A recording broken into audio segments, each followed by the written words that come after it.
Chapter 1, Heartfelt Words Framed, Breaking Off Relationships in Love. Brute. Xiaoshang is your younger brother, and you even harmed him?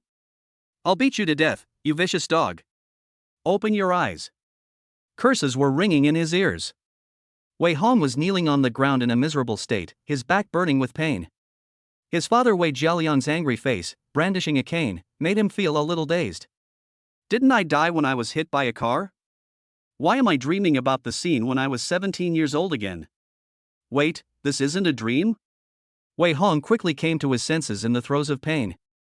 His gaze swept over his father, mother, and sisters.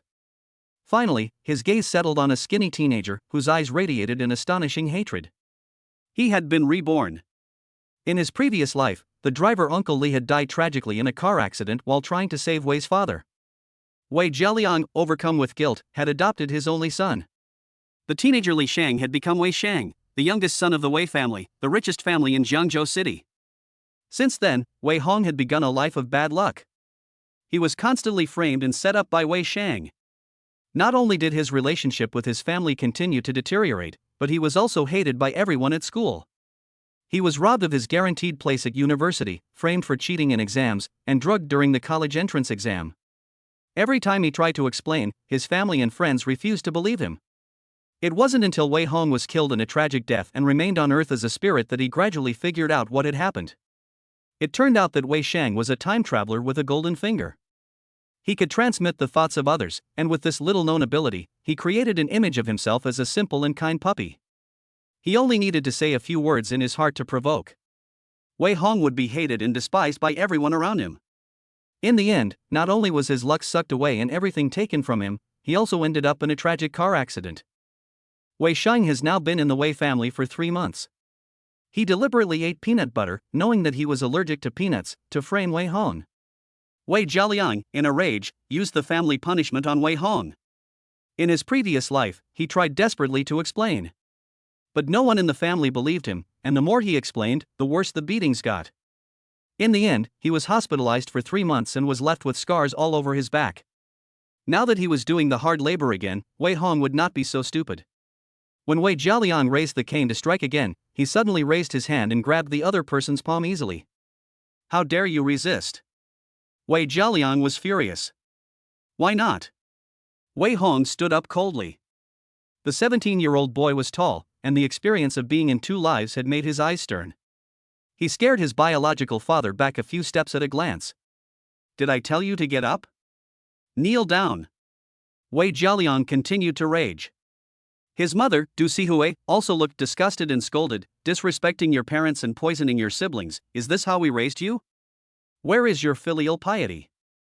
Your sisters also accused. Xiaoshang is already pitiful enough, but you still repeatedly bully him.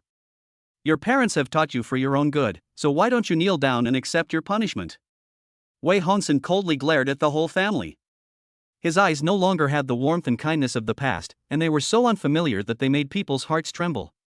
The Wei family had always been dominated by women, and his mother, Du Sihui, had given birth to 6 daughters in a row. In the end, she went abroad to find someone to extract her eggs and give birth to him through surrogacy.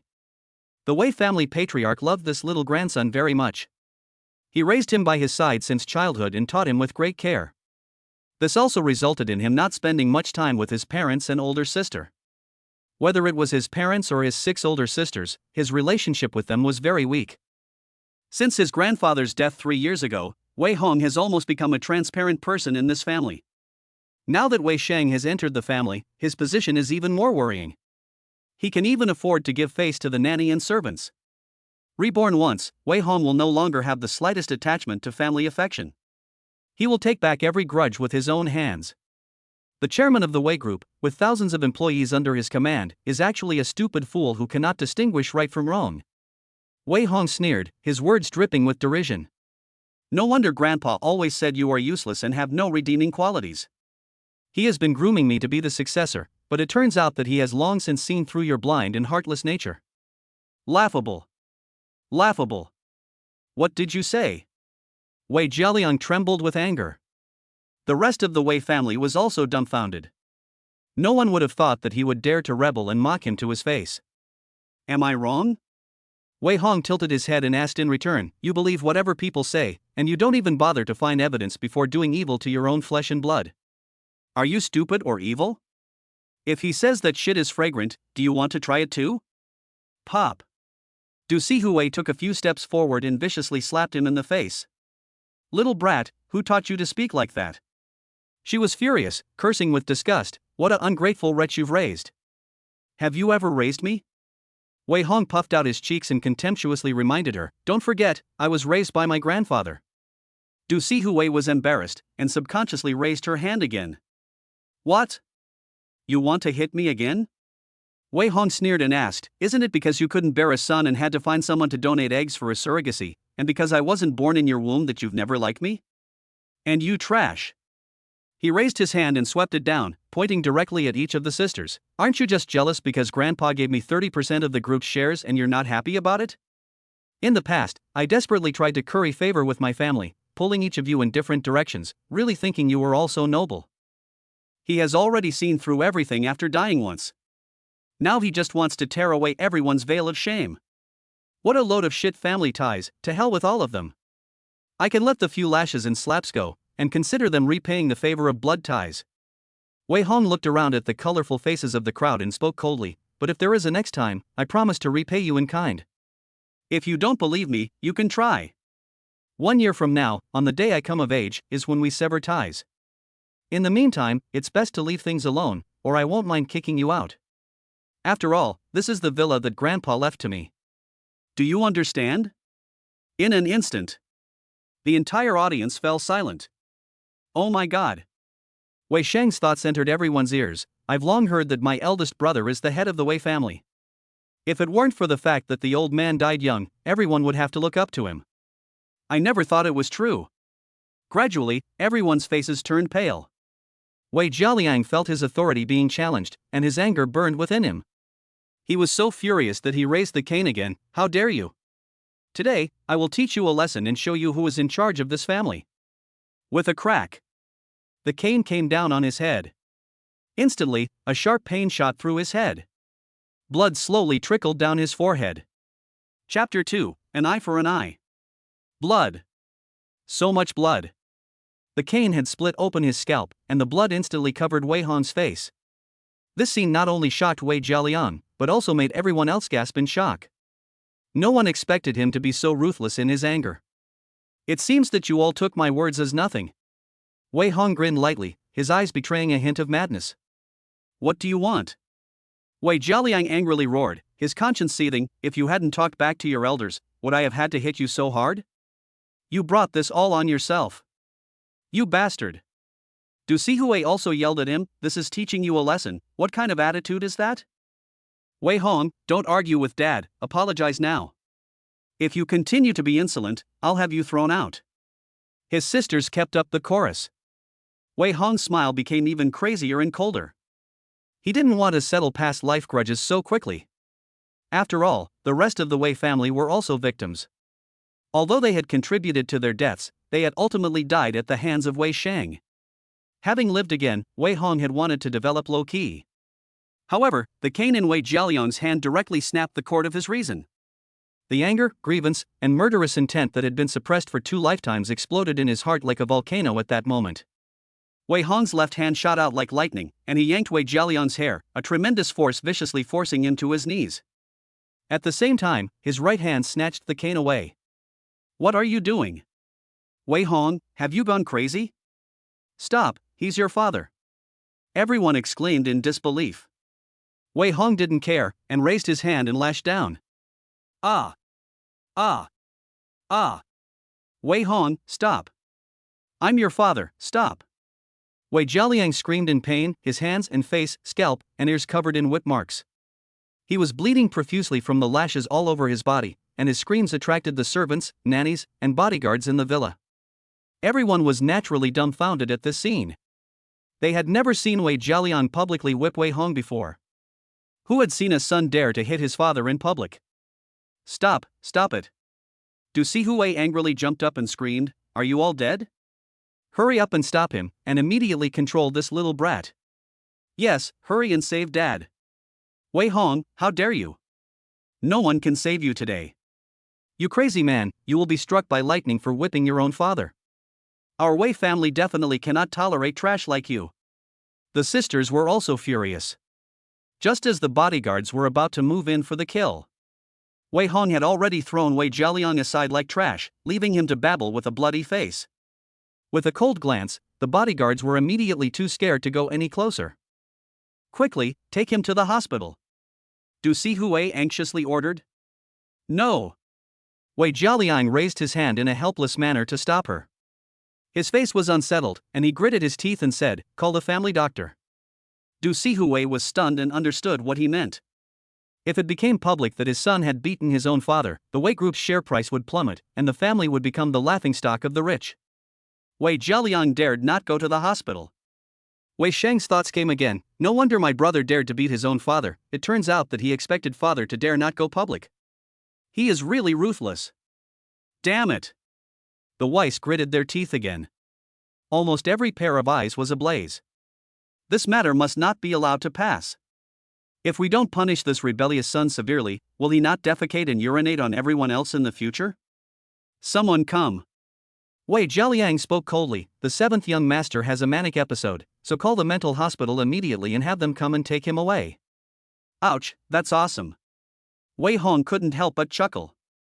This father of his is really ruthless. He immediately labeled him as mentally ill. With the Wei family's power and status in Jiangzhou City, if Wei Jialiang says he's mentally ill, then he must be.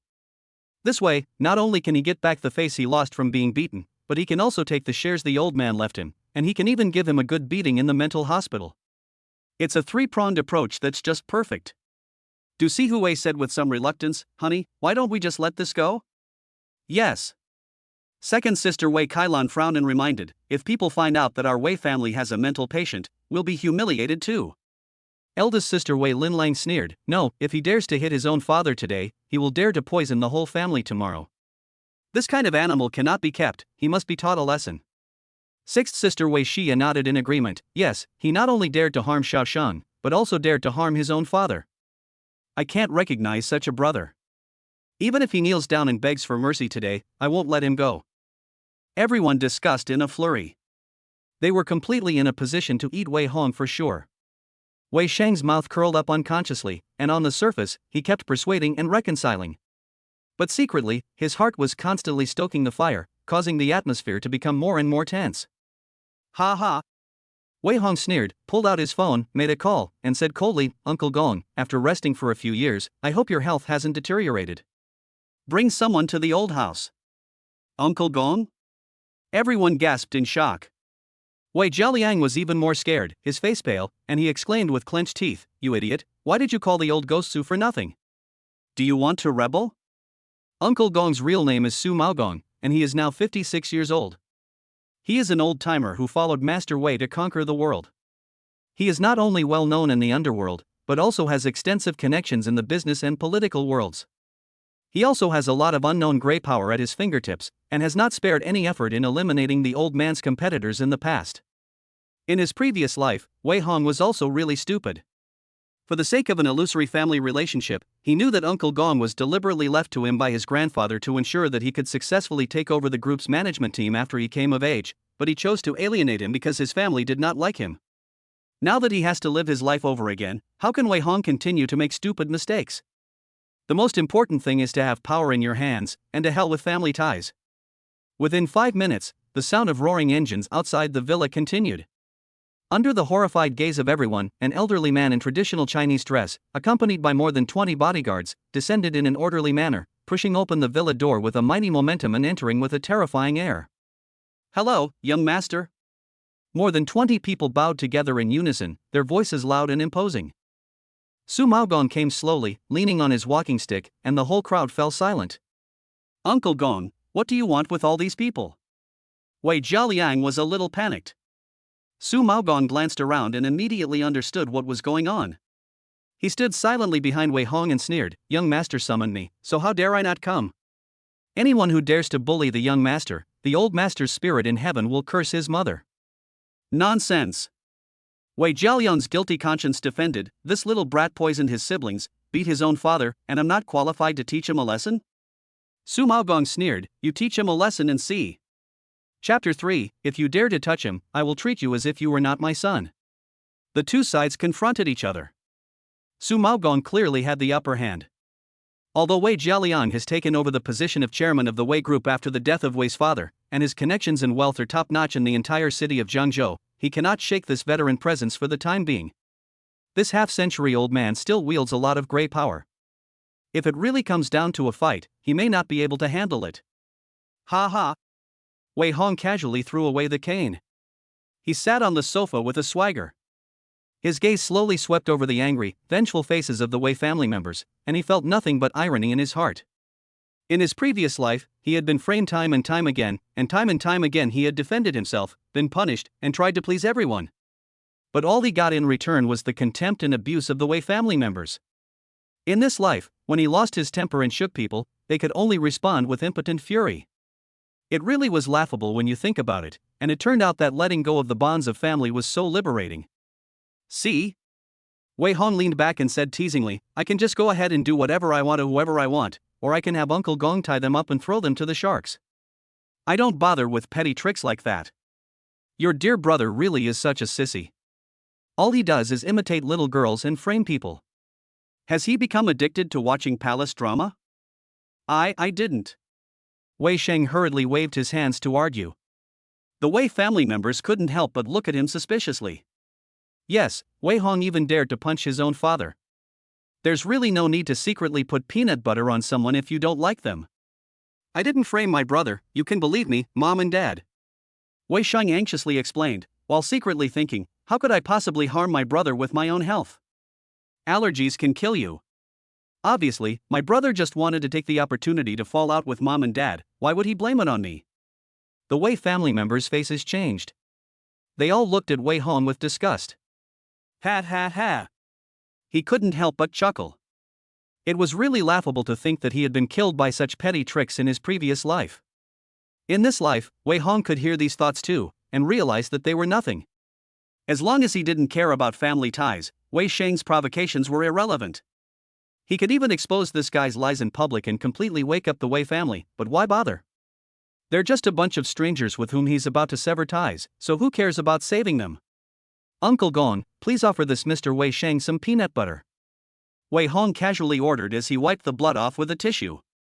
Yes. Su Maogong nodded without expression. He casually waved his hand, and immediately two bodyguards came forward. What do you want? How dare you want to go crazy again? Wei Sheng was scared white. The Wei family members all gathered behind him, as if protecting some rare treasure. Dare to play tricks on me, naturally you have to bear the consequences. Wei Hong raised his eyebrows and said sincerely, Wei Sheng said I secretly put peanut butter in the food, causing him to have an allergy, right? How can I not confirm this? Dare you? Wei Jialiang was furious. What the fuck am I afraid of? Wei Hong kicked the coffee table in front of him with one kick, his face full of ferocity as he roared, anyone who dares to provoke me will have to pay the price. Can you protect him? Give it to me. Yes. The two bodyguards waved away the Weiss and directly dragged Wei Sheng's small body out. Dad, Mom, help me, I'm crying. Allergies can kill you, help me. I really didn't frame my brother.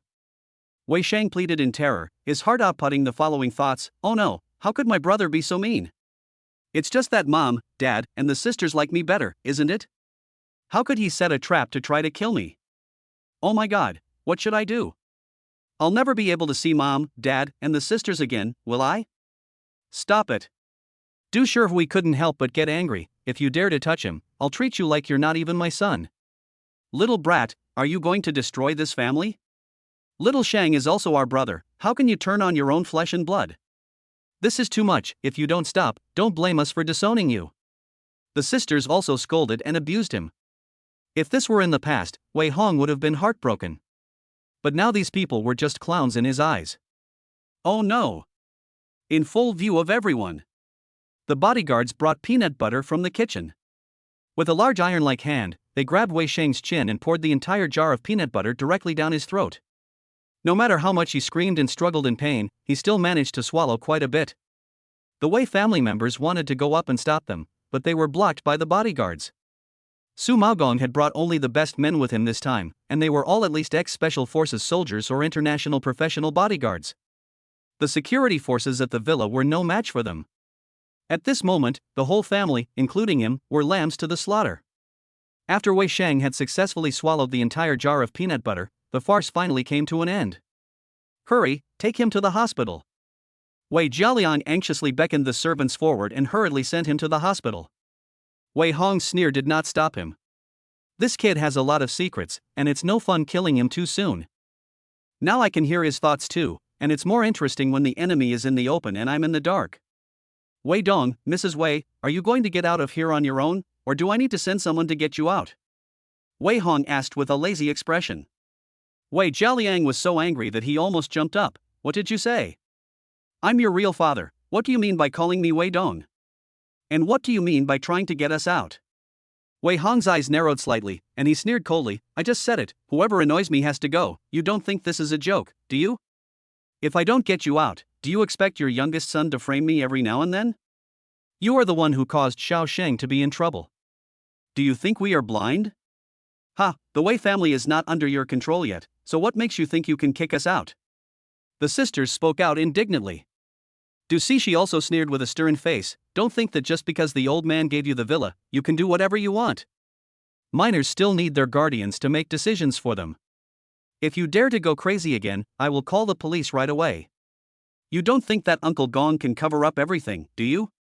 Wei Jialiang also ground his teeth and said, "If it becomes known that I, the chairman of the Wei Group, was driven out of the Wei family mansion, I might as well just call the police and make a big deal out of it." Wei Hong didn't insist either. He shrugged and said, "You don't have to go if you don't want to. We'll sever ties in a year anyway. Until then, I hope you won't cause any more trouble, or I won't mind continuing to clean up after you. Uncle Gong, assign someone to the villa to take charge of security matters, and then empty all the rooms on the second floor. No one is allowed to set foot on the second floor without my permission in the future." "Understood." Su Maogong readily agreed. The Wei family members were once again infuriated and felt dizzy. Everyone just felt like everything was a dream. Was this still the same weak and vulnerable Wei Hong? Chapter 4. It's easy to go from frugality to luxury, but hard to go from luxury to frugality. The second floor has a total of 4 rooms. They are the suites with the best lighting in the villa. In the past, one was used as a study, and the other 3 were occupied by the parents, Wei Hong, and eldest sister. Since Wei Sheng entered the door, his room was quickly snatched away. The young master of the Wei family was actually driven to live in the servants' room. Now that the relationship has completely broken down, how would Wei Hong give anyone face? With a wave of his hand, he ordered the bodyguards to throw things out, and all the messy objects in each room were thrown out. The second floor, he wants to have it all to himself. This animal. Wei Jialiang was so angry that he almost had a heart attack. While the family doctor was dressing his wounds, he also had to feed him quick-acting heart pills. He was afraid that he would die of a heart attack if he couldn't catch his breath. "Mom and Dad, why don't you do something?" Wei Linlang, the eldest daughter, complained discontentedly. "He threw all my things out. Where am I going to live? There are still guest rooms on the 3rd and 4th floors, let's move there for now." Du Cixi sighed helplessly. "This ungrateful son of a bitch has really gone crazy. Now that Uncle Gong has stepped in, there's nothing we can do about him, so let's just bear with it for now." Bear with it, bear with it, bear with it, but until when?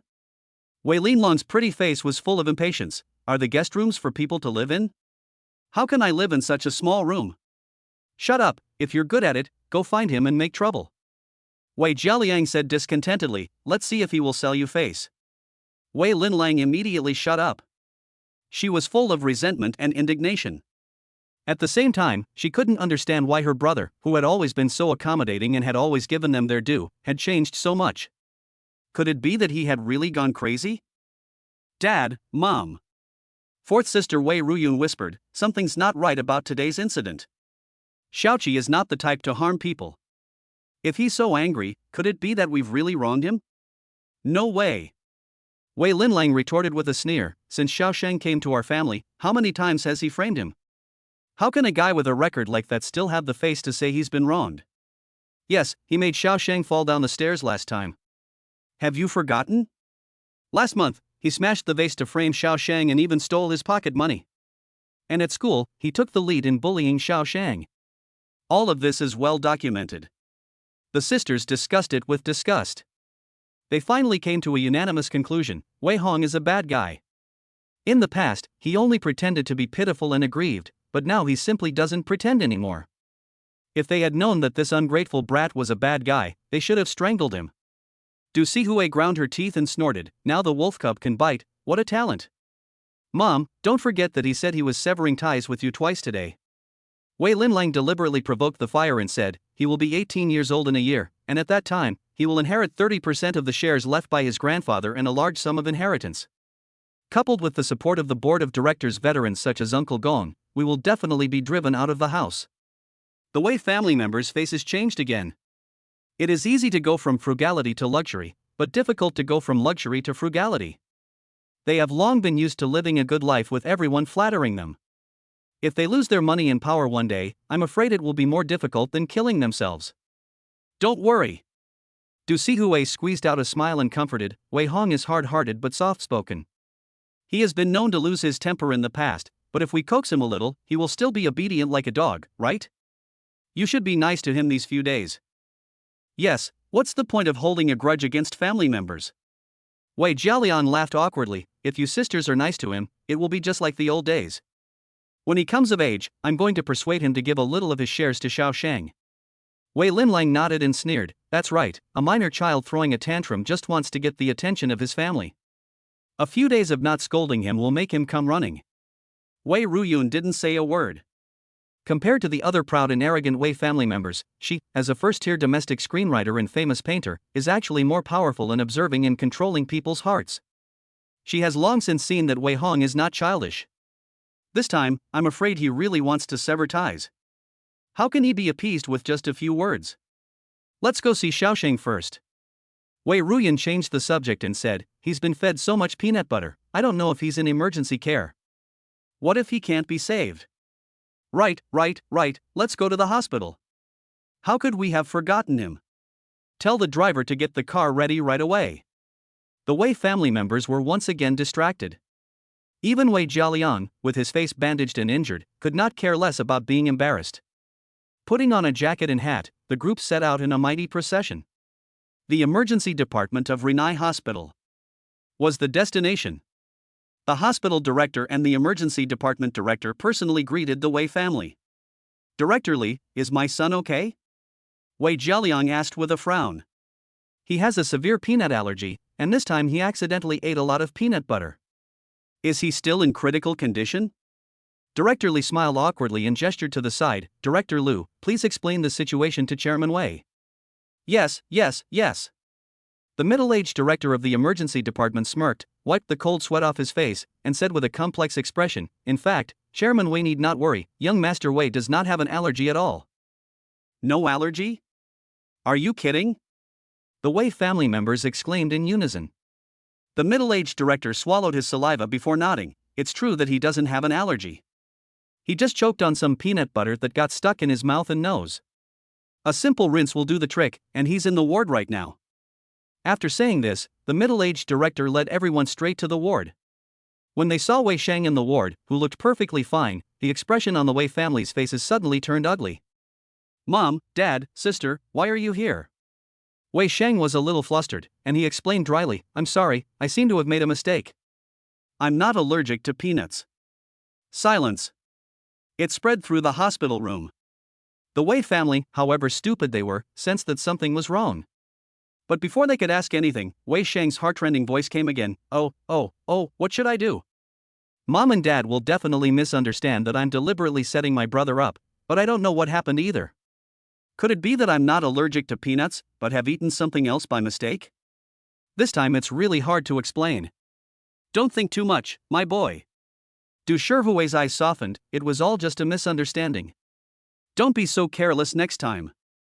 Wei Shang was full of gratitude, and once again flattered his mother, oh my, how could Mum believe me? She wasn't even angry after all that fuss, she really is the best mum in the world. Silly boy, just go home from the hospital when you're fine. Yes, it's good that nothing is wrong. Maybe Shang is allergic to something else. It's best to let the doctor check again some other time. It was just a misunderstanding, and it's fine as long as it's explained. Wei Hong, everyone's smiles remain. Only Wei Ruyun is full of weirdness, and she still feels that something is not quite right. Chapter 5. Nothing is impossible if you don't give up. A small goal. The study on the second floor of the villa. Wei Hong and Su Maogong sit on either side of the tea table. Two bodyguards stood guard at the door, keeping anyone from getting too close. Wei Hong personally made the tea and politely poured a cup. Uncle Gong, have some tea. Young master, you've grown up. Su Maogong's smile was warm, and his eyes were full of appreciation, obviously very satisfied with his previous performance. Just call me Little Seven. Wei Hong sighed. Uncle Gong, in the future, you'll be the only family member I have left. Are you really going to sever ties with them? Su Maogong was shocked. Wei Hong nodded silently and said no more. He could never recognize this blind and heartless Wei family, and as soon as he came of age, he would immediately publish a newspaper announcement severing his ties with them. He didn't want to be involved with them in any way. As for Uncle Gong, he was absolutely trustworthy. He had no children and was loyal to the end, having watched Wei Hong grow up. He loved him just as much as Wei Hong's late grandfather had. Wei Xing is strange. He has an evil technique that allows people to hear his thoughts. Wei Hong took a sip of tea and reminded him gently, everyone in the Wei family has long been obedient and submissive to him. If you ever hear him speaking his mind to incite trouble, remember not to believe him. You are the only one by my side. Thoughts? Su Maogong frowned slightly, but he was not too shocked. He had spent most of his life accompanying the old Master Wei as he traveled around the country, and he had encountered all kinds of strange things. Wei Hong has already warned him, so of course he won't fall for it. Don't worry. Su Maogong asked with a sharp gaze, leaning on his walking stick, do you want me to get someone to do him in? No, this person only knows a little underhand trickery. Keeping him around will be very useful instead. Wei Hong casually made another cup of tea. In the distance, he already had 7 parts of the old Master Wei's air of authority, as if he had everything under control. Excellent. Su Maogong wiped away the tears from the corners of his eyes and couldn't help but exclaim, the old master finally has someone to succeed him. From now on, I, Old Su, will resume my old job and assist you, young master, from the sidelines. No. Wei Hong shook his head and refused. Uncle Gong, you are really overqualified to stay at the villa as a butler. Wei Jialiang and the others will be more vigilant towards you. Why don't you help me work outside? Oh? Su Maogong was suddenly interested. He raised his hand to indicate that he should continue. Wei Hong took another sip of tea before saying, since I am going to sever all ties with the Wei family, I must secretly accumulate strength. Otherwise, when the day of my adulthood comes, I may not really be able to escape from here. Although Wei Jialiang is not capable, he is very good at all kinds of plots and schemes. Therefore, I hope that while you are running around outside, you can contain and annoy them within the Wei family. In a year, we will attack them from both inside and out. Su Maogong couldn't help but frown. Don't you want to inherit the Wei group? Yes, and no. Wei Hong sighed and said helplessly, the Wei Group is the leading enterprise in our city of Jiangzhou, spanning multiple fields from the real economy to finance, the internet and the entertainment industry, with a market value of over 50 billion yuan. Once you have it in your hands, it will be very easy to expand outward. This is also the work of my grandfather's heart, so why wouldn't I want to take control? But Wei Jialiang has long been entrenched in the group, and there are vermin everywhere in the huge industry. It would be a big problem to really get it in your hands, so it's better to tear it down and rebuild it. In short, one sentence. The Wei Group is dispensable to him. While others may be obsessed with taking power, he has the courage to destroy in order to build. Good. Su Maogong nodded in appreciation. Good courage, worthy of being the patriarch's most beloved grandson. He left you 30% of the group's shares, hundreds of real estate plots, various stock funds, foreign manors, luxury cars and cash, enough to rebuild a new Wei Group. Not enough. Wei Hong shook his head and sighed. I am still a minor, and I will not be able to officially inherit all this until a year from now. What I cannot get my hands on will always be just that in the end, it will be like flowers in the water or the moon in the mirror. I must accumulate more resources during this year. Su Maogong nodded slightly in approval of this analysis. After a moment of contemplation, he said, You don't seem to have much capital on hand, but I can spare a few hundred million in cash flow. If I sell a little real estate, I should be able to come up with 2 billion. You don't need that much, just lend me 100 million. Wei Hong laughed lightly. What's the point of 100 million? Su Maogong snorted impatiently, I have no children in this life, and I will need you to support me in my old age. What's the point of refusing? No. Wei Hong shook his head, and after a moment of contemplation, he said, in fact, I shouldn't even lend 100 million. Grandpa once said that people have to rely on themselves. If I were given $1 billion or 800 million to start with, what challenges would there be in life? How about this, Uncle Gong, you prepare 300 million yuan in capital to play with me, and we split the profits earned within half a month. This way, it's just an investment, not a loan, how's that? Su Maogong couldn't help but secretly marvel. What a domineering young man, trying to make his first pot of gold in half a month. Are you sure? He sighed and asked in return, 300 million yuan may seem like a lot, but no matter which industry you enter, it won't make much of a splash, and half a month is even less than enough for preliminary product research and staff recruitment. It's definitely not going to work in general industries, but it's still possible to make some quick money. Wei Hong's lips curled with confidence, not the slightest bit of pressure. He had been personally tutored by his grandfather since childhood. His IQ was as high as 180, and he had the ability to memorize everything he saw. Coupled with the baptism of various information explosions in his past life, it would be simpler for him to make money than to eat or drink. With a few moments of meditation, he can list every major and minor event in Jiangzhou City for the next 7 or 8 years in great detail. With foresight, even a pig can make a fortune, not to mention that he has the support of Uncle Gong. As it happens, there is a major event in the city recently. Although 300 million is not a lot, it can still be cut into a large piece of meat. 2 days later, the person in power at Tingxing Group will die unexpectedly. Wei Hong said concisely, after his death, the group's stock price will plummet. You should start contacting the group's minority shareholders on the 3rd day, while absorbing shares in the market. Just sell them all on the 12th day. Li Tang of Tingxing Pharmaceutical will die? Su Maogong gasped. Li Tang is still in his prime, only in his 40s. And if he dies and the group's stock price plummets, is there still a need to buy at the bottom? Just do as you're told. Remember to only buy 300 million, buying more may cause problems.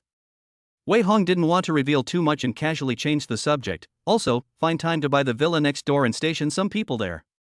In the future, I want to keep 3 groups of bodyguards around me, 1 group to protect me when I go out, and the other 2 groups to take turns guarding the 2nd floor of the villa on a permanent basis, especially the study and my room. Make sure no one is allowed to set foot there. Find someone to convert the leftmost room on the 2nd floor into a gym, hire a few combat coaches, and draw up a training plan for me.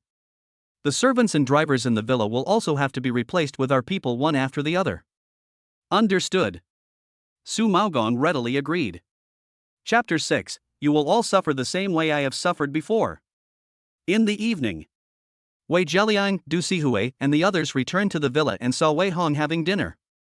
He was sitting in the main seat with a big swagger, and in front of him were 8 dishes and 1 soup. The various dishes, which were heavy in oil and spicy, made people's appetites grow, but they made the Wei family members frown in unison. Wang Ma, what's going on? Du Sishi scolded discontentedly, where are the rules of our Wei family? Why did you start eating before everyone was here? And what kind of dishes are on this big table? I don't know if Sir has a weak stomach and wants to eat something light? Wang Ma on the side was sweating all over. She giggled and whispered in self-defense, Madam, this was done by Master Hong, and we didn't dare refuse. Du Sishi was so angry that she wanted to scold someone again. But then she suddenly remembered what had happened today, and she opened her mouth but didn't say anything more. She just waved her hand and said, remove the dishes. They look disgusting. What a poor selection of dishes. Tell them to bring something light. Yes. Wang Ma, trembling with fear, led the servants to go up and remove the dishes. Wei Hong casually stopped eating, and with a glance, they immediately froze in fear and didn't dare to go up. If you don't like it, get out. When was my food ever your business? Wei Hong said indifferently. Du Sihui suddenly felt like she had eaten shit. Where had she ever received such treatment in the past? Wei Hong had always been subservient, carefully trying to please, longing for the slightest bit of maternal love. Now it was as if he had changed and was antagonizing everyone he met. Mom and Dad, let's eat first. Wei Sheng smiled apologetically to smooth things over. Wang Ma, quickly bring up the dishes that Mom and Dad like best. Sheng is still the best. Du Sihui deliberately raised her voice. Unlike some people who are ungrateful and can't be trained, don't even think about making me look at you again in this life, my beloved son is only Shang. Ha ha. Wei Hong raised his eyebrows and laughed. If he had heard these words in the past, he would definitely have felt a little sad and uncomfortable, and then he would have examined himself to see if there was anything he had not done well, and then he would continue to kneel and lick them for the love of their mother. Unfortunately, now he no longer cares, and he doesn't even bother to respond. It's her business which son Du Sihui likes, what does it have to do with me? I hope she can be so stubborn in the future when she is killed by Wei Shang. The Wei family sat down with various expressions on their faces. Wang Ma led the servants and began serving the food. One delicate and light dish after another was served on the table, and the expressions of the crowd slightly eased. Wei Jialiang glared at the guy who took his seat with dissatisfaction. He glanced at the dishes on the table and frowned, saying, Wang Ma, what's going on today? Are you getting more and more perfunctory in your work? Where's my stomach nourishing medicinal food? Yes, Auntie Wang, you know that Dad has a weak stomach. Wei Linlang scolded discontentedly, why wasn't the medicinal food prepared? Go and bring it over. I'm sorry, sir, I'm sorry, miss. Auntie Wang answered awkwardly, in the past, Master Hong prepared the medicinal food. In order to improve your appetite, he often had to carefully select dozens of precious Chinese herbs and personally boil them. It often took more than 3 hours to cook a pot of medicinal food for the stomach. How would we know how to do that? It was him? Everyone's faces were full of surprise. How come they'd never heard of this before? They only knew that Wei Jialiang had suffered from chronic stomach problems for many years and that his appetite was very fussy. He had to drink a bowl of stomach-nourishing medicinal food at every meal to feel comfortable, but who knew that Wei Hong personally cooked it? You can be considered somewhat filial. Wei Jialiang's face eased slightly, and he said coldly, go prepare the medicinal food, and apologize to Xiao Shang. I can pretend that today's incident never happened. Do you want to hear what nonsense you've been saying? Wei Hong scolded unceremoniously, you want me to work like a horse after you've turned your back on me? Go eat shit, it's the best thing for your stomach. Wei Jialiang was so angry that he almost had a heart attack. You? How dare you, Wei Hong? What did you say? How uncivilized. Where is your upbringing? Who allowed you to speak to your father like that? Apologize to your father right now. The Wei Jia family members hurled another barrage of accusations and insults.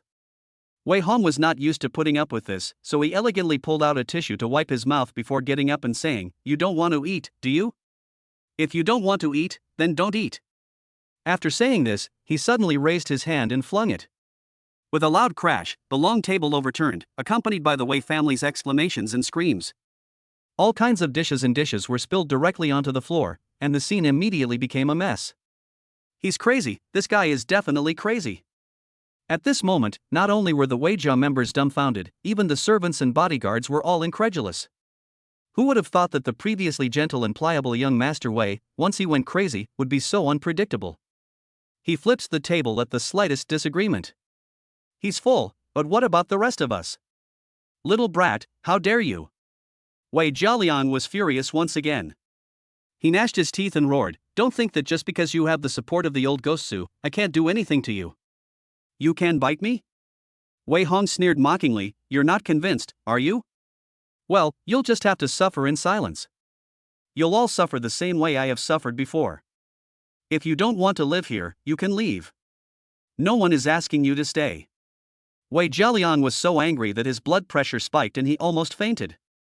The Wei household was in an uproar once again, and everyone hurriedly helped him sit down on the sofa. They rubbed his back and called the family doctor, and it took a while to get him to calm down. Now even a fool could tell that Wei Hong was not quite right. If they still wanted to boss people around like they used to, I'm afraid that's just not going to happen anymore. For a while, everyone's mood was very complicated. Seeing Wei Hong go upstairs, Du Sihui coldly said, this ungrateful son of mine will be struck by lightning sooner or later. Wang Ma was on the verge of speaking up, but thought to herself, who knows if it's really him who will be struck by lightning. Over the years, how had Wei Hong treated them, and how had they treated him?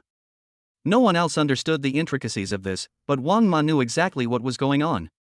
If she had to comment on it, she could only say, serves you right. Wei Shang's thoughts echoed in the Wei family's ears, damn it. How could my eldest brother do this? No parents in the world are perfect, but how could a family behave like this? This is really inconsiderate. Alas. My eldest brother may be able to get away with this nonsense because he is the only biological son of the Wei family, but unfortunately I am not biological, so I dare not persuade him. I just hope that my parents will not be too sad. Oh yes, my father has a weak stomach, so maybe I should try cooking medicinal food for him to improve his health? After he finished speaking, his innocent and worried expression immediately made everyone feel sorry for him. Wei Jialiang was also quite relieved and sighed with emotion. Xiao Shang, fortunately, you are here. Don't worry, you are my real son. Yes. Du Sihui took a sip. We don't have a son as heartless as him. You are our real son. Yes, he dares to give us the cold shoulder for anything. Does he really have no family education at all? Is this the character of the person whom Grandpa brought up since childhood? Luckily, we have Xiao Shang as a control group, otherwise we wouldn't be able to see how disgusting he is. The sisters deliberately raised their voices and scolded. Chapter 7. Don't you want to rely on other people for a lifetime? At night. The Wei family hastily ate something and each went back to their room to rest, holding back their anger. Wei Linlang, the eldest sister, moved to the guest room on the third floor because her room was occupied. Many things simply had nowhere to go, and various luxury bags and designer clothes were piled everywhere, making her look very angry. Ding dong. Ding dong. Various message reminders kept coming from her phone. She hadn't been to the office all day, and she already had 99 plus messages in all the work groups. Wei's group is now under the control of Wei Jialiang as chairman, and Wei Linlang is responsible for doing things as CEO. She is busy with all kinds of matters every day, which makes her even more irritable. Young lady. Wang Ma knocked on the door and came in, saying respectfully, Master said to tell you to hurry up and get a few investment proposals out, they're urgent, and he wants to see them at the group morning meeting tomorrow. Got it. Wei Linlang impatiently agreed, and after thinking for a moment, she immediately said, Wang Ma, tomorrow you help me find some people to inventory all this stuff and move it to the penthouse in the Riverview district for storage. I'm not going back to the old house anymore, or I'll die of anger. Okay, Missy. Wang Ma hesitated before trying to persuade her. In fact, what is the point of holding a grudge against family members? The eldest son has suffered so much over the years that he just couldn't hold it in anymore. You just need to be more tolerant. I tolerate him? Wei Linlong's voice rose, and she paced back and forth in the room, angry, cursing and swearing. Didn't you see how rampant he was today? He even dared to hit his own father. If this continues, will I, as the eldest sister, have to kowtow to him too? But in the past, it was the eldest son who was always kowtowing to you. Wang Ma muttered. Wei Linlong's anger was stuck in her throat. She tried several times to speak, but could not find the words. Her mind involuntarily recalled Wei Hong's every move in the past. Father Wei Jialiang had a weak stomach, so he personally brewed herbal medicine. Mother Du Sihui had headaches and insomnia, so he massaged and gave acupuncture treatments. It seemed that before Wei Shang came into the family, although their relationship with Wei Hong was cold, he had been unremittingly trying to please the whole family. How had everything changed? Could it be that they had really gone too far? No matter what, disobeying your parents is wrong. Wei Linlang dryly said, sitting angrily on the sofa with her long legs casually crossed. She pointed at the documents on the desk with her chin and said, but since he has been trying to please us for so many years, I'm not saying that I won't give him a chance to correct his mistakes. Take these investment proposals that need to be submitted urgently and have him finish them tonight. If he behaves well, I'll speak well of him in front of Dad tomorrow. Wang Ma was speechless for a while. She hesitated for a long time before reluctantly nodding her head in agreement. Wei Linlang is the eldest sister in the family, but she is really not talented in business. She has been working for the group for 7 years since she was 18 years old, and has handled hundreds of investment projects, most of which have been completed quite badly. However, 3 years ago, after she discovered that her younger brother Wei Hong, who had been personally trained by the old master, actually had extraordinary business talent, she began to use him to do work, both overtly and covertly. Any business plans or projects that Wei Hong produced have been praised by the board of directors, and profits have been rising steadily. Wei Linlang unceremoniously took all the credit for this, and unknowingly created an image for herself as a rising star in the business world of Jiangzhou City. Not only has she secured her position as CEO of the group, but even a bunch of old-timers on the board of directors are convinced by her. Over time, she has developed an arrogant temperament. Now, she is willing to let Wei Hong do the project proposal, which in her opinion is already a kind of grace and goodwill. If he does a good job on these projects, I won't be unable to forgive today's offense. Wei Linlang comforted herself. After all, he is a blood brother, so let's pity him. In a short while, Wang Ma returned. Wei Linlang saw that she was still holding the project book in her hand and couldn't help but frown. I told you to give it to him, didn't I? I'm sorry, Mississippi. Wang Ma smiled apologetically. The young master said to get lost and do your own things in the future, don't disgust him. What? Wei Linlang was instantly furious, slapping the coffee table angrily and yelling, it's his honor that I'm willing to give him a chance to gain experience. How dare he say that? He's so ungrateful. The young master is still talking. Wang Ma sneered and continued, if you don't have the ability to hold on to the position of CEO, then just resign. He has helped you enough over the years. Don't be so shameless and pushy every day. Do you want to rely on other people for the rest of your life? Son of a bitch, did he really say that? Wei Linlang was so angry that he picked up something on the side and smashed it. Wang Ma was so scared that she quickly put down the project book and turned around to leave. In no time, the whole room became a mess. Fine, Wei Hong, you dare to humiliate me like this? Wei Linlang's beautiful face was full of frost. Do you really think that the world will stop turning without you? Am I, a top student from Harvard Business School, not capable of handling a few small project books? If I didn't want to give you a chance to mend family ties, would you even be able to access such confidential documents?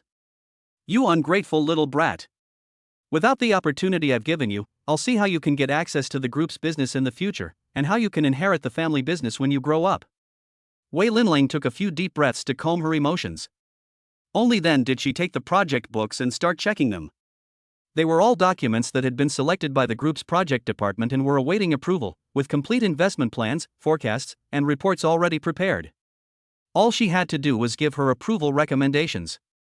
In the past, Wei Hong would always patiently review each document, analyze it to find all kinds of flaws, and constantly gather intelligence to support his judgments, writing investment proposals that hit the nail on the head.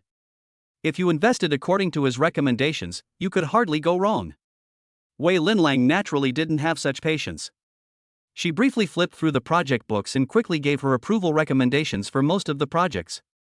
Her eyes rested on the last project book.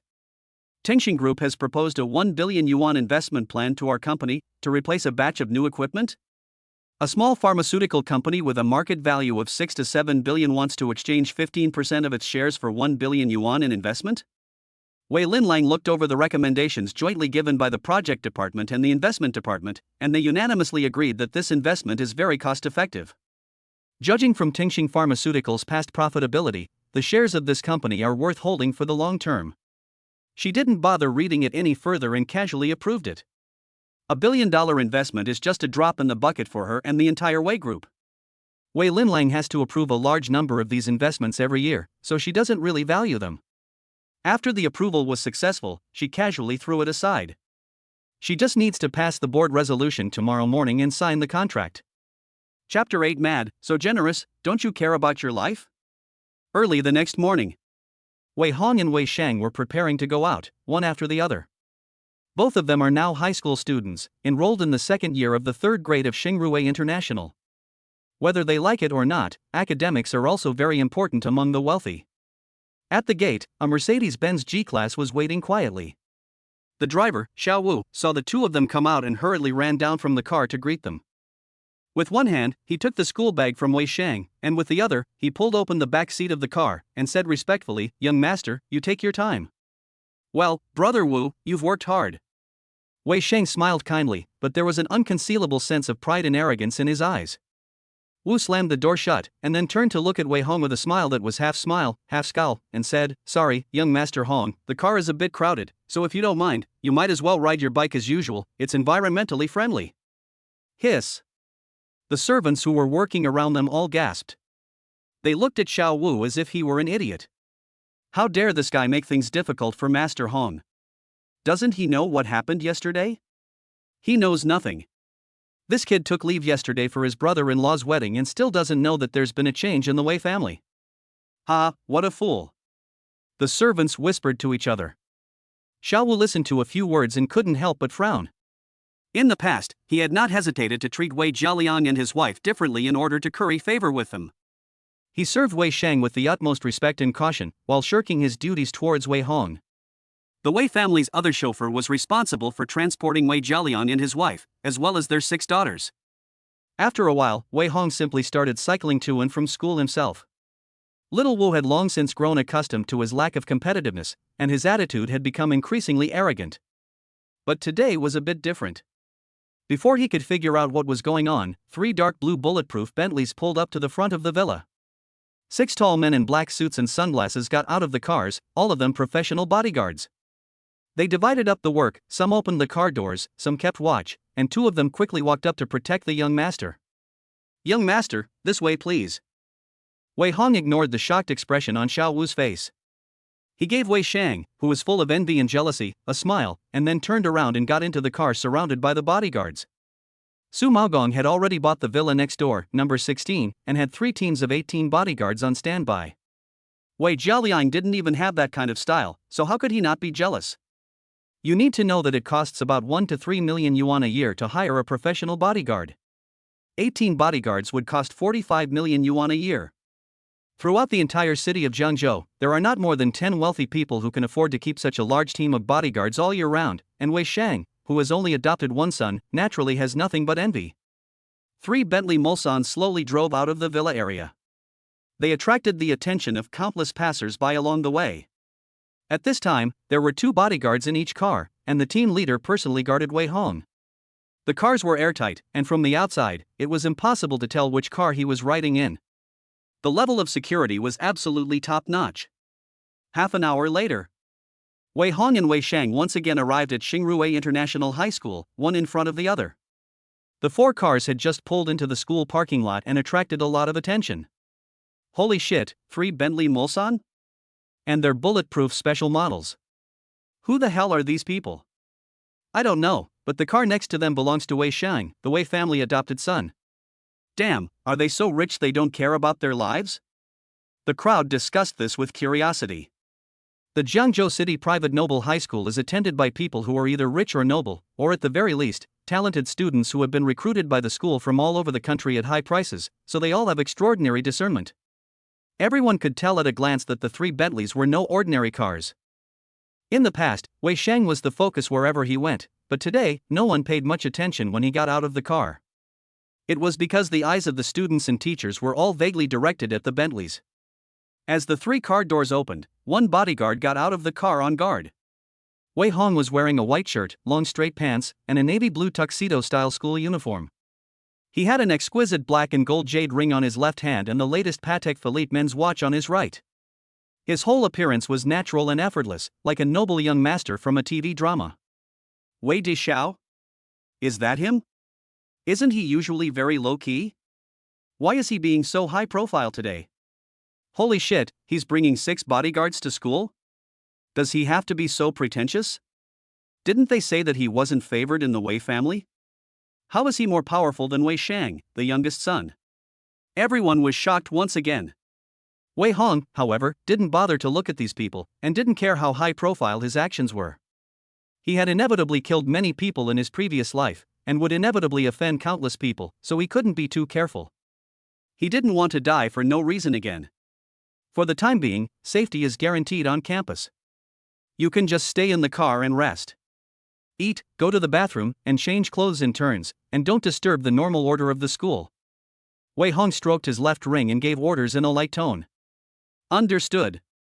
The head of the bodyguards nodded slightly. Young master, if you have any needs, just press the emergency contact communicator, and we will be there within a minute.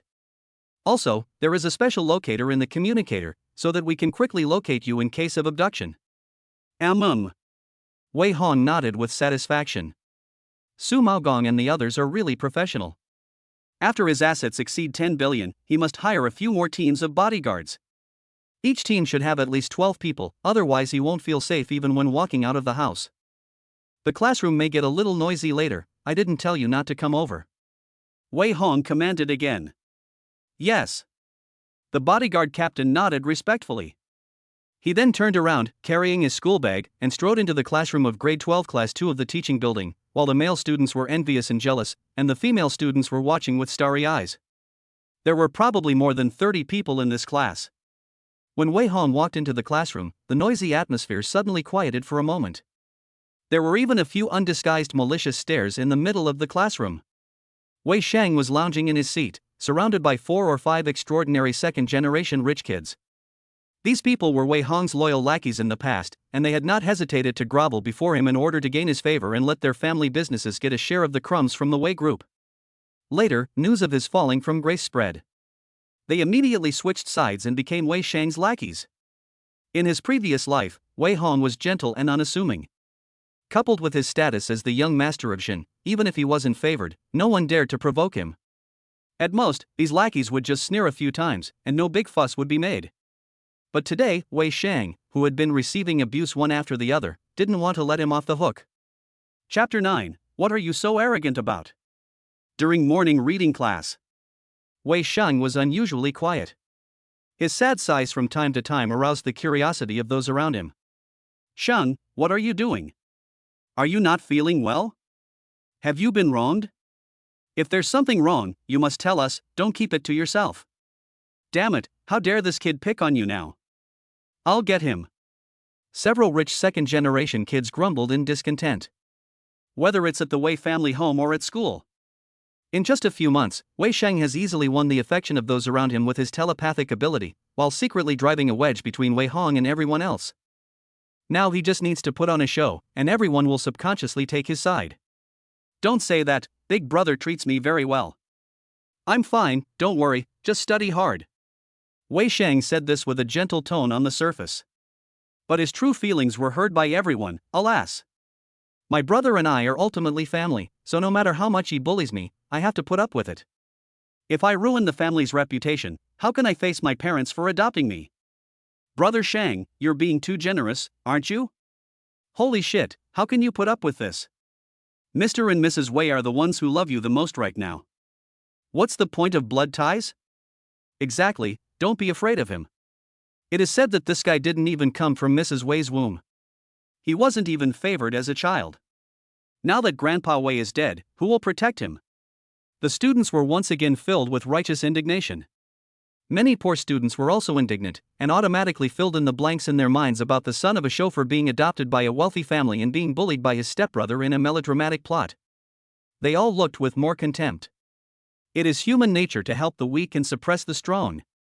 However, Wei Hong is after all the real young master of the Wei family, and no matter how angry everyone is, they dare not do anything to him. A few non-committal comments don't even provoke his interest in responding. How can the eldest brother sit still? Wei Shang continued to press his advantage, his heart constantly outputting. Yesterday he caused such a scene at home, even daring to hit his own father. I'd better try to persuade my parents, otherwise what if they really cut off ties with the eldest brother? Huh? Assaulting his own father? That's pretty shocking. Given Wei Dong's personality, he'll definitely break off relations with him. Oh dear, it looks like young Master Wei is about to be kicked out of the house. While everyone bloats, several rich second-generation kids can't help but feel excited. They've never liked Wei Hong, but they've been afraid to do anything about it because of his status. If Wei Hong really breaks with his family, what do they have to fear? The time to finish off the dog in the water has come. Who's going to do it? Brother G, you're not going to do it? Xiaoshang did you a big favor last time. He took the abuse, so it's not too much for us to help him get even, right? He's going to cut off ties with the Wei family, so we have nothing to fear. The few of them looked at each other. Their gaze fell on a young man with a crew cut. This person is tall and has lazy eyes, giving off an air of insolence.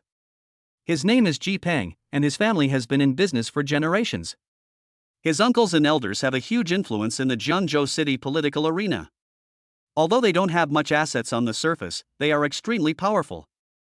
I don't know how many wealthy businessmen have to bow and scrape to curry favor with them. They are the top second-generation officials in the city and also the people with the highest status among them. In the past, Ji Peng and Wei Hong were childhood friends who grew up together. However, under Wei Xingxin's instigation, the two have now broken off all contact. If anyone here dares to provoke Wei Deshao, then naturally it has to be him. Ji Peng, a cheeky guy who was not afraid of anything, immediately walked nonchalantly behind Wei Hong with a smile on his face at the encouragement of a glance from the others, and said to the classmate at the back table, "Change places." Okay. The The bespectacled classmate quickly took off. Ji Peng sat down in a carefree manner and shoved the desk behind Wei Hong with a loud crash. At the same time, he teased and provoked, Wei Xiaoqi, is this your day? Aren't you arrogant? Go ahead and be arrogant. Your parents don't want you. You're childish, get out of here. Wei Hong didn't bother with these childish tactics. He just wanted to enrich himself every moment of every day. Now his school bag not only contained books for all subjects, but also books on physics and mathematics competitions, finance, hacking and programming, university calculus and advanced mathematics, and so on. With his IQ of 180 and his ability to memorize everything he reads. Even if he took the college entrance exam now, he could easily get into Peking University or Tsinghua University. But he wasn't in a hurry, just quietly absorbing more knowledge. Ji Peng was completely infuriated by his attitude, kicked the chair with his foot, and angrily said, again, you've looked down on me since we were kids, haven't you? Now that you don't have the family's help, what are you so arrogant about? Sigh. Wei Hong sighed silently. He didn't want to argue with Ji Peng too much, after all, they had grown up together. It was just that Wei Shang had grasped the psychology of this guy's inferiority complex and arrogance, and after repeated provocations, the two had long been at each other's throats. In the previous century, Peng had also targeted and framed him many times in secret. Now all the old and new grudges came rushing back. The bond of childhood was instantly washed away. I'll say it again, get lost. Wei Hong flipped through his book with elegance and dignity, his voice chilling, if you harass me again, the Ji family won't be able to protect you. Really? I'd like to see how a family outcast, rejected by his family, can't be protected by the Ji family. Ji Peng leaned back with a half smile, crossed his legs and kicked the desk and chair in front of him. Don! Don! Don! His movements were unhurried, but full of provocation. Not only did he disturb the whole class from studying normally, but he also interrupted Wei Hong's thoughts many times. Brother Ji, don't do this.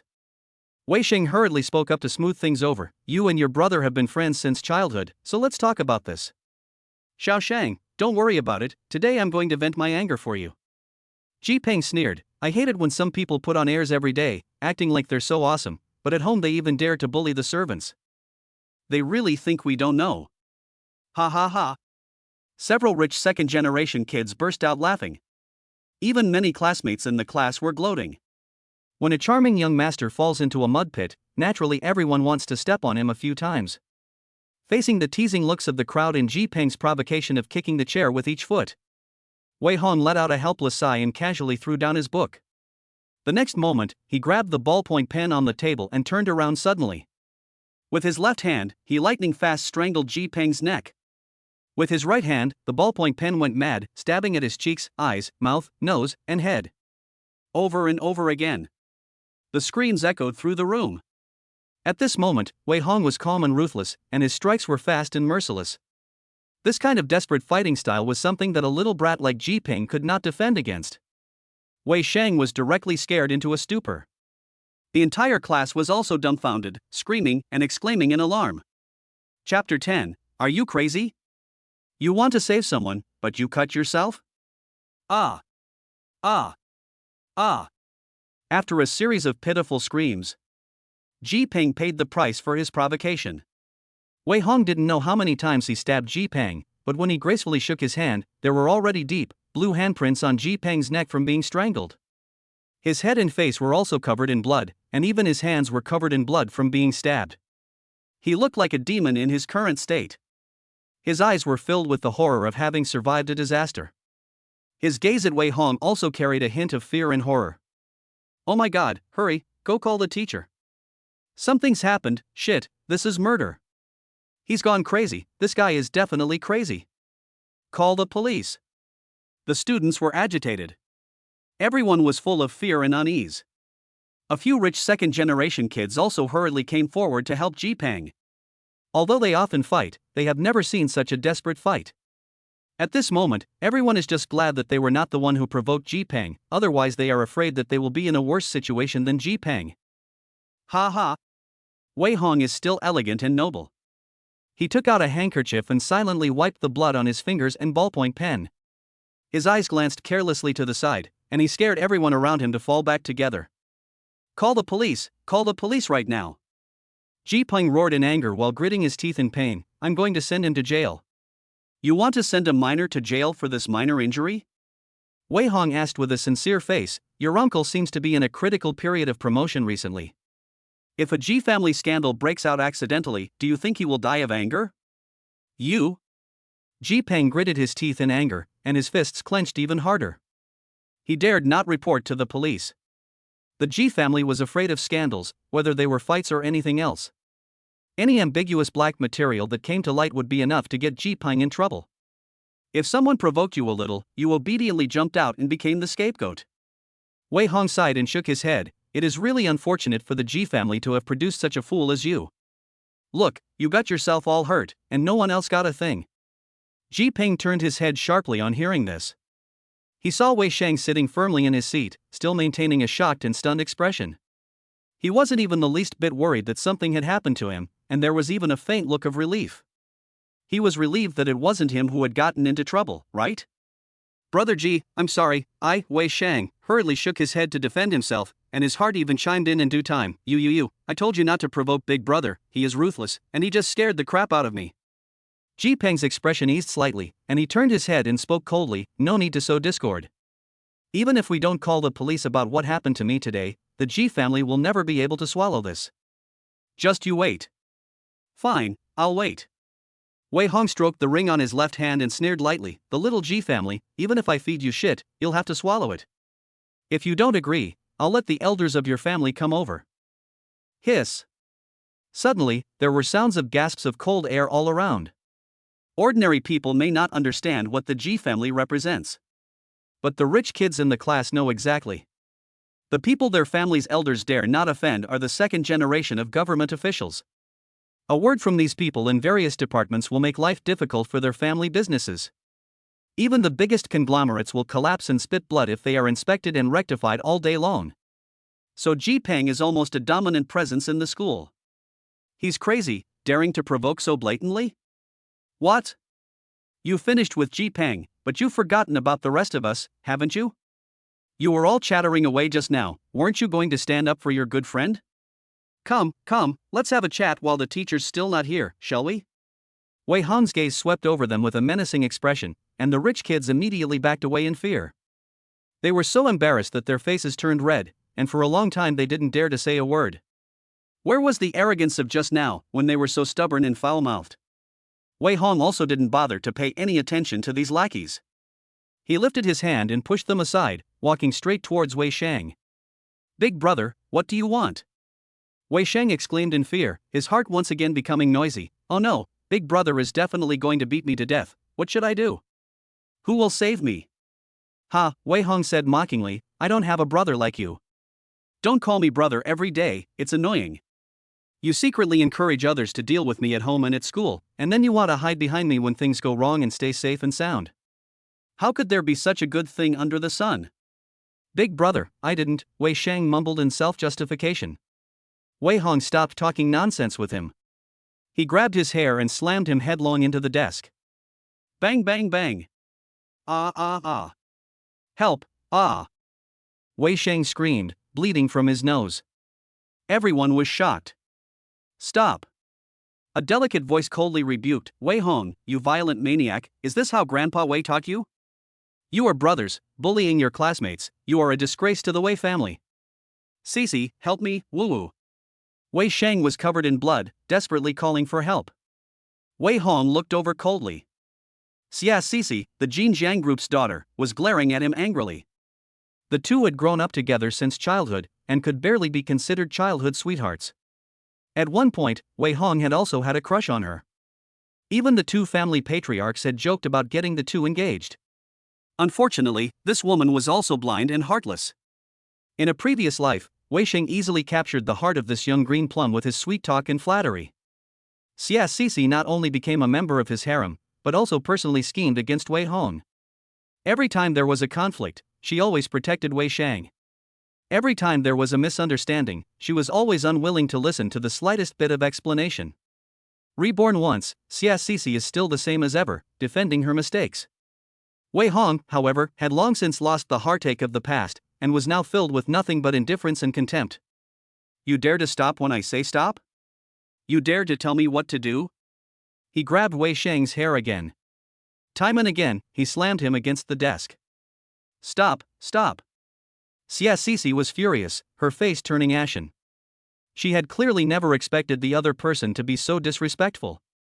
In desperation, she ignored the danger and grabbed the paper knife on the desk and held it against her white neck. If you don't stop, I'll die for you. Xia Sisi's face was full of determination and menace. Damn it, Sisi, don't be impulsive. Wei Daishao, stop it, don't kill someone. Oh my god, call the teacher. The students once again exclaimed in shock. Several of them had already rushed out of the classroom with anxious faces. Wei Hong, on the other hand, was dumbfounded, and even a little unable to laugh. Are you crazy? You want to save someone, why are you cutting yourself? Who cares if you die or not? Chapter 11, if you want to die, do it quickly and get out of my sight. Once upon a time, Wei Hong did love Xia Sisi like a younger sister. If she even fell over and grazed her skin, he would feel heartbroken. But after experiencing betrayal after betrayal in his past life, his heart had long since hardened like iron, and even if the other person died in front of him, he would not bat an eyelid. Now Xia Sisi wants to threaten him with death to make him stop. It's ridiculous. Chairman Xia of the Jin Jiang Group has worked hard to cultivate the apple of his eye for more than 10 years, and she's actually a stupid pig. That's really ridiculous. If you want to die, do it quickly, so you don't get in my way. Wei Hong commented coldly, and kept on going with his actions. Once again, he grabbed Wei Sheng's head and smashed it repeatedly against the desk. You? How dare you? Xia Sisi was full of grievances and disbelief. Wei Hong was not like this before. Whenever she did anything that hurt her body, he would become extremely anxious. He even agreed to all her unreasonable demands. But now, why didn't he care? Stop it, if you don't stop I will never talk to you again in my life. Bastard, didn't you say you would never refuse me? Xia Sisi stamped her feet in anger. But Wei Hong still didn't bother to pay her any attention. Just as she was at a loss for what to do, the homeroom teacher, Ms. Li, finally arrived, panting. She was a middle-aged woman in her 40s. The farce in Class 2, Grade 12, had already attracted many teachers and students from the surrounding classes to gather outside and watch. She pushed her way through the crowd and entered the classroom, exclaiming sharply the next moment, Wei Hong, have you gone crazy? Stop it, right now. Oh, Mr. Li, good morning. Wei Hong let go with a light laugh, looking innocent and pure. But this appearance made Mr. Li so angry that she couldn't help screaming and cursing at the sight of Ji Peng and Wei Sheng's miserable state. You murderer, how dare you do this to your classmates? Call the police. I'll call the police right away and send you to a juvenile detention center. After saying this, she took out her phone and prepared to make the call. Ji Peng spoke coldly, we can't call the police. I've already notified the elders in my family to come and deal with this. Teacher, calm down. Yes, we can't call the police, we can't. Teacher Li finally came back to her senses. If a police car drove onto the school campus and made a big deal of this, affecting the school's reputation, she would also be punished. Quickly, take the person to the school clinic to treat the injury. Teacher Li took a deep breath and quickly made arrangements. You, and you, hurry up. And you, Wei Hong, go get your parents to come immediately. Calling the parents over to let the teacher show you how to grovel, is that it? Wei Hong asked sarcastically. There was a burst of muffled laughter in the classroom. If a normal student had committed a crime, naturally the parents would be called over by the teacher to be scolded. Even if they are old enough to be a teacher's age, they still have to be scolded like a grandson. But when someone like Wei Hong commits a crime, the parents come over and the teacher only dares to serve with a smile. Teacher Li also felt suffocated when she realized this, and turned around to start calling the school's higher-ups. Today's incident has caused such a big stir that even if you can't be sent to a juvenile detention center, you have to get out of Xingrui High School. Before Ji Peng went to the infirmary, he coldly said, you will pay the price. Really? I'll be waiting. Wei Hong didn't bother reminding him, but your family might not be enough, do you want to call more people? I've already informed Uncle and Aunt Wei, and my father will be here too. Xia Sisi gritted her teeth and continued to pressure him, you can keep up the act, but see if they come over and don't clean you up. Okay. Wei Hong remained calm and composed. He had a suave demeanor like a suit-wearing thug, and it directly made many female classmates stare. Within 5 minutes, The big event in Class 2, Grade 12 had spread across the campus. The teachers and students were all full of surprise and gossip.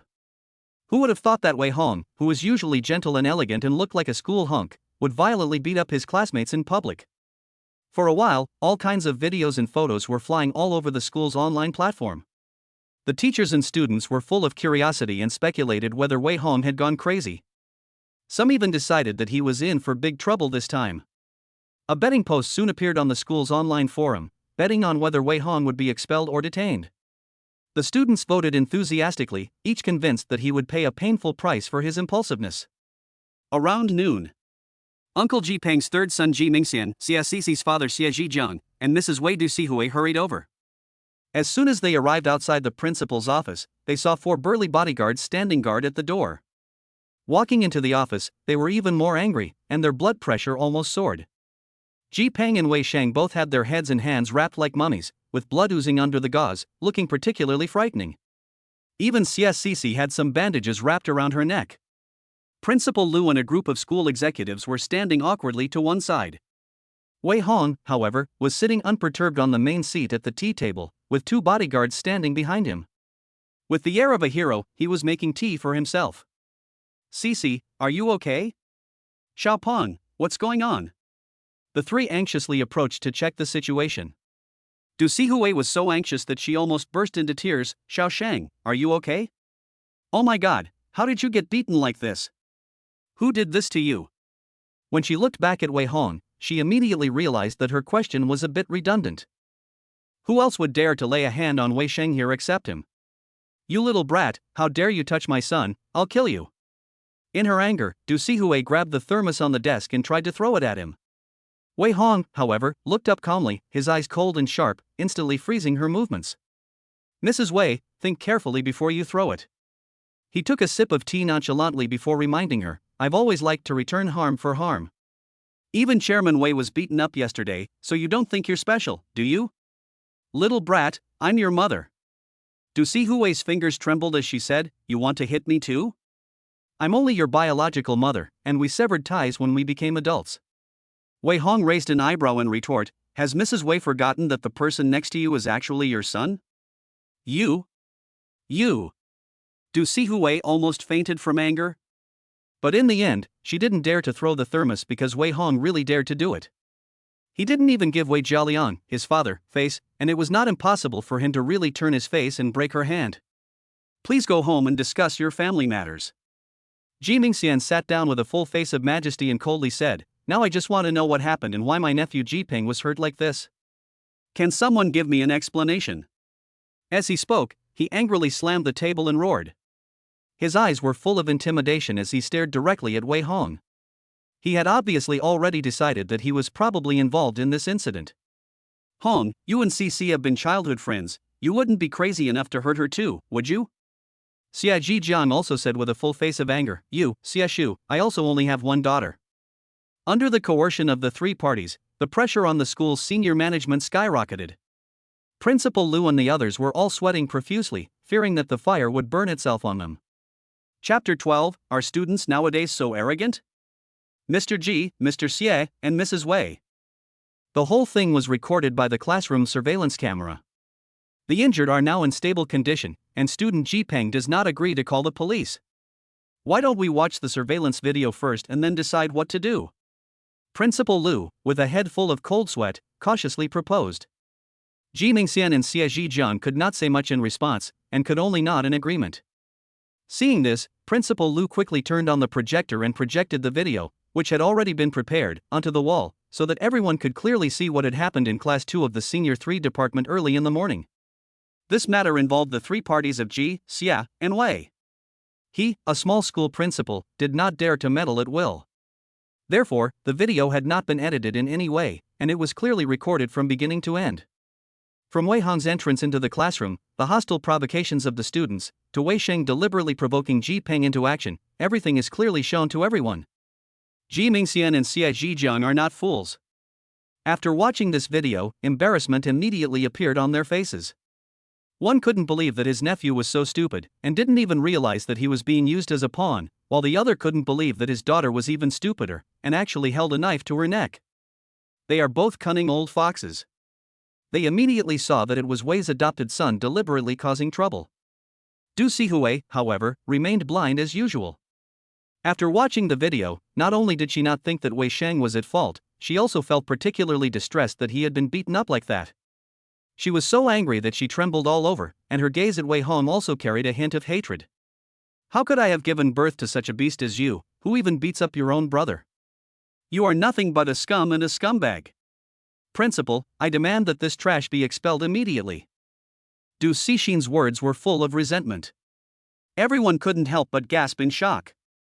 It had long been said that the Wei family was strange, loving their adopted son but not their biological son. But witnessing it with your own eyes is to realize just how exaggerated the Weis are. Du Sixin cursed her biological son in public without hesitation, just to vent her anger at her adopted son. This is something that only a fool would do, right? Mrs. Wei, the biological mother, even suggested that he be expelled from school, so I won't say anything more. Ji Mingxian sneered and said, although my nephew Ji Peng was slightly at fault for provoking the incident, he has suffered so many injuries that he won't feel good about it in his heart. As long as Wei Hong quits school, we can let bygones be bygones. Good. Xia Zhijiang nodded in agreement. Someone has to pay a price for the trouble these kids have caused, otherwise they won't learn their lesson. The three parties are taking a stand and exerting pressure. Principal Lu let out a sigh of relief and was about to make his stance known. Wei Hong, however, raised his hand to interrupt him and said with a smile, since the three of you have expressed your stance, may I also say a few words? What do you want to say, nephew? Xia Zhijiang frowned. I want to say you have no shame. Can't you see that? Wei Hong slammed his teacup onto the ground, pointed at Xia Zhijiang and started scolding him. Are you blind? Did your daughter have anything to do with this from beginning to end? You came here and meddled in other people's business, and you even put a knife to your own neck. If you really slit your throat and die, whose fault will it be? Your daughter is a brain-damaged idiot. Hurry up and take her to the hospital to have her brain checked. Who are you to be talking nonsense here? And you want me to pay the price? You ungrateful son of a bitch, without my grandfather's help, you would have been a construction worker carrying bags for other people. You became Chairman Xia after a few years and forgot your place? Xia cripple. In full view of everyone. Xia Zhijiang's face turned red with anger. His chest heaved with anger, and his hands curled up behind his back, clenching them tightly. Several times he almost couldn't hold back his temper, but in the end he forced himself to do so. That's right. Xia Zhijiang said coldly, in the past, if it weren't for Grandpa Wei's support, I would never have been so successful in my life. I will never forget this kindness. But isn't it a bit too much for your nephew to publicly abuse his elders like this? Excessive? You don't think that just because the old man is dead, no one will know about what happened in the past, do you? Wei Hong continued to scold. I have all this dirt on you now, and I've already gone out of my way not to send you to jail, and you fucking dare to provoke me? Xia Zhijiang's cold sweat trickled down his face at these words. Dad, say something. Xia Sisi angrily accused. Wei, what do you mean? Show some respect for my father, or I'll make you pay. Sisi, shut up.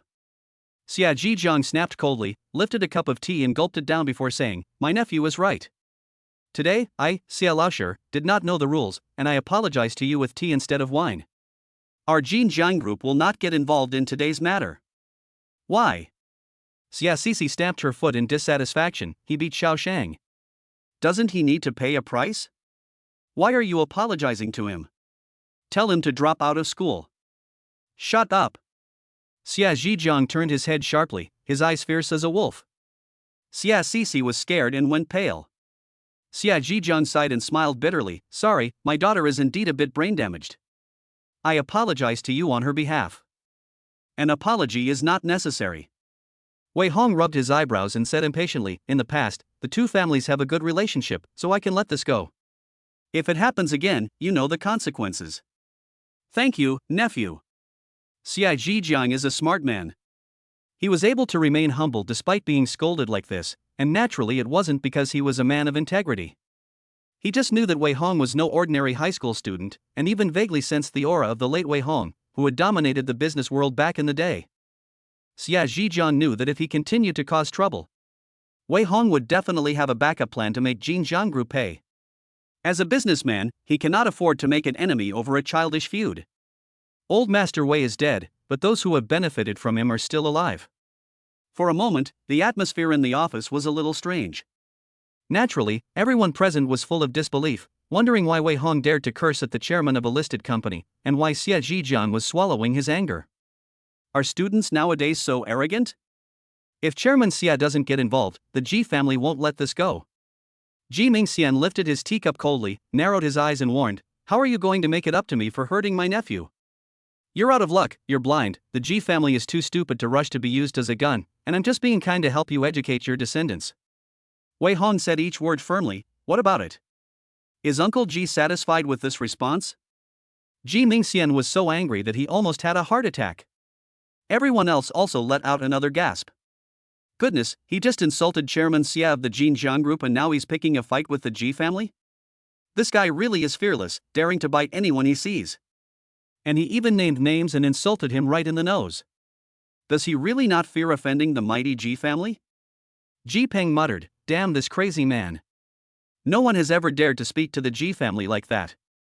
Everyone has to fawn over them. I heard that the second son of the Ji family is about to get promoted again. Even Wei Group has to fear them. How dare Wei Hong? Ha, he's just showing off. Now he'll be punished."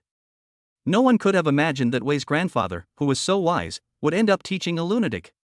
Everyone secretly thought this, and their looks at Wei Hong contained pity. Very well.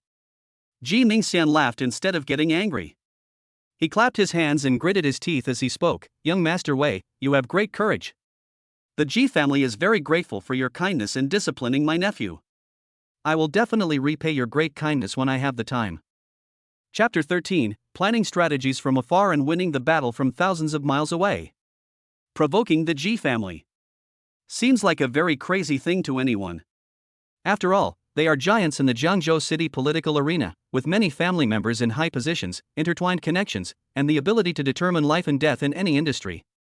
If the Ji family really loses their temper, even the Wei Group will not be able to withstand the pressure. Seeing this tense situation, Du Sihui's mind cleared for once. She shrugged and reminded, "Ji Laosan, don't get the wrong person if your family wants to deal with him. This little brat beat up Lao Wei at home yesterday, so now our Wei family has nothing to do with him." Ouch. Wei Hong raised an eyebrow and mocked, "You just called him your dear mother, and now you say you have nothing to do with him?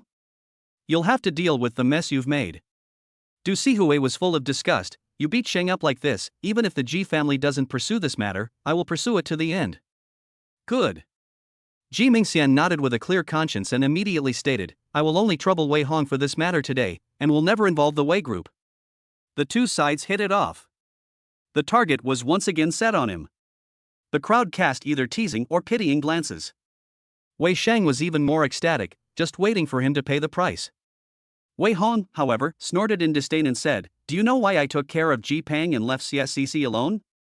"Why?" Ji Mingxian frowned. "Because in my opinion, the Ji family is easier to deal with than Jinjiang Group." Wei Hong leaned forward with a very oppressive sneer, "I like picking on soft targets, got it?" SSS. The crowd gasped again. Everyone looked at him as if he were a fool. One is a giant with intertwined political connections, and the other is a business tycoon. Isn't it obvious which one is more powerful? Even Xie Zhijiang himself has to bow and scrape to people occasionally for certain projects. The scholar, the farmer, the merchant, and the artisan, the scholar will always be superior to the merchant by several heads. My nephew. Xie Zhijiang spoke with a wry smile, "Don't flatter me too much, our group is no match for the Ji family's prestige." Ha ha. Wei Hong idly fiddled with his teacup. Money and power have always gone hand in hand. Most of the time, the powerful are indeed more awe-inspiring than the wealthy. After all, sometimes money may not be able to buy power. But in my eyes, the powerful are easier to deal with. It may take money and resources to clean up a business group, and you have to find the other party's flaws before you can crack down on them. But when dealing with those in power, all you need is evidence of a violation of the law. The Ji family may seem to be in the midst of a blazing fire, but in fact there is a lot of filth inside. It won't be difficult to find some flaws, and if the Ji family shows the slightest sign of fatigue, your opponents will immediately pounce. Ultimately, it's just that the power isn't great enough.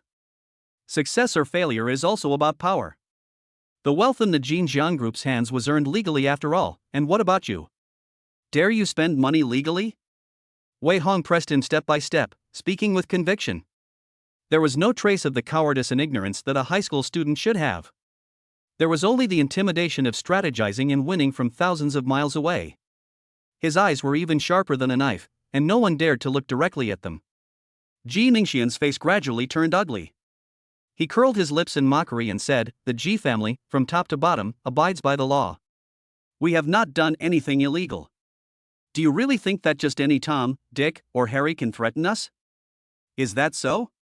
Wei Hong laughed teasingly. "You have a large family, from the nanny to the driver. Are you sure they are all on your side? A bunch of people who only dare to secretly show off their wealth. Do you think it's hard to dig up dirt on you? There are so many eyes on the Ji family. What are you trying to say?" Ji Mingxian gritted his teeth. Wei Hong did not answer his question, but instead changed the subject. "Recently, Uncle Ji has been running around, trying to move up a bit, right? Ha, it's a pity. Someone in the province has already internally decided on this position, but you haven't even heard the news yet." Wow! Ji Mingxian was so shocked that he stood up straight. His face was full of shock, disbelief, and panic. A cold drop of sweat had slowly trickled down his forehead without him noticing. This was the first time Ji Peng had seen his third uncle lose his temper like this, so he couldn't help but exclaim, "Uncle, what's wrong with you?" "Shut up." Ji Mingxian's face was full of uncertainty. After sitting down again and taking a few sips of tea, he squinted at Wei Hong. The credibility of a high school student saying such things was almost zero. However, Wei Hong is too inscrutable. Not only does he easily overwhelm the school's senior management with his aura, even Xie Zhijiang has to bow down in his presence. As a ruthless character personally trained by Wei's grandfather, he definitely cannot be underestimated. In a few days, someone from the provincial government will come. Wei Hong continued with a smile. "Do you think when the new official takes office, he will set an example by killing the chicken to warn the monkey and pick on your Ji family?" Nonsense. Ji Mingxian refused to show weakness. However, his left hand could hardly hold the teacup, and the tea spilled onto the ground with a slight tremor. Seeing this, everyone was even more shocked. What did Wei Hong know? Why did Ji Mingxian panic so much at just a few simple words? It's just a few high school students fighting. How can it be more frightening than a big shot negotiating?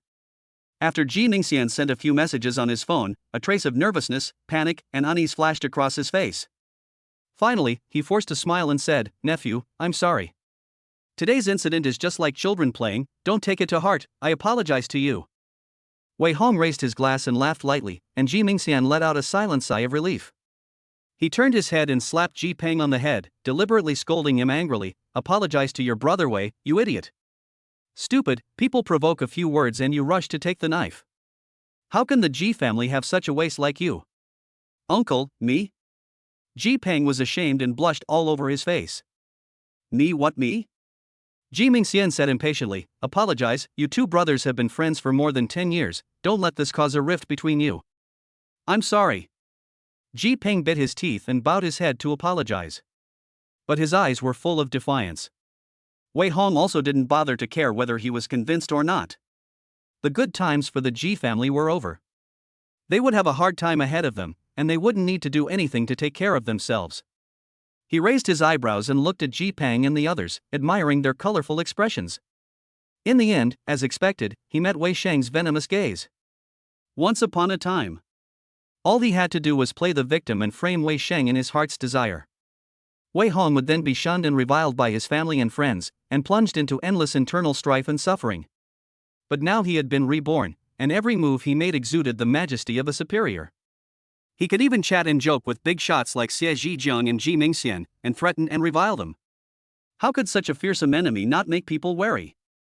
"Oh, brother, you're so scary."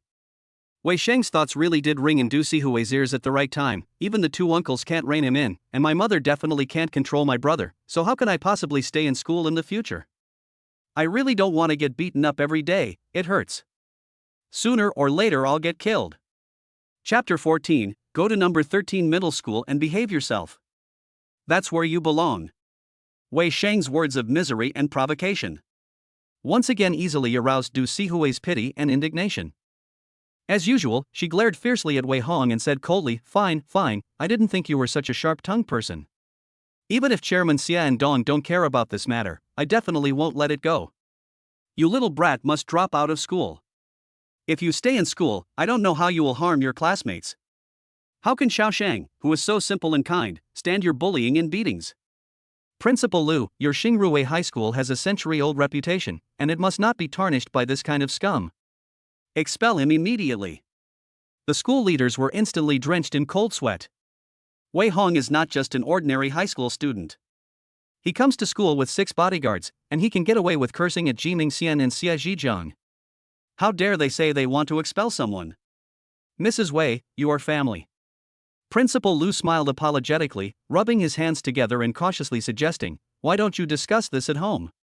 Whether it's dropping out or transferring schools, just discuss it and you'll be fine. Discuss what? Du Cixin blared angrily, this is a serious matter of assaulting a classmate and violating school rules. You just need to follow the rules and not worry about anyone's face. This is not appropriate.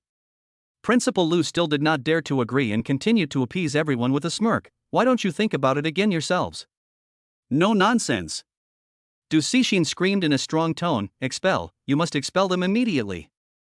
Otherwise, I will complain to your board of directors. Mrs. Wei, even if you complain against us, you cannot expel students at will. Principal Lu hesitated, and finally kindly reminded, however, you are their guardian, and you have the right to choose to transfer, withdraw, or suspend one of them from school. This proposal made Du Cixin's eyes light up. Her anger instantly disappeared, and a determined sneer appeared at the corner of her mouth. She turned her head and made a decision. Wei Hong will transfer to school, and I, as his guardian, have decided that he will transfer to number 13 middle school. Number 13 middle school? Everyone looked at her with different expressions. Du Sihui is really ruthless? In order to punish her own son, she is willing to let him go to the notorious middle school in the city, a middle school that even the children of migrant workers don't want to go to. In an instant, everyone's gaze turned to Wei Hong again, with pity in their eyes. Ha, weren't you quite arrogant just now? Now you're still going to be crushed? No matter how powerful you are, you're just a minor high school student. They have the status of guardians, so it's easy to get rid of him. It's a pity that if Grandpa Wei had lived for another 2 years, his grandson really had an unlimited future, but now he's going to be toyed with to death by his own mother. It's a pity to have such parents. People whispered among themselves. Wei Shang's mouth slowly curled up in a sneer. He knew that he just needed to stir things up a bit. Wei Hong would still suffer the most vicious backstabbing from his family, and this time, see how he would escape punishment. As soon as the news that the young Master Wei had been exiled to number 13 middle school spread, not only will he get his revenge today, but Wei Hong's face will be completely humiliated. In the future, when people in the upper circles of Jiangzhou City talk about him, they will contemptuously associate him with number 13 middle school. Mom, you can't do this. Wei Shang, who had gained an advantage, cried and begged for mercy. Big brother has very good grades. How can you let him go to a place like number 13 middle school? Won't that ruin him? I beg you, don't do this. Shang, you're just too kind.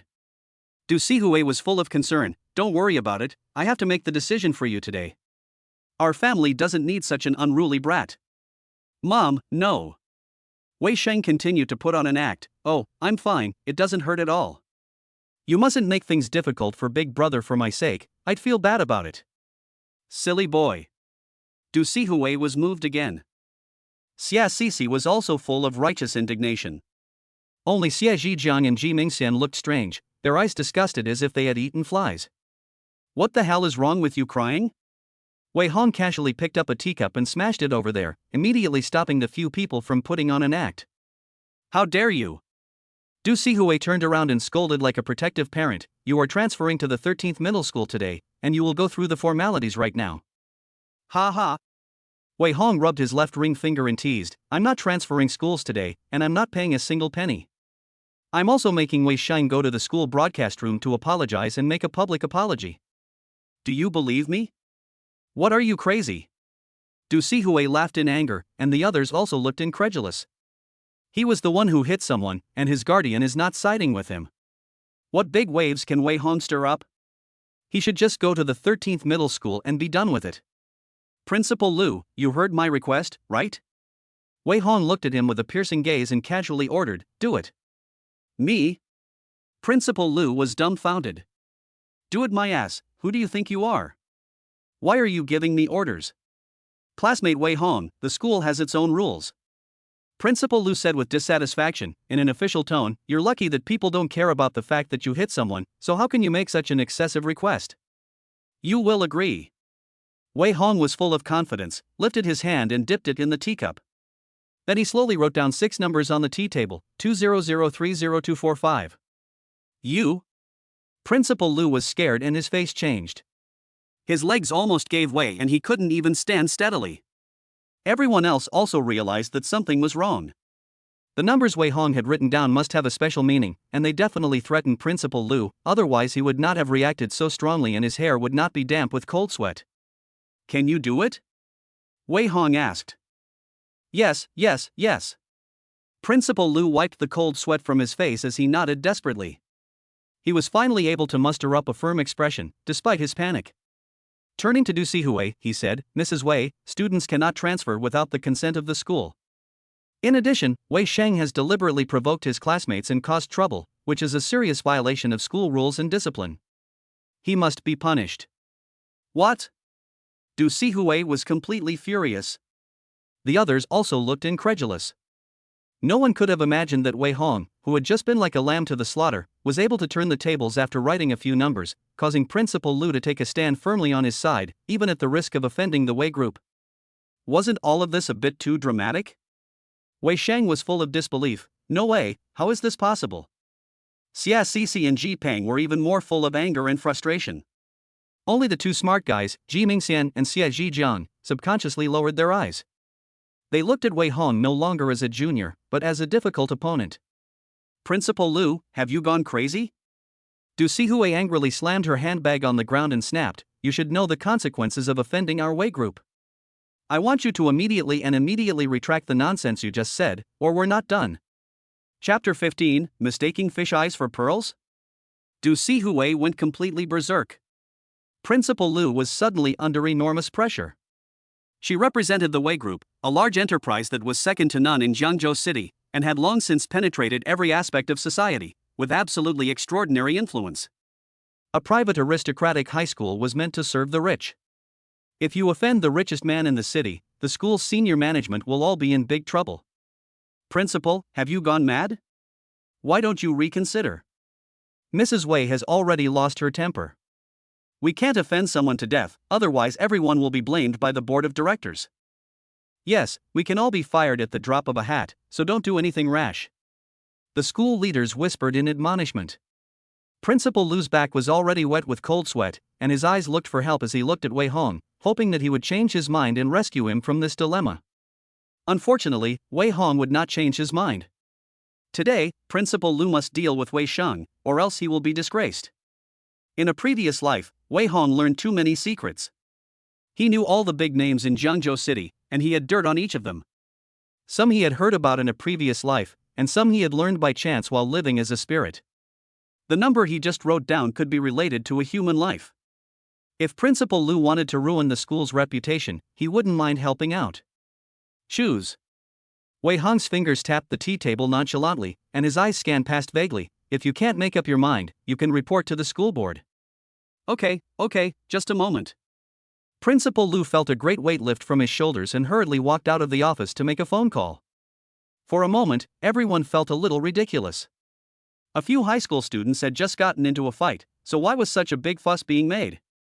In the end, it had to be brought to the board of directors for a decision. You have to understand that Xingrui International High School is a national aristocratic high school, with branches not only in Jiangzhou City, but also in other places. The board of directors and shareholders are all big shots in various industries. It's a bit ridiculous to have to consult them over such a trivial matter, isn't it? Don't think that you can fool them by pretending to be a god. Du Sihui was not convinced and snorted coldly. Even if it is the major shareholder behind Xingrui High School, they still have to give our Wei Group a little face. Who do you think you are? They are not giving Wei Group a little face, but rather the late old master a little face.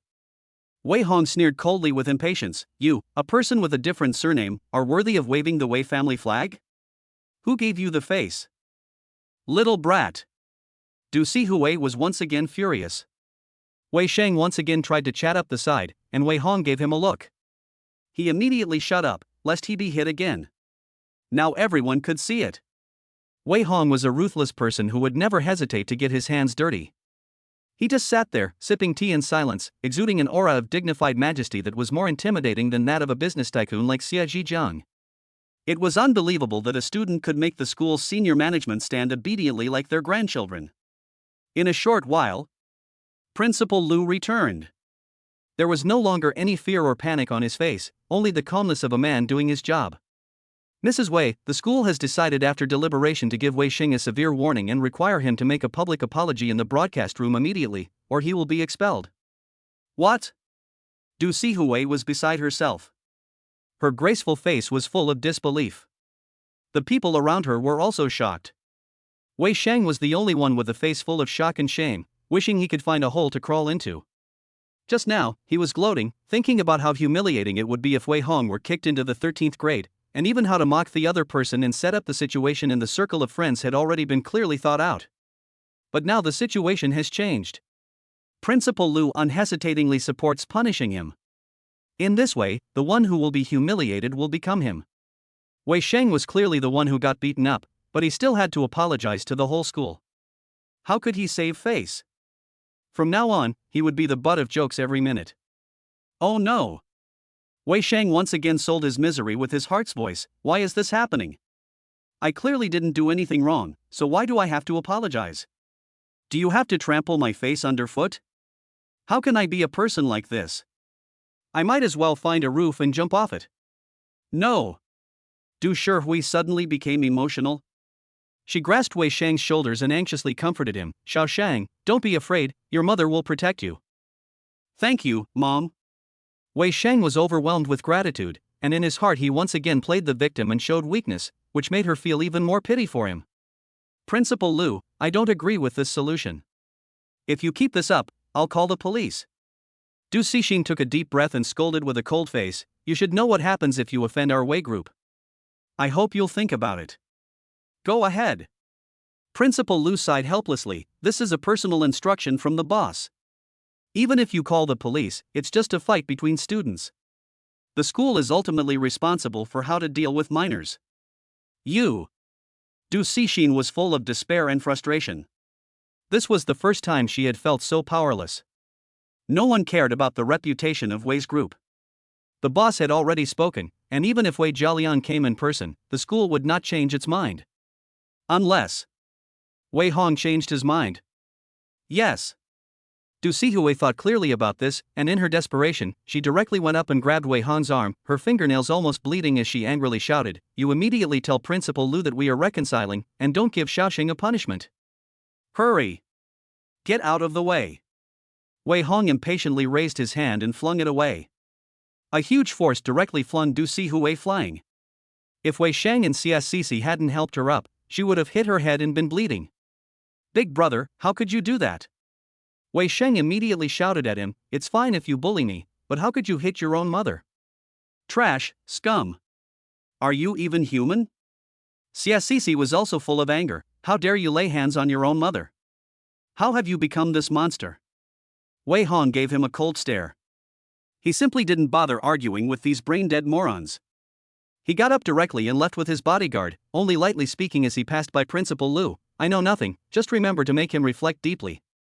Don't worry, classmate Wei, our school leadership team will never tolerate evil. Principal Lu hastily and righteously assured. Wei Hong nodded with satisfaction and turned to leave the office. Leaving only the complex expressions of the crowd, pitying glances turned to Wei Sheng and Du Sihui. The two of them were still suppressed after a head-on confrontation. They must have lost face today. The Wei family has produced a true dragon. Ji Mingxian couldn't help but sigh with emotion. Unfortunately, some people mistake fish eyes for pearls. They don't hurt the true dragon, but instead, they hurt the son of a chauffeur. What a strange person. Du Sihui faced the strange looks of the crowd. She only felt immense shame, while at the same time, a thought silently rose in her heart. Had she really made a mistake?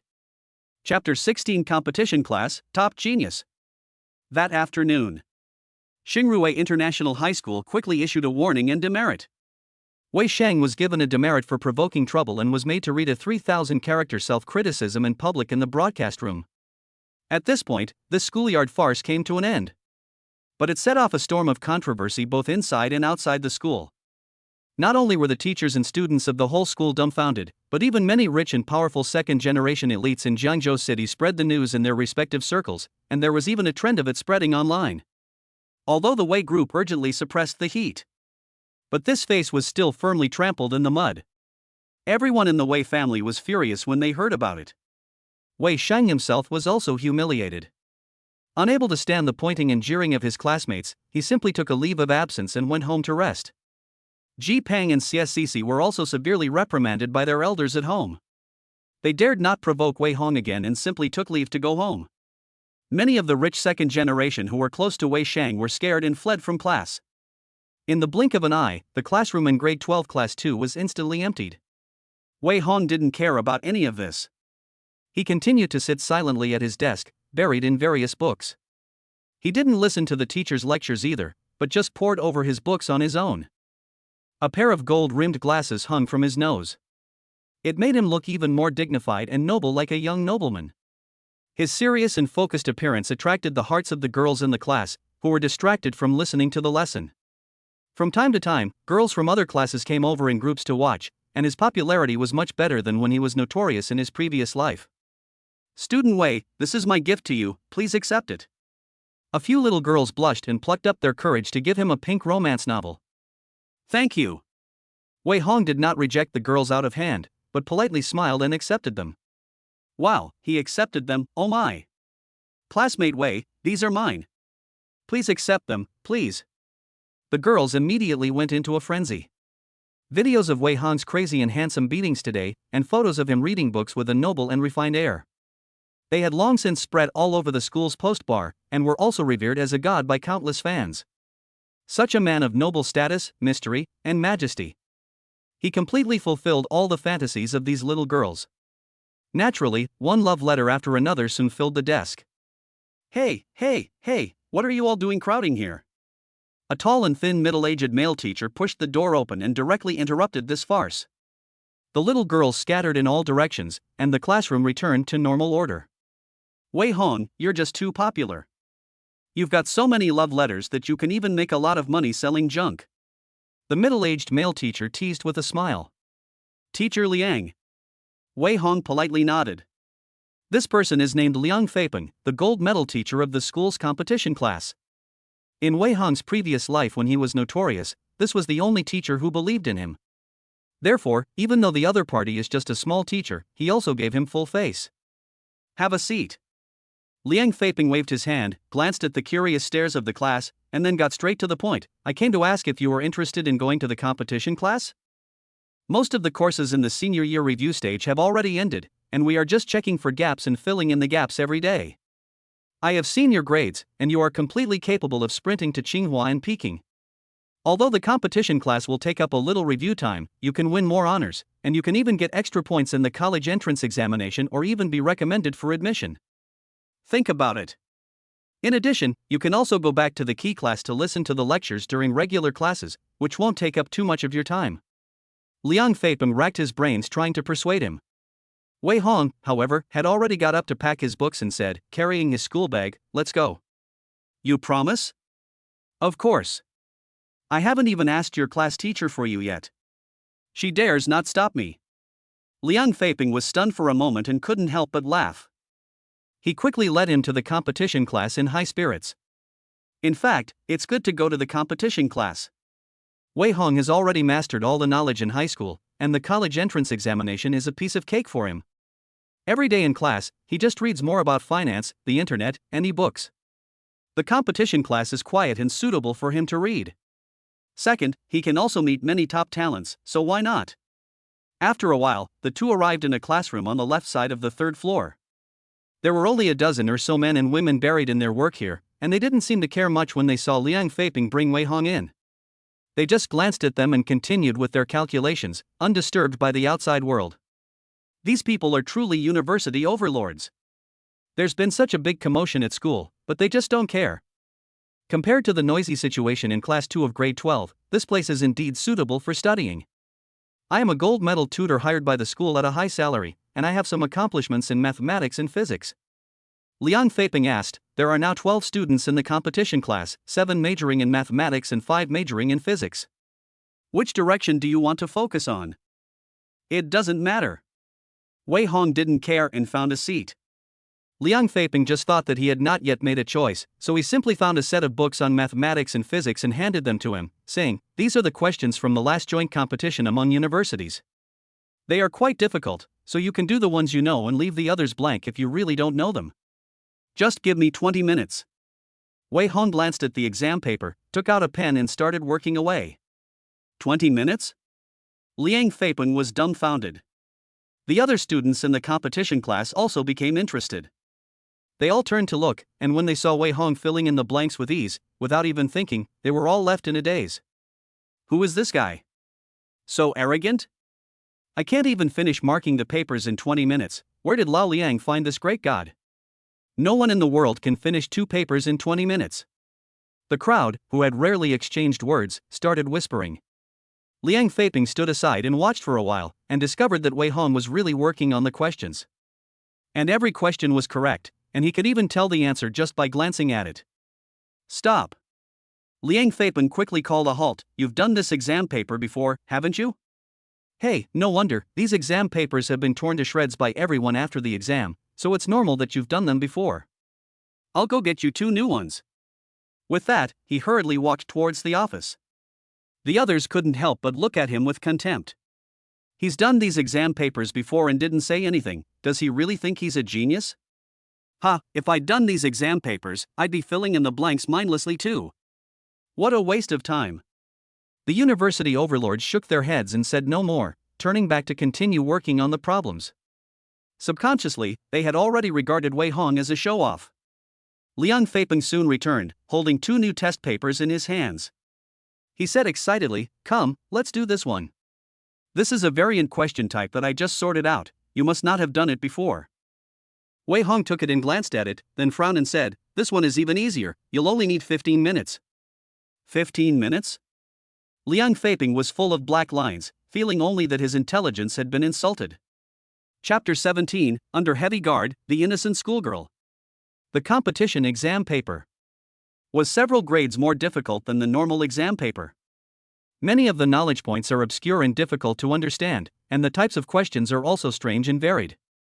Without long-term guidance and training, it is simply difficult to grasp them, and even a real university overlord would have a headache. But for Wei Hong, it was as easy as elementary school addition and subtraction problems. He had an IQ of 180, and the ability to memorize everything he saw. In his previous life, he had come into contact with too many competition questions, and he knew the answers just by glancing at them, and sometimes he didn't even bother to write out the solution steps. Swish, swish, swish. Wei Hong was still writing as if he had divine help. With a single glance, the answer was already written on the tip of the pen. This speed of solving problems took everyone by surprise. A bespectacled classmate couldn't help but ask, Liang, you haven't solved these problems before, have you? Bullshit. Liang Feiping snapped, I just finished organizing them yesterday, and no one but me has seen them. Oh, so he just wrote them down randomly? No, look, the answers are correct. Holy cow, he's a genius. Everyone quickly gathered around. They glanced at the questions, and couldn't wait to find a pen and paper to start working on them. In no time, everyone was excited, because the answers Wei Hong wrote down were correct, and many of the questions even they had to think about for a long time, but he just wrote down the answers casually. There was only one truth, this person was absolutely a genius. Even Liang Feiping, a gold medal tutor in the competition class, definitely did not have such awesome computing power. Wei Hong, what's your IQ? Liang Feiping couldn't help but ask. It was measured when I was 12, and it seems to be 180. Wei Hong said without looking up, I don't know if it's accurate. 180? Higher than Einstein? Awesome, man, I've seen what a genius is like. Lao Liang, where did you dig up this god? The crowd once again exclaimed in amazement. Everyone looked at Wei Hong with a little more fanaticism in their eyes. They are people who don't like to dress up, don't pursue luxury goods, and have no interest in love and romance, but they worship the truly top geniuses. This is the common perception of the academic world. At this moment, Wei Hong has already gained their respect. 15 minutes passed in a flash. When the two exam papers full of answers were placed in front of him, Liang Feipeng couldn't wait to correct them on the spot. It took another half an hour to finish correcting the exam papers. Full marks? Holy shit! Liang Feipeng couldn't help but stare and swear, "How did you manage that?" The last question was the latest competition question, and I only came up with 2 solutions, but you wrote 5? On both papers. Wei Hong skimmed most of the questions. He only spent some effort on the last question. His casually displayed talent made people's scalps tingle. "These questions are not difficult for me." Wei Hong put down his pen and casually said, "From today onwards, I will attend the competition class, but I will not bother to participate in minor competitions other than the major ones. You don't need to make any special arrangements for my lessons, Mr. Liang. I can just read on my own if I want to learn something." "Okay." Liang Feipeng nodded and agreed. In fact, he found that there was really not much he could teach. If Wei Hong wanted to go to university, he would have to compete fiercely with the Qingbei youth class. These high IQ geniuses have their own development plans, and as a teacher, he would not be appropriate to interfere. However, Liang Feipeng said, "If you have time in class, you can help me with these unpromising things." Wei Hong smiled helplessly and glanced around. Facing the hopeful, eager, excited, and admiring glances of the academic prodigies. In the end, his eyes settled on a boy with black-framed glasses, a simple and honest face, and a mushroom head, and they lingered for a few seconds before he looked away. "Great." Wei Hong raised an intriguing smile and said, "I will come to school every day, and the time I come to school and leave school is not fixed. Occasionally, I will be late for school or leave school early. If you have any questions, you can save them in the wrong answer book first. Every day, I will spare half an hour to answer your questions." "Really? That's great. Wow, thank you, great God. Now Lao Liang can retire." The academic elites cheered excitedly. Liang Feipeng let out a small laugh and couldn't help but feel secretly grateful. He had originally just wanted to recruit Wei Hong to the competition class because he had seen that his grades were good, but who knew that he was actually a genius in disguise? With his guidance, the competition class would definitely achieve outstanding results this year. With Wei Hong's hard work as a guide, in just one afternoon, he had become friends with the competition class nerds. At 5:30 p.m., the school bell rang. Wei Hong packed up his things and walked towards the school parking lot. As soon as he arrived, he saw that there were 2 more Hummer SUVs next to the 3 Bentley Mulsans. They were tall, rugged, and full of testosterone. "Young master." Several bodyguards bowed in unison to greet him. Wei Hong frowned and said, "Why are there more people?" A quick glance revealed that there were as many as 12 bodyguards. He had only brought one group of bodyguards with him in the morning, but now there was an extra group? "Uncle Gong is worried about your safety," the bodyguard team leader explained in a low voice. "That's why we've specially transferred another group of people here. He has instructed that from now on, when you go out, you must have 2 groups of people following you at all times." After saying this, he casually clapped his hands. Immediately, 2 young female bodyguards walked out. "From now on, they will protect you closely," the bodyguard captain said. "Even if you are in class, they will sit next to you." "Okay." Wei Hong nodded indifferently. "But you 2 had better change into regular clothes, don't stand out too much, I don't like to be disturbed when I'm in class." "Understood." The 2 female bodyguards respectfully agreed. Wei Hong was much more satisfied. Uncle Gong must have heard the news that he was going against Xie Zhijiang and Ji Mingxian today. He is afraid that he has offended someone and will be subject to retaliation, so he has deployed an additional team. But it is right to be cautious. Ji Mingxian may not be willing to resort to underhanded tactics. Xie Zhijiang, on the other hand, may not be so restrained. He started out as a contractor when he was young and has dabbled in businesses such as game arcades, entertainment halls, karaoke bars, sand quarries, and mines. Even though he was treated like a dog by Wei Hong today, he would definitely be willing to go all out if he really wanted to. 6 bodyguards are indeed not enough to protect Wei Hong's safety. Although 2 groups of 12 people are a bit ostentatious, their security has increased considerably. Unfortunately, they can't carry guns in the country. Wei Hong muttered, and casually handed his school bag to a female bodyguard. "Let's go home." "Yes." The bodyguard captain hurriedly gave orders to the others by waving his hand. But just then, a panting girl came running from afar. The girl was dressed in a white dress and flat shoes, with a high ponytail swinging as she ran. Her features were bright and moving, her eyes were misty and very pure, and she was exactly the image of an unyielding little white flower. She had just been stopped by the bodyguard and immediately started yelling angrily, "Wei Hong, you stop right there." Chapter 18. Don't you have the slightest sense of shame? Do you need something from me? Wei Hong narrowed his eyes. There was more coldness in the way he looked at the young girl. Her name was Xiamo, a sophomore in class 6. For decades, Mr. Wei had been at the helm of the Wei Group and had long been committed to public welfare.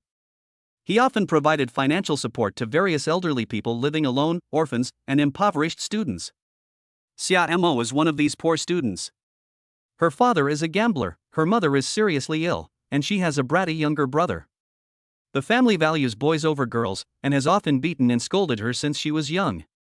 But she has not been defeated by these difficulties. Instead, she has always persevered in her studies and remained optimistic and kind.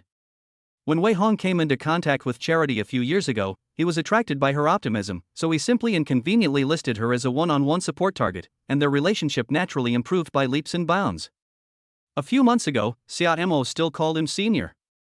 She went to class 2, grade 12 every other day to deliver breakfast, and she also relied on him very much and was very close to him during the week. But when Wei Shang was adopted by the Wei family and transferred to Xingruwei High School, the situation changed overnight. He and Xiamo turned out to have grown up in the same urban village. Plus, Wei Sheng occasionally sows discord and spreads rumors. Xiamo immediately misunderstood Wei Hong's devotion to her as having another purpose. After several conflicts, she completely sided with Wei Shang, always righteous and seeking justice for the other party.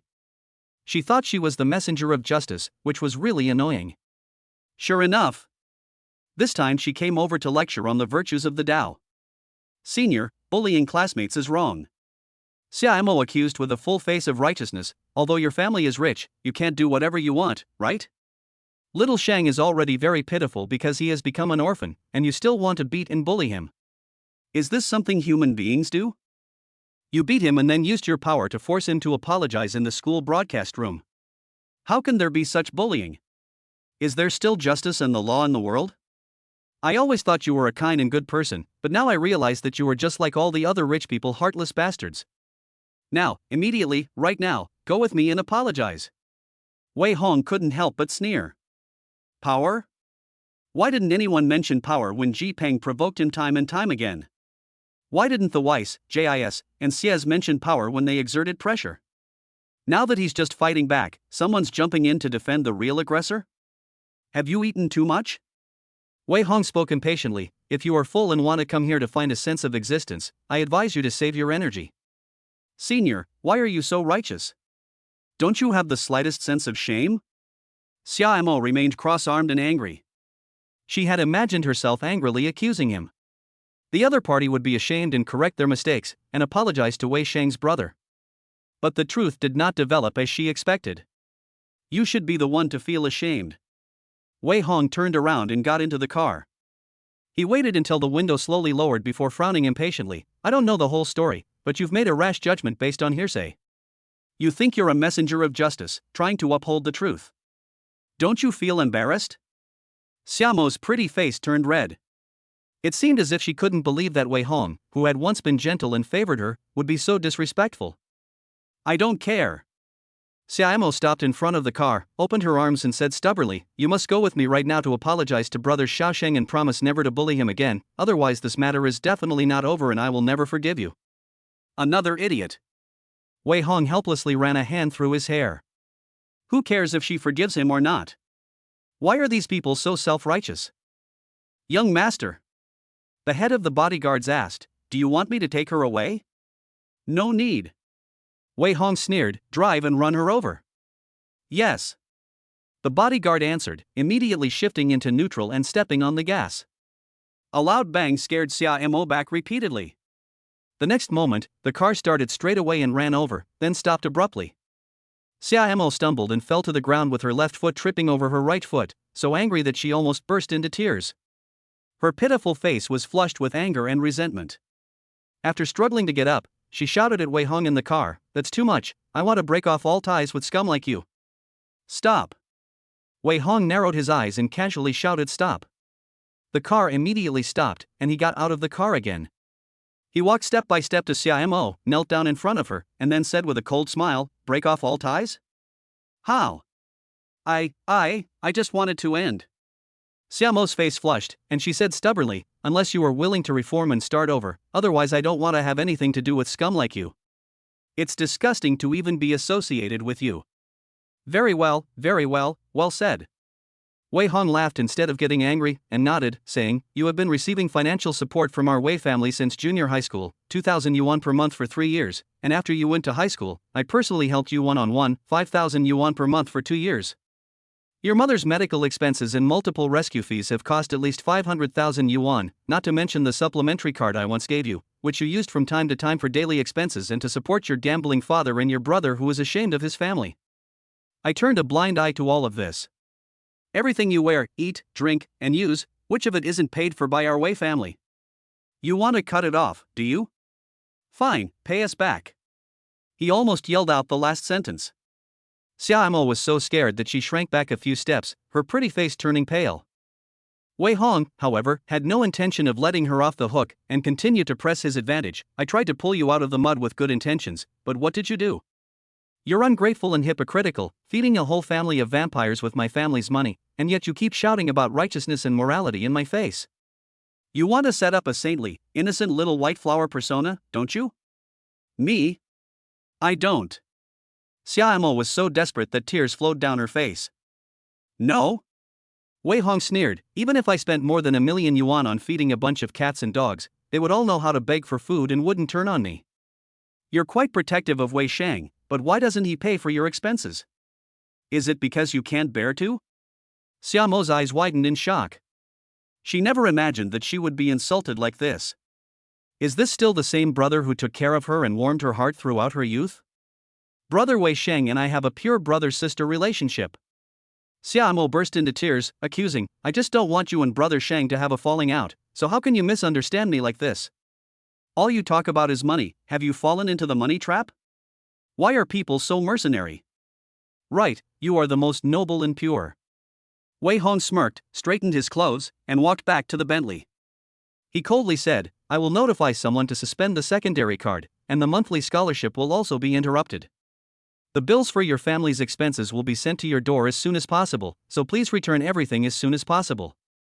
Since you keep saying that you regard money as dung and want to sever all ties with me, then let's sever it cleanly, lest I be accused of being a heartless rich person who oppresses the poor."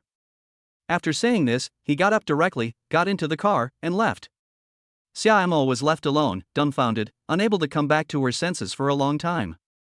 Chapter 19, The White Moonlight, The Lie is Revealed. At the school gate. Xiao was a little lost and distracted. She carried her school bag and followed the flow of people, mechanically walking step by step towards the school gate. There was no longer the previous innocence, naivety, or cuteness in her eyes, just a deep sense of worry. Obviously, Wei Hong's words just now had a significant impact on her.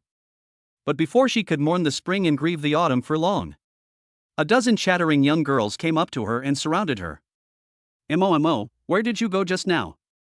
Are you done with your errands? Did you go to secretly meet Senior Wei Hong? Wow, I really envy you, you're so close to Senior Wei Hong, he's the male god in our hearts." The girls chattered on and on.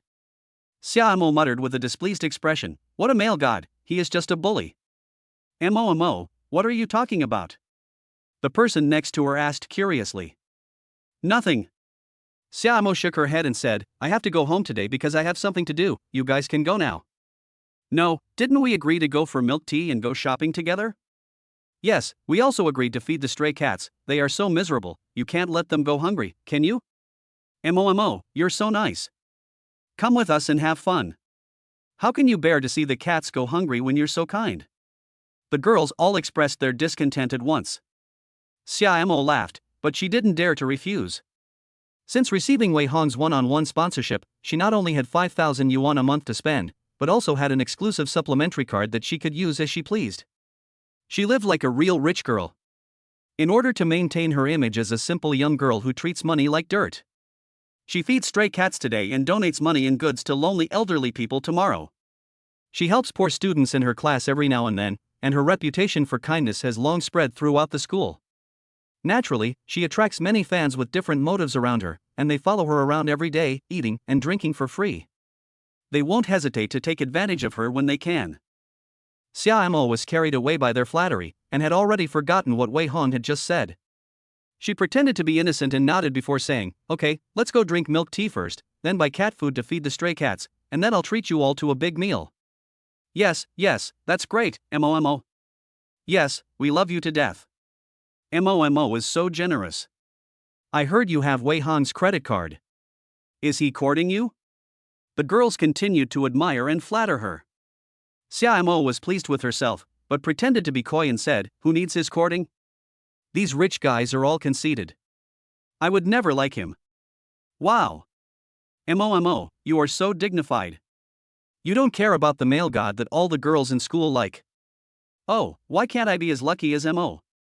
Oh my, is Senior Wei Hong licking you? The girls continued to chatter and flatter. Xiao neither explained nor refuted, just occasionally saying a few ambiguous things. Unconsciously, she created the image in everyone's hearts that Wei Hong was a dog licker and she was his only pure and flawless white moonlight. In an instant, Xiao's image continued to rise. She was regarded as the white moonlight by the male god who was admired by all the girls in school. It seemed as if a golden light had been cast upon her, and the girls looked at her with nothing but envy and admiration. The group of people laughed and chatted all the way, and soon entered a milk tea shop. Oh my god, the milk tea here is so expensive, the cheapest one costs more than 20 yuan a cup, shall we go to another shop? One girl deliberately suggested, there is a Michelle's ice cream next door. No need. Xiao waved her hand and said indifferently, if you want a drink, let's drink something good. Everyone, order whatever you want, I'll pay. Don't be shy, I've never been good with money. Yes. That's great. I love you, Mo. The girls cheered in unison and started ordering like crazy. They didn't hesitate to rip people off, each one of them ordering the most expensive things. Not only did they order one drink each, they also ordered a few more drinks on the pretext of ordering for others.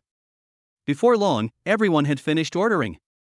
The shop assistant politely looked at Xiao and smiled, 43 drinks in total, 1,672 yuan. Madam, please show me your QR code, and I will scan it for you. Just swipe your card. Xiao casually handed over a black card. The shop assistant's eyes lit up at the sight, and he quickly took it with both hands respectfully, before operating the POS machine. But after a moment, he frowned and said, Madam, your card has been frozen. Would you like to use another card? Or you can pay with WeChat Pay. Frozen? Xiao was shocked. She hastily took the black card and looked at it, but she couldn't see anything unusual. She was unwilling to accept this and asked the clerk to try a few more times, but the POS machine still showed that the card was abnormal. She finally remembered what Wei Hong had just said. He really had someone freeze the attached black card. Why? Why would he do that? Xiao was panicking. Since the black card was in Wei Hong's name, she only had permission to use it, and she could only swipe it at the POS machine each time, not even being able to transfer money to WeChat. Now that the black card had been frozen, where would she find more than 1,000 yuan to settle the bill? Mo, what's going on? Why can't the card be swiped? Yeah, what's wrong? The girls also realized that something was wrong. They subconsciously spread out a little, exposing Xiao to the curious, teasing, and astonished stares of the surrounding customers, leaving her flustered and embarrassed. I don't have that much change in my WeChat. Xiao blushed and stammered, can I get a refund on these milk teas? I'm sorry, madam, but we were making the orders as you were placing them. The shop assistant politely but distantly refused, a lot of the milk teas have already been made, so they can't be returned. Lin and Frost, can you lend me some money? There's something wrong with my card. Xiao looked pitifully at the other girls. I don't have any money, I've already spent all my living expenses. I don't have any either, don't look at me. The girls shook their heads and refused. Xiao was so desperate that she didn't know who to turn to for help. At that moment, her phone rang. She clicked to answer it instinctively. Damn girl, where the hell are you? Why aren't you home cooking dinner? Do you want to starve me and your brother to death? And, why have you stopped paying your mother's medical bills? Hurry up and pay them, do you want to just watch her die? Damn worthless piece of trash, it's better to raise a piece of barbecued pork than to raise you, I. A series of harsh and sharp curses. It sounded like a machine gun, non-stop. Even if Xia Mo hadn't turned on the speaker, everyone would still have heard it clearly. For a moment, everyone's gaze on her changed. What the hell is going on? Isn't she a rich and beautiful girl? Isn't she the white moonlight of Wei Daishao? How can she not be able to pay a bill of over 1,000? And it seems that her mother is seriously ill in bed? Everyone's suspicious and astonished glances. Instantly, Xia Mo was ashamed and humiliated to death. Chapter 20 Outsider? You're the outsider. In the evening, Wei Hong returned to the Wei mansion, surrounded by his bodyguards. In the living room, Wei Jialiang, Du Sihui, and Wei Sheng were sitting at the dining table. The sisters were not there, and only the servants were busy. Wang Ma, the young master is back. Du Sihui immediately squeezed out a smile and said, "Bring the food up quickly." "Yes, my lady."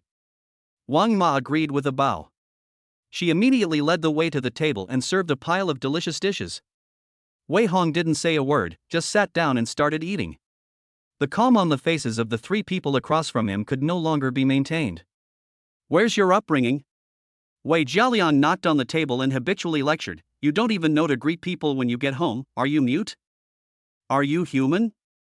Wei Hong asked curiously. Wei Jialiang was so angry that he almost fainted. Humans and animals alike know to be kind to their children. Wei Hong said nonchalantly while chewing on the beef, "But what about you? You're even more disgusting than animals. You don't love your own son, but you love your adopted son. You're all mentally abnormal.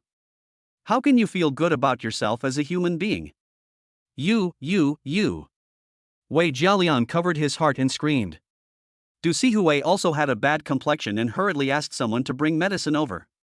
Wei Sheng chatted away at the side, "If you don't like me staying at home, I can leave. You mustn't be so disrespectful to your parents, you'll be struck by lightning.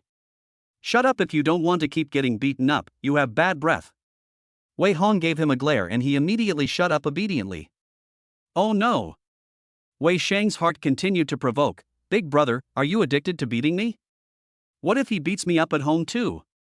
I won't be pushed down the stairs in the middle of the night, will I?" He was deliberately acting pitiful. Wei Jialiang and Du Sihui naturally thought of what happened at school. However, contrary to expectations, they did not fly into a rage and seek justice for Wei Sheng.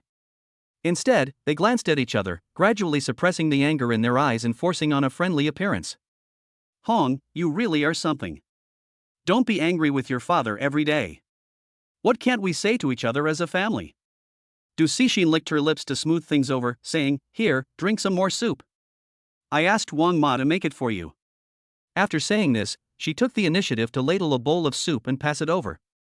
Wei Hong glanced at it and didn't bother to take it. "If you're not offering me something, don't do it." He has already seen what kind of couple this is, and he will never have any fluke psychology towards them in this life. "If you have something to say, just spit it out, don't disgust me." Wei Hong spoke with disgust. Cough. Wei Jialiang coughed tactically and asked casually, "Did your grandfather leave anything behind?" Wei Hong sneered, "You don't know what your grandfather left? When he died, you wanted to take everything, didn't you? Not even your elder sisters in Beijing and the province got a single penny. Don't change the subject, I'm not talking about stocks or property." Wei Jialiang pounded the table and emphasized, "Did the old man leave you an intelligence network, contacts, information on everyone, and so on?" Obviously, he already knew what happened in the school office today. He also easily judged that Wei Hong knew a lot of information that outsiders didn't know, otherwise he could not have forced Xie Zhizhang and Ji Mingxian to retreat in a few words, and he could not have forced Principal Lu to comply. Although Wei Jialiang is now in charge of the Wei group with a legitimate title. However, everyone knows that this is only because Wei Hong is still underage. Once he reaches adulthood and inherits the 30% of the shares left by the old man, coupled with the momentum created by the senior executives such as Uncle Gong on the board of directors, it will be a piece of cake for him to inherit the group. That is why Wei Jialiang has been unhappy with him all these years. If he can persuade him to hand over his intelligence network and all the dirt on everyone. With such a large intangible asset in his hands, Wei Jialiang will definitely be able to achieve even greater results, shut the board of directors and shareholders up at once, and completely gain a foothold in the group. Thinking about this, Wei Jialiang's eyes revealed a hint of urgency as he urged, "You're still a minor, and children don't understand the dangers of these things. Right now, I don't know how many people are trying to get you killed behind your back, so hand everything over now. Yes. Du Sihui also advised from the side, how can we, your parents, just stand by and watch you get into trouble? Hand over your intelligence network and explain everything you know, and just study hard in the future. Ha ha. Wei Hong couldn't help but snicker. Sure enough, the couple were as shameless as ever. In fact, what intelligence network did the old man keep? What black material was even more fictitious, except that he knew too many secrets in his past life? What are you laughing at? Wei Jialiang snapped, dissatisfied, hurry up, our group recently has a major project with the Jin Jiang group, and Xia is unwilling to concede even a little face. If you give me his black material, I will make him bleed profusely. You really know how to dream.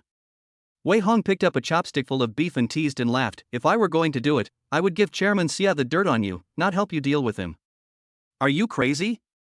Wei Jialiang angrily slammed his hand down on the table, scaring the servants around him. Big brother, how can you help outsiders against mom and dad? Wei Sheng chimed in discontentedly, the Wei group is the hard work of our family, you can't be so extreme. Outsider? You're the outsider. Wei Hong slammed his chopsticks down on the table and shouted, just so you know, the Wei group was my grandfather's lifelong achievement, not your chauffeur father's. Don't think you can take over just because you've changed your surname. If you want to get something for nothing, go back and inherit your real father's pots and pans. The three people sitting across from them were once again filled with anger and their faces turned red. The meal ended in discord, and Wei Hong was about to go upstairs after eating and drinking his fill when Du Sihui immediately covered her head in pain and slowly fell to the side. Wei Jialiang and Wei Sheng hurriedly came forward to help, and the servants also scrambled about. Madam, how are you? Mom, are you okay? Is your headache acting up again? Quick, where's the family doctor? Call the doctor over. Everyone was in a flurry. Wei Hong, however, stopped in his tracks with interest, went to the wine bar, poured himself a glass of red wine, and then sat on the sofa, crossing his legs and watching the show. Of course, he wasn't concerned about Du Sihui's health, he just wanted to watch the show. In the past, she had symptoms such as high blood pressure, headaches, and insomnia. In order to help her recover, Wei Hong spent a lot of time reading various medical books and taught himself how to practice traditional Chinese medicine. With his careful care, massage and acupuncture, Du Sihui is full of energy every day, and her symptoms of insomnia and headaches no longer recur. Unfortunately, the good times lasted too long, and she had long forgotten Wei Hong's efforts. In the past few days, her old illness has returned due to her anxiety, and she should let her taste the bitter consequences again. Chapter 21, You want me to work for you for free like a cow? Like hell. The family doctor arrived quickly. He was a middle-aged man in a suit with a gentle face.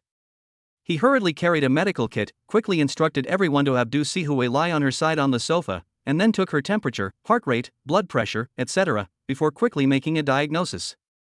Madam, this is a headache caused by an elevated blood pressure due to emotional excitement. The middle-aged doctor said, you just need to take half a tablet of antihypertensive medicine later, and some ibuprofen for the headache. If you are really worried, you can go to the hospital for a detailed examination. Oh my God! Wei Sheng exclaimed, brother, how could you make mother get a headache from being angry with you? This is really not filial, is it? No. The middle-aged doctor quickly retorted, Madam has had a headache for more than 10 years, accompanied by severe pain, insomnia, and even occasional convulsions and vomiting. She has suffered a lot in the past, not just now. Right. Wei Jialiang immediately patted his head and agreed, in the past, she went to many hospitals for tests, but they were all useless. In the end, she got better for some reason. It was the eldest son who used traditional Chinese medicine, acupuncture and massage to treat her, along with medicinal food.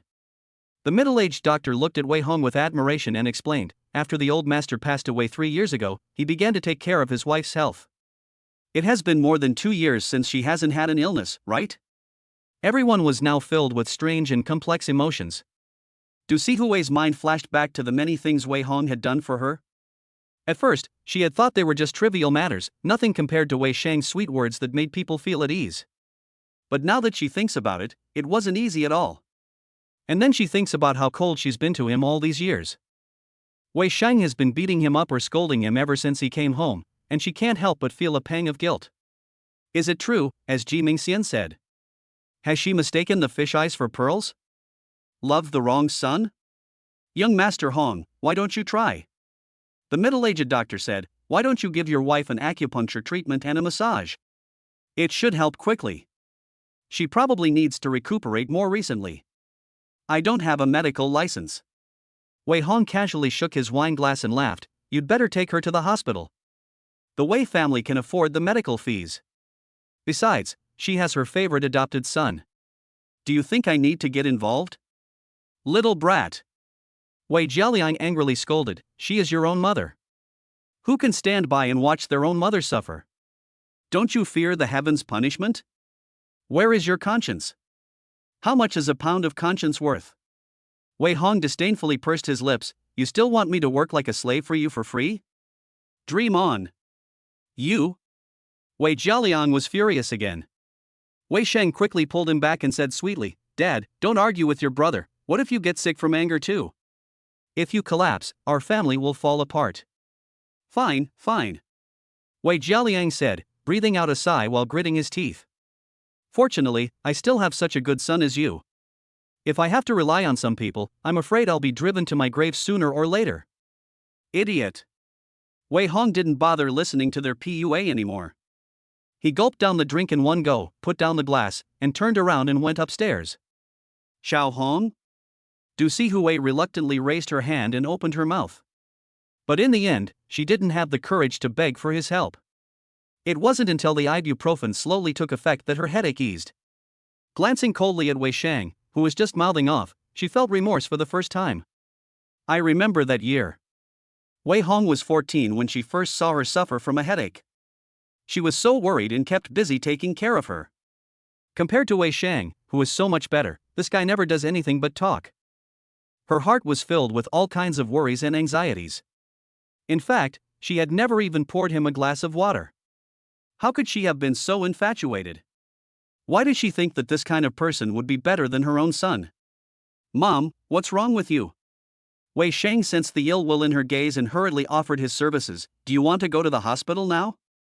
I'll tell the driver to get the car ready. No need. Du Sihui waved her hand impatiently and said, it's an old problem, just rest for a while. Let me massage you. Wei Shang continued to smile, while his heart kept outputting, oh, it hurts to see my mother in so much pain. Unfortunately, I don't know how to massage or acupuncture.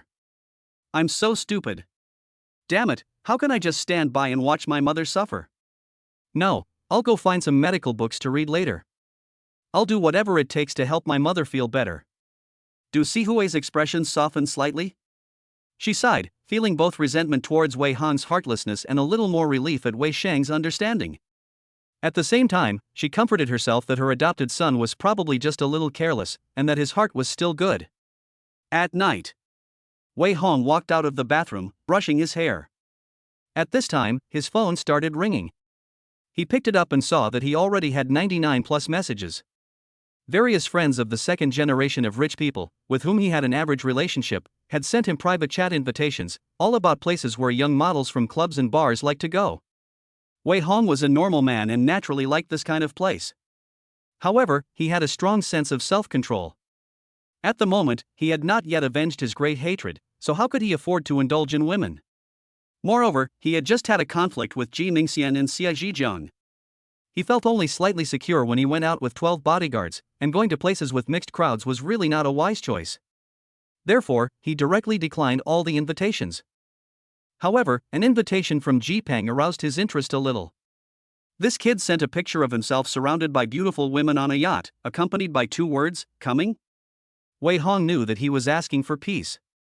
Since childhood, Ji Peng had always been a very arrogant person, daring to love and hate, straightforward and hot-tempered. When he wanted to bow his head and be submissive, he could not lower his face, and often he would pass over a step for others to go downhill. If in the past he had faced his request for peace, Wei Hong would have long since forgotten all grudges and happily gone to the appointment. The 2 brothers would immediately return to their old friendship after a few drinks. But today, he didn't want to talk to the other person, and even decisively chose to block them. A hot-tempered person with no judgment is also a drag as a brother. Coupled with the entanglements of past lives, I am already being the most kind not to retaliate against you. Take care of yourself. Wei Hong sighed, turned his head to check other information. Soon he discovered Xia Mo and Xia Cici's friend circles again. Coincidentally, the two women had each posted a few lines of poisoned chicken soup to mock him. Xia Cici, it's better to be kind, otherwise, when the night is quiet, aren't you afraid of your conscience condemning you? Xia Mo, money means nothing to me, I only want to pursue the dreams that twinkle like stars and the warm friendships that touch people's hearts, and I will never give in to the oppression of power. Among the many likes, many sycophants left messages praising them. Wei Hong, however, sneered and conveniently blocked them both. Trying to brainwash him with a few lines of toxic chicken soup? Chapter 22, Guilt and Self-Reproach. How can a mother and son have a grudge overnight? Under the night sky. A 3-story luxury yacht floats on the urban inland river. Ji Peng and a group of other young masters are indulging in pleasure in the cabin, surrounded by beautiful women, with various music DJs constantly celebrating, showing off the hedonism of the upper circles. But today, Ji Peng is in a bad mood. His head and face have been roughly bandaged, and he looks as ugly as a mummy. His eyes are fixed on the chat interface, and he hasn't said a word for a long time. Brother Ji, what are you doing? A blonde, rich second generation sat down next to him and asked curiously, Hey, isn't this Wei Daishao's WeChat? You two just broke up today, and you're taking the initiative to find him? Damn it! A flash of embarrassment crossed Ji Peng's face. Given his temperament, even if he knew he was in the wrong, he wouldn't give in so quickly. But who could make him bow his head? He had to bow his head. Third uncle, second uncle, my father, and even the old man all personally came to talk to me. Ji Peng sighed with a scowl on his face. They said that Wei Hong is not an ordinary person, and told me not to offend him easily, and that it would be best to mend fences and make friends with him. Alas! How dare I not listen? Cut it out. The rich second generation with blonde hair sneered with disdain. Wei Hong is not popular with Chairman Wei right now, and it's not even certain that he'll be able to inherit the family business in the end, so why should I ingratiate myself with him? I don't like this kind of deep-minded villain either. Ji Peng took a sip of wine before narrowing his eyes and scolding. I grew up with him since childhood, and this son of a bitch puts on a high and mighty airs every day, which is really annoying. If Xiao Sheng hadn't told me, I wouldn't have known that this son of a bitch has been plotting against me behind my back. Never mind, since the family elders have requested it, just give them face and maintain a superficial relationship. After saying that, Ji Peng was about to send an address to Wei Hong's WeChat. This was the second time today that he had bowed his head and given in. Whether the other person agreed or not, he would have accounted for the elders in the family. But the next moment, Ji Peng froze in place. Because the message he sent showed a red exclamation mark. Holy shit, he actually blocked me? Ji Peng's heart was constantly rising and falling with anger, and he slammed the glass in his hand on the ground with a crash. The sound of the shattering glass scared the beauties into screaming and exclaiming, and people around them looked over one after another. Brother Ji, what's wrong? Why are you so angry? Did someone provoke you? Oh dear, Brother Ji is so angry? The young men asked one after the other. Ji Peng didn't want to say anything more, his eyes red, he gasped for breath. A feeling of betrayal and inexplicable anger rose in his heart. Although he had always said that he didn't like Wei Hong. They had grown up together and their relationship was inevitably complicated. Since childhood, he has been arrogant and difficult to tame. No matter how angry he gets or what mistakes he makes, as long as he gives him a little slack, Wei Hong will choose to tolerate and forgive him, and he has always relied on this tolerance to repeatedly make mistakes. The two are sometimes brothers, sometimes rivals. But this is the first time they have been blacklisted like this. Ji Peng knows Wei Hong's personality too well. He doesn't really care about anything, but once he decides to block someone, it means he wants to completely stay away from them. This is a sign that they are really going to break up. How dare he? Fuck. Ji Peng's anger was rising, and he muttered between clenched teeth, I don't even care that he hurt someone, and he's actively apologizing and bowing his head, so why the hell is he blocking me? Blocked? Xia Cici let out a gasp of surprise. After figuring out what had happened, she immediately sensed something was wrong. She picked up her phone and sent a WeChat message to Wei Hong, but immediately an exclamation mark appeared, and she was also blocked. Damn it, how dare he? Xia Cici was also full of shock and grievance. She and Wei Hong had been childhood sweethearts, and had been flirting with each other for many years. She thought it was just a normal conflict and that they could return to their old ways if they both took a step back. Xia Cici had even made up her mind that when Wei Hong came around to coax her, she would make him wait a few days longer, so that he would reflect deeply on his mistakes and she could forgive him. But who would have thought that she would also be blacklisted? In the past, no matter how outrageous things got, no matter how many times she teased him, no matter how fierce the arguments got, they always ended with Wei Hong giving in. But now she's been blocked? No way, why would he block me? Xia Sisi grabbed her bag in anger and was about to go to Wei's house to confront him. Ji Peng stopped her with a sigh. Don't go, they've already decided to completely break with us, they won't change their minds, don't go and embarrass yourself. Xia Sisi stood in the same place for a long time, stunned, her emotions in a complete mess. They had grown up together since childhood, and just a few months ago they had been as close as family. They had spent every day together, playing and fooling around, but how had it all changed so suddenly? It seemed that it had all started when Wei Sheng entered the picture. Late at night, Du Sihui lay on the large bed in the master bedroom on the right side of the third floor of the villa, tossing and turning and unable to sleep. Wei Jialiang was already snoring loudly next to her, but her head felt like it had been pricked by a needle. No matter how many painkillers she swallowed, they were of no help and she was unable to sleep peacefully. This made her think back to a few years ago. At that time, when her headaches were at their worst, she also couldn't sleep all night. At that time, Wei Hong was anxious and distressed, serving her with acupuncture and herbal medicine. Various memories swept over her in the middle of the night, as if sharp knives stabbing her heart. Du Sihui felt extremely ashamed and self-blame, and wished she could slap herself a few times. Such a good son, how could she bear to treat him meanly? No, I have to talk to Hong. I've wronged him these days, but how can a mother and son hold a grudge against each other? I won't favor Xiao Sheng anymore in the future, and he will definitely forgive me. Xiao Hong is a good boy, he won't abandon his own mother, he won't. Du Sihui struggled to get up, wearing silk pajamas and cotton slippers.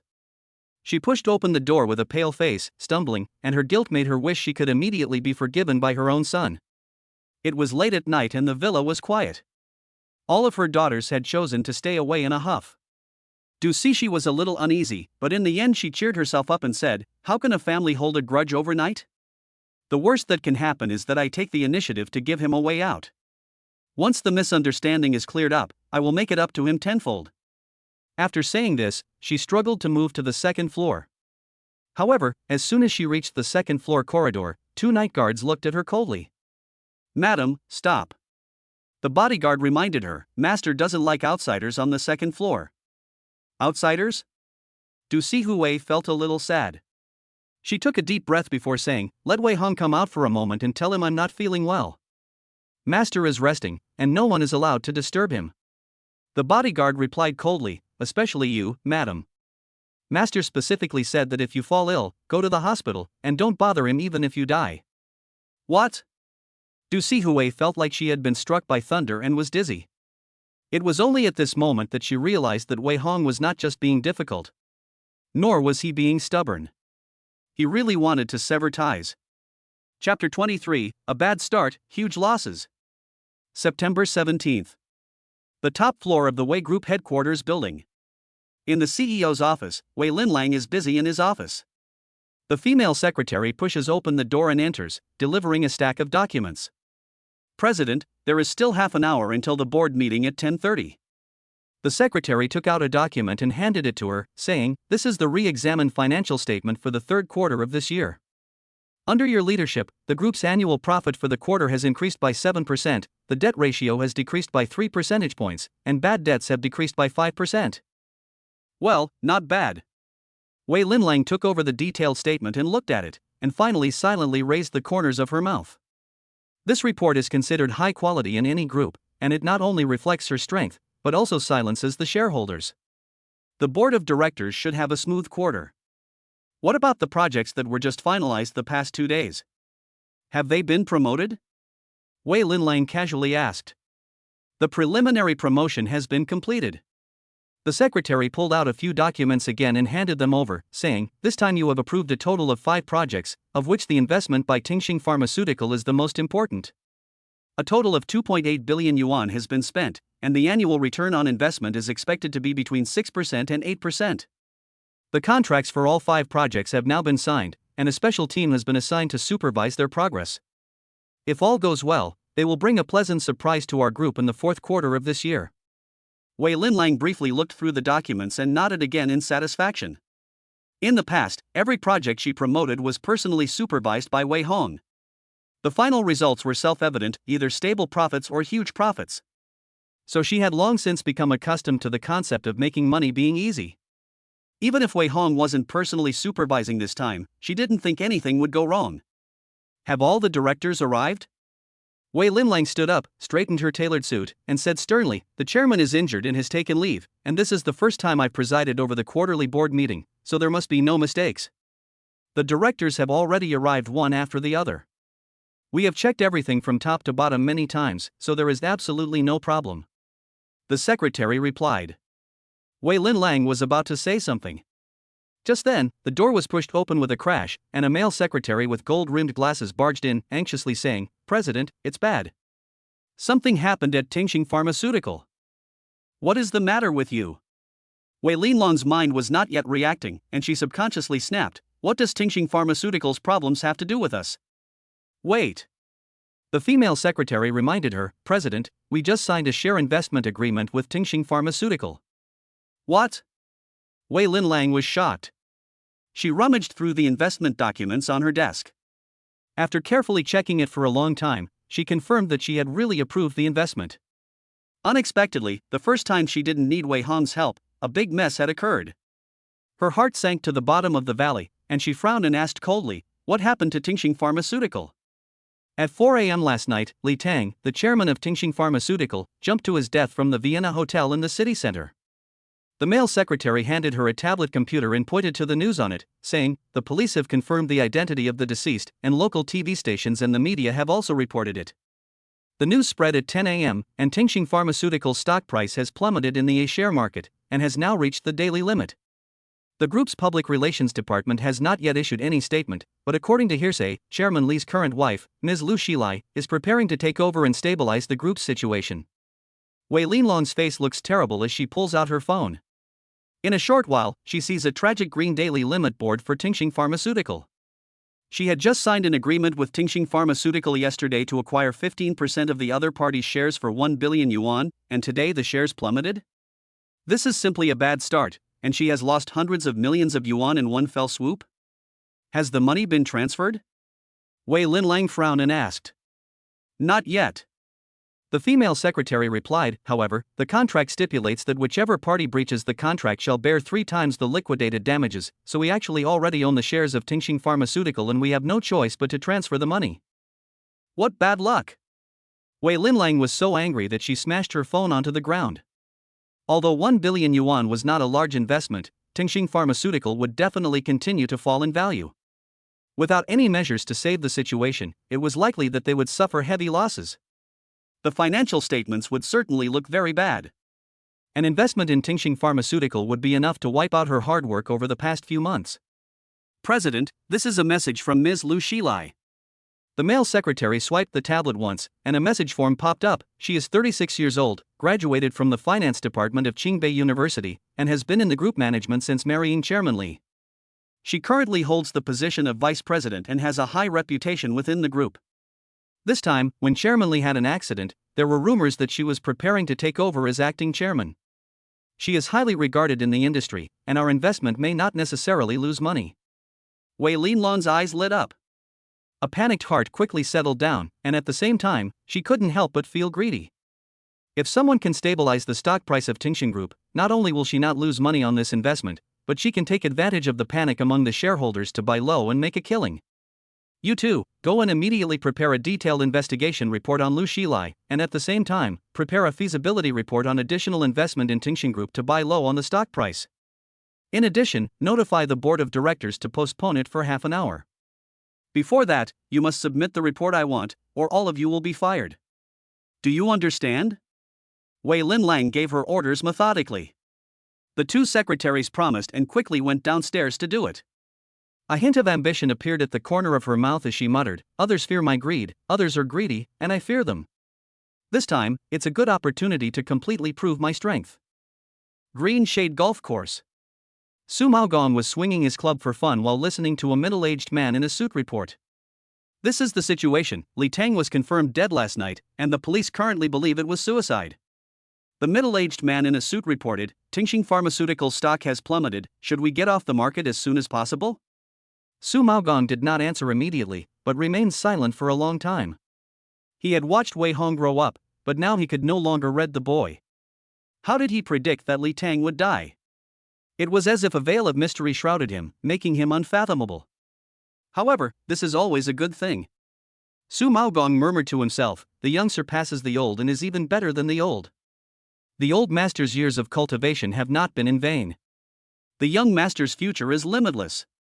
He smiled with relief and said after thinking for a moment, carry out everything according to plan, swallow only 300 million, don't make things more complicated than they need to be, and be quiet when you buy the bottom shares, so as not to alert any outsiders.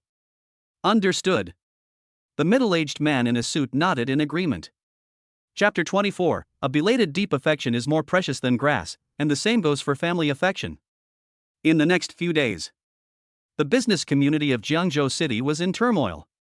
The news that Li Tang, chairman of Tingxing Group, had jumped to his death has plunged a group approaching 8 billion yuan into a crisis of power struggle and a stock market crisis. Shareholders, both large and small, led by the Wei Group, are in a panic. Some people are taking advantage of the situation to buy low, while others are cashing out and running away. Wei Hong is too lazy to pay attention to these storms.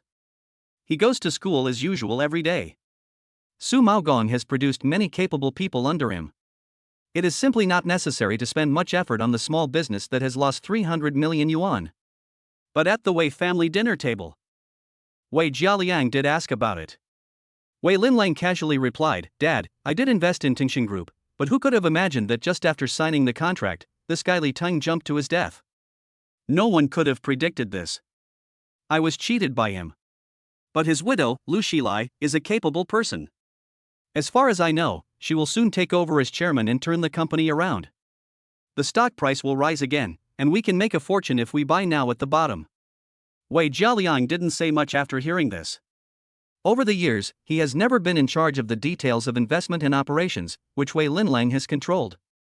In fact, it was Wei Hong who ultimately made the project plan that made Wei's group profitable. In short, Wei Jialiang and Wei Linlang are actually both good-for-nothings.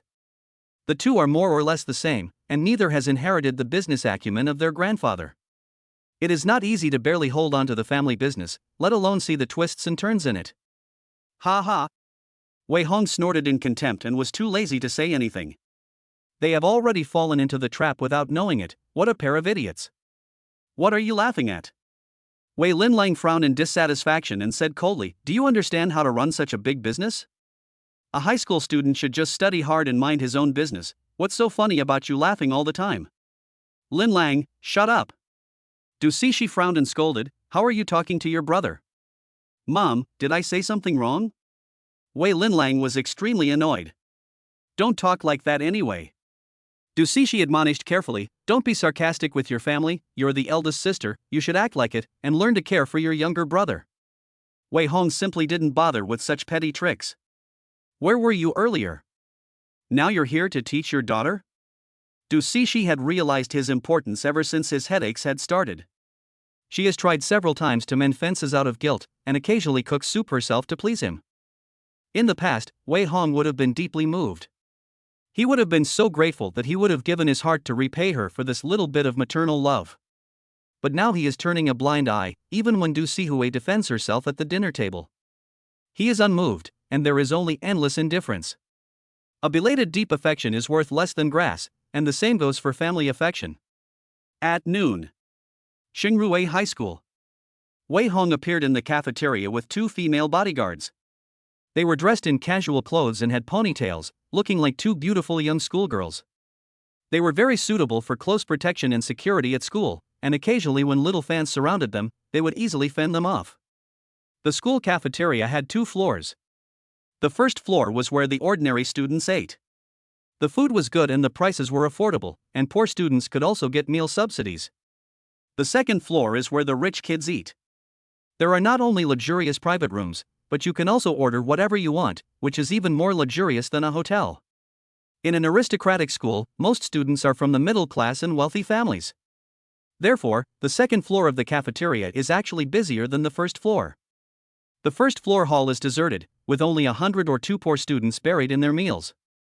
Wei Hong was too lazy to go to the second floor to join the fun, so he casually found a place to sit and told the female bodyguard, Just help yourself, I'm in a hurry. Okay. One of the female bodyguards nodded in agreement and immediately went to get some food. The other one remained standing nearby, looking around warily.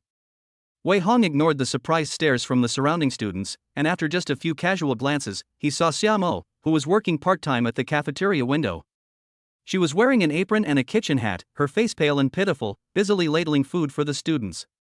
Every move of hers made the surrounding male students secretly feel sad. What bad luck! Wei Hong never expected to run into her here. He immediately averted his eyes in disgust and stopped looking. However, Xia Mo still quickly noticed the area, and her eyes suddenly lit up. She saw his figure in the distance, and her mouth couldn't help but curve up. Hey, isn't that Wei Hong? A fat girl who also worked part-time to help pay for her studies said in surprise, Momo, I heard that you and the senior are close, and that he is in love with you but you don't love him back. He's come to see you, so go quickly. Don't say that. Xia Mo blushed, then snorted stubbornly, we're no longer involved, so don't talk nonsense. How is that not a relationship? He's been sponsoring you, and he gave you a supplementary card, hasn't he? You guys don't know yet, but he stopped sponsoring you a long time ago. The other day, Momo threw a big fit at the milk tea shop and embarrassed herself. Hee, what a disgrace. Several female classmates who didn't like her spoke up. Xia Mo's face turned pale, and her eyes couldn't help but look aggrieved. She looked like she was about to burst into tears, which instantly caused the boys around her to feel heartbroken. Her sad eyes looked across the room at Wei Hong. It seemed like she was condemning him, but also like she was complaining. The incident at the milk tea shop a few days ago had not only humiliated her, but Wei Hong had also stopped his card and funding, which had made the Xia family, who were already used to living off others, all feel very uncomfortable. Xia Mo had no choice but to go back to working hard to study in order to make a living. Now that her situation had been exposed to her face, her pretty face was almost so embarrassed that she couldn't hold it. Don't say that. The chubby girl spoke up angrily in her defense. It must be that Wei Hong wanted to force Momo to be his girlfriend, and Momo refused, so he stopped paying the bills. And now he's come crawling back, offering to make up? That's right, it's very possible. Momo, if you just give in, the senior will still dote on you. Yes, Momo is so pretty, and no matter what, you can't just arrange things as you please. Wei Hong was so infatuated that he lost his mind just by crossing his fingers. I would say that you can't spoil a man like this. Momo, you mustn't take the initiative to give in, you must let him coax you more. The unknowing crowd whispered among themselves. They had already automatically filled in the blanks of the love and hatred of the two young lovers. Xia Mo's face immediately looked a lot better. Not only did she not take the initiative to explain. Instead, she gradually became complacent, subconsciously believing that Wei Hong had come to see her. You think I'll succumb to money? No way. Xia Mo's pretty face was full of stubbornness, and she deliberately raised her voice and said, some people shouldn't think that just because they have a few stinking bucks they can insult people. For a moment, the surrounding male students all expressed their admiration. Damn, what a psycho. The cafeteria is a place to eat, so why are you putting on a show here? Wei Hong felt sick to his stomach, as if he had eaten a fly. Chapter 25, Doesn't it smell good to sell yourself a big favor? A meal. Wei Hong found tasteless. He just wanted to eat in peace and quiet, but Xia Mo kept hanging around, wiping tables and tidying up cutlery 1 minute, sweeping and mopping the floor the next, desperately trying to project the image of a poor but resilient little white flower in front of him. If this were his past life, Wei Hong would have been fooled by this false appearance. He would have believed that she was a good girl who was poor but persevered with her studies. But having lived many lives, he has long since seen through people's hearts and has become a top expert at spotting a gold digger. He can see at a glance that this girl's intentions are impure and that she is just after a reputation. If you want to work hard and save money, just get to work. Why do you keep running around me? Every time Wei Hong looked up, she would put on an air of high and mighty, stubborn, and not bending to money. She kept wiping the sweat from her forehead, which was really annoying. Young master, do you want me to ask her to leave? A female bodyguard noticed his impatience and glanced coldly at Xia Mo, who was pretending to work not far away. She looked like she was saying, I'm busy and working hard, so don't look down on me. The female bodyguard couldn't help but want to punch her. Ignore these flies and hurry up and finish eating and leave.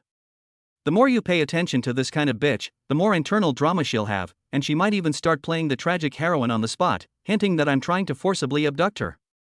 Wei Hong muttered discontentedly while speeding up his meal. The two female bodyguards burst out laughing, and they couldn't agree more. They can teach a lesson to any enemy that tries to offend them, but if a girl tries to provoke them in public, they don't know what to do either. Just ignore her. Hey! Wei Hong suddenly saw someone.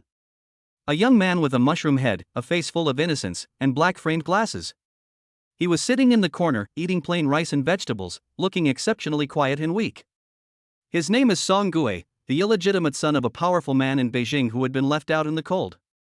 The reason Wei Hong agreed to enter the competition class with teacher Liang and at the same time tutor the class of academic prodigies was actually to get to know him.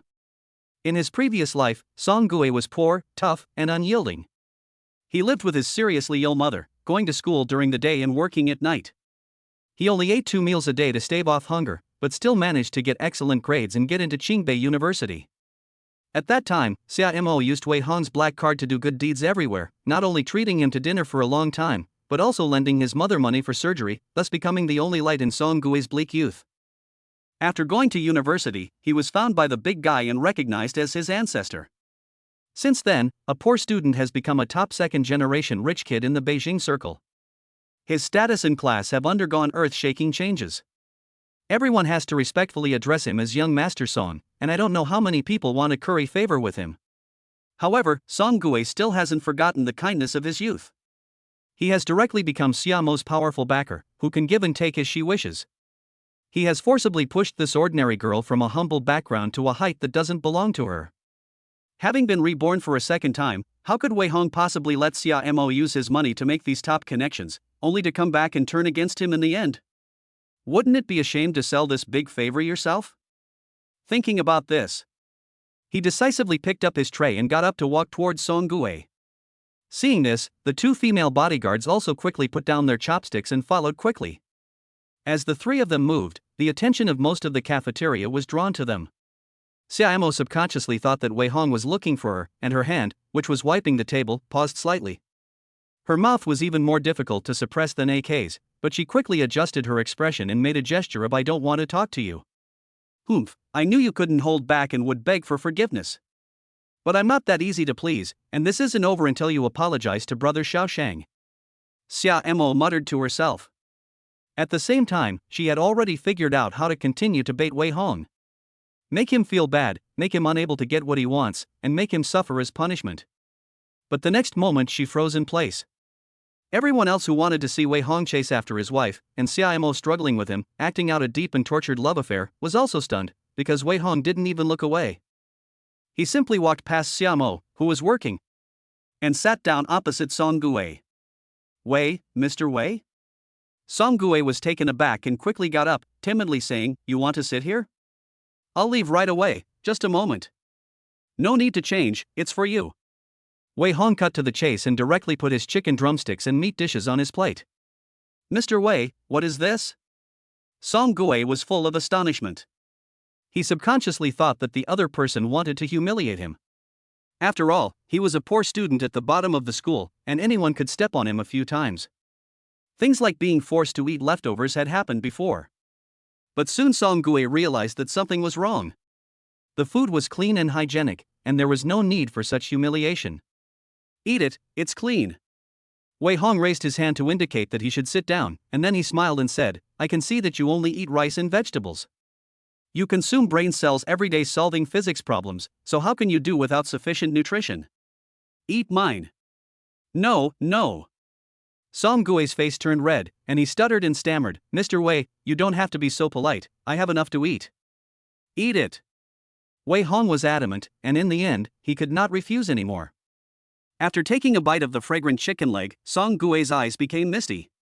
He was not a person who was good at expressing his feelings, so he just bowed his head and ate in silence. He carefully remembered this dish as the light that would illuminate the rest of his life. Xia Mo, on the other hand, watched this scene in a daze, her fingernails almost pinching into her palm. Who would have thought that Wei Hong did not even want to play the love tug of war game, and would rather find a man than go to her?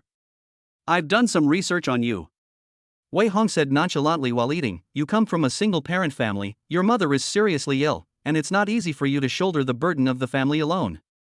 You are also at the top of your class and receive a scholarship every year. As a man, you are admirable. You are better than me. Wei Hong said the last sentence with extreme seriousness. His words were full of sincerity, and they struck Song Gui's heart. I'm not as good as you, Wei. Song Gui blushed and lowered his head to hide his tears. No, you really are better than me. Wei Hong chuckled softly and said with emotion, if I weren't from a good family, I would probably be inferior to you in every way. So, Song, would you be willing to accept my financial support? Financial support?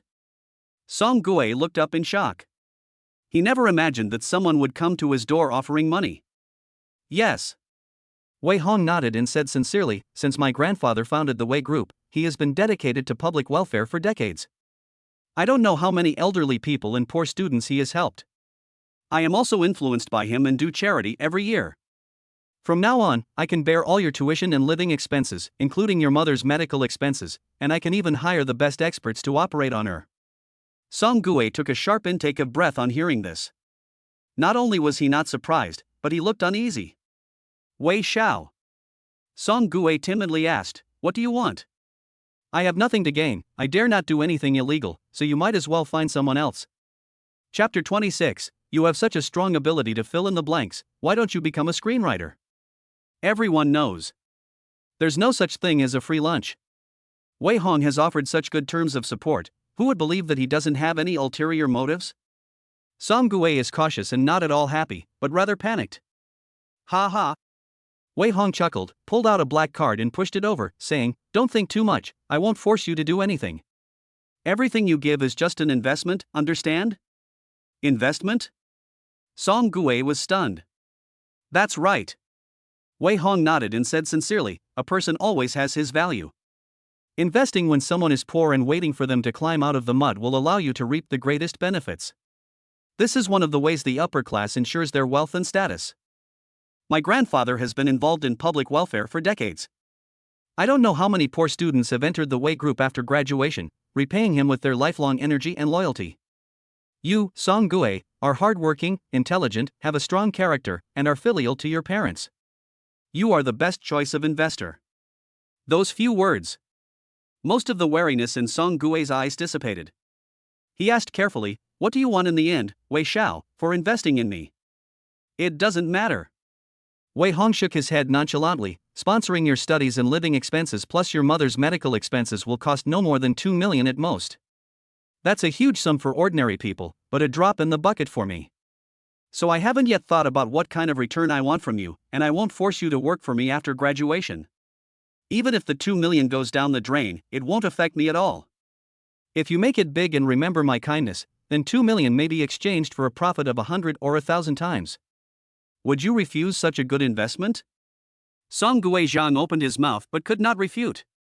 Sincerity is always a killer move. All his doubts and defenses in his heart seemed weak and ridiculous at this moment. This is my black supplementary card. Wei Hong tapped the table and said, in the future, use it to pay your mother's medical bills, and you can buy whatever you want with it. In addition, I will have someone put 10,000 yuan of living expenses into your card every month. No, you don't need to give me so much. Song Gui stammered again, Mr. Wei, I really appreciate your support, but there's no need to give me so much. I just need enough to get by. 1,000 yuan a month is enough, no, 500 yuan is enough. What can you do with 500? Wei Hong took the black card and stuffed it into his pocket, saying seriously, you can study better if you eat well and drink well. If you collapse while studying intensively, who will take care of your mother? The black card has no limit, so you can use it as much as you like. The worst that can happen is that I'll just consider it a loan from you, and you can pay me back later. Men don't need to be so indecisive. You should know that in human relationships, there is give and take. If you lend me 500 yuan, you owe me a favor, and if you lend me 5 million, you also do me a favor. So why not use it without any worries? Song Gui was deeply moved. Finally, he got up and bowed deeply. This scene made all the students unable to contain their envy and jealousy. My goodness, Wei Xiao is really rich. He just gave away a black card. If Song Gui weren't a guy, I'd suspect that he was hitting on someone. Didn't I say it? Rich people like to make investments, and you know nothing about it. 666, I heard that Xia Mo also got a black card from Wei Xiao, this is the second one, right? Ouch, who is the one who said everywhere that she is Wei Xiao's white moonlight? Just now, he didn't even look at her, and maybe the previous black card was also just given to her for financial support. Exactly, isn't it normal for rich people to give a black card for financial support? What is she doing being self-absorbed? It's laughable. The sound of scattered murmurs could be heard. Xia Emo felt a little embarrassed and her eyes immediately filled with tears. She looked like she was about to fall, which was very pitiful. At this time, a fat girl finally couldn't hold back and rushed out from the crowd. She took Xia Emo behind her and glared at everyone angrily. Wei Hong, is it fun to bully people like this? The fat girl angrily accused, can't you see that Emo is crying? Wei Hong was very unhappy about being interrupted, and he lifted his eyelids and gave the other person a lazy glance before saying indifferently, who are you? It doesn't matter who I am, the point is that even if you are rich, you shouldn't bully people, right? The fat girl said indignantly, Mo is such a simple, kind, and cute little fairy, and she deserves to be held in her hands and spoiled. How could you treat her like that? Yes, the little fairy is crying, it hurts so much. Oh, Wei Shui is really not a good guy. Who says he isn't? I definitely wouldn't want a beautiful woman to cry. Many dog-licking male classmates echoed. Wei Hong's head ached. These crazy guys and gals really have nothing better to do. I was just talking about something here, and I didn't provoke anyone, did I? Why did he inexplicably drag him into a scene of a domineering president? Everyone, it's very rude to interrupt people at will. Wei Hong knocked on the table, looked around with a cold gaze and said, I only came here today to talk to Song Gui about something, and I didn't pay any attention to anyone from beginning to end. Don't be inexplicable and self-sentimental, okay? For a moment, everyone was speechless. The fat girl snorted, still mind reading, don't you just like Mo, and love her but can't have her, so you threatened to stop funding her and forced her to be your girlfriend? Now that she's in front of you, she's deliberately playing hard to get. You rich second-generation kids are disgusting. Mo, let's go, ignore this kind of scum. He just wants to play cold violence. You must hold on, don't let the scum get their way. After saying that, she took Xia Mo by the hand and turned around and left. Wei Hong was left alone, flustered. What the hell is going on? You have such a strong ability to fill in the blanks, why don't you become a screenwriter? Idiot. Wei Hong rubbed his eyebrows and turned around to continue the conversation, don't get into an argument with a psychopath. What hospital is your mother in? I don't have any classes in the afternoon, let's go together. The People's Hospital. Song Gui said with a slight embarrassment, Mr. Wei, if you don't have time, you don't have to go. The hospital is full of people, not suitable for a playboy like you. What playboy? Just call me by my name, or Wei Gu. Wei Hong didn't care and shook his head, I still need to find out the specific condition of your mother's illness in person, so that I can use my connections to invite the most authoritative experts for treatment. Song Gui was about to refuse when he opened his mouth. Wei Hong, however, raised his hand to stop him, investment requires proper control. If the details are not clear, it may result in the loss of the final investment return. Understand? If I do my best to find an authoritative expert to save your mother, even if it doesn't work in the end, you will still owe me a big favor. But if I just give you money, the favor will be very shallow. If you become rich in the future, you can just pay me back a little and think that you have erased the favor. Wouldn't that be a big loss for me? Song Gui was full of mixed emotions. I don't know if I should lament that he is too shrewd, or if I should be touched. After a long time, he nodded emphatically and said sincerely, Brother Wei, don't worry, this is a favor, not a favor. I will remember your kindness for the rest of my life. That's the right attitude. Wei Hong patted him on the shoulder and said, I'm a businessman, I don't do business at a loss. Just spend money to change yourself. Li, tell Uncle Gong to rent an apartment near the school, and have some affordable luxury brands send some clothes over. Also, tell the hospital to transfer Song's mother to a single room first, and then do a detailed examination. I'll decide whether to transfer her to another hospital when I get there. Song Gui was stunned for a moment and couldn't help but weakly say, you don't have to be so exaggerated, do you? Chapter 27, you want to get involved even when you're just passing by? Just get out of the way, will you? In the evening. At the First People's Hospital of Jiangzhou City. In the VIP single room on the top floor, the hospital director and the department head gathered together. They had already completed a series of full-body examinations on the middle-aged woman in the hospital bed. Wei Xiao, the patient's condition is not optimistic. She has long-term malnutrition plus severe anemia, moderate damage to her heart and lung function, and her kidney function is also very poor. In addition, there is a 1 centimeter lump in her stomach, which has been confirmed to be an early-stage malignant tumor and requires surgery as soon as possible. President Wang handed over a stack of examination reports. Wei Hong took them and scanned them briefly, then nodded with satisfaction and said, "Let's start with conservative treatment. I will arrange for a top surgical specialist from Yanjing to come for a consultation soon. You don't need to worry about anything else, just take care of her." Understood. President Wang nodded in agreement. Song Gue couldn't help but feel a little dazed. It had only been a few hours since Wei Hong's appearance and everything had been arranged. However, his mother had already been admitted to the most luxurious single room, enjoying the personal care of 2 beautiful nurses, and all kinds of examinations were given the green light. Is this the world of the rich? If an ordinary person hears about a disease like stomach cancer, they would probably feel like the sky is falling. But for Wei Hong, it was just a matter of making a few phone calls. As long as you are willing to spend money, the best expert team will naturally come for consultation and treatment. From surgery to post-operative treatment, you hardly need to worry about anything. Even if it is cancer, the chance of recovery is many times higher than that of ordinary people. President Wang, find 2 more special female nurses to serve Auntie Zhu 24 hours a day. Wei Hong glanced around and continued to urge, be sure to make her feel comfortable. Okay. President Wang just agreed. The middle-aged woman on the hospital bed couldn't help but weakly raise her hand. "Mr. Wei, you don't need to go to all this trouble, I'll be fine in a regular room, I can take care of myself." "Auntie, don't worry." Wei Hong laughed lightly to comfort her. "Song Gue has very good grades, he will definitely be a good seed for Qingbei University in the future, and he will be able to pay for it in the future no matter how much it costs." "Yes, Mom, just rest assured and get better." Song Gue said with a determined face, "I will work hard to let you live a good life." The middle-aged woman was still uneasy. Wei Hong didn't say much, just patted Song Gue on the shoulder and turned away. A few bodyguards protected him closely from front to back, and this big show attracted the attention of many people. Just as he walked past the payment hall, a voice caught his attention. "Doctor, please save my mother, she can't die. Please save her." Xia Mo pitiably pleaded with a middle-aged doctor. Standing nearby were the fat girl he had seen in the cafeteria that afternoon, and Xia's bald and greasy father. "It's her again?" Wei Hong frowned inwardly. "Why is this woman like a bad penny? I can't seem to avoid running into her anywhere." "Miss Xia, it's not that I don't want to save lives, but your mother's condition is not optimistic." The middle-aged physician spoke solemnly. "Her indicators are deteriorating in every way, and the intracranial tumor continues to press on the nerves, causing the patient to fall into a coma from time to time.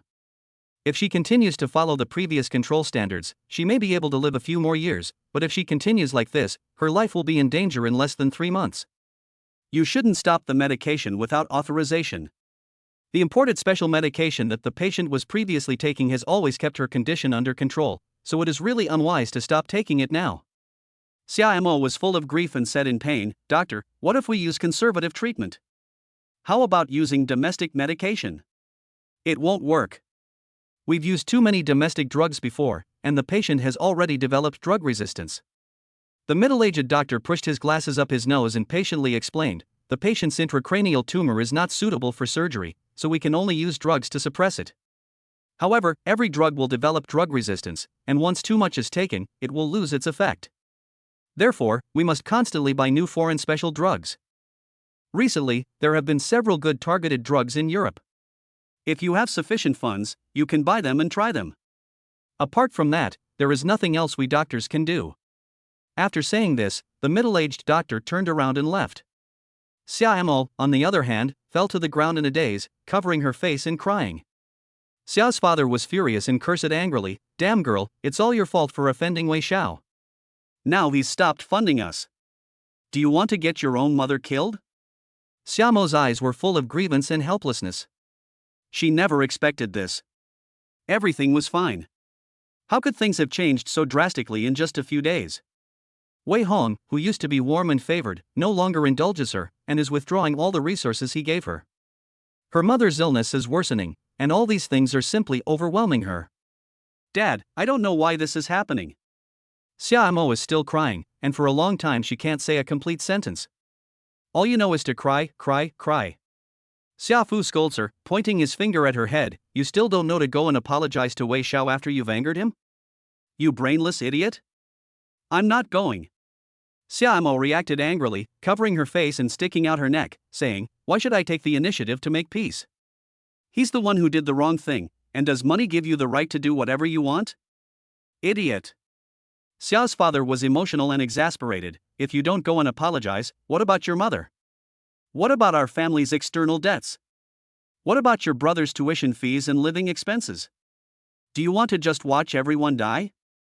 I don't care what method you use, you must beg Wei Xiao to forgive you, or I will disown you. Upon hearing this, Xia Mo cried even more fiercely. The fat girl crouched down and hugged her, soothingly consoling her. It's okay, Mo, we can ask for help online, or we can ask the school to organize a donation. It's useless, sobbing, Xia Mo cried. The imported targeted drugs abroad cost 70,000 to 80,000 yuan a month, plus other expenses. How can it be sustained by donations alone? Those around her sighed in despair. Wei Hong was just about to leave after the movie when Xia Mo happened to look over. A flash of surprise and excitement crossed her despairing eyes. The next moment, she quickly got up and stood in front of Wei Hong and his entourage. Before the bodyguard could pull her away, she was already in tears, accusing, you came here to deliberately laugh at me, didn't you? Fine, you win. What's wrong with you? Wei Hong frowned impatiently. Do you have to get involved even when you're just walking by? Just get out of my way, okay? What do you want? Xia Mo's face was full of sadness and grief. Do you rich people all like to toy with people's hearts? I give up, I'll be your girlfriend, okay? Can you restore my card? Oh my, what's this? Goodness, is this rich playboy playing with a little girl's feelings? I think it's pretty much certain. This person is with so many bodyguards, it's obvious that he's no ordinary person. Poor thing, it seems like the little girl is being forced to be his girlfriend because her mother is sick. People are pointing and judging her. Wei Hong's face immediately turned dark, and a hint of coldness flashed in his eyes. Chapter 28, This melon is too explosive, isn't it? At noon in the cafeteria. Wei Hong had already experienced Xia Mo's ability to fill in the blanks once. This woman had infuriated him, but there was nothing he could say in his defense. Now she had rushed out and started raving, and with just a few words she had attracted everyone's attention. She was setting him on fire. Xia, I don't think I ever said I wanted to be your girlfriend, did I? Wei Hong frowned in disgust. Don't flatter yourself, just leave me alone. Senior, how long are you going to torment me? Xia Mo, as if she couldn't understand what people were saying, continued to weep pathetically. You promised to support my studies and pay for my mother's medical expenses, and now you're just going to stop when you're not happy. Are you trying to kill me? Wei Shui. The fat girl also rushed out, indignant. Who doesn't know that you have been supporting Mo, and now you suddenly say you're stopping? She not only has problems eating, but her mother's medical expenses are also overwhelming. Wei Hong laughed in anger. He faced the stony-faced looks of the crowd and coldly retorted, since you know I've been supporting her, you should know that the money is mine, so what? Now you've made a mistake by helping someone? Others don't want a sponsor, and you're still going to rob from their pockets? The fat girl was a little speechless, but she still stubbornly said, by cutting off the sponsorship, you just want to force Mo to become your girlfriend, don't you? Everyone knows this kind of despicable thinking. Do you two need to take a look at yourselves in the mirror? Wei Hong scratches his ear and scoffs impatiently. One looks like a pig, the other has no chest or butt, and they both have sad faces that make people sick just looking at them. Guys like me can get even the biggest stars to sleep with us. My desk is full of love letters from school every day, and I don't need to play games for her. Do you have any shame? Fat girl. Xia Mo was also shocked and looked up, her face full of disbelief. There was an instant burst of laughter around her, and everyone inexplicably felt that this made a lot of sense. This young man is obviously a rich kid, with so many bodyguards protecting him, how could he possibly lack women? I know him, he's the school hunk at St. Regis High School. I don't know how many girls like him, he's practically even more handsome than an idol. Is the little girl being self-absorbed? Other people might not necessarily fancy her. Everyone chimed in with their own opinions. Xia Mo suddenly blushed with shame. Xiao's father hurried over to smooth things over, bowing and scraping as he apologized. Mr. Wei, you are a generous man. Don't bother arguing with this little girl, she's just been so agitated by her mother's illness that she's lost her mind. I don't want to argue with a lunatic. Wei Hong's eyes narrowed slightly as he coldly warned, but please don't come to me again with your nonsense, or I won't mind making you pay the price. No, no, no. Xia's father hurriedly stepped forward to stop him, but was separated from him by the bodyguard. He could only anxiously jump up and down, saying, Mr. Wei, don't be angry, let's talk about this. Did this girl offend you? I'll go home and scold her, I'll make sure she obeys from now on. Get out. Wei Hong didn't want to waste any more time arguing with these people. With the bodyguard clearing the way, he was ready to leave. However, Xia's father was unwilling to let the god of wealth go. He followed Wei Hong all the way, begging, Young Master Wei, please help. My wife's condition is really very bad. She's dying. Please have mercy and save her. Save her or save you. Wei Hong sneered, over the years, your whole family has lived so well off my support, and you have even owed countless gambling debts. Are you going to ask me to support you for the rest of your life? No, Wei Xiao, please help. Xia's father anxiously chased to the elevator. As the elevator door closed, Wei Hong immediately gave orders to the bodyguard beside him with a cold face, find someone to get the school cafeteria and the surveillance footage just now. Understood. A bodyguard in a suit agreed. Wei Hong then directly began to close his eyes and rest. Xia Mo has disgusted him time and time again, and this matter cannot be just let go. There is no longer any need to tolerate. The reason for obtaining the video was to prevent others from taking things out of context and posting it online to slander his reputation. The second reason was to annoy her. In his previous life, Xia Mo entered the entertainment industry after going to university. In order to cooperate with Wei Sheng's dirty tricks against him, he had also played this kind of black and white reversal.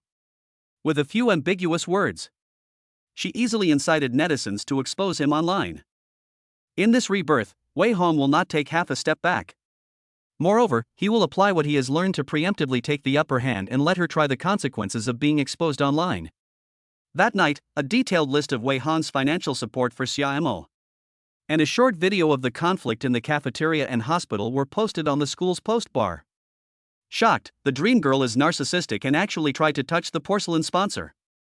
Once this post was sent, the entire school faculty and students were suddenly taken by surprise. The post detailed the expenses Wei Hong had supported Xia Mo's family for several years, including various daily expenses, as well as gambling debts, medical expenses, luxury goods, and so on. Finally, Wei Hong directly named the person, Wei Group is not a charity fool. The funds that were previously misappropriated due to poor supervision will be recovered from Xia Mo. At the same time, I have no romantic feelings for Xia, so please don't flatter yourself and spread rumors, otherwise I will take legal action to protect my legitimate rights and interests. Once the post is sent with 2 video clips, it immediately cleared Wei Hong's name of the inexplicable dirty water, and also pushed Xia Mo to the forefront. Holy cow, this melon is too explosive, isn't it? I'm in the same class as Xia Mo. She bragged every day that she was Wei Shuachang's white moonlight, and the two had an inextricable relationship. Oh my god, how can someone be so shameless? She took advantage of the good-hearted sponsorship and spent recklessly with a black card? Is it because Wei doesn't care about money that she's so unrestrained? Pfft, she's not even worthy of thinking about Wei. Girls, if anyone's got time, let's get together tomorrow and teach her a lesson. And the fat girl next to her, Lu Hui, can't let her off either. The post on the internet caused the whole school to erupt. Wei Hong is the dream guy of countless girls, and yet someone dared to mess with him. Xia Mo and the fat girl had really angered the masses. In no time at all, the 2 girls' addresses, phone numbers, WeChat IDs, and QQ IDs were all dug up. Harassment and insults of all kinds ensued. In just 10 minutes, Xia Mo couldn't stand the harassment anymore and called. As soon as the phone connected, her whimpering and aggrieved voice came through. Senior Wei, how could you post those things on the post bar? You've gone too far, whoa. Before she could finish speaking, Wei Hong had already conveniently blocked the person. Then several more unfamiliar numbers called one after the other. He still expressionlessly blocked them all, indifferent to the other party's crazed pleas. Chapter 29, Those who are fickle deserve what they get. Early the next morning, Xia Mo appeared in class 26, looking haggard. All her classmates looked at her with strange expressions. She shivered in fear and felt uneasy. Soon, she found that her seat had been moved to the back of the classroom. Not only were all her books and test papers torn to pieces, but there was also a stinking pile of rubbish on her desk. This scene made her face flush with anger, and her eyes began to water again. Hey, our dream girl has the nerve to cry? Who gave you the face? Ha, I've long since taken exception to you, pretending to be rich every day, but it's not like you're spending a man's money. Damn it, you spread rumors everywhere that Wei Shuejuan likes you, and you're the white moonlight. You ungrateful little bitch. You wait, from now on you won't have a good day. The girls in the class sneered with indignation. Xia Mo cried pitifully, but the girls didn't care. The male students in the class felt quite distressed, but many of the girls came from well-off families. They were afraid of offending the crowd, so they just pretended not to see. During class, the teachers also turned a blind eye to the bullying. They lectured the whole time, not daring to interfere with these rich kids' petty tricks of teasing the poor students. Even if someone pulled Xiamo's hair or kicked her stool in class, the teachers pretended not to see. As soon as class was over, Xiamo and the fat girl Lu Hui were taken to the girls' bathroom. A dozen little bullies took turns slapping them. They used all kinds of humiliating bullying tactics, which drove them to the point of collapse and screaming. How can you do this? I'm going to tell the teacher. Lu Hui yelled in horror. Tell the teacher? Go ahead, and see if the teacher dares to intervene. Bitch, shameless, dare to touch the porcelain Wei Shui, as long as we are here, you two will never have a good day. Ha, if we don't make you two drop out of school, we'll write our names backwards. Cut the crap, sisters. Give them a good rinsing.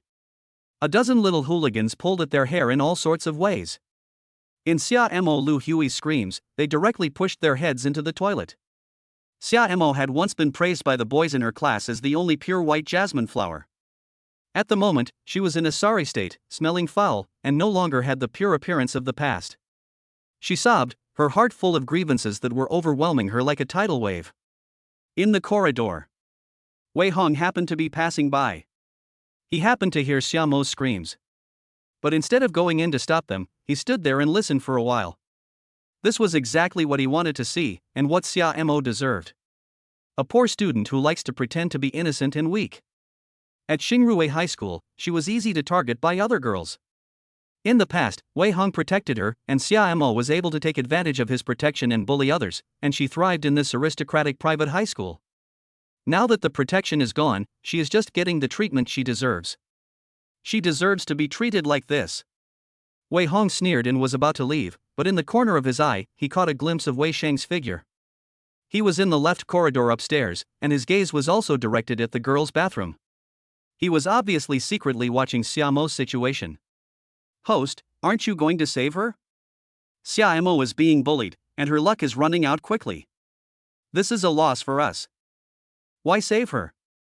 If she falls into the mud and we save her, her favorability will increase, and the speed at which she loses luck will be faster, won't it?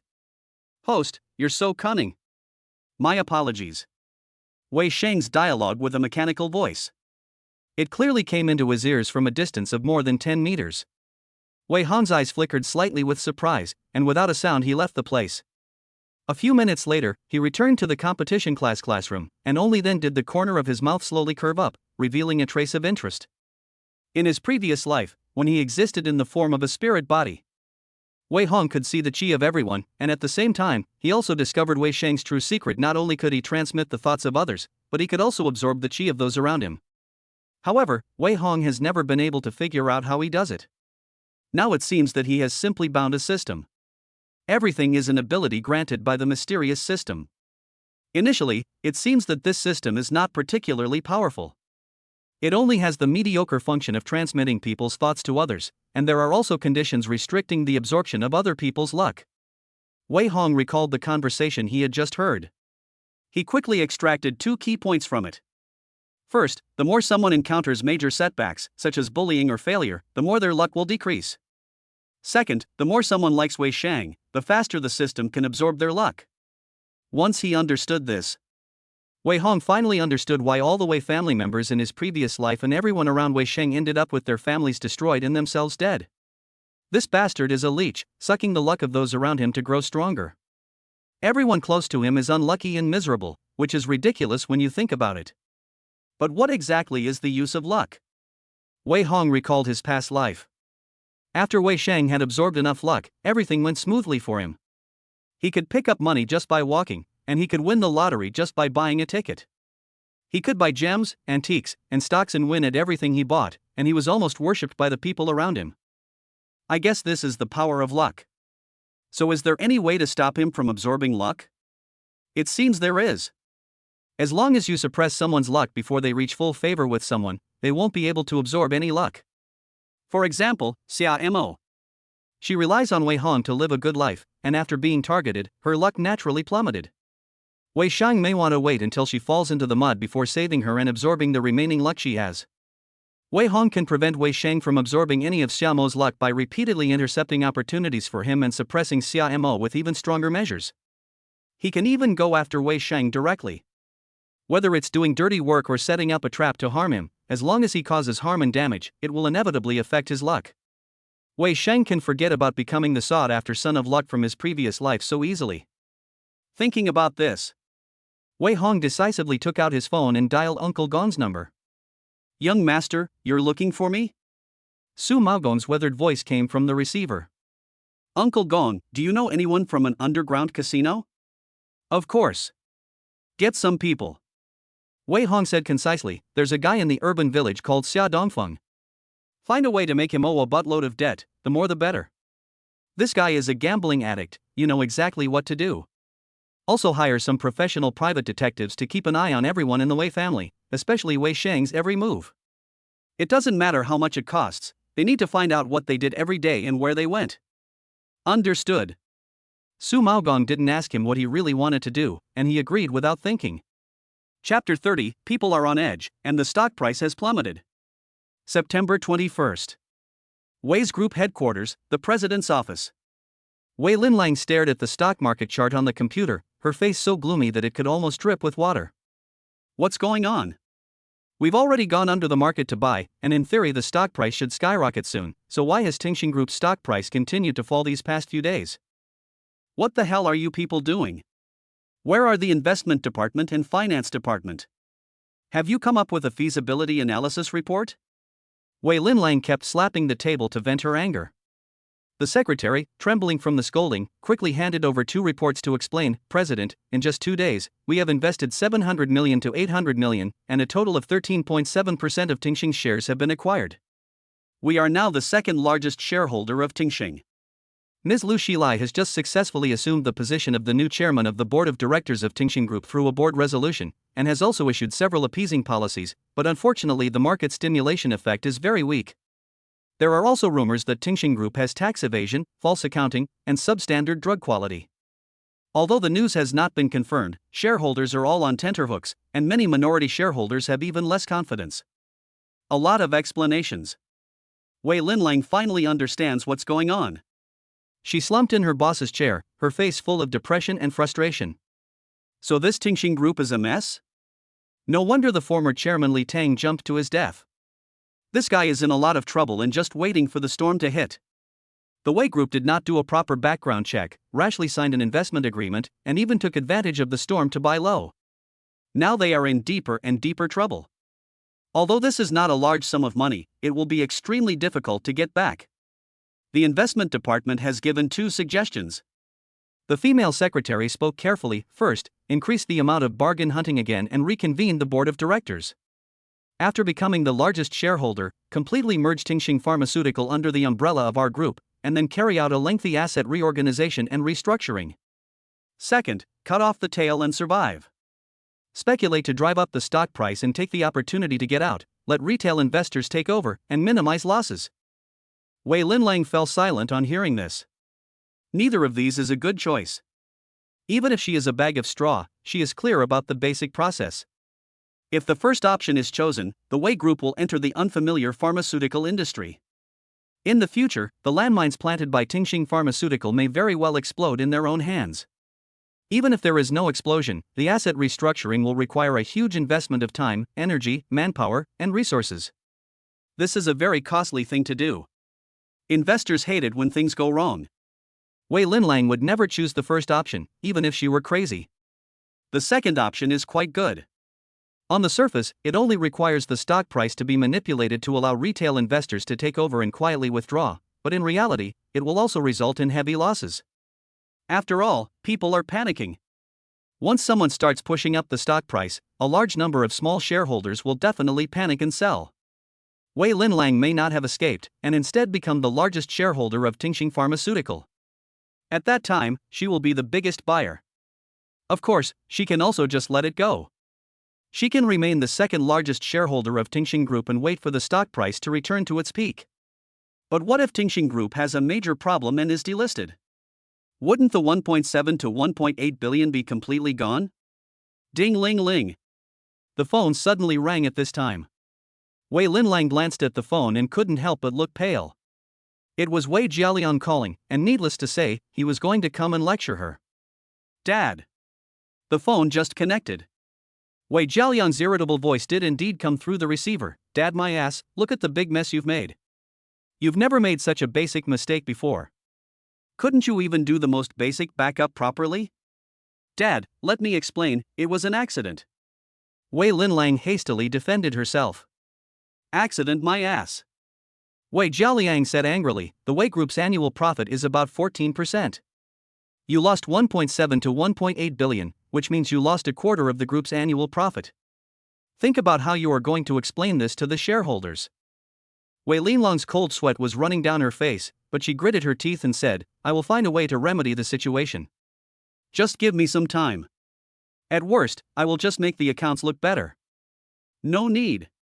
Wei Jialiang said coldly, you must immediately raise the stock price and start shipping the goods. I have definite information that Tingxing Group may suspend trading and delist. Withdraw as much capital as you can, don't let it all get stuck in your hands. Understood. Wei Linlang agreed with cold sweat dripping down her face. After the phone hung up, she couldn't come back to her senses for a long time. Wei Jialiang had already made the choice for her. She was doomed to suffer a loss, it was just a matter of how much.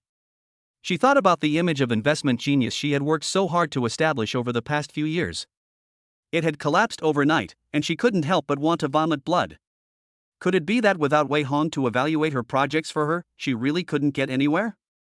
No, it was just a small loss, a pure accident. Wei Linlang muttered stubbornly. In the penthouse private room of the Vienna Hotel. Lu Xilai, the new chairman of the Tingxing Group, a middle-aged beautiful woman with a charming presence, was holding a wine glass and drinking with a powerful middle-aged elegant man. She was not at all sad about having just lost her husband. Nor was she panicking about the continuous plummeting of the group's stock price. She was beaming with a smile on her face, in a state of drunken revelry. Fourth Master, do you think we can trap Wei Group this time? Lu Xilai shook his wineglass and laughed lightly. If we can't trap them, I'll be in trouble. Don't worry. The middle-aged elegant man crossed his legs and shook his head disdainfully. If Wei Group's founder, Wei's grandfather, were still alive, I naturally wouldn't dare set a trap for them lightly, but now they're just an empty shell, and I've found out everything about them after just one try. As long as Wei Group can suffer a silent loss this time, our entry into Jiangzhou City will go much more smoothly next time, and it will not be in vain for Li Tang, this useless person, to pave the way for us with his own life. A flash of disgust crossed Lu Xilai's eyes. She had been married to Li Tang for more than 10 years, and the other person had cheated on her, had promiscuous sex, and committed domestic violence. The two had argued so much that there was no more affection left. In the hands of a true ruler, the life of the chairman of a multi-billion-dollar group is only worthy of being sacrificed like a pawn. It is ridiculous to think about it. The news has already been released, and with Wei Jialiang's cautious personality, he will definitely choose to cut his losses and bleed. Lu Xilai reported softly, however, during the process of setting up the trap, we discovered that a group of people were also bottom fishing. They acted secretly and cautiously, only eating about 300 million shares. In the end, it seems that they were Su Maogong's people.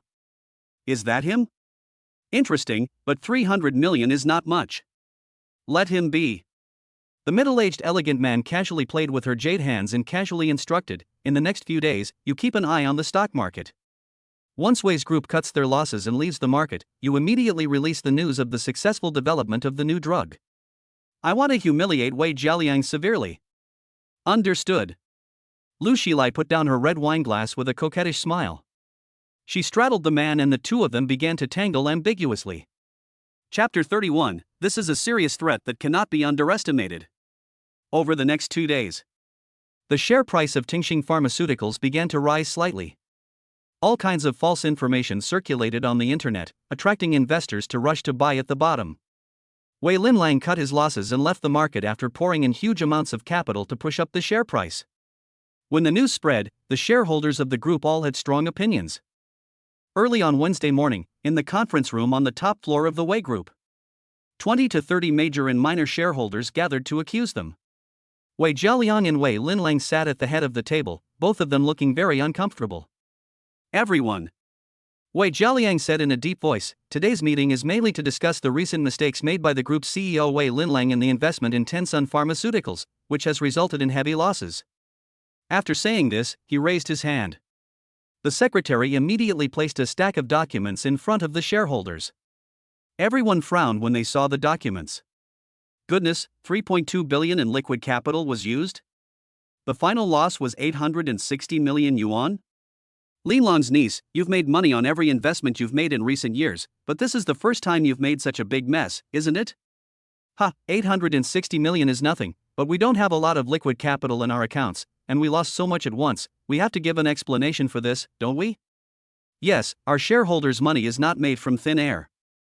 If one project loses 800 million to 900 million, and if we do a few more, won't we be working for nothing all year? Everyone chimed in with their opinions. All kinds of stares came at her, and Wei Linlang suddenly blushed. She had been used to having everything go her way in recent years, and where had she ever been humiliated like this? However, this matter concerned the interests of every shareholder, and they would not give her any face. Wei Jialiang knocked on the table and said sternly, this is the situation.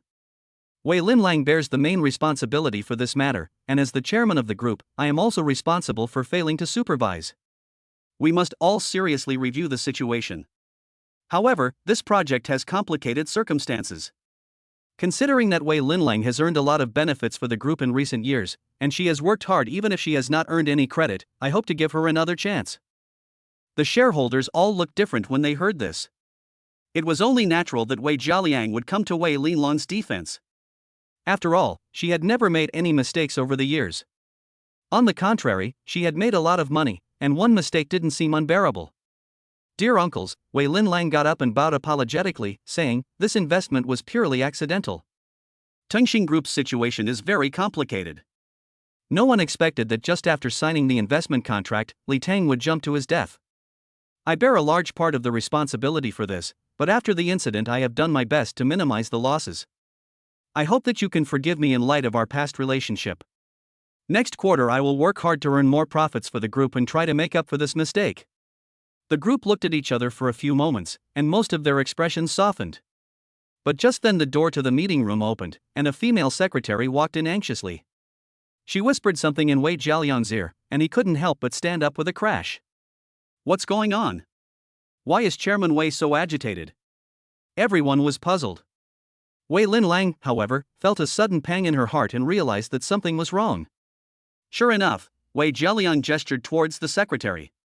She immediately operated the projector for a while and clicked on an interview video. Everyone. The female secretary explained in an official manner, Ms. Liu Xilai, the new chairman of Tengxing Group, called a press conference at 8 a.m. this morning to announce to the outside world that Tengxing Pharmaceutical has newly developed an oral hepatitis medication that has passed the preliminary review of the State Drug Administration and is about to begin clinical trials. Once the news was announced, Tengxing Pharmaceutical's stock price immediately reached the daily limit within 10 minutes. The current situation is very promising, and many stock investors and stock-picking microbloggers highly recommend it. It can be expected that Tengxing Pharmaceutical will experience a period of trading halts, and its stock price and market value will also be pushed to a whole new level. The explanation is over. The video shows the footage of Luo Xilai being interviewed by a reporter. Every shareholder in the meeting room could hear a pin drop, and everyone's face was very ugly. No one said a word for a long time, and Wei Linlang was even more pale and angry. Li Tang just invested in Tengxing Pharmaceutical, and then he jumped to his death. Just as they had cut their losses, Tengxing Pharmaceutical announced that a new drug would soon be launched, sending the stock price up. Anyone who wasn't a fool would know that someone was setting a trap to deliberately harm the Wei Group. Who? Who on earth? Wei Jialiang was so angry that he almost wanted to vomit blood. Wei Linlang was also at a loss for words. She suddenly thought about the other day at the dinner table, when Wei Hong had curled his lips in a contemptuous smile. Could it be that he had already guessed at the time that there was something fishy going on? At this moment, she felt dizzy. Why is it that in the past 2 or 3 years, none of the projects that Wei Hong has evaluated have lost money? Why is it that when she tries to do it herself, she immediately gets screwed over and loses a lot of money? This is simply a curse and a plague god possessing her. Chairman Wei, something is not quite right. This time, the loss of money is small, and it is true that we are being targeted, but we can't just ignore it. Yes, we can afford to lose 800 million to 1 billion yuan, but we must find out who is behind this. Madam, who else in Jiangzhou City would dare to be so reckless? Someone must be behind the small Tingxing pharmaceutical, otherwise they would never dare to be so brazen. We must find the person, otherwise people will think we are easy to bully. The shareholders were filled with righteous indignation. Instead of dwelling on the losses, everyone united to find the enemy. Wei Linlang didn't know whether to laugh or cry when she saw this scene. The good news is that this matter was set up by outsiders, and her blame for the decision-making mistake can be lessened. The bad news is that for the time being, they don't know who the enemy is. In case the other party sets another trap, will the other projects on hand be able to withstand it? The meeting was suspended for 10 minutes, so let me make some phone calls. Wei Jialian got up directly and walked to the French windows of the conference room. Seeing this, the other shareholders also pulled out their phones. Most of these shareholders are veterans who have accompanied Wei Kaoliang in building up the company. As the saying goes, every cat has its own way and every rat its own path, and they have their own ways of finding out information. In no time, the news from everyone was consolidated. It ultimately pointed to one name, Fa Qingho. Is it him? Isn't this guy the fourth son of the Fok family from the provincial capital, who has been doing business overseas for years? How did he end up in Jiangzhou City? Damn, this is a dragon crossing the river. Someone is testing us with a hidden trap, and they've found out who we are. Losing money is one thing, but being underestimated is the real problem. Fa Qingho is clearly targeting us, and we're in big trouble. He's coming at us with a vengeance, and we can't underestimate him. Everyone looked uncomfortable as they discussed the situation. Wei Jialian's heart sank. Of course, he knew Hua Tinghao, and they had been friends in the past. But who would have thought that after many years apart, they would meet again and he would be tricked? If the other party wanted to establish a foothold in Jiangzhou City, Wei Jialiang was afraid that he might not be able to suppress him. Chapter 32, Without the Wei family, you are nothing. The name Hua Tinghao. It was like a heavy bomb dropped into the lake, and caused a huge stir in the upper circles of Jiangzhou City. Directors and presidents of various groups and business tycoons have one after another expressed their concerns about this dragon crossing the river, fearing that they will become the target of the other party and eventually be swallowed up without a trace. At the end of September, an invitation spread to all parties. Fa Qingho spent 300 million yuan to buy the luxury mansion at Villa No. 3 in the Villa district at the foot of the mountain. It is adjacent to the Wei family mansion, and from now on, it is officially established in Jiangzhou City. He invited the city's upper class and powerful people to a housewarming banquet. For a while, wealthy celebrities from all walks of life rushed to congratulate him. On the night of the housewarming banquet, the lights in Manor No. 3 were dazzling. All kinds of luxury cars gathered there, and waiters and waitresses kept rushing back and forth in the banquet hall. The huge crystal chandeliers were shining with a charming light. Famous women, noble women, and business tycoons were all holding glasses of wine and chatting happily. The air seemed to be filled with the smell of money and luxury. Wei Hong and Su Maogong were sitting on the sofa in the corner of the hall, sipping champagne and occasionally scanning the powerful and wealthy people present, as if they were watching a farce with leisure and contentment. It's a bit interesting that Hua Tinghao would send me an invitation alone. Wei Hong chuckled lightly and shook his glass. No big deal. Su Maogong lit a cigar and exhaled a cloud of smoke, saying, "The news that you and the Wei family have fallen out has long since spread to all circles. Hua Tinghao naturally has already gathered intelligence if he wants to take root in Jiangzhou City." No. Wei Hong shook his head and retorted, "The reason he sent the Wei family an invitation and also sent me a separate one is that when he was setting up Tingxing Pharmaceutical, he discovered traces of our involvement." No way. Su Maogong suddenly sat up straight, his face grave. He frowned for a long time before slowly saying, "Normally my people are very careful, and they only do small transactions, so they shouldn't be targeted. But it's impossible to leave no trace at all. Hua Tinghao is a complicated person. That's why I'm willing to go to the banquet." Wei Hong said with interest, "A smart person suddenly entering the small city of Jiangzhou should make it very interesting. We have no grudges against him, so we should not be affected for the time being." Su Maogong dusted the ashes off his pipe and said, "The money I make from Tingxing Pharmaceutical this time, I will deposit it into an anonymous bank card in a Swiss bank for you. In this way, the Wei family will not be able to control the money until you come of age. Half for each of us." Wei Hong said concisely, "This was agreed before, don't break the rules." Okay. Su Maogong smiled helplessly. He had originally wanted to give all the money he earned to Wei Hong as startup capital. But this guy was really stubborn, so he had to let it go. Suddenly there was a commotion at the entrance to the banquet hall. Looking in the direction of the noise, it turned out that the Wei family had already arrived. Wei's parents, his eldest sister Wei Linlang, and Wei Xingyi all dressed up in fine clothes and made a dignified appearance at the banquet. The other sisters were away working all the time and were not in attendance. As the richest man in Jiangzhou City, Wei Jialian's appearance naturally attracted many people to seek his favor. He lifted a glass of red wine from the waiter's tray and calmly chatted and laughed with celebrities from all walks of life.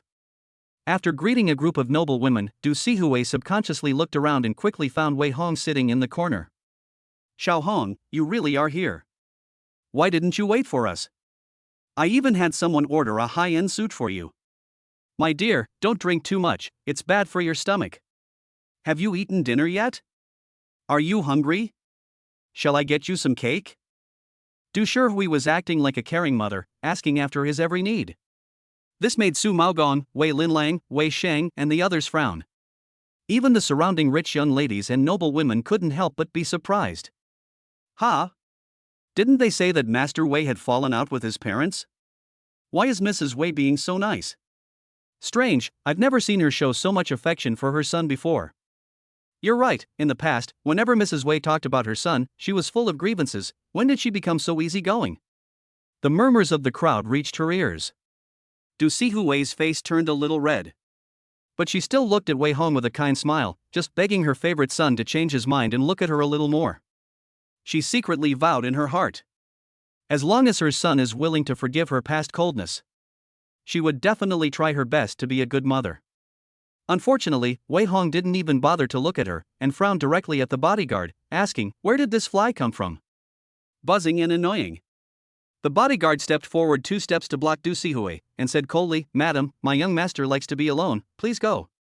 Du Sihui's body shook, and disbelief filled her eyes. Everyone around her gasped in shock. Although they had long heard that Wei Hong's temperament had changed drastically and that he no longer treated his parents with respect, they still felt a chill down their spine when they saw it with their own eyes. They couldn't help but think, this person is probably crazy, isn't he? Alas, Wei Shang naturally did not miss this opportunity to sow discord. His thoughts resounded in the ears of Du Sihui and Wei Linlang. How could Big Brother act like this? Even if there are conflicts within a family, they cannot be fought in public. In this way, won't our family become the laughingstock of the upper circles? Wei Linlang's anger flared up even more when she heard this. She instinctively wanted to go up and slap Wei Hong twice, and even after she was stopped by the bodyguard, she still angrily shouted at him, "Little brat, how dare you speak to your own mother like that? Do you believe I will skin you alive? Hey! Why is there a dog barking?" Wei Hong frowned impatiently. Puff! Laughter suddenly broke out in the crowd. Wei Linlang was so angry that she could hardly maintain her composure. Du Sishi, full of helplessness, pulled her and said, "Linlang, don't be so impulsive. You are siblings, and making a scene here will make outsiders laugh." "Mom!" Wei Linlang stamped her foot in anger. "He's not afraid of making outsiders laugh, so what do I have to be afraid of? I'm not used to his bad temper. Didn't you say you wanted to sever ties with us? If you're so tough, don't bother accepting our invitation. You're not part of our circle without the Wei family, so what are you?" Wei Linlong's curses got louder and louder. She wanted to vent all the anger she had been holding in. Good scolding. I don't know what this kid is so arrogant about. Without the Wei family, he's not even worth a fart, right? How dare he disrespect his own mother and sister? People have high standards. They don't even look at our circle now, so it's best if we don't provoke them. Damn it, I don't even look down on him. Without our connections, I don't believe he can get anywhere in the Jiangzhou City business circle. Ji Peng, CSCC and other rich second-generation kids all jumped on the bandwagon. But before Wei Hong could say anything else, a voice that sounded like a smile came from the second floor. "Wei Hong's nephew didn't just show up because he got an invitation from the Wei family, he was a guest I invited. Chapter 33, The Investment Genius Has Been Exposed. On the second floor of the villa, Fa Qingho slowly appeared. He was dressed in a black tuxedo, his hair meticulously groomed, and an air of elegance exuded from him. The two female companions by his side were also beautiful and charming. The three of them walked slowly down the stairs. Fa Qingho took the wineglass on the tray from the waiter. His gaze slowly swept the room, finally settling on Wei Jialiang. The two men locked eyes, smiling but with a storm brewing beneath the surface. "Welcome, everyone, to my humble abode." Fa Qingho beamed, apologizing for any shortcomings in the hospitality. "Not at all. It's our honor to be here for your housewarming. Yes, Mr. Fa is a man of outstanding talent. We hope you'll look after us in the future." The powerful and wealthy all spoke in unison to pay their compliments. Wei Jialiang suppressed the coldness in his eyes and clinked glasses with him before chuckling and saying, "I've not seen you for many years, but you're still so impressive, Brother Hua, I admire you." "Brother Wei, you're too kind." Hua Dinghao ignored his mockery and chuckled lightly, saying, "We've been brothers for so many years, we must keep up the friendship, don't you agree? There will be opportunities in the future." Wei Jialiang's smile did not reach his eyes, so he waved his hand and said, "Xiaoshang, Lin Lang, come over here and meet your Uncle Hua." "Hello, Uncle Fa." Wei Shang and Wei Lin Lang obediently came forward to say hello. "Very good." Fa Qingho looked at the two of them from top to bottom with a smile on his face, deliberately staring at Wei Shang and saying, "Huh? I heard that Grandpa Wei only had one grandson, so why has another one popped up?" Puff. There were bursts of suppressed laughter in the crowd. Wei Shang's face suddenly turned as colorful as a palette. The faces of the Wei family members also turned very ugly. "Oh dear, Wei, don't be angry." Hua Dinghao laughed and said teasingly, "I only don't know your son, so I asked. By the way, is Wei Hong, your nephew, here?" Hearing this, everyone made way for him. The two people sitting in the corner immediately became the focus of attention. Wei Hong also didn't act pretentiously, picked up his wineglass and walked over, raising his glass in a generous manner and saying, "Uncle Hua, I've heard a lot about you. It should be I who have long admired you." Fa Qingho looked at him in surprise for a long time before raising a warm smile and saying, very well, your nephew really has the bearing of the Wei patriarch, and he is worthy of being his successor personally raised. Just now, your niece Lin Lang said that your nephew Wei Hong came to the door by rubbing the Wei family invitation, which is actually not quite right. You are a distinguished guest whom I personally invited with an invitation." After saying this, he looked around. After everyone had looked over, Fa Qingho smiled and said, "You all don't know yet, do you? Some time ago, there was a small upheaval in the Tingxing Group. The Wei Group invested 3.2 billion, but ended up losing 860 million and had to cut their losses and leave. But our nephew Wei Xian secretly bought at the bottom for 300 million and sold at the peak, making a net profit of 920 million. In just 9 days, the net profit was 326%. Amazing, truly admirable. This genius of the investment world is willing to come to my humble abode, and I, Fa, am truly honored."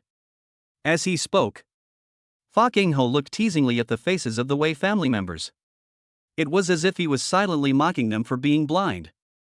Everyone in the banquet hall let out a gasp. Holy cow, no way.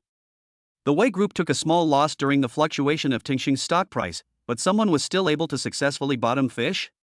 Is Wei Dishao that amazing? He even managed to buy at the lowest price and sell at the highest? Amazing. He is truly a successor worthy of being raised by the old Master Wei himself. He is truly ruthless. A net profit of 326% on an investment is not common in the investment and financial world. It is truly terrifying. This kid has a sharp eye for business. I'm afraid he is even more capable than his grandfather. Everyone spoke their minds. All eyes on Wei Hong carried a hint of awe. The members of the Wei family were even more surprised. They all had complicated expressions on their faces, not knowing what to say. Wei Hong was only a high school student. How could he be playing around with big deals worth hundreds of millions of dollars? And where did he get the funds to invest? Wei Jialiang guessed after a moment's thought that it must have been Su Maogong who provided the funds. He felt very complex, thinking that his own son was so amazing, while his daughter was like a bag of potatoes. Uncle Huai is a bit unkind. Wei Hong chuckled lightly and took a sip of wine, teasingly saying, "My nephew, I've had a stroke of luck and earned some pocket money, but you're going to strip me clean." Aren't you afraid that I'll be killed off early? You won't. Huang Hao clinked his glass with him with a face full of admiration, saying, let's work together when we have time. Good. Wei Hong nodded with a smile and agreed. In his previous life, Huang Hao also made a strong foray into Zhengzhou City. In just a few years, he had taken over several major projects, and with his huge cash flow and network of connections, he had driven the Wei Group into a state of continuous defeat, unable to fight back. In this life, it is not yet clear whether he is a friend or an enemy. But it is better not to offend such a clever person. Nephew Wei is truly talented at a young age. If our brat were half as capable as you, I would burn incense. Yes, the world will be yours, young people, in the future. What investments are you planning to make in the future, Nephew Wei? Remember to give us a hand, uncles. We have some spare cash on hand. Yes. The powerful and wealthy people present were all shrewd. One after the other, they scrambled to get close. The second generation of rich people were all dumbfounded. They had just wanted to exclude Wei Hong from the circle, but who would have thought that in the blink of an eye, even their own fathers had to scramble to ingratiate themselves with him. It was simply depressing to compare one situation to others. Oh my God. Wei Shang's thoughts echoed in his ears once again. Could it be that Big Brother has been colluding with Mr. Fok for a long time and has taken advantage of the situation to harm his own family? Otherwise, how could it be such a coincidence that he has made so much money so quickly? Wei Zhaliang and Wei Lilong's expressions changed drastically. Even Du Sihui, who had been trying to ease the relationship, her eyes flashed with deep disappointment, clearly believing this deduction already. After all, at this very moment, Wei Hongjiang was laughing and joking with Fa Qingho. If you say they are not colluding, no one will believe it. Little brat. Wei Zhaliang's anger rose in his heart, and he raised his hand and smashed the wineglass on the ground. The powerful and wealthy people present were taken aback, and the noble women and celebrities also exclaimed in unison. After all, no one had seen him act so out of control before, and for a moment, they all couldn't help but hold their breath. Wei Dong, why are you losing your temper like this? Huang Hao's eyes were cold, and he smiled with a smile but not a heart, saying, could it be that I have not provided sufficient hospitality? Wei Zhaliang also knew that his actions were a bit inappropriate. He should not have been so impulsive and broken-faced with Huang Hao. However, in the eyes of everyone, he was already in a difficult situation, so he could only grit his teeth and sneer coldly. I thought no one was capable of this, but it turns out there is a traitor inside helping the enemy from the outside. After he said this, the faces of everyone suddenly changed. Everyone looked at Huang Hao and Wei Hong with a hint of curiosity in their eyes. Could it be that Wei was really the traitor in Tingxing Pharmaceutical, harming his own family? Chapter 34. If I were in this family's shoes, I would cut off all ties with them. As the saying goes, victory and defeat are common occurrences in the military. The Wei Group's investment losses of several hundred million yuan are not a big deal to anyone. After all, they can afford to lose, and this amount of money is nothing. But if an insider is involved, then this matter will become complicated. Especially when the insider is suspected to be Wei's own son. This is quite a bombshell. Brother Wei, I don't like hearing this. Fa Qingho, who loves to stir up trouble, smiled and said, I was just chatting with Wei Hongxin's nephew. You can't be that bad at losing if you say he's the mole. Ha ha. Wei Zhaliang's face turned even uglier, and he almost gnashed his teeth as he said, this rebellious son once said he wanted to sever all ties with me, and then he turned around and dumped billions into Tingxing to buy low. If you say there's no connection to you at all, do you think people will believe that? The investment failure is because you, this good for nothing, are incompetent. Master Hong made money because he has surpassed his master. When things go wrong, he shifts the blame and slanders you. Is this how a father should behave? Su Maogong was full of anger and slowly approached. Uncle Gong, don't say such unpleasant things. Wei Zhaliang turned his head and glared angrily, who knows if you weren't also involved in trying to turn coat? The atmosphere suddenly became tense. Fa Qingho happily retreated to the side to watch the show. Whether it was Wei Zhaliang slandering Wei Hong to save face or Su Maogong sticking up for someone else, a falling out between the two sides would be good for him. Wei Shang, the instigator, also smiled lightly. He can't wait for Wei Hong to be confirmed as the mole, so that his reputation will be ruined and no one will dare to cooperate with him. After all, a person who betrays his own father will find it difficult to move forward in the business world. Uncle Gong, please be quiet. Wei Hong raised his hand to stop Su Maogong, who was about to argue, and swept his gaze around with a smile. before finally saying indifferently, "Some losers like to find excuses for their failures, and we can't see it." "Little brat, you still have a mouth on you?" Wei Jialiang was furious. "If it wasn't you who leaked the group's secrets, how do you explain these coincidences?" "Explain what?" Wei Hong glared at him, impatiently retorting, "Did I ask you to invest? Did I force you to buy Tingxing Pharmaceutical at the bottom? Or did I put a knife to your neck and make you cut your losses and leave?" "You?" Wei Jialiang's face was a picture of displeasure. Wei Hong, however, continued to speak. "If I really were the mole, why would I let Wei Group lose just a few $100 million? Who do you think you are to look down on?" "Put." There was a burst of suppressed laughter in the crowd. In addition, Wei Hong pointed at Wei Linlang with a sneer. "Without any sense of politeness, your precious daughter joined the group at the age of 18 and got her hands on nearly 100 projects in the first 4 years, and she messed up all of them. In the last 3 years, I couldn't stand to watch her anymore, so I helped her write every project evaluation report under the pretext of getting familiar with the group's business in advance. In just 3 years, she has completely established herself in the group, and all the projects she has worked on have been profitable without exception. She has even been touted by the media as a rare new star in the business world. Now I no longer help with project evaluation documents. Wei Linlang has lost a lot of money from her own investment failures. This is because she is incompetent, so she should take the blame herself and not dump it on me." As soon as these words came out, Wei Linlang's face flushed. There was also an uproar in the banquet hall. "Oh, come on? Is this business star Wei Dejin a fake? It seems that this is the case. I remember that a few years ago, when Wei Linlang first joined the group, she made a lot of mistakes when she was working on projects. Later, her investments were successful again and again, and I thought she had grown up. Who knew that it was actually Wei Daishao who was behind the scenes? Haha, this is embarrassing. No wonder one side is making money while the other side is losing money. It's all because of Wei Xiao's own abilities. No wonder he is the successor personally trained by Wei's father. Amazing, now Wei Dong is going to spit blood." The crowd sighed in disgust. A stream of derisive voices reached their ears. The Wei family members were almost driven to death of anger. "Everyone!" Wei Hong raised his glass and said loudly, "I reiterate once again that I will immediately dissolve my father-son relationship with Chairman Wei after I come of age, and I do not intend to inherit the Wei Group. In the future, if the Wei family and the Wei Group have anything to do, please do not involve me." These words exploded in the crowd like a heavy bomb. Oh my god, Wei Daisha doesn't want to inherit the group? Is he crazy? My goodness, he's going to start from scratch? He's really got some nerve. Turning his back on him in public? The crowd gasped in shock and discussion. Wei Jialiang's face went from pale to black as he ground his teeth and said, "You keep saying you want to sever ties, so if you're capable, sign the agreement to give up your inheritance and transfer it all to Xiaoshang. If you're not capable, don't brag about it. Why should I give the shares that grandpa left me to the son of a chauffeur?" Wei Hong's eyes narrowed, his anger rising. "Are you crazy, and do you expect me to be crazy too? Even if I donate the money to charity, I won't let him get a single penny." "Dad, big brother, stop fighting."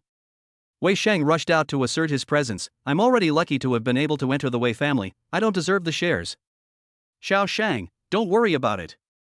Wei Jialiang sneered, shielding him with a cold smile and saying resolutely, "I am in charge of the Wei Group now, and he has to ask my permission if he wants to inherit any shares." "Fine, I'll wait and see." Wei Hong responded in kind. This situation of father and son fighting each other was a feast for the people around them. From the few words the two men had exchanged, everyone had also extracted a lot of useful information. It turns out that Wei Hong is really not valued in the Wei family, and that an adopted son is more favored than him. Wei Jialiang even wants to transfer the shares of his biological son to his adopted son. Is Wei Dong a bit crazy? Could it be that this Wei Shang is his illegitimate son? It's possible. Who in their right mind would not want an outstanding biological son but instead favor a useless adopted son? Good guy, no wonder Wei Xiao wants to sever ties with his family. I would have to do the same if I were in his shoes. The crowd whispered among themselves. This conflict had brought the banquet to a climax. Everyone looked satisfied that they had not come for nothing. Ha ha ha. Fa Kingho had seen enough of the show and came out with a smile to smooth things over, saying, "There's no need for family members to do this. Come, let's continue drinking." In the banquet hall, the atmosphere once again became enthusiastic. As the crowd pushed cups and exchanged drinks, the tense atmosphere vanished. However, those with sharp eyes quickly noticed that the situation had already changed quietly. The father-son rivalry between Wei Hong and Wei Jialiang had unconsciously forced many people to choose a side. One was a small child with investment potential but who had not yet developed. The other was the richest man in Jiangzhou City, in charge of a multi-billion-dollar group. As long as you're not a fool, you almost know which side to choose, right? Chapter 35, Life is short, why should you make it hard for yourself? Young man, it's not a good idea to be so impulsive. The second-floor terrace of the villa. Wei Hong and Fa Qingho sat facing each other. The two men drank and smoked, sitting and watching the powerful and wealthy below as they exchanged toasts, as if they were the chess players overlooking the world. Life is short, why should you subject yourself to hardship? Wei Hong's gaze was deep, and he said in a deep voice, I don't like being bullied, I've always been quick to retaliate, I'm too lazy to waste time with these losers. Very good. Fa Qingho crossed his legs and said mockingly, that's a lot of spirit, but now they've all classified you as being in my camp. I hope you don't mind, young nephew? Wei Hong narrowed his eyes and took a sip of wine. His eyes did not reveal the slightest emotion, and he was so composed that he didn't look like a young man. Naturally, he had expected this situation today. Any fool could see that Fa Qingho was the one who had fueled the flames. A dragon crossing the river wants to step into the small city of Jiangzhou. It is bound to arouse the jealousy of the local business community, the powerful, and the wealthy. Through the trigger of the Wei family father and son turning against each other, it is easy to divide people into two camps. One camp will focus on Wei Jialiang and put up a stubborn resistance, while the other camp will focus on Fa Qingho, attempting to gain more and greater benefits in this major reshuffle. Just now there was such a big commotion. Everyone subconsciously classified him as being in the camp of Huainghao. In the future, if he wants to mingle in the business circle of Jiangzhou City, he will still have more or less influence. Isn't this what you, Uncle Hua, want to see? Wei Hong let out a light laugh, leaned back, and said in a lazy voice, I have no interest in power. Most of the business I will do in the future has nothing to do with these losers, so it's better if you don't get any ideas about me. No. Fa Qingho spread his hands wide, ambitious as ever, the market potential of Jiangzhou City is unlimited. I need a partner. If you and I can cooperate, won't we get whatever we want? Wei Hong raised his hand to stop the other party from talking about pie in the sky, and said in a businesslike manner, Uncle Fok, I know that the person who is about to take office is close to you, and you will also set off a bloody storm here in the future, but I'm not interested in any of that. Oh? Fa Qingho raised his eyebrows, intrigued. Not only that, I know even more. Wei Hong gave a half smile, otherwise, how could I have bought at the lowest price and sold at the highest price of Tingxing Pharmaceutical without attracting anyone's attention? By playing this game with Tingxing Pharmaceutical, you are merely trying to tell everyone about your arrival and give Wei Jialiang a hard time so as to better carry out the work that follows. And the move I have played is to tell Uncle Hua that I am not ambitious and don't want to be involved in your affairs. We should just mind our own business. No matter what happens, I am still a member of the Wei family, and you can't really trust me to cooperate with you, right? Fa Qingho's face was full of mixed emotions. Finally, he looked at him deeply before smiling and exclaiming, I thought Wei Jialiang was the rival, but I didn't expect you to be the most difficult one. If it weren't for my age, I would almost think you were some kind of old fox. You flatter me. Come, let's drink. The two men pushed cups and exchanged drinks, tacitly agreeing not to talk about cooperation. My dear nephew, forgive me for being so nosy. Fa Qingho poured himself a glass of wine and said with a smile, although Wei Jialiang is not very capable, he is full of schemes and tricks. You have to be careful. If you and your father really fall out, I'm afraid he won't let you get a single cent. Wei Hong smiled indifferently. He naturally knew that it would be very difficult to inherit the shares left by his grandfather. Now that he was still a minor, the shares were held in the name of Wei Jialiang. If he really wanted to do something about it, no one could stop him. A year is a long time. Whether it's a mortgage or short selling the group. There are many ways to circumvent the will and get the shares into his hands, and even if Wei Hong sues after he comes of age, he will not be able to get the shares back.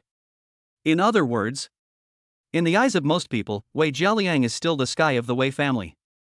Even if Wei Hong has an investment talent, so what? He is still too young to compete with him. Fortunately, I never wanted to inherit the family business from the beginning, otherwise how would I dare to be so stubborn? Wei Hong shook his glass and laughed, I can make my own money, and I have the courage to start from scratch. Grandpa has already left me with a more precious treasure, and they can't hold me back. While he was talking, Wei Sheng deliberately walked up to the second floor. Seeing the two men chatting on the terrace, he looked flustered and hurriedly apologized. Brother, Mr. Fok, I'm sorry, I didn't mean to interrupt, I just want to find the toilet. The toilet is at the end of the corridor, Fok Ing-ho casually reminded him. Wei Hong, however, let out a teasing chuckle. Looking for the toilet? Like hell. Sure enough, Wei Sheng's inner voice soon echoed in his ear. Oh, should I tell Mr. Fok that my big brother and father falling out was a deliberate act? Forget it, he won't believe me if I do, so I'd better mind my own business, right? It's the same old recipe. It's the same old smell. Wei Sheng once again slandered with his uncanny mastery of innuendo. He left those words and turned to go to the toilet, while Fok Ing-ho's eyes narrowed, his gaze suddenly cold and stern, as if he had heard it clearly. As a business tycoon like a tyrant. His biggest characteristic is being paranoid. Wei Sheng deliberately said these words, whether they are believed or not. Fok Ing-ho felt like a nail had been driven into his heart. Assuming that Wei Hong and the other really did strike a deal to cooperate. This short sentence is enough to ruin everything. Although the trick of spreading rumors is a cliché, it is still effective. Fortunately, Wei Hong was not prepared to cooperate with anyone from the beginning. My dear nephew, come, keep drinking. Fok Ing-ho called without emotion, but his eyes were cold as ice. Ha ha. Wei Hong laughed lightly and suddenly said, Now, do you know why I am being neglected at home, Uncle Fok? Ha? Fok Ing-ho was momentarily taken aback. It was getting late, so his nephew took his leave. Wei Hong put down his wineglass, stood up and said, I still have the same thing to say, I won't get involved in anything, so please do as you please. After saying that, he turned around and left. Fok Ing-ho sat there for a long time, and only then did a hint of interest flash in his eyes. He looked at the departing back of Wei Hong and then looked in the direction Wei Sheng had left. Interesting. Fok Ing-ho muttered, and he casually snapped his fingers. A middle-aged man dressed like a butler appeared respectfully at his side. Check up on Wei Sheng. I want detailed information on him, the more the better. Also bribe the Wei family servants and nannies. I want to know exactly what Wei Sheng has done since he entered the Wei family. Fok Ing-ho commanded coldly. Understood. The middle-aged butler nodded, turned around, and disappeared into the night. Chapter 36, If you want your son to behave, you have to break his wings. At night. On the third floor of the Wei family residence. Wei Linlang, holding several documents in her hands, nervously knocked on the study door. Wei Jialiang was sitting in the boss chair with a gloomy expression on his face, his eyes as piercing as an eagle's. Even though she had seen many storms, she was still scared. Dad, here is the information on the latest projects. Wei Linlang carefully walked up and put the documents down, forcing a smile as she said, I've gone through it all, and the investment department has also looked at it overnight. There shouldn't be any problems, and the group has been keeping an eye on it. Humph. Wei Jialiang snorted and didn't say anything. At the beginning, didn't Tingxing Pharmaceutical also swear that it would be fine? The result was a serious loss, which had made him a laughingstock. He had only just found out today. It turned out that all these years, it was Wei Hong who had been helping her with the project evaluation reports. No wonder Wei Linlang seemed like a different person in just a few years. The investments had never gone wrong, and every project had been profitable, so perfect that it was almost impossible to find fault with them. If it could have continued like that, it would have been fine. But Wei Hong had completely fallen out with everyone in the Wei family. These projects that Wei Linlang had pushed forward on her own had a bit more hidden danger. What if they suddenly went bust like Tingxing Pharmaceutical? Losing money is one thing, but losing face is a disaster. If these projects run into problems again, you can just wait and resign.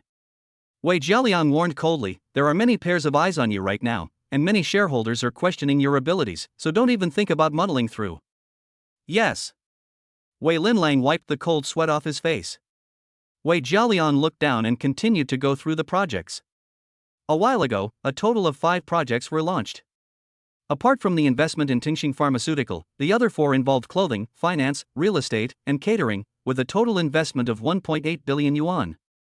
Of these, the investments in the clothing, real estate, and catering projects were all made by subsidiaries of the Wei Group, while the finance project was a short-term investment in which Jiangzhou Ruisheng Hardware Factory borrowed 870 million yuan from the group as bridge financing.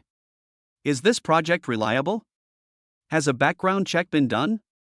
Wei Jialiang asked, pointing at the hardware factory project. Yes. Wei Linlang answered honestly. Ruisheng Hardware Factory is a local enterprise in our city of Jiangzhou, with a history of more than 30 years.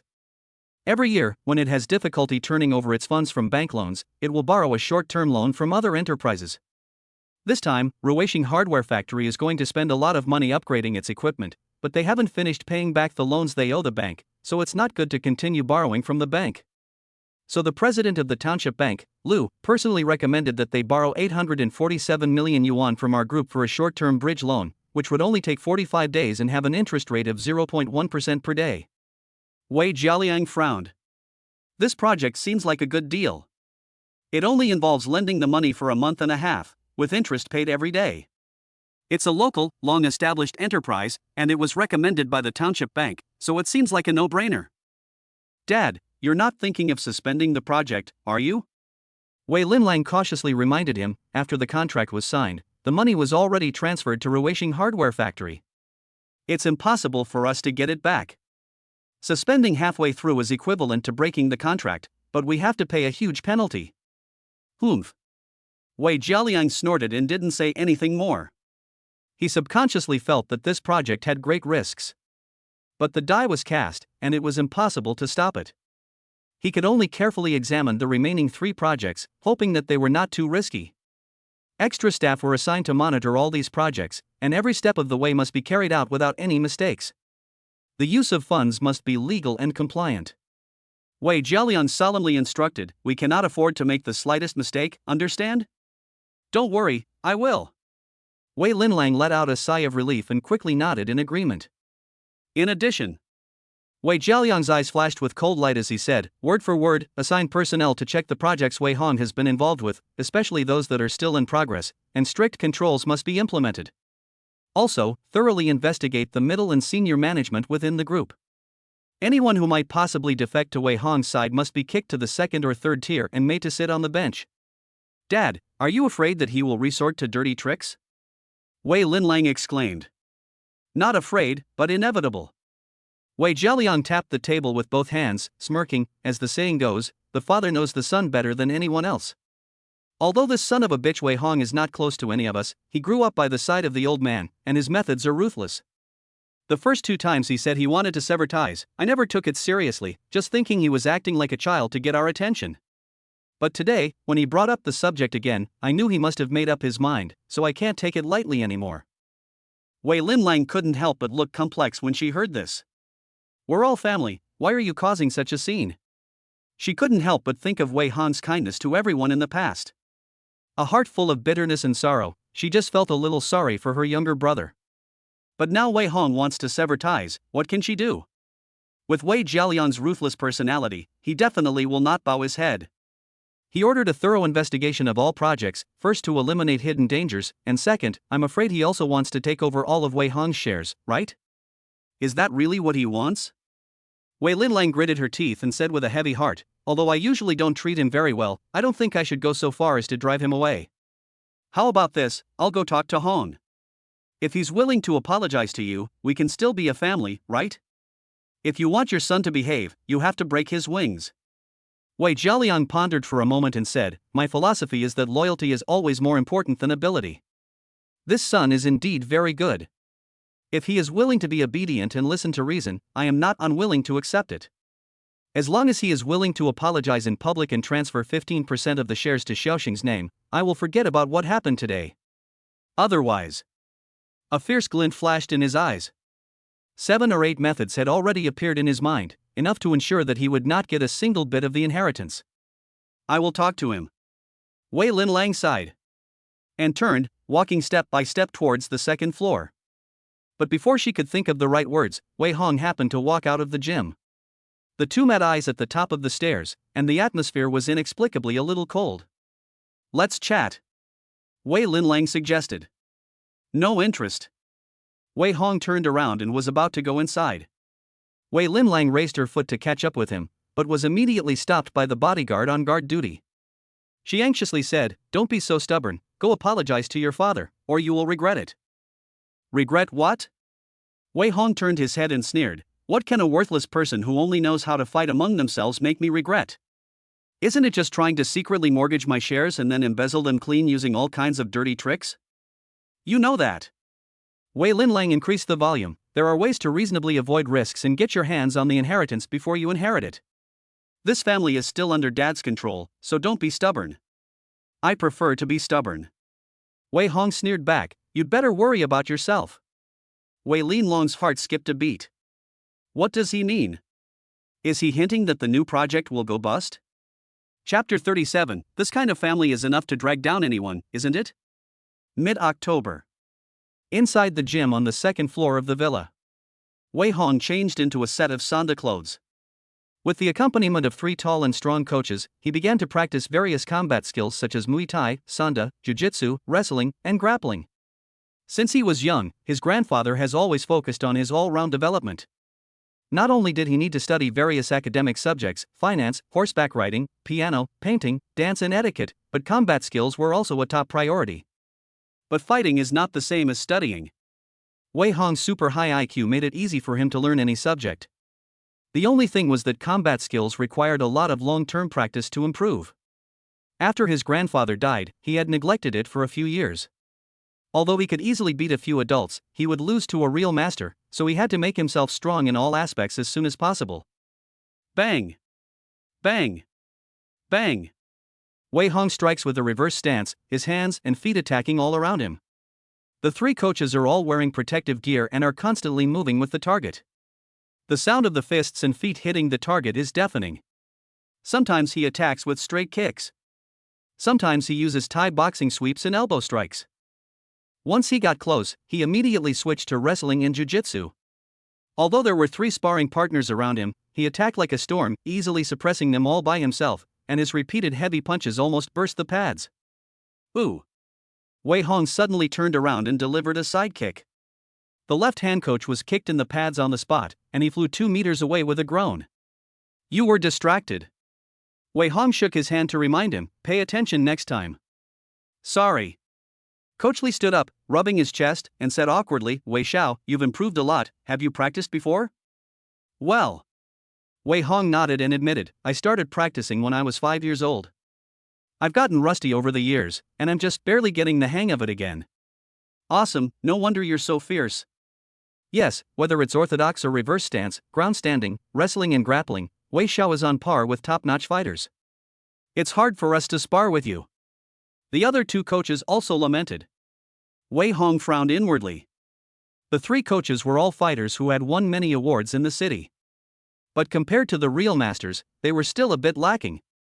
If we really want to continue to improve, I'm afraid we'll have to hire some more experts in the future. We'll have to pay big money to get the national Sanda champion, the MMA light heavyweight champion, the Muay Thai master, the UFC master, etc. Just keep practicing. I promise to triple your bonuses. Wei Hong promised helplessly. The 3 of them immediately beamed with joy and once again practiced hard together. Who? Wei Hong pulled away with a flying kick. Fists, kicks, elbows and knees followed like a shadow, bursting out with astonishing strength again and again. The pads in the hands of the 3 men were almost kicked to pieces, and in no time they were sweating profusely again. At noon, Wei Hong finished his practice feeling refreshed. After taking a shower, he wiped his hair and walked out of the bathroom when the female bodyguard pushed open the door and handed him a tablet. Boss, there's been some response to the information that Uncle Gong sent someone to investigate.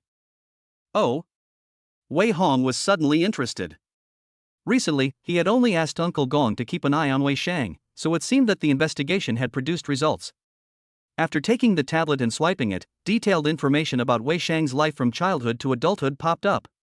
All kinds of videos, photos, and text messages were listed. Wei Hong skimmed through it, eventually focusing on the things that happened after the other person entered the Wei family.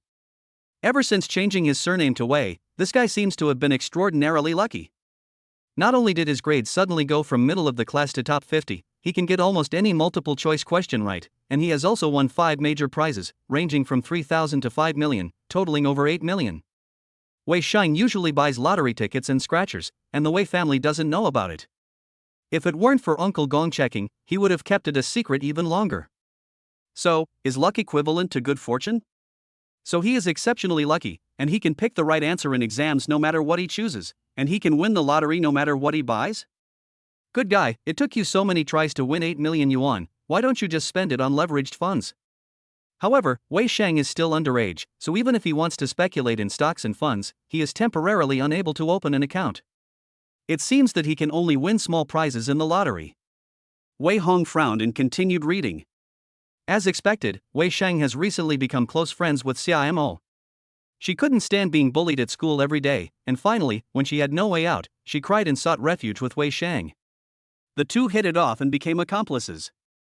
No one at school dared to bully her anymore. Xia Mo's mother's medical expenses were also resumed, and everything seemed to be back on track. Even Xia Mo herself no longer had to work part-time to help with the family finances. She only needed to dress up innocently every day, occasionally post sad status updates on her moments, and occasionally say a few cryptic things, implying that she could get by just fine without Wei Hong. I heard that she even said she wanted to apply to the Beijing Film Academy. Her life is more comfortable than anyone else's. But how would Wei Hong let them live too comfortably? He took out his phone and dialed Su Maogong. As soon as the call connected, he asked, "Uncle Gong, you haven't forgotten about Xia Dongfeng, have you?"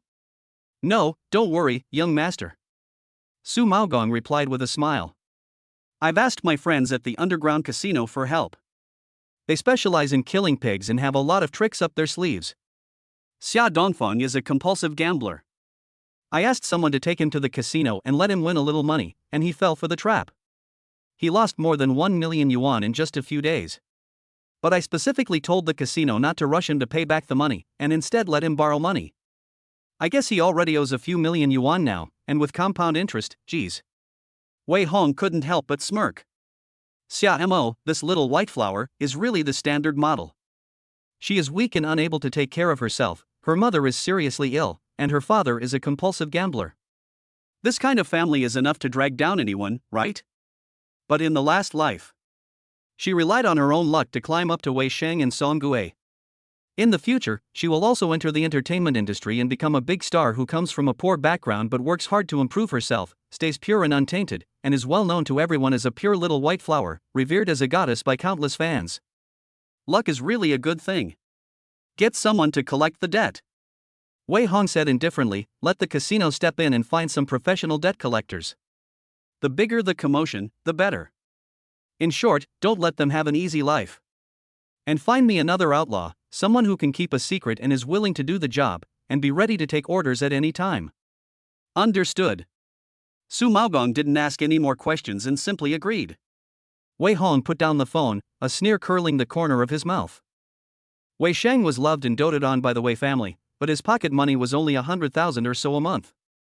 Compared to ordinary people, it might be a fortune, but it was still nowhere near enough to save Xia Mo's family. Would he be willing to empty his family's coffers to save them?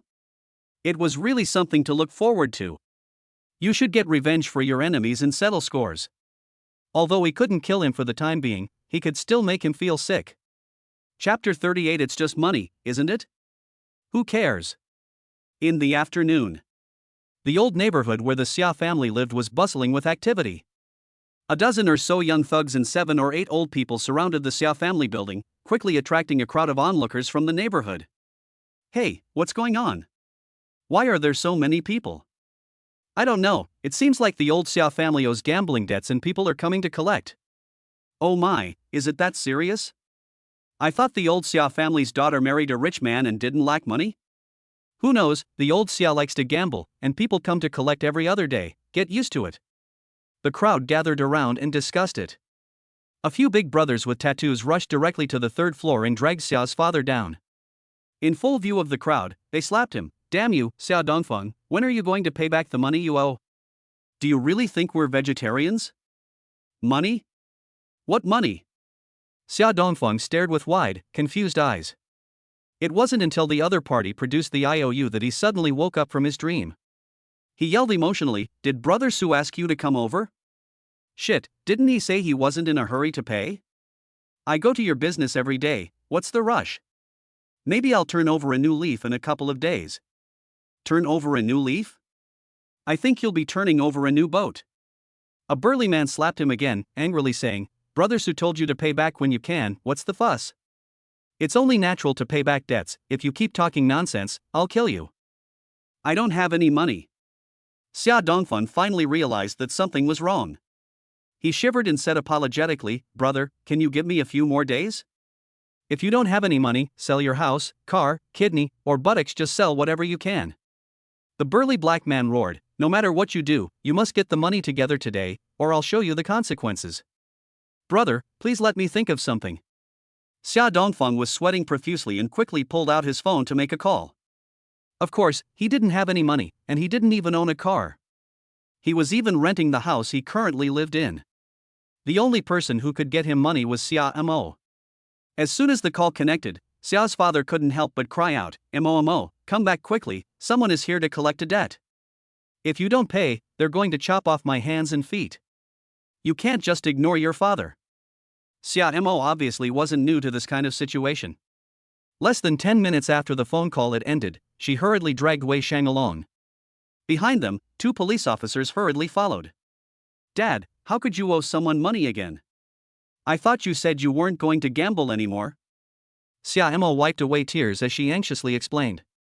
"Dad was wrong, really wrong. I promise there won't be a next time, just this once. Help Dad out, please do something."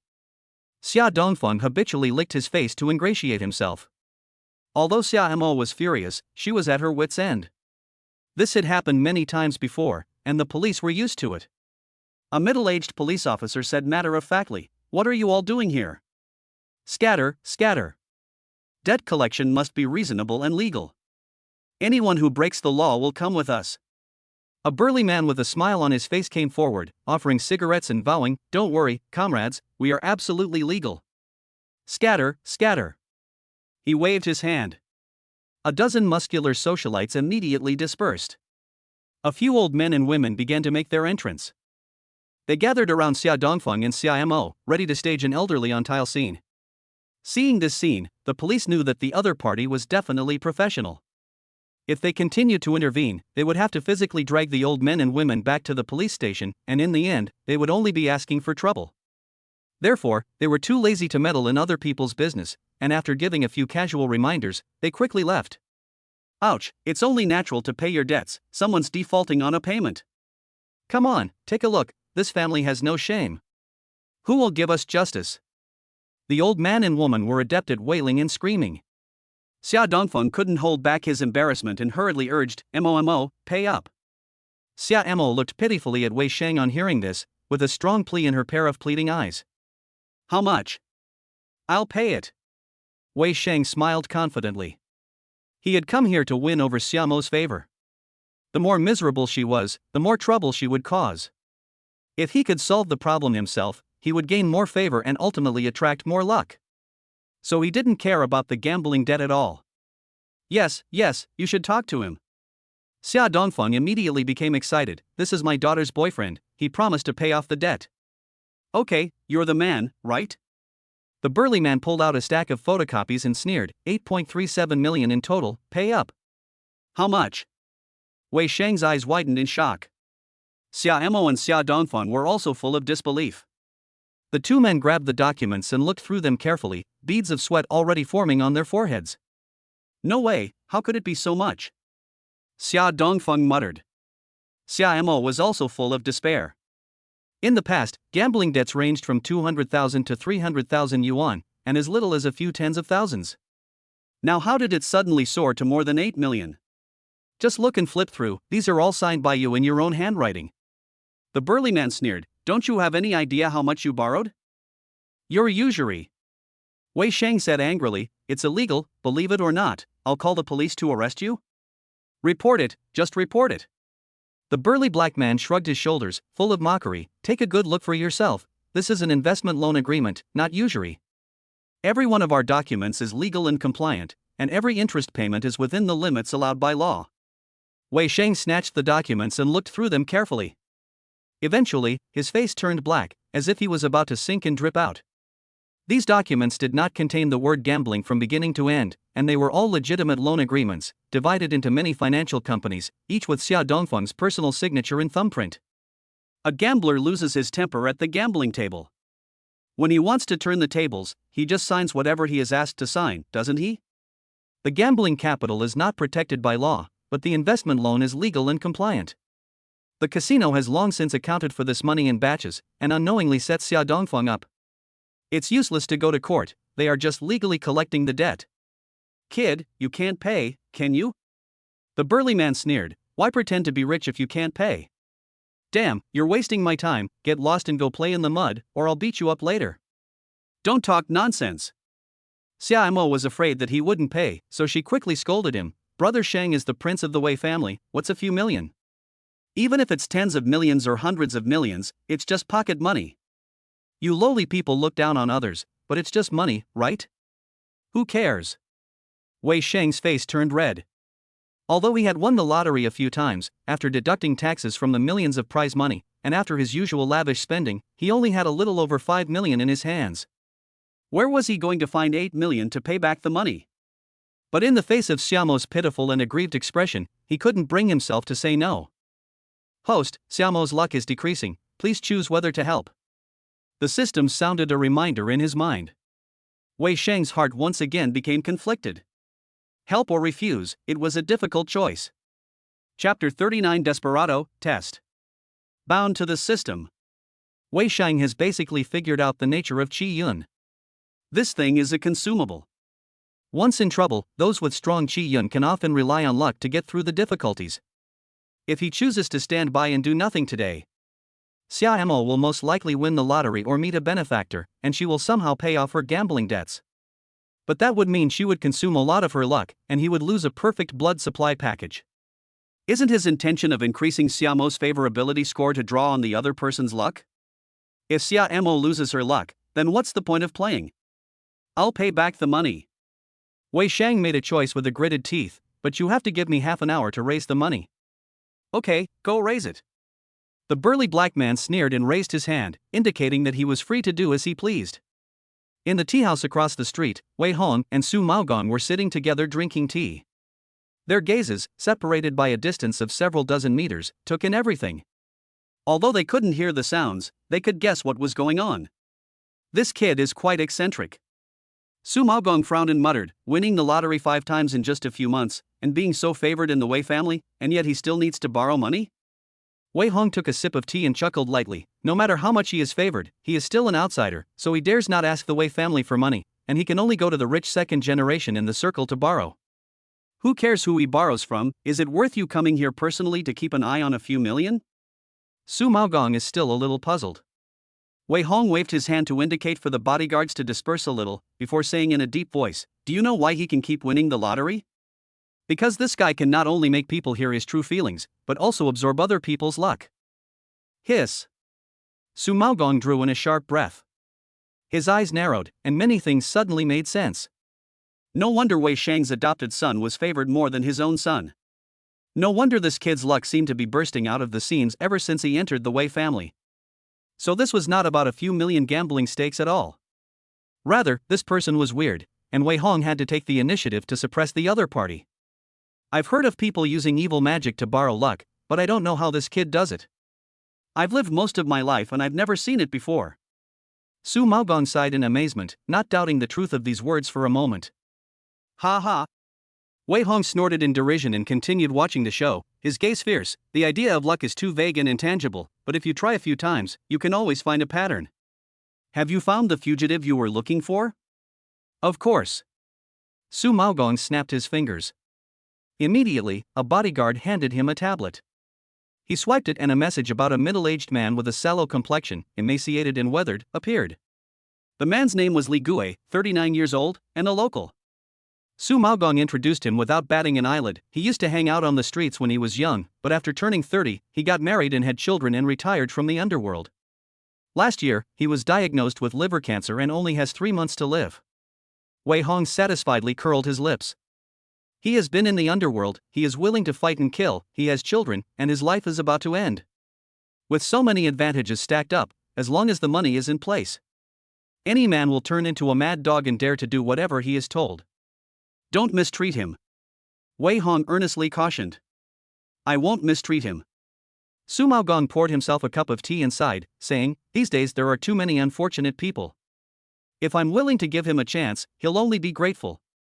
No matter what happens, he'll get 3 million yuan to set up a home, and his wife and children will be taken care of. His family, which was impoverished due to illness, will immediately become well off. Who wouldn't be happy? Wei Hong nodded and said no more. In fact, today's debt collection was a fake, and the test was real. No one would want the millions Wei Sheng has in his hands, and all these tricks are just meant to test him and give him a chance to observe the connection between the system and luck. Besides, getting someone to do it is a deeper test. I want to see if the system will save you if your life is in danger, or if you can just rely on luck to avoid a fatal crisis. Wei Hong took a sip of tea, a hint of interest curling the corner of his mouth. In the community, Wei Sheng had already borrowed the money from a friend. He already had more than 5 million in his hands, so it wasn't difficult to borrow another 3 million. After just one phone call, Xia Sisi came running with the money. In full view of everyone, Wei Sheng directly transferred the money to the gangster and his entourage. After the debt was fully repaid, the gangster nodded with satisfaction and said, "You're smart. Come again when Lao Xia has time." No more. No more. Xia Dongfeng shook his head desperately. Ha ha ha. The burly man laughed loudly, waved his hand, and the group walked in single file. In no time at all, they dispersed, and the storm of debt collection came to an end. Brother Shang, thank you, sob sob sob. I was so scared. If it weren't for you, we wouldn't know what to do today. Xia Mo was full of admiration and guilt. She threw herself into his arms and cried a few times. Wei Sheng's face, however, did not show much joy. It was absolutely not true to say that he was not distressed. He had come from a poor background and had saved up millions, which were now all taken away from him. He still owed millions in external debt. But since the money had already been given, he naturally could not complain anymore. He took a deep breath before saying, "It's okay. I'm willing to give everything for you. It's just money, I don't care." Wow. Xia Mo was deeply moved. "I knew you were like me, someone who treats money like dirt, unlike Wei Hong, who was a snob. You are still the best, brother Xia Shang." Yes, yes. Xia Dongfeng also laughed. "Your son-in-law is really rich, and I, old Xia, will be blessed in the future." Wei Sheng's face looked as ugly as if he had swallowed a fly.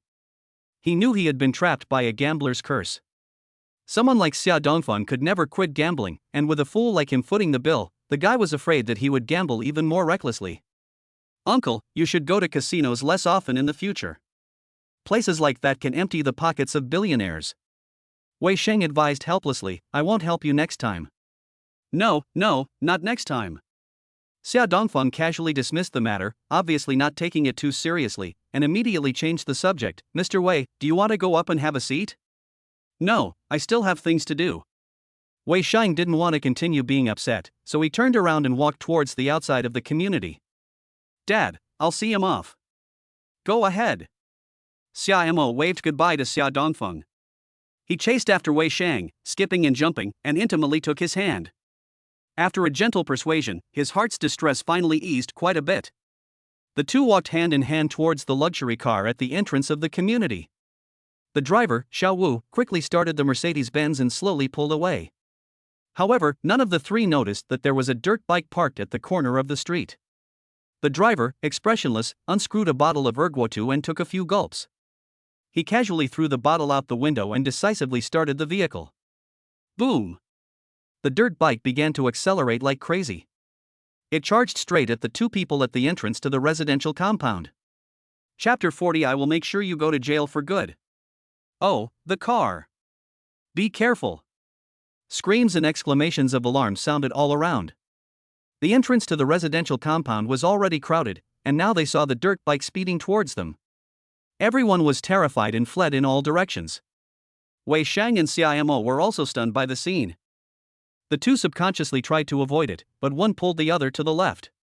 One pulled the other to the right, and they lost the best chance to avoid the collision. "Young master, quickly avoid it." The driver of the Mercedes-Benz, Xiao Wu, exclaimed in fear. At the critical moment, Wei Sheng embraced Xia Mo and rolled to the side. They heard a loud bang, and the front right tire of the dirt bike suddenly burst. The bike was unstable at high speed, and it crashed into the fence at the entrance of the community, knocking down half of it. "Oh my God, how could this happen? Hurry, save someone." "Young master." The crowd gasped and drew closer. The driver, Xiao Wu, rushed out of the car and anxiously went up to check the situation.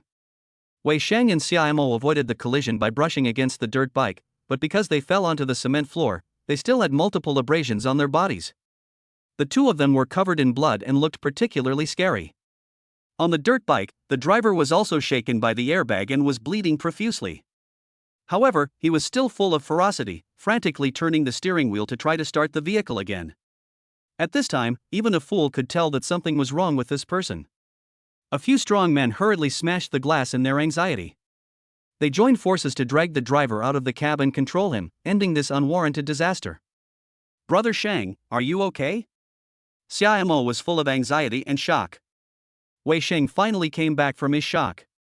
He looked around with a dazed expression, and finally subconsciously looked across the street to the tea house, where his gaze met the two figures inside the French windows. Wei Hong's mouth curled up into a wry smile. He raised his glass in the air, as if celebrating his escape from death. It was you? Wei Sheng's shocked scalp went numb. He never would have guessed that it was Wei Hong who wanted to kill him. Although the two had often clashed, they had never gone so far as to fight or kill each other. How dare he hire someone to kill him? In an instant, cold sweat ran down his back.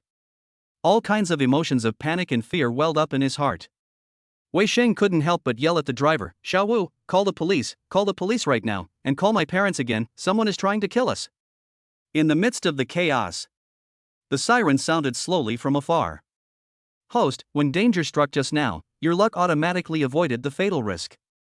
You and Xiaomo's luck will each deduct 320 points. Damn it! Wei Hong, that bastard, I'm going to make him go to jail. Wei Sheng roared in frustration. In the evening, Chengdong Police Station.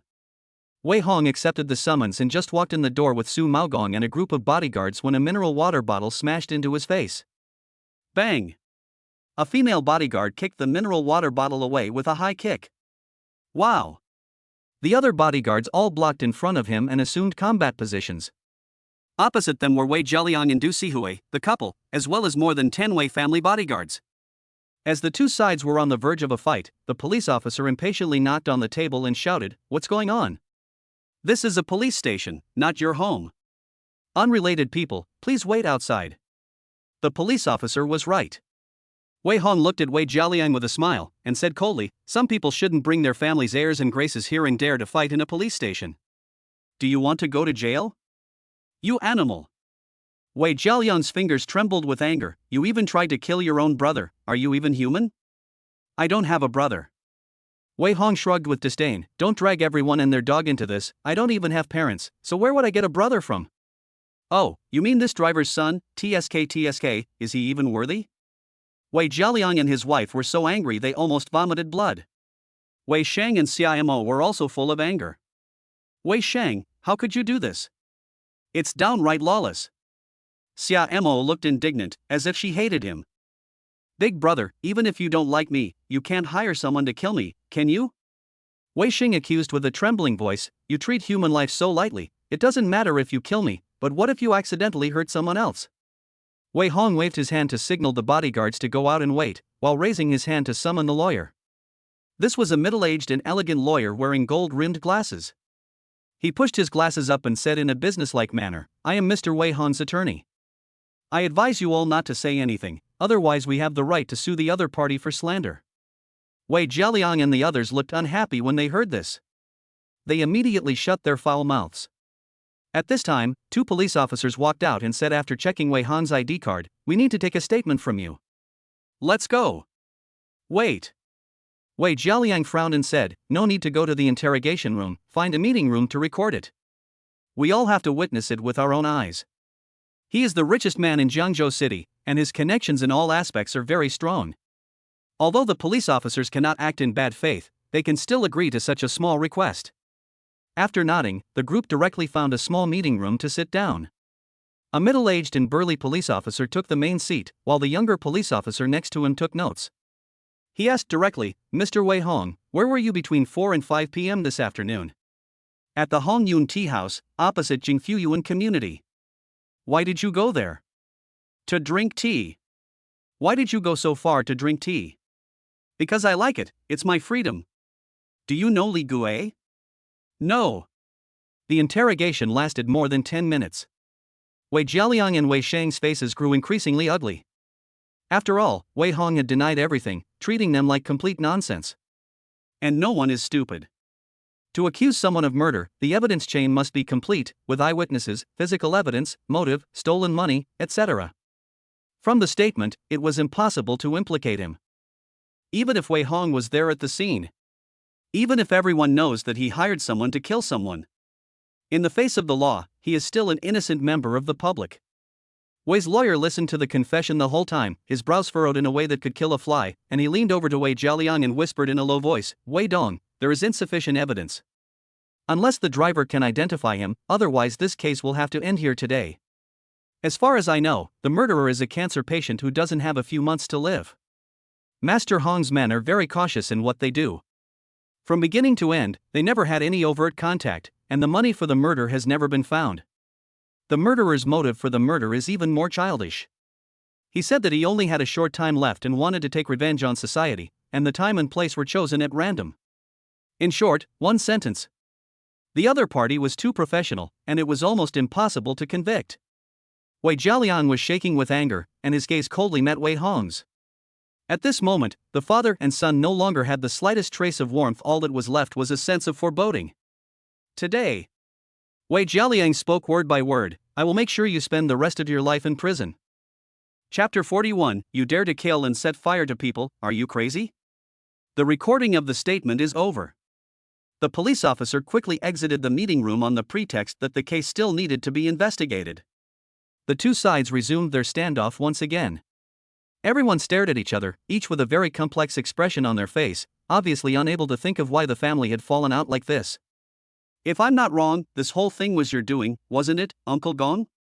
Wei Jialiang narrowed his eyes and spoke coldly, "You've been with the old man for so many years, and you've done a lot of dirty work. You're watertight, I admire that. Chairman Wei, do you have any evidence? I can sue you for slander."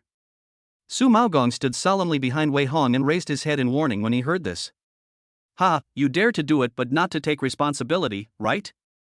Wei Jialiang pounded the table and roared, "Don't you think I can't see it, you old fool? How dare you touch a Wei family member? Have you forgotten who gave you your first meal? You ungrateful wretch, you white-eyed wolf." "Ha ha." Wei Hong and Su Maogong glanced at each other and laughed at the same time. "Look at that." Wei Hong teased, "The chairman of the board decides who is a Wei family member, and whoever he says is a Wei family member is a Wei family member. I wonder if the old man's spirit in heaven would recognize this great-grandson. If the old man were still alive, he would have to slap him silly for being such a fool." Su Maogong also shook his head and laughed, "Anyone who thinks they are a Wei family member, any Tom, Dick, or Harry who wants to take advantage of the old man's reputation, people who don't know would think that you gave me a job to do. Hey, Uncle Gong, you have to be careful, he is now the chairman, the boss," Wei Hong said in a strange voice. Wei Jialiang was so angry that he almost fainted on the spot. Du Sihui finally couldn't hold back and scolded, "Hong, show some respect, he is still your father. And what happened to you? You're willing to kill and burn, have you gone crazy?" "Mrs. Wei, I haven't done anything."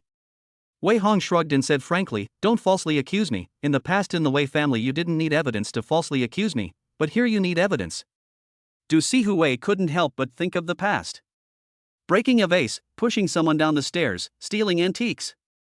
There was never any need for evidence to frame Wei Hong for any of these crimes. All Wei Shang had to do was whisper a few words of incitement, and he would be made to kneel and beaten, covered in bruises. Now he's hired someone to kill someone else, but he needs evidence to convict. It's really quite ridiculous when you think about it. When parents can't even do the most basic thing like being fair, don't blame your children for turning their backs on you. We were wrong to you in the past. Du Sihui softened her tone and persuaded him, but this is murder. You can't keep making the same mistakes. Just admit your guilt. If you apologize properly and promise not to go down the wrong path again, we can let it go." "No way." Wei Jialiang swept the glass of water onto the ground and angrily said, "This matter must be pursued to the end. If he dares to kill his brother today, he will dare to kill his father and mother tomorrow. This kind of little beast deserves to go to prison and reflect on his actions. Mom and Dad, don't fight over me." Wei Sheng pretended to be aggrieved and fired up, "No matter what Big Brother says, you are still his only son. He only wants to kill me because you love me too much and are jealous. We should give him a chance to correct his mistake. For a moment, everyone looked at Wei Hong with a hint of disgust in their eyes. It was as if he were an unpardonable sinner. Xia Mo was even more indignant, glaring at him with anger, wishing that he could be sent to prison immediately. Wei Hong ignored all of this. He leaned back in his seat and looked at Wei Shang with a half smile. This guy just now, when he was about to be hit by a car, the dump truck suddenly had a flat tire, allowing him to narrowly avoid disaster. Anyone watching would have to say that he was very lucky. But this kind of good luck is clearly going to drain one's luck. The system at the time prompted him and Xia Mo to deduct 320 points of luck each, and Wei Hong heard it clearly. Although he doesn't know what 320 points of luck represents, and how valuable it really is. But Wei Shang must be gnashing his teeth, wishing he could kill him. And this gave Wei Hong a handle. The system in this guy is definitely a piece of junk. It can't even predict danger in advance, warn people, or save people. It seems that it can only provide limited assistance to Wei Shang, and can only provide two functions, transmitting heartfelt thoughts and absorbing qi. Although I can't block the interference system, I still have ways to deal with it, such as frequently causing car accidents and accidents, forcing Wei Shang to consume his own qi again and again. When the system cannot absorb enough qi, will it automatically crash? Wei Hong stroked his stubble chin, and the corners of his mouth slowly curled up. His eyes seemed to be looking at his prey, making all the Wei family members unable to help but stand on end. After a long time, the Wei group lawyer returned.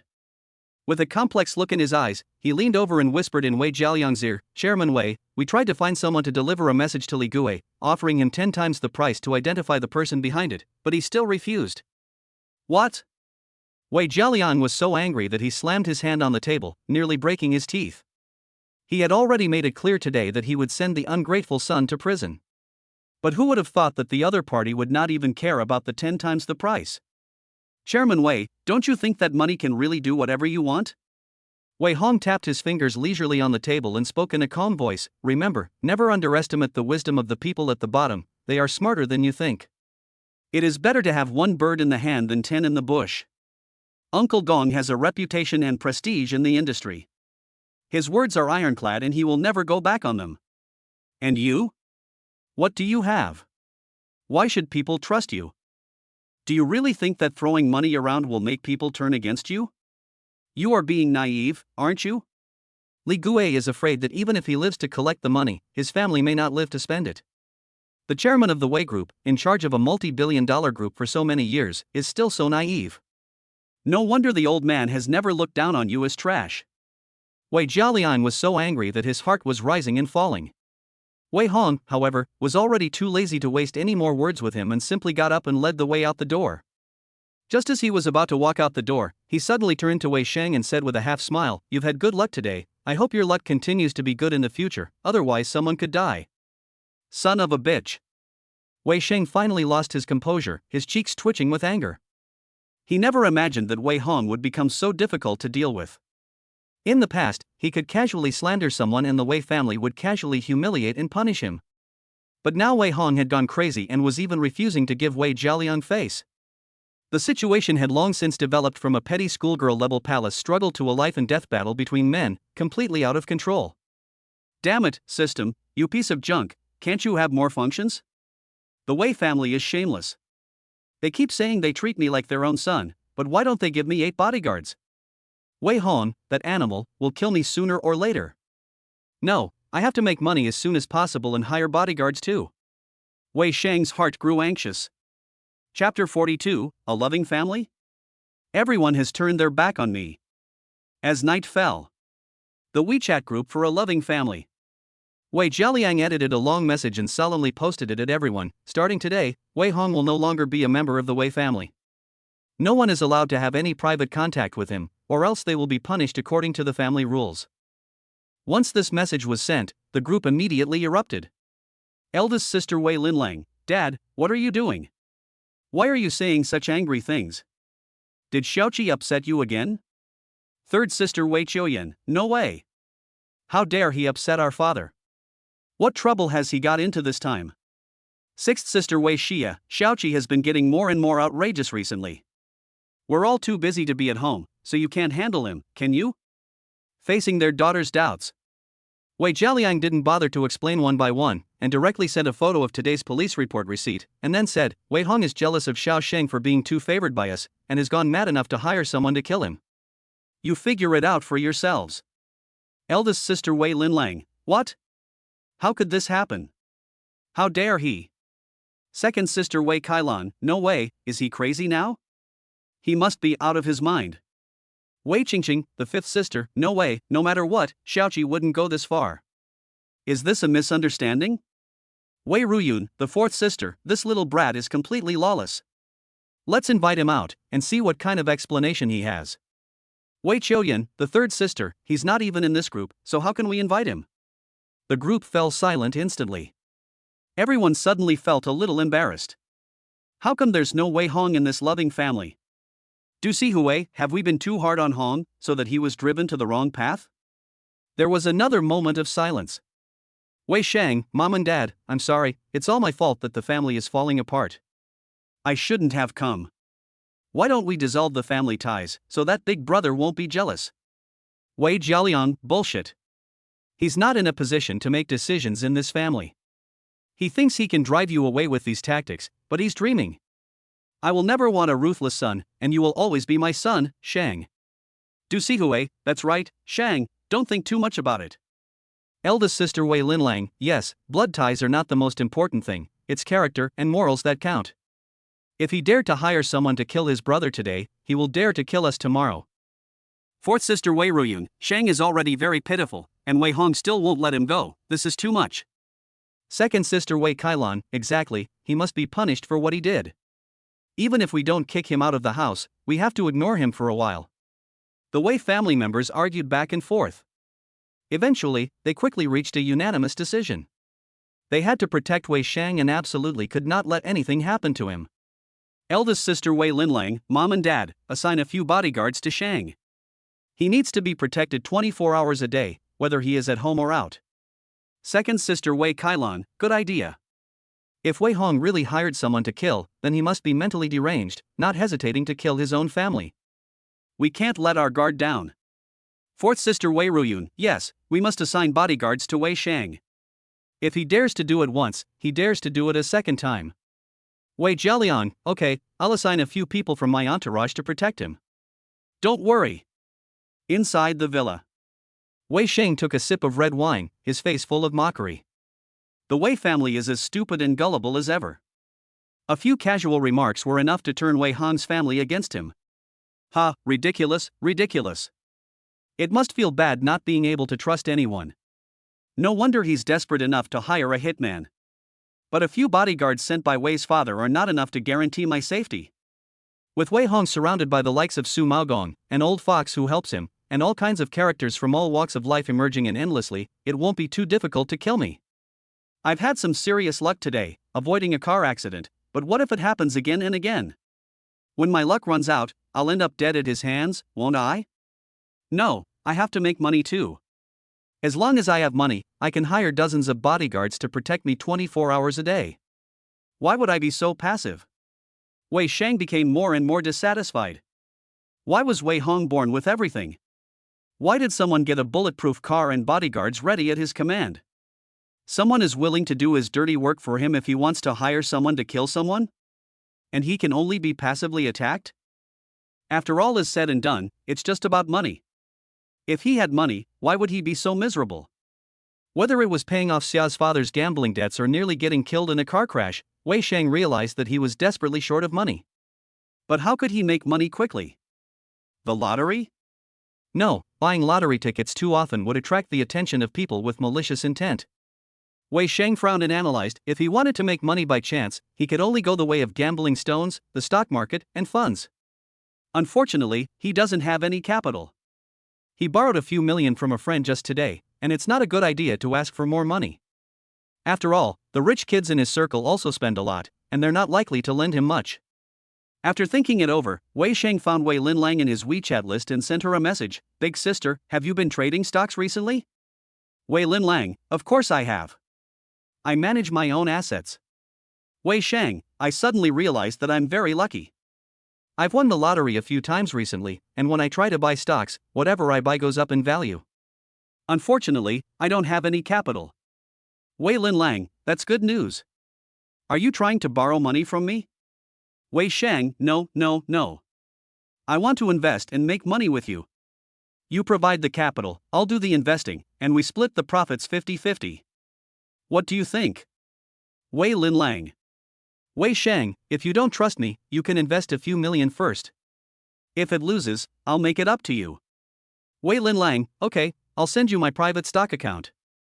There's not much money in it, just 30-40 million. You can play with it yourself, even if you lose it all, it's fine. Wei Shang, that's great, thanks big sister. Put the phone down. Wei Shang was so excited that he almost burst out laughing. 30 to 40 million yuan might not be a lot of money for the rich, but for him, it was definitely a huge sum he had never seen before in his life, and now he could get it just by asking. It felt really good to have someone backing you up. With his current luck, buying stocks. Even if you buy blindly in a bear market, you can still hit the limit. If you flip 30 to 40 million around a few times, you'll make a fortune in no time, right? There's a popular saying on the stock market, in theory, if you can catch the limit 100 times, your principal will multiply by 10,000 times. Ha, isn't that better than winning the lottery? When I make money, I'll make Wei Hong that son of a bitch pay. Wei Shang sneered with confidence. Chapter 43, The Young Lady of the Underworld, Nia Qinglan. Inside the suite on the third floor of the night bar. Ji Peng, CSCC, and a group of other rich second-generation kids were gathered together drinking and having fun when suddenly a young man with yellow hair let out a cry, stood up abruptly and made a loud noise. Li Fei, what the hell is wrong with you? You scared the shit out of us. Ji Peng snapped impatiently. Breaking news. The young man with yellow hair, Li Fei, swallowed hard and said with a terrified look on his face, Wei Hong hired someone to kill someone and got into trouble at the police station today. What? Everyone let out a gasp. They didn't even notice the bottles of wine being knocked over. What's going on? Although they were well informed, most of them were underage, and most of them were just playing around with women and girls. How could someone their age dare to hire someone to kill someone? Tell me more. Ji Peng was suddenly intrigued and raised his hand to urge him to continue. The young man with the blonde hair took a deep breath and continued, You all know that my second uncle is in the Criminal Investigation Brigade. This matter has already spread within the municipal police department. This afternoon, Wei Hong hired someone to kill Wei Shang and it reached the police station. Holy shit, kill Wei Shang? How could this happen? Is he crazy? This lunatic, he's really unreasonable. What grudge? How could he want to kill someone? Everyone gasped in shock, not doubting the veracity of these words for a moment. These people's families were involved in all kinds of businesses, and it seemed like they were always eating, drinking, and having fun every day. But they were also the most well-informed, and often knew secrets that ordinary people didn't know. But even though everyone was well-informed, when they suddenly heard that Wei Shang had been assassinated, and that the person who hired the assassin was Wei Hong, everyone was still shocked by the news. Is Shang okay? Xia Sisi got up with a worried look on her face, grabbed the phone and checked it herself. The young man with yellow hair said to the others, Don't worry, Wei Shang is fine. It is said that he had just walked out of the entrance of a residential area when a dump truck came barreling down the road and ran him over. If it weren't for the fact that he was lucky enough to have a flat tire on the left wheel, causing the vehicle to lose control and crash into the residential area wall, I'm afraid he would have been in the morgue today. Wei Hong was having tea in a tea house not far away at the time, and watched helplessly as he died. The driver was also a terminal cancer patient, and it is estimated that he was paid to do it. He insisted that he was just taking revenge on society. Now everyone can guess who did it, but they can't find any evidence, and they can't even detain him. The young man with yellow hair became more and more excited as he spoke. Many second-generation rich kids actually looked at him with a hint of yearning in their eyes. Although people like them only know how to laze around and wait for death, they are extremely yearning for the history of their father's decisive killings. Now Wei Hong has long since jumped out of the circle of ordinary second-generation rich kids and become a big boss with blood on his hands. How can this not make them secretly admire and envy him? Damn, this animal, fuck. Ji Peng kicked the coffee table away with one kick, and the drink spilled all over the floor, the raging anger frightening everyone. Xia Sisi also gritted her teeth and said coldly, How has Wei Hong become this monster? He dares to kill his own brothers, what else in the world is there that he wouldn't dare to do? If Xiao Sheng really gets into trouble, I'll definitely be finished with him. In fact, it's normal for Brother Wei to be so extreme. No one can stand it. His own son is not loved, but the whole family loves an adopted son instead? The young man with the blonde hair spoke weakly, and immediately attracted a lot of nods of approval. Yes, not to mention that we can't accept an adopted son, even if it's one of my father's illegitimate children. If he dares to bring him home, I'll go crazy. Wei Shang can't be Chairman Wei's illegitimate son, can he? Holy cow, if that's the case, then everything makes sense. If it's an illegitimate son, it's still debatable, but if it's not, the Wei family must be a little crazy. If I were in that situation, I would probably be even more upset than him. Everyone was expressing their feelings one after the other. Xia Sisi and Ji Peng glanced at each other and couldn't help but fall silent. There was a time when they also hated illegitimate children.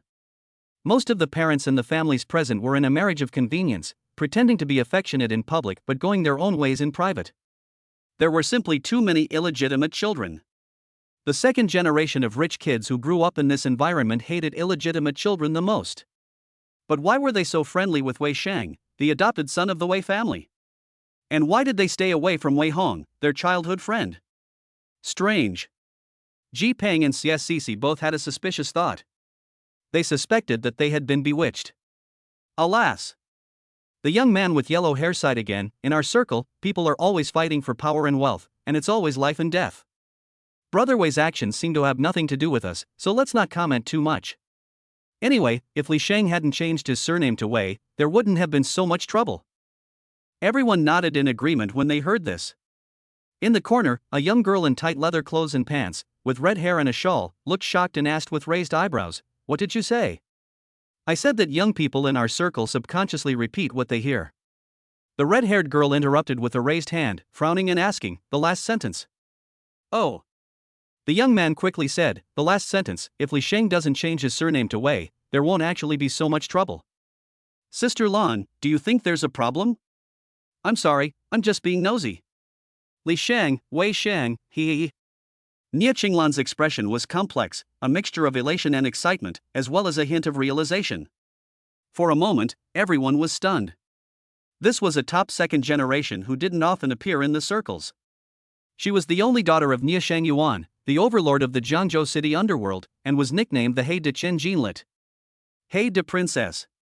She had an arrogant and domineering personality, and was like the big sister of the school.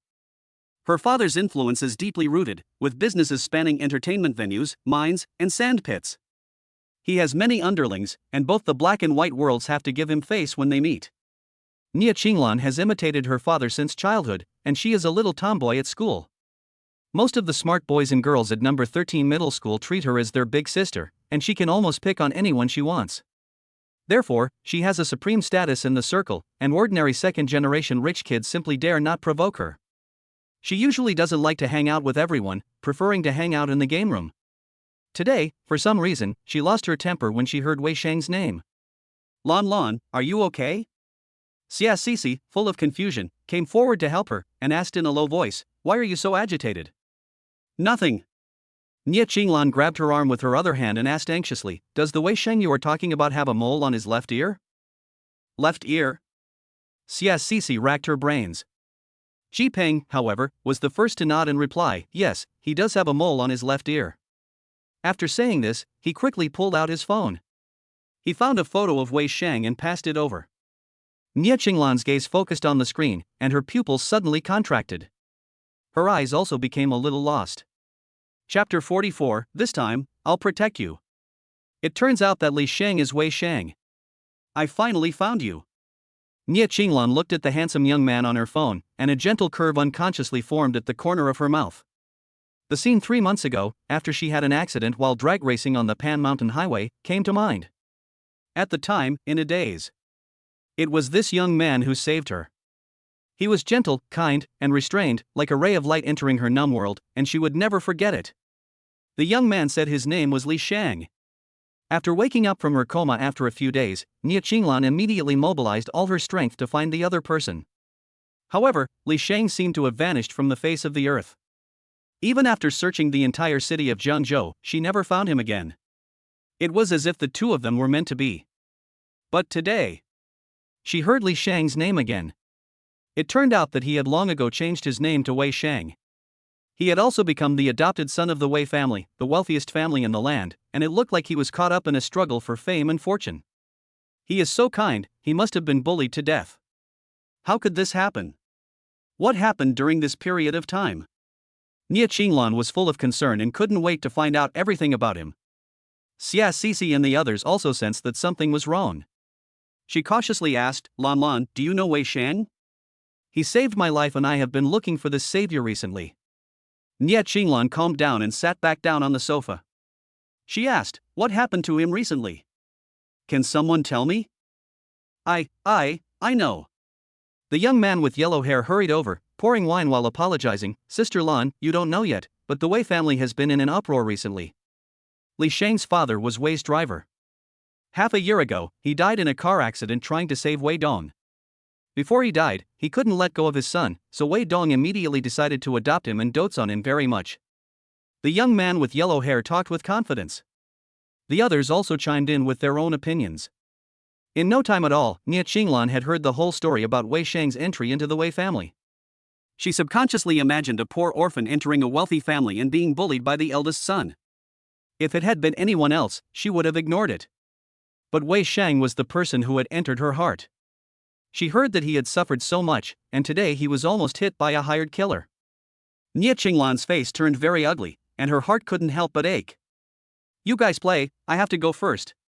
Nia Qinglan ignored the surprised stares of the others and got up and walked straight out the door. As soon as she exited the door of the private room, she took out her phone and made a call. Brotherly, help me find all the information on the richest Wei family, focusing on Wei Hong and Wei Shang. Also, help me transfer to Xingrui High School, the sooner the better, I need to go to school tomorrow. Don't tell my dad about this for now. End of call. Her left hand subconsciously stroked a button. This button is plain and cheap in style, but in her eyes it is more precious than a rare treasure. This time I will protect you. Nia Qinglan muttered in her mouth, no matter who it is, no one is allowed to cause you the slightest grievance, not even the Wei family. In the recording room of a luxurious villa in the City of Demons, Wei Qingqing, the fifth child of the Wei family, was sitting in a pile of discarded paper. Her eyes were red from staying up late, and her beautiful face was full of frustration. Crash! The door opened. An able-bodied middle-aged woman carrying a late-night snack walked in. She scanned the floor and couldn't help but say with concern, "Oh dear, my dear, are you going to go crazy? You're staying up late writing songs, and you're not even thinking about your figure or your face, are you? Staying up late is a woman's worst enemy. Hurry up, come have some midnight snacks and go to bed. We have a concert next month." Wei Qingqing gave a bitter smile and threw away her pen and paper. She walked listlessly to the dining table and sat down, but she didn't bother to move her chopsticks for a long time. She just thought about it with a lost expression, her mind full of new songs. As the fifth child in the Wei family, she had long ago entered the entertainment industry with the help of her family background. In just a few years, with her excellent singing skills and writing skills, she had easily become one of the top domestic singers. She wrote all her own songs. Therefore, her fans praised her as a true talent in the entertainment industry. However, recently Wei Qingqing's songwriting has not been going very well. No matter how much she revises, it always feels lacking. Why is that? Melody? Pitch? Lyrics? It seems like there are no problems, but there are problems everywhere. Wei Qingqing scratches her hair, looking a little overwhelmed. She had hoped to use her next few albums to try to win the title of China's youngest songstress. But now that she can't even write a song, how can she aim for a higher level? Don't worry if you hit a creative block. Every songwriter and lyricist hits a wall. Manager Li carefully comforts her. "Qingqing, you're already great. There aren't many all-round singers like you in the entire music industry. You write your own lyrics and music and sing them yourself. You make so many singers feel inferior. Sister Li, please don't comfort me." Wei Qingqing gave a bitter smile. What's the point of past achievements? The higher you stand, the harder you fall. What if I run out of ideas in the future? How can I face my fans? Why don't you buy a few songs? Sister Li tentatively suggested, the company has recently acquired a few good songs, and we can also ask famous composers for songs. It's better than racking your brains. No, other people's songs don't suit me. Wei Qingqing rejected decisively without hesitation. She has her own pride and only wants to make the music she likes. But why can't she find the feeling of being inspired as she used to? She always feels like something is missing. After thinking for a long time, she suddenly had a flash of inspiration. It seems like there is someone missing Wei Hong. When she first decided to write her own songs, she also couldn't sleep at night, and she was at a loss for ideas. Even though she was full of inspiration, she just couldn't write anything down. She was stuck in a state of internal conflict all day long and couldn't extricate herself. But 3 years ago, this problem was solved. Wei Hong would patiently and meticulously clean her practice room for her. He would throw away most of the useless scraps of paper, leaving only the inspirational notes that got to the heart of the matter. He would serve her a special calming tea to make her feel at ease. He would often play famous piano music and would share with her many interesting stories, beautiful copywriting, and scenic photos. He is like a light in the darkness, guiding Wei Qingqing's inspiration to gush out, and finally writing one masterpiece after another. All of this is like a gentle rain, which makes her unaware. All along, Wei Qingqing always thought she was talented. But now she is plagued by creative bottlenecks, and she suddenly realizes. It seems that the truly talented person is never herself, but the one who silently guides her. Li, book my ticket. Wei Qingqing looked up with a complex expression on her face. I need to go back to Jiangzhou City. Chapter 45. Do you really think I'm someone you can just get rid of? Early in the morning, Wei Hong and Wei Sheng arrived at the school again, one in front of the other. Wei Hong was still escorted by 3 bulletproof Bentley Mulsanne cars, 2 off-road Hummer vehicles, and a team of 12 bodyguards. The entourage was even more imposing than when the leader went out. Wei Sheng, on the other hand, was riding in a Mercedes-Benz. In addition to being picked up and dropped off by his driver Xiao Wu, there were also 2 bodyguards in the car, which made him look less shabby than before. But people are afraid of comparison. When he stood next to Wei Hong, one looked like a young man with unkempt hair, while the other looked like a noble young master with an air of authority. The two were simply not on the same level, and every time, Wei Sheng could not help but feel inferior. But today, the 2 of them had just gotten off the bus. A few ghost buses whizzed past the school gate. The bodyguards instinctively braced themselves. It wasn't until the ghost bus drew close that they saw that there were several teenagers and young girls with dyed red, green, and blue hair sitting in the car. They were unrestrained and flamboyant in their behavior. They were out of place with the rich second generation and nerds at Xingrue High School. They immediately attracted the attention of countless people. The ghostly fire teenagers and girls let out a strange whining sound, and the vehicle circled around a few times before finally stopping in front of the crowd. A red-haired girl in leather pants and jacket took off her helmet. Is that you? Wei Sheng's eyes lit up as he recognized the person. Nia Qinglan smiled with a crooked mouth, and the 2 of them seemed to have a fated encounter as they locked eyes. The look in their eyes was so clear that even a fool could tell they knew each other. My rescuer, I didn't have the chance to thank you last time. She smiled and reached out, saying, My name is Nia Qinglan, I just transferred to Xingrue High School today, I'll look after you from now on. Hello Nia, I'm Wei Sheng. The 2 shook hands. Wei Sheng seemed to suddenly think of something.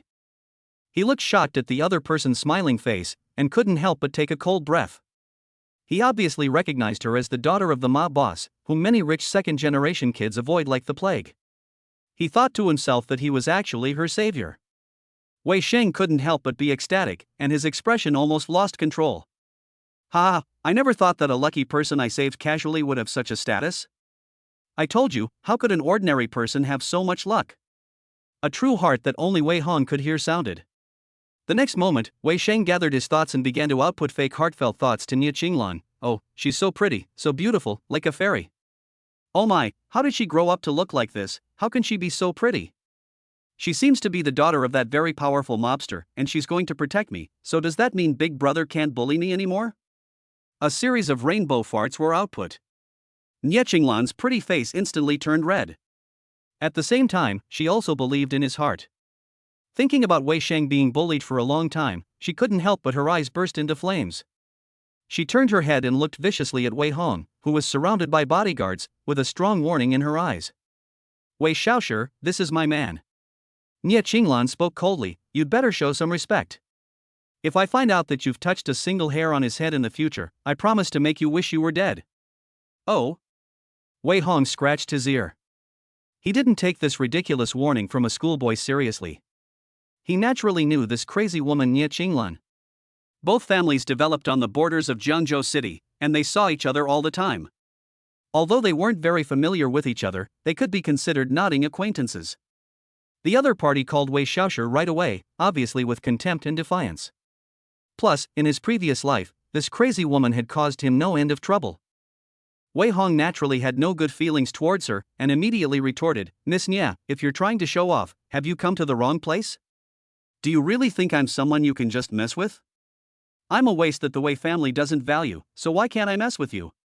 Nia Qinglan sneered coldly, her red lips flaring with contempt. "Even if I did mess with you, the Wei family wouldn't stand up for you, do you believe that?" "Of course I believe you." Wei Hong laughed and shook his head. He didn't bother to waste any more words with this moron. If he had relied on the Wei family to be so rampant, he would have long since been cleaned up into something. It's really stupid not to be able to understand this. This kind of person doesn't even have the qualifications to be his opponent. Make way, a good dog doesn't block the road. Wei Hong waved his hand casually, and the bodyguards immediately marched forward to clear the way. The spirited young men and young women were immediately stopped, and no one gave Nia Qinglan even the slightest bit of face. "Sister Lan Lan, let big brother go first." Wei Sheng carefully pulled her aside. On the surface, he was persuading her, but secretly he was egging her on. Sigh. Sister Lan Lan doesn't understand at all. Big brother won't even give my parents face, so why would he care about this warning? These days, whoever has the biggest fist is the boss. Looks like I'm still going to get beaten up. Stop. Nia Qinglan immediately became furious upon hearing this. She pushed the bodyguard away with one hand and walked up to him, sneering and provoking, "Did I let you go? What else do you want to say?" Wei Hong was impatient. "I want you to listen." Nia Qinglan poked him in the shoulder with her finger and warned him word by word, "From now on, if Wei Sheng makes the slightest mistake, whether you did it or not, I will make you wish you were dead. Do you understand?" "Oh." Wei Hong laughed instead of getting angry. "So unreasonable. It seems that Miss Nia wants to find Wei Sheng a bodyguard and nanny." "Yes." Nia Qinglan spoke unreasonably. "I am the reason. If you don't want anything to happen, not only can't you touch him, you have to protect him. If anything happens to him, I will hold you responsible." "Lan Lan, don't say that." Wei Sheng couldn't hide his delight in his eyes, but deliberately came forward to provoke him, saying, "Big brother treats me very well. Even if my parents don't like you, you can't bully him like this." "Ha ha ha." Wei Hong gave a smirk that didn't reach his eyes, puffed out his cheeks, took out his phone, dialed a number, and then chose to put it on speaker. After a while, a deep and authoritative voice came from the other end of the phone. "Hello, who is this?" "Uncle Nia, it's Wei Hong." "Wei Hong?" There was a moment of silence on the other end of the line before a voice said, "Oh, I see who it is. It's you, Wei Hong. What do you need?" "Nothing." Wei Hong gave no quarter, and said coldly, "There's a dog in your family that's not on a leash, running around biting people. Are you going to do something about it or not? You're asking for it." Nia Qinglan was furious and cursed. There was silence on the other end of the phone for a long time, and it was clear that the situation had been clarified. Although it was not known why the two juniors were arguing, Wei Hong had repeatedly referred to Nia Qinglan as a dog, which the other party also found very unpleasant. Nia Xian's nephew Wei Xian is quite hot-tempered. It's not good for young people to be too hot-tempered, as they will easily suffer. A cold voice came from the phone. "Don't worry about it, Uncle Nia." Wei Hong's lips curled in a warning. "I'm naturally hot-tempered. If your dog can't be controlled anymore, I don't mind taking care of it for you." "Great, I'm grateful for your help, nephew." The other person's words contained a hint of mockery. "Great." Wei Hong said no more and hung up directly. Nia Shengyuan doesn't care about this crazy daughter, right? Great, then have fun. Chapter 46, You Dare to Burn Him? I'll kill your whole family. Boss, it's Uncle Gong on the phone. In the morning. Wei Hong was in the competition class reading and doing problems when the female bodyguard handed him a phone, and on it was Su Maogong's call interface. "Hello, Uncle Gong, what's up?" Wei Hong walked out of the classroom and answered the phone in the corridor. Su Maogong's worried voice came through. "Young master, have you offended Nia Shengyuan and his daughter?" "Not exactly. They came to me." Wei Hong let out a light laugh, his eyes cold. That crazy woman Nia Qinglan likes Wei Shang, and she came to cause trouble on her own initiative. Her father not only doesn't stop her, but is willing to indulge her. Of course I won't give her face. This? Su Maogong's voice hesitated for half a second. Even though he is well informed, he doesn't know what to do at the moment. Although he has some influence in both the underworld and the government, and has some connections, compared to Nia Shangyuan, who is a dominant figure in the underworld, he is still not good enough. People give him face and call him Uncle Gong. If he doesn't give him face, even if Su Maogong comes in person, he will have to bow obediently.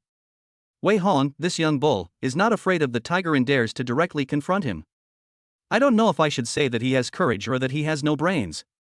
Young master, shall I be so bold as to set up 2 tables?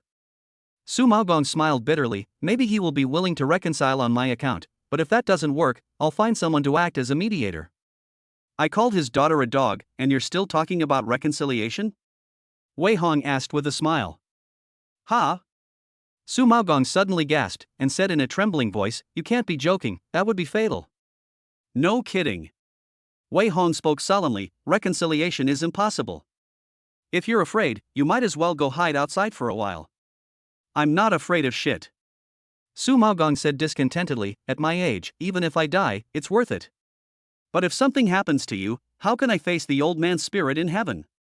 Why don't you go hide outside? No need. Wei Hong didn't care and smiled, Nia Shangyuan won't live long. Su Maogong was speechless again when he heard this.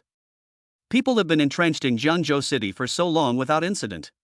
The fight against crime and evil continues year after year, and it remains unshaken.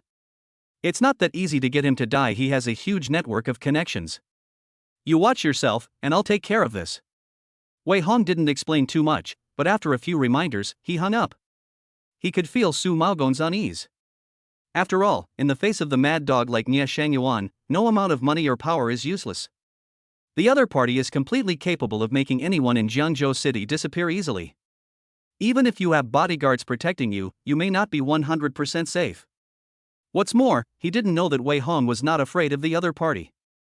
Because he knew that Jiangzhou City would soon undergo a major reshuffle, with considerable changes in the political, business, and criminal worlds. In his previous life, Nia Shangyuan had an accident 2 years later. No matter how powerful a triad boss is, in the face of the state apparatus, he is nothing. After the umbrella is torn to shreds, all that awaits him is justice. Wei Hong clearly remembers the many crimes and evidence of guilt that were revealed by the media after the other party's incident. If Nia Shangyuan and his daughter really don't know when they're dead, he wouldn't mind giving them a little push to make their misfortune happen faster. Senior, something's wrong. At this time, a boy with a crew cut ran anxiously down the corridor. Wei Hong frowned and looked over, and realized that it was a student in the competition class. He couldn't help but exclaim in surprise, what's going on? Song Gue, they were blocked in the toilet. The boy with the crew cut said breathlessly. Where? Take me there. Wei Hong didn't waste any words. He directly followed the person with a cold face. It was clear without having to say anything more that it must be Nia Qinglan causing trouble. This crazy woman often bullied people in the 13th middle school. She would burn people with cigarette butts, force people to drink urine, beat them up, shave their heads, and so on, whenever she felt like it. There were just endless ways to bully people.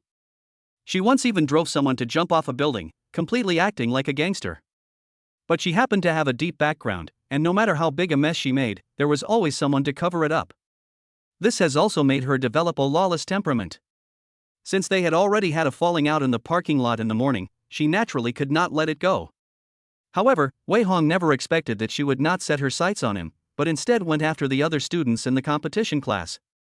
When he arrived at the toilet at the end of the corridor, he saw that the corridor was already filled with people, and Ji Peng, Xia Wei Shang, and others were among them, all looking on with amusement on their faces. Inside the men's toilet, Nia Qinglan led a few aggressive boys and told Song Gue and the other 2 boys in the competition class to kneel on the ground. Then they took turns slapping and kicking them, their cruelty almost breathtaking. 2 of the boys kept screaming and wailing. Song Gue, on the other hand, was stoic and didn't say a word.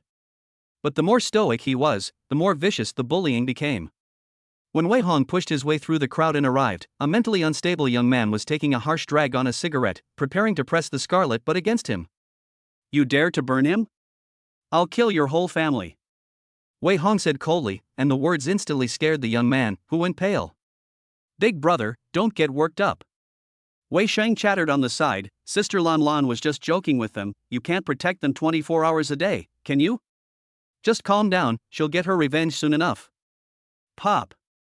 Wei Hong interrupted his output with a slap. The guy's cheeks were instantly red and swollen from the slap. Damn it, Wei Hong, have you gone crazy? Xiaoshang was just trying to persuade him, why did you hit him? Ji Peng was so angry that he jumped up. Ha, you cowardly piece of shit. Xia Sisi quickly stepped in front of Wei Shang and said coldly, if you don't have the guts to mess with Lan Lan, you're just afraid of bullying your own people, aren't you? Nia Qinglan's face was even colder, and she said word for word, if you don't want your hand, I can chop it off for you. Ha ha ha. Wei Hong ignored the others and stared at her, teasingly saying, what? You dare not touch me, but you dare bully the students around me? The mighty Miss Nia is just a coward after all. What's the rush? You'll be next. Nia Qinglan, with a defiant expression on her face, exhaled a smoke ring charmingly before saying, I'm not only going to play with you to death, I'm also going to play everyone around you to the brink of collapse. I want you to know who you can offend and who you can't. Got it? Fine, fine. Wei Hong shrugged his shoulders, moved his neck a little, and then said, I was going to take my time, but since Miss Nia likes to play bully, I can play along a little. After saying this, he dashed out like a tiger from its cage. His fists were fierce as cannonballs. Punch after punch smashed into the faces of these spirited young men. Bang, bang, bang. In the blink of an eye, there were several muffled grunts accompanied by screams. Several of the spirited young men were knocked unconscious by his heavy punches. Their faces were covered in blood and skin was split open. Several unlucky ones even had their noses caved in and their teeth were scattered all over the place, and the men's bathroom was suddenly filled with blood. There were gasps of shock in the crowd. Chapter 47 You don't want to bear Master Nia's wrath, do you? In an instant, the situation reversed. Wei Hong is no pushover. He has studied various combat techniques since childhood and practices every day. Although he is not yet comparable to a real top boxer, he is still on par with the top domestic boxers. A few mentally strong guys can bully ordinary people. It's their bad luck to run into a master like him. Basically, they're no match for him, and if Wei Hong hadn't held back on purpose, these people would have been paralyzed for the rest of their lives. Goodness, is young Master Wei really that powerful? He fights at the drop of a hat? My goodness, what heavy punches! I'm afraid even my bodyguards can't hit with this kind of power. Holy cow, he's a hidden gem. Everyone gasped in shock. Wei Sheng was even more scared and his face turned pale. He realized that just now the other person had held back, otherwise a slap would have probably caused him to suffer a concussion. Fine, fine, you still dare to hit me, is that it? You want to die. Nia Qinglan was furious when she saw this. She was no weakling. She grew up in a family atmosphere of the underworld.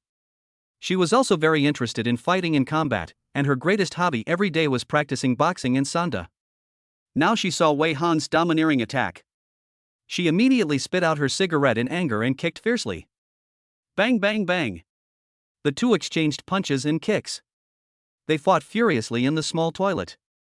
Song Gui and the others were so scared that they desperately hid in the toilet cubicles, afraid that they would be caught in the crossfire if they weren't careful. The punches and kicks of such a sanda master were not something ordinary people could withstand. In the corridor, the students had already gathered around by this time. Everyone watched in shock, their eyes filled with longing. But this kind of exciting fight didn't last long. In just 7 or 8 seconds, the two exchanged 17 blows. Nia Qinglan was directly kicked in the calf, and she fell to her knees with a groan.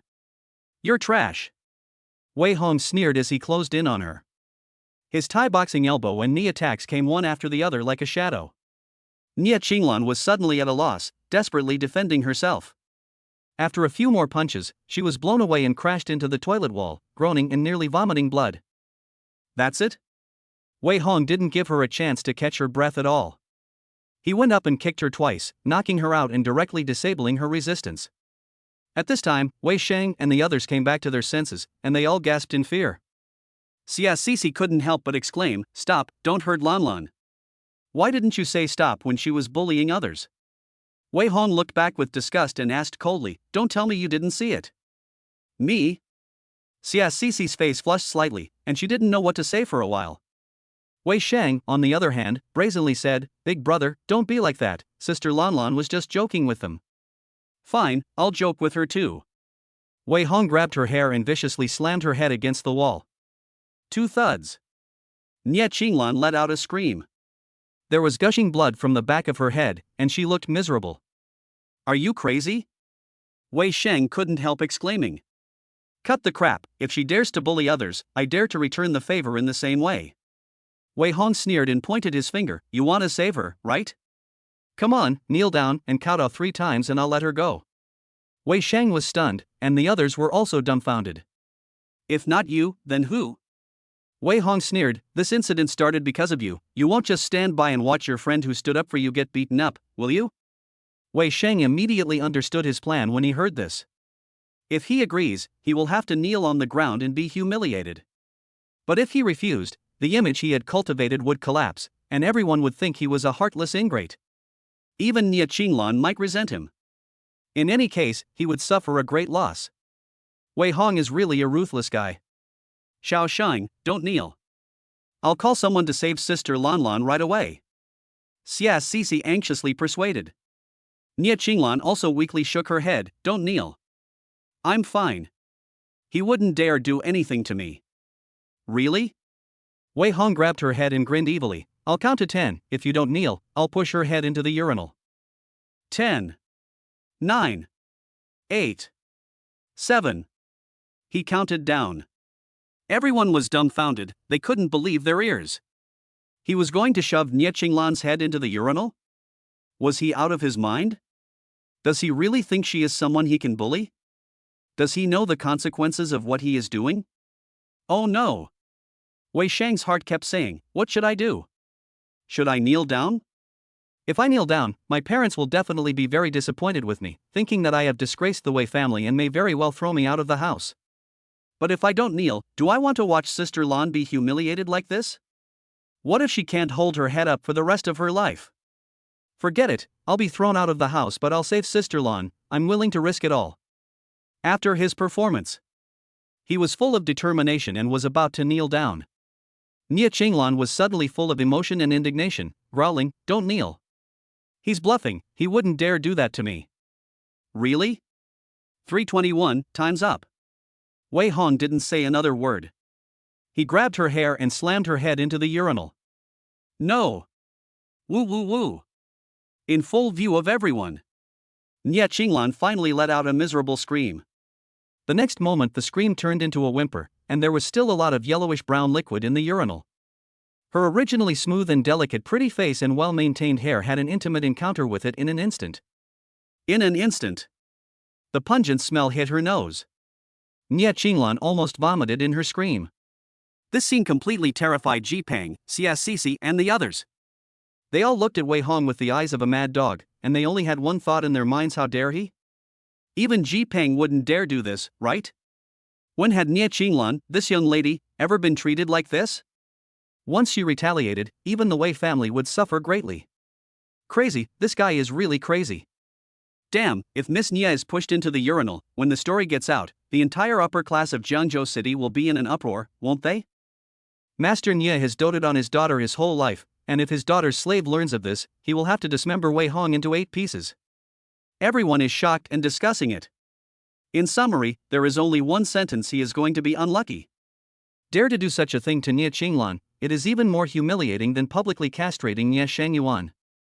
If the Nia family does not do something, they are afraid that they will become the laughingstock of the entire city. How can they continue to survive in this small world in the future? Big brother, stop! Wei Sheng cried out anxiously, "Do you want to bring disaster to the Wei family? Release Lan Lan quickly, or no one can save you. You don't want to bear Master Nia's wrath, do you?" "Bullshit! Master Nia, anyone who dares to provoke me has to drink my urine." Wei Hong pulled out his phone expressionlessly and decisively took a few close-up photos of Nia Qinglan. Chapter 48. You little brat, I'll kill you. East of the city.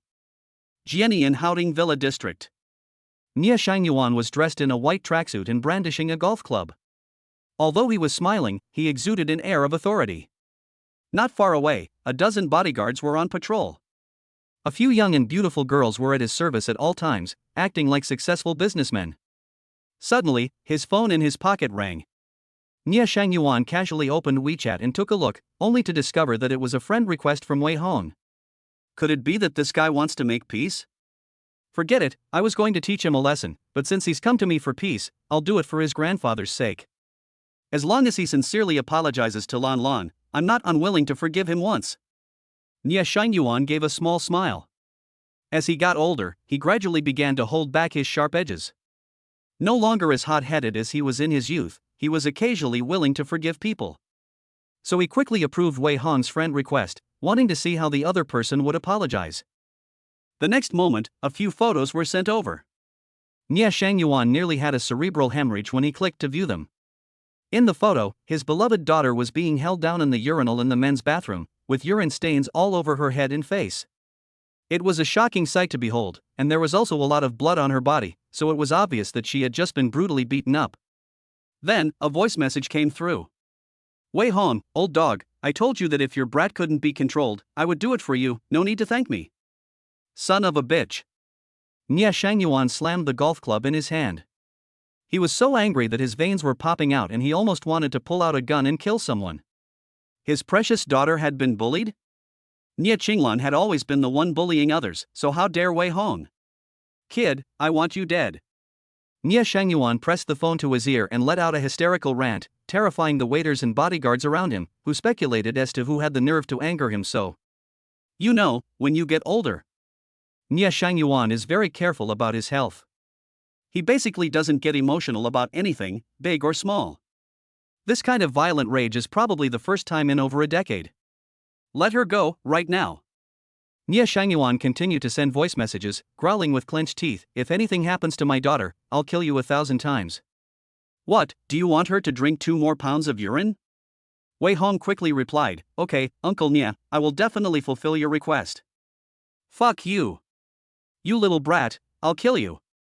You just wait, you son of a bitch. Nia Shangyuan had never been so furious in his life. He kicked over the golf cart beside him in a fit of rage. But when he sent another message, he saw that he had been blocked. Nia Shangyuan gasped for breath, his anger blocking his chest and threatening to explode. Get the car ready immediately, we're going to number 13 middle school. Nia Shangyuan growled. Sorry, Nia, the young lady isn't at number 13 middle school. A young man with a crew cut calmly reminded him, she transferred to Xingrui High School. Xingrui? Nia Shangyuan frowned and asked in return, why did she go there? It seems that she went there to thank her rescuer. The young man with the crew cut gave a concise answer, she just reported to Xingrui this morning, and then this happened. Alright. Nia Shangyuan knew what had happened. His stupid daughter had definitely been used as a pawn, and she had ended up with Wei Hong, a mad dog. Other people might give him, Nia Shangyuan, some face. But Wei Hong wouldn't, so his daughter was in trouble. Prepare the car and go to Xingrui. Nia Shangyuan helplessly rubbed his brow. Upon hearing this, the young man with the short hair immediately waved his hand to tell his bodyguard to prepare the car. At the same time, he followed him outside the golf course and asked as they walked, should we call some people? Call what people? Nia Shangyuan was taken aback. Aren't you trying to get this kid killed? The young man with the crew cut frowned and said, he has quite a few bodyguards around him. If we want to take the person away, we may need to bring more people with us. What the hell is wrong with you?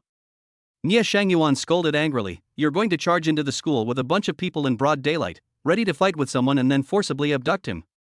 Do you really think I can cover up the sky with one hand? This is a society ruled by law, so use your brain when doing things. What's wrong with a society ruled by law? The young man with the crew cut sneered, I'll lead the men myself, and I'll go to prison afterwards. I promise I won't cause you any trouble. You and Miss treated me like family, and now it's time for me to repay the favor. If you're humiliated, I'll die. This grudge must be avenged. Nia Shangyuan was silent for a long time. And finally just shook his head without saying anything more. From him and Wei Hong, the tyrant recalled the years of fighting and killing when he was young. He himself had been just as crazy and reckless. Perhaps that was just youthful exuberance. In the future, he must persuade Qinglan not to go too far in his work. Nia Shangyuan muttered to himself, young people nowadays, when they go crazy, they are lawless. An honest person will explode if pushed too far. The older you get, the softer your heart becomes. Nia Shangyuan is no longer a poor man with bare feet, daring to risk his life for a better future. Now in his late 40s, he has long been corrupted by money and power, and only wants peace and prosperity for his family. Who knew he would inexplicably get involved with a hothead like Wei Hong? No matter what, this kid has to die. After this is settled, I'll retire from the world of crime. These days, young people can't be provoked. Nia Shangyuan sat in the Bentley, with a group of bodyguards heading towards Ruixian High School. Although subconsciously he didn't want to make a big deal of it, Wei Hong was so arrogant that someone in his position had to take action, otherwise his position in the underworld would be difficult to maintain, and it would be impossible for him to retire peacefully. Today, I'll go pick Qinglan up first, and then let the old ghosts and others take care of it. Nia Xingyuan's eyes closed slightly, and the domineering aura of a triad overlord radiated from his body again.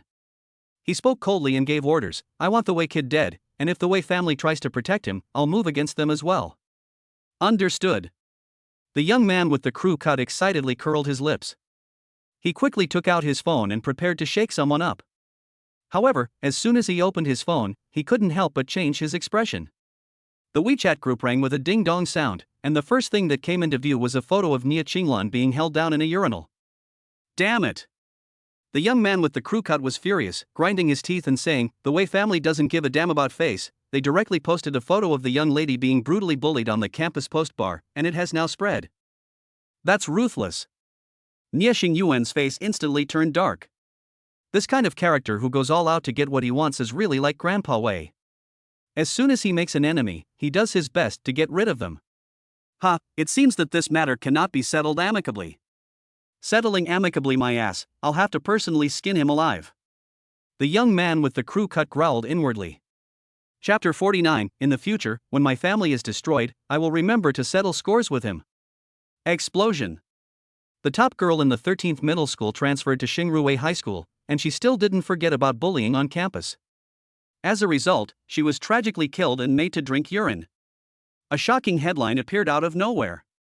Although Nia Shangyuan had someone delete the post within a very short period of time, it began to circulate in various WeChat groups and student groups. Nia Qinglan has acted domineeringly over the years and has no idea how many people she has offended. Now that she is seen eating humble pie, many people are naturally secretly celebrating, doing their best to add insult to injury. Within half a day, the photo became well known among everyone in junior high and high school in Jiangzhou City. Holy cow, is this the big sister of number 13 middle school? Isn't she well connected and has many followers, and can she get hundreds of people to come with just a wave of her hand? Who would dare mess with someone like her? She's crazy, right? You guys don't know yet, but a lot of students at Xingruwei High School are either rich or aristocratic. She's messed with someone even more powerful. Good grief, someone pushed her into a urinal and made her drink urine. Even our awesome sister Lan has come to this? Let's celebrate. The students were talking about it. The teachers didn't dare to get involved when they heard about the situation. After all, neither party is a good person. If they really intervene in school bullying, they will get into trouble themselves, so they can only let the incident ferment. When Nia Shangyuan arrived at the school with his bodyguards, Wei Hong, Wei Shang, Nia Qinglan and the others were already sitting in the principal's office. It had only been less than a month since their last visit to the principal's office. Looking at these arrogant young masters, Principal Lu just felt extremely tired. Bang! The bodyguard forcefully pushed open the door. Nia Shangyuan led a large group of people and walked in. Principal Lu hurriedly greeted him, smiling apologetically, Mr. Nia, I'm sorry, really sorry. Please sit down, let's have a good chat. No need. Nia Shangyuan glanced and saw Nia Qinglan, who was beaten up, with a swollen and bruised face, emitting a strong urine smell, and bandaged on her head. He knew that this incident had little to do with the school. After all, he had already found out what happened before he came. It was obvious that his daughter had bullied her classmates on her first day of school. Wei Hong had overreacted, which had eventually caused such a big incident. He was not here today to discuss who was right or wrong. Nia Shangyuan looked at Wei Hong with cold eyes, and smiled lightly with a hooked lip. My nephew has a lot of courage. You should go home and eat and drink, and when you're full, you won't be a hungry ghost when you see your grandfather later. Do you think I dare to do something so extreme without having any bargaining chips? Wei Hong leaned against the sofa with a half smile, every move showing off his bossy demeanor. His eyes swept the room, and almost no one dared to make eye contact. Ha! Nia Shangyuan suddenly realized that something was wrong. Before entering the door, he could blame everything on Wei Hong's youthful arrogance and ignorance of death. But now he dared not underestimate the opponent so lightly. Could it be that the other party dared to go all the way just because of impulsiveness? Something was wrong, very wrong. A young man should not have such a calm demeanor. What cards does he have that he can be so brazen? Young man, no matter what cards you have, this matter is not going to be easy. Nia Shangyuan coldly warned, be careful, there is always a price to pay for doing wrong. Good. Wei Hong nodded in agreement, and with a half smile, raised his hand and said, let's make a bet. In half a month, the Nia family will be reduced to ashes. Half a month? Nia Shangyuan laughed lightly after a moment of confusion. In the office, Principal Liu and Ji Pang and the others also twitched at the corners of their mouths. Obviously no one took this seriously, and everyone just felt that Wei Hong had lost his mind. After causing a big mess, he still had to say harsh things to forcefully save face. Big brother, don't be like this. Wei Sheng deliberately provoked the fire and said, our parents taught us to be kind to others. You bullied Sister Lan Lan today and even tried to provoke a fight between Uncle Nia and the Wei group. Isn't that a bit inappropriate? Nia Shangyuan was indeed led astray by him, and his expression was mocking. He said, I thought you had some trump card, but it turns out that you want to rely on the Wei group? Ridiculous, even if Wei Jialian comes over to protect you today, don't even think that I will give him half a face. Really? Wei Hong arched his lips, slightly raised his chin, and said, recognize the face in front of you. This is the culprit who hooked up with your daughter, drove her crazy, and got her into trouble with me. In the future, when your family breaks up and you lose everything, remember to settle the score with him. Nia Xingyuan's expression changed slightly. He narrowed his eyes and sized up Wei Shang, and there was already a hint of disgust on his face. Dad, this is my rescuer. Nia Qinglan's voice was hoarse as she said, he is now the Wei family's adopted son. Nia Shangyuan glared at her without good humor. But now was not the time to say much else. He turned with an expressionless face and swept his sleeve, leading his bodyguards and walking away. Before leaving, Nia Qinglan made a throat-cutting gesture at Wei Hong. Although she didn't say much, her intent was already very clear. She had never suffered this kind of suffering since she was young. She had never suffered such humiliation before, so Wei Hong must die. What should I do, brother? Master Nia is really angry. Wei Sheng continued to provoke the fire, pretending to be anxious and said, why don't I go talk to Dad and ask him to find someone to intercede? In case Master Nia really causes you trouble, a few bodyguards won't be able to stop him. Don't put on a show in front of me, just get out of my sight. Wei Hong frowned impatiently. Wei Sheng wanted to say more. Ji Pang and Xia Sisi stopped him from saying anything more. Xiao Shang, don't be too kind-hearted. After the way he treated you, why should you even consider his situation? Exactly, this kind of person is asking for it. Let's go, Wei Dong definitely won't save him, let him suffer the consequences of his own actions. The group sneered and persuaded. Wei Sheng pretended to be sad and turned around. But in a place where no one could see him, he gave a provocative smile, as if laughing at his own hubris. At this moment, the whole school was buzzing with talk of the incident. The circle of rich and powerful second-generation officials in Jiangzhou was also engaged in heated discussions. Everyone seemed to have reached a consensus Wei Hong was a dead man. Many people had even secretly placed bets that he would be killed in the next few days. Only Song Gui and the other competition class students hurried to the principal's office, anxious. When Wei Hong walked out, they all cast concerned glances at him. God of learning, are you okay? Is there anything we can do? If it weren't for us, you wouldn't have gotten into this kind of trouble. Why don't we call the police? In a society ruled by law, no one would really want someone to die, right? Song Gui and the others surrounded him with apologies. Wei Hong didn't care and waved his hand, saying, what are you worrying about? This has nothing to do with you. If it weren't for me, you wouldn't have been bullied. Go back and do your homework. I can solve the problem myself. Brother Wei, are you really okay? Song Gui is still a little worried. Wei Hong patted his shoulder and said calmly, don't worry, I've never been the one cleaning up after others. In a harmonious society, how could a few sewer rats run rampant? Song Gui. Chapter 50, even if you have to kneel in public, you have to solve the problem. In the afternoon. In the afternoon, a large crowd of young men and young women gathered outside the gates of Xingrui High School. They were riding on Ghostfire motorcycles and concealing steel pipes and machetes in their sleeves. They kept gathering from all directions towards the school gates, and for a time, they attracted the attention of countless people.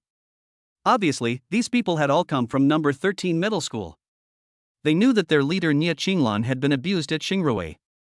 They felt that they had lost face, so they called their friends and wanted to come and take back the field. The school was forced to take action and decisively called the police. Police cars were urgently dispatched one after the other. The two sides shoved and cursed at the school gate, as if it were about to turn into a riot. When school let out, all the students from Xingrui High School were shocked by this scene. They were all blocked inside the school gate and were afraid to go out. Only Wei Hong's convoy appeared in a magnificent manner, following the path cleared by the crowd, and drove out of the school gate with swagger. Attention! The head of the bodyguards urged, holding a walkie-talkie, "There are a lot of people at the school gate, so be careful of any trouble." "Don't worry," Wei Hong said nonchalantly. "Nia Shangyuan is not stupid enough to do anything in public. These people were not called by the father and daughter, they are just small thugs who listen to rumors. The police are clearing the way for us." The head of the bodyguards glanced at the situation outside and asked, "These punks and young hooligans are very agitated, they have been shouting and cursing, trying to stop the car. It seems that the police are understaffed. What should we do if we are besieged later? This is not a good situation to deal with. If there is a real fight, each of the 12 bodyguards can fight 10 people. There are also police around to maintain order, so naturally there is no need to worry about safety. The fear is that in the chaos, someone will get hurt. By the time it gets to that, it will be too late to stop it. Don't get out of the car and start a fight with them." Wei Hong rubbed his brow and said, "If you really run into someone blocking the car, just run them over." "Understood." The head of the bodyguards nodded. He quickly gave orders over the walkie-talkie. In no time, the convoy of cars roared out of the school gates. Both sides were full of punks and young hooligans who had heard the news. They were all smoking and shouting, and even with the Bentley's excellent soundproofing, Wei Hong could hear all the obscenities. Finally, someone in the crowd couldn't hold back any longer and started throwing things. Bricks, steel pipes, and gravel rained down like rain. The 5 cars were smashed and rattled.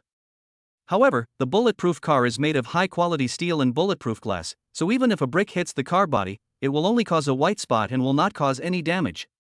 "Fuck you, you little brat, you dare to touch our big sister, you want to die, don't you? So what if you're rich? I'll kill you, come down here. Fuck, what are you hiding for? Coward."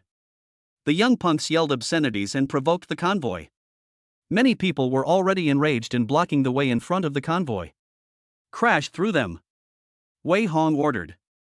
"Understood."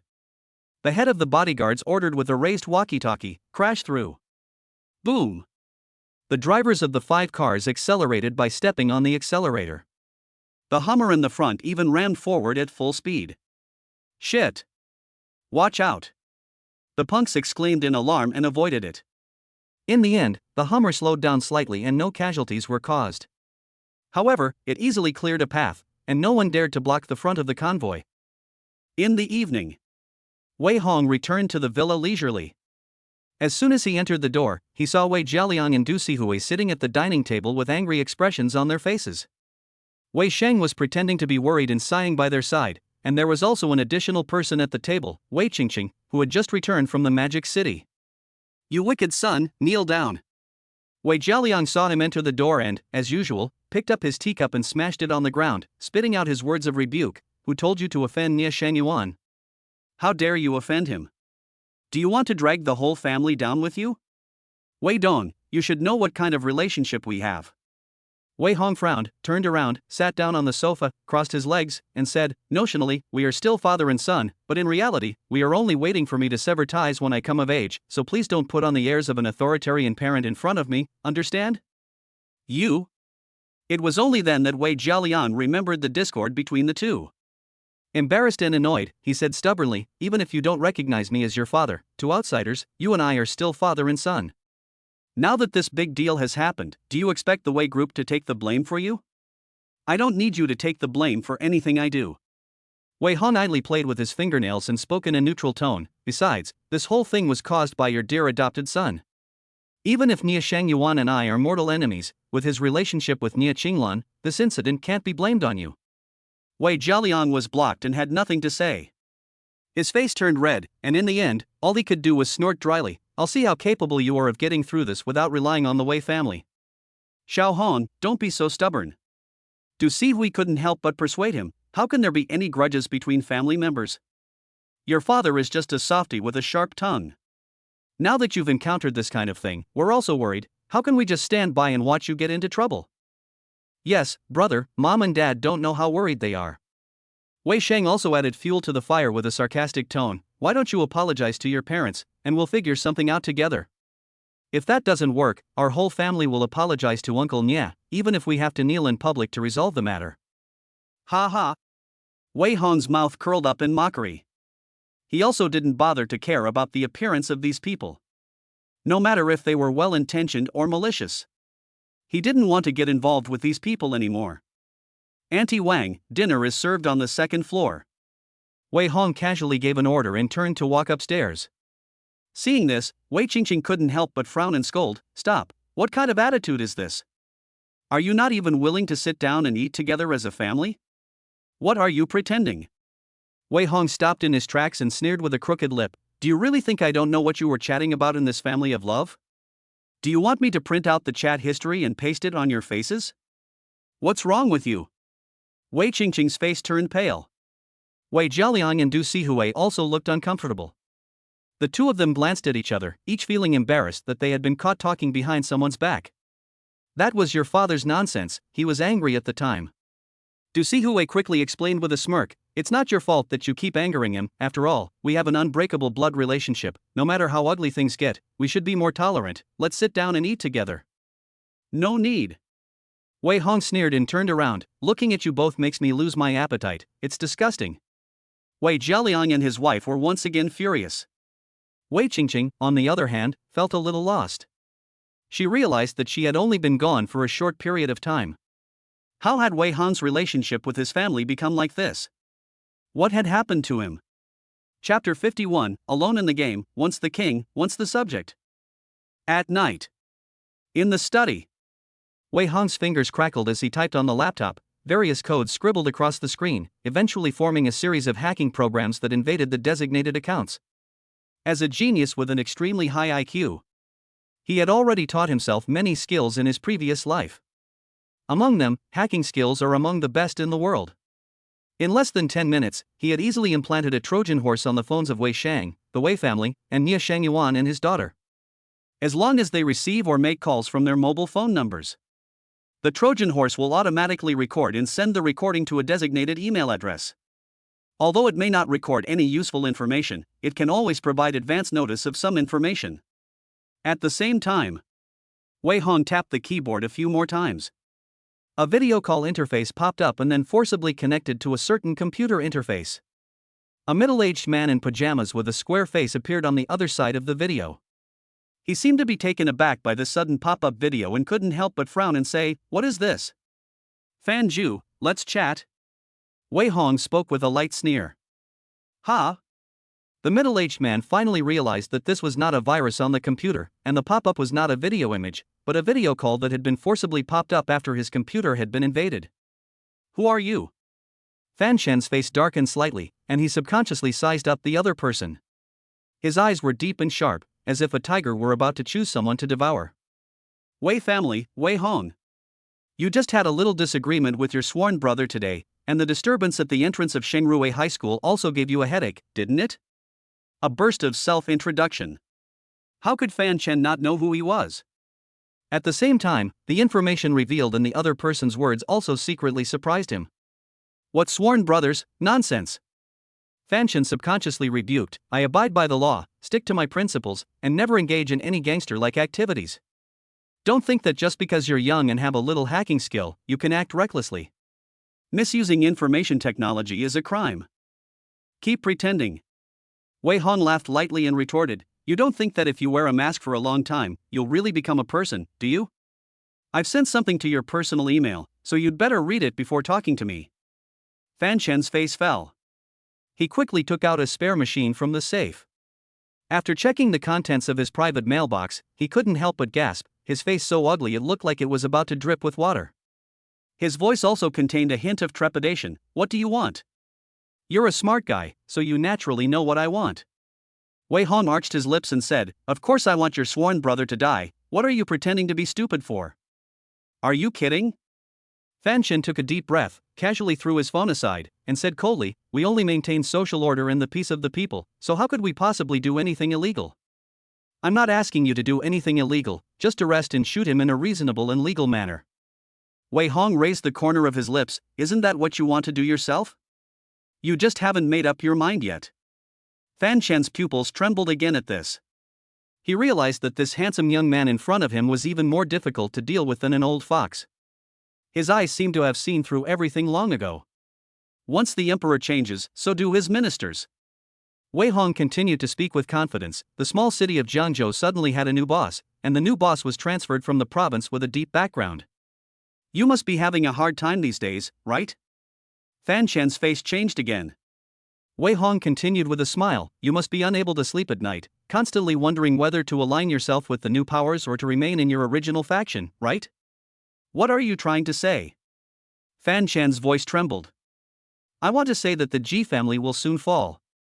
Wei Hong stroked his left ring finger and said lightly, The old order will be overturned, and whoever stands in the right position first in the big reshuffle will have a greater say. Fan Shen clenched his fists and asked in a dry voice after a long while, How can I believe that you are not just talking nonsense? If you ask around, you should know that I have had a lot of unpleasant encounters recently with the Ji family and Nia Shangyuan. Wei Hong leaned forward, resting his hands on the desk, and sneered, I wouldn't choose to enter the game alone just to trick you, would I? Fan Shen's eyes flickered, and after pondering for a long time, he asked, What do you want me to do? Nia Shangyuan is a guy who does everything perfectly, and over the years, he has been the one holding the cards against everyone else, but no one has been able to find any incriminating evidence against him. If he really wanted to be found out, how could he not be found out? Wei Hong sighed, shook his head, and said, You are just afraid that the other person will implicate you when they go down. But don't worry, Nia Shangyuan is a very suspicious person, and he keeps all the dirt on everyone, even his own daughter doesn't know where he keeps it. I will send a copy of the evidence to your public email address. As long as you seize the opportunity to arrest him and kill him during the arrest, then the black material will not threaten anyone at all. At the same time, you can make a big deal out of this matter, surrender to the new faction and flatter them, so as to ensure that your position will rise even higher. That person is just here to gain experience in Jiangzhou. He will return to the provincial capital in less than 3 years, and by then you may be able to get close to him and get a chance to work in the provincial capital in your lifetime. Wei Hong desperately painted a picture of the future. He left the other person with endless reveries. Fan Shen swallowed, and there was a hint of expectation, awe, and determination in his eyes. Finally, he nodded silently and said, What are you going to do? I will cooperate fully. Use the excuse that someone is causing trouble at the entrance of Xingrui High School and organize an anti-gangster operation. Wei Hong knocked on the desk and said nonchalantly, This kind of thing happens every other day. Nia Shangyuan, even if he is vigilant and has a wide network of connections, would never expect this to be aimed at him. Next, you just need to deploy your people normally. Nia Shangyuan and his daughter have already been thoroughly angered by me and will definitely send someone to kill me. Oh yes, please send some trusted people to secretly follow them. The bodyguards around me are not armed, which will be inconvenient if there is a fight. Fan Shen nodded thoughtfully upon hearing this. Wei Hong sneered lightly and said, Don't even think about secretly doing something to make me lose out to him. I have already stored a lot of good stuff in a secret email account, and every 2 days if I don't cancel it, it will all be sent to the internet. And if you help me solve this problem, I will delete all of these things and promise not to bother you in the future. How about it? Fan Shen's face changed for a long time before he managed to force a smile and say, Brother Wei, you've misunderstood. Don't worry, I absolutely guarantee your safety. That's good. Wei Hong smiled contentedly and hung up the video call casually. Chapter 52, So arrogant when asking someone for a favor? The call just ended. A melodious piano tune came from the piano practice room on the 4th floor. Wei Hong immediately recognized it as the sound of his 5th sister Wei Qingqing. She was a creative singer obsessed with music, having composed dozens of songs, many of which were widely sung and directly praised as a national song talent. Today, it seems like she wants to compose a sad love song. The piano music is intermittent, and many times the mood is not connected. In the past, Wei Hong would definitely have volunteered to go over and help, using his superb musical skills and aesthetic sense to help her weed out the dross, play a few more famous masterpieces to evoke empathy, guide her to a burst of inspiration, and finally complete a perfect masterpiece. Unfortunately, now he has no interest in doing so. Wei Hong just finds it extremely noisy and wishes he could kick her out right away. In fact, although Wei Qingqing is a music enthusiast, her talent is mediocre and her voice is not good. In order to help her, Wei Hong always needs to make a lot of effort. After 3 years of guidance, even a pig can become a diva, right? But Wei Qingqing is only a first-tier domestic singer now, which is really a waste. Stupid. Wei Hong snorted. I don't know if he was scolding Wei Qingqing for being stupid. Or was he scolding his former self for being stupid? In his previous life, he had gone to great lengths to finally push Wei Qingqing to the position of songstress, but later, when he wanted to enter the entertainment industry, the other party listened to Wei Sheng's words and suppressed and targeted him. This life, do whatever you want. Piano practice room, 4th floor. Wei Qingqing was wearing a long white dress. Her slender hands were elegantly placed on the piano keys, and every movement was charming. This scene should have been very beautiful, but the creative process was very difficult. She was clearly full of inspiration, but she couldn't play it out. The notes in each measure seemed to repel each other, and it was impossible to form a complete piece of music. As a result, she became increasingly irritated. Don! Don! Don! Wei Qingqing angrily pressed her hands heavily on the piano keys. She was full of frustration. Why? I've returned to my most familiar home, but why is it that even though I'm full of inspiration, I still can't write the best music? She realized that she still lacked something. Without Wei Hong's side to give her a flash of inspiration, she was at her wits' end. Recalling the calm and composed way in which Wei Hong had played every piano piece in the past, she suddenly realized that her younger brother's piano skills were many levels above her own. She had just been deliberately concealing and suppressing it, and she had been blind and ignorant. No, I have to find him. Wei Qingqing grabbed the manuscript on the stool and hurried downstairs. However, she was stopped by the bodyguards as soon as she reached the 2nd floor. Sorry, Miss Wei, Master doesn't like to be disturbed by outsiders. Get lost. Wei Qingqing snapped, dissatisfied. Who's an outsider? I'm his own sister, tell him to come out, I say I have an emergency. The young master has instructed that no one is to be disturbed during his rest period. The bodyguard still refused to back down, he doesn't recognize his parents or sister by blood. What did you say? Wei Qingqing's breath caught in her chest. She was about to have a heart attack from anger. Once upon a time, she didn't even need to say anything if she had a problem. Just a frown from her would be enough for her younger brother to take care of it. Why has it come to this? Is it just because the whole family has accepted Wei Sheng?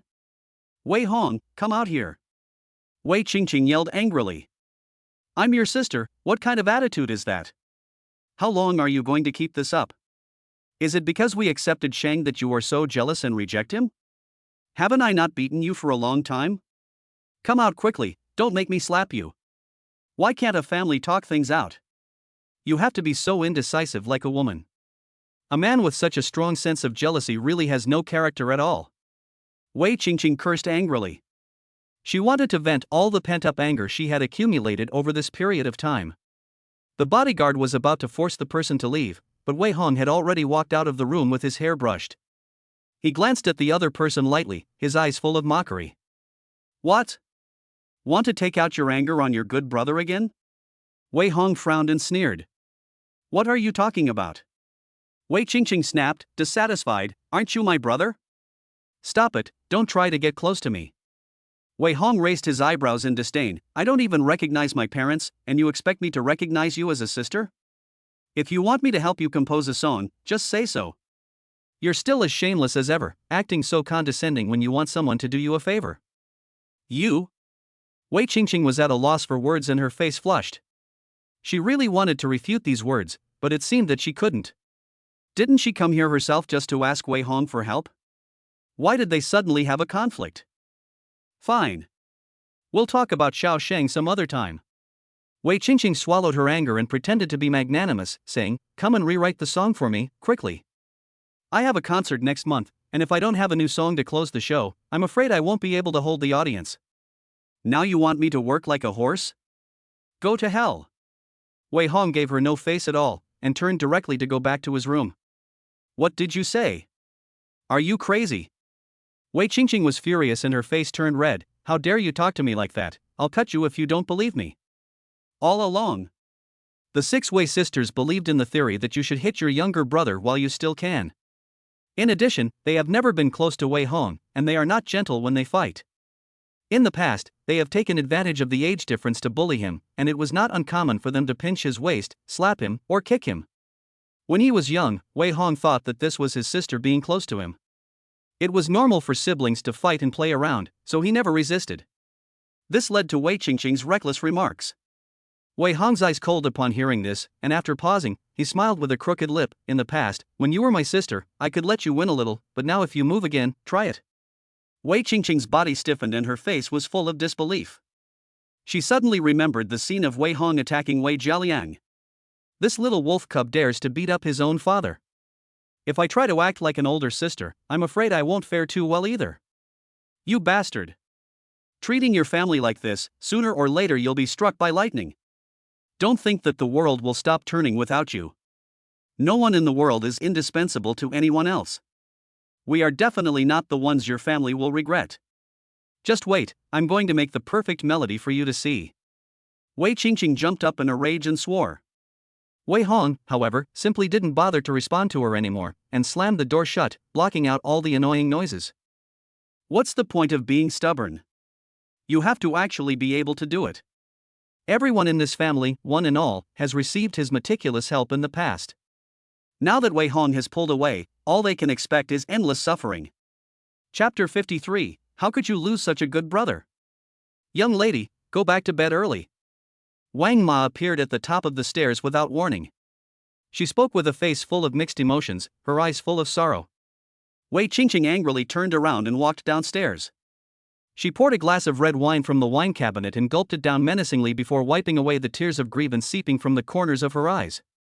She spoke with a sneer, it really is a white-eyed wolf that cannot be tamed. Miss, you didn't raise him either. Wang Ma timidly reminded her. Ha?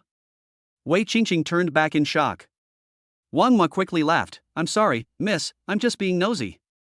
It's just that outsiders like us can see things more clearly than you people in the know. Master Hong was raised by the old man. So what? Didn't he eat a single meal from the Wei family? Didn't we treat him well? Wei Qingqing was filled with righteous indignation, and just wanted to list all the ways she had treated him well. But after mumbling for a long time, she couldn't think of anything to say. Master Hong doesn't need this kind of food. Wang Ma sighed and said with emotion, ever since he started living with you 3 years ago, he has made countless efforts, both overt and covert. He has been treated coldly almost every day, but he has continued to quietly dedicate himself without regard for the past. The chairman has chronic stomach pain, so Master Hong brews medicinal food that is good for the stomach and quietly takes care of his health. When his wife had headaches and insomnia, he taught himself Chinese medicine, acupuncture and massage to help her sleep through the night. When his eldest daughter was too busy to work, he stayed up all night working on project analysis reports. And when his second daughter had menstrual pain, he helped her recover. As well. Wang Ma is so talkative. Her words are full of countless grievances. Wei Hong has suffered grievances and indifference here for 3 years. She has seen all the efforts and sacrifices he has made. She has been a maid in the Wei family for more than 20 years. She has watched him grow up from a little boy. She has long regarded Wei Hong as her nephew, which is why she couldn't help but say a few more words today. Stop it. Stop it. Wei Qingqing didn't dare to listen anymore. She painfully covered her ears, her heart already filled with guilt. At this moment, many long-forgotten memories came flooding back, and she suddenly realized that Wang Ma was not wrong. Everyone in this family owed Wei Hong a lot, but he owed no one. Time and again, he gave, only to be ignored time and again. Who wouldn't be disheartened? In the past, you were at most a little cold towards Master Hong, and occasionally, if you were happy, you would give him a smile. Wang Ma couldn't hold back anymore and continued, every time, he would be happy all day because of those insignificant smiles. But ever since Master Wei Sheng came to the house, you have been caring for an outsider with great warmth and consideration. You even scold Master Hong first every time the two of you have a conflict. If this continues, how can he not turn his back on you? Wei Qingqing stood there in a daze, not knowing what to think. In a daze, she walked to the back garden of the villa. There used to be a greenhouse here, filled with her favorite flowers and plants, such as the night-blooming cereus, golden camellia, roses of all colors, orchids, and other rare and delicate flowers and plants. Whenever she was in a bad mood, she would always come here for a while. Watching the flowers compete with each other in beauty would often make her feel happy and relaxed. But today, when she came here, she discovered that the delicate flowers in the greenhouse had long since withered. Only some ordinary flowers were still blooming. What's going on? Where are the flowers? Wei Qingqing murmured. Have you forgotten?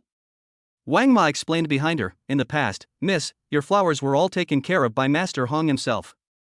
Now that he has given up, and the family gardener's skills are average, naturally they can't be kept alive. Wei Qingqing finally couldn't help but squat down and sob. She didn't understand, how could she have lost such a good brother?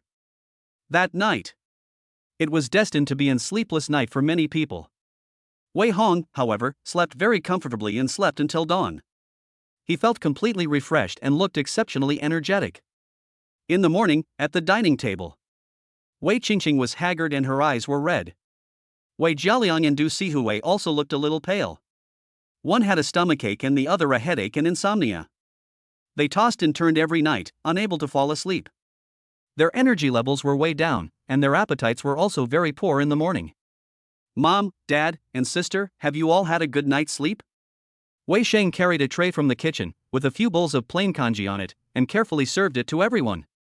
You don't have much of an appetite, so have some congee to nourish your stomach, Wei Sheng said with concern, but his heart kept inviting praise. I wonder if my parents and sister like congee. Although I got up at 5 a.m. to make it, I'm not very good at cooking. It's all my fault for being too stupid to learn how to cook. If only I could cook medicinal food like my eldest brother, but unfortunately he has fallen out with my parents and now refuses to cook. For the time being, the Wei family members all had different expressions on their faces. Wei Jialiang spoke first and said, plain congee is quite good. Usually, when I eat too much delicacies, I get sick of them, but plain congee gives me a feeling of home. Yes. Du Sihui was also full of emotion. My dear, you don't have to work so hard. You have servants for everything.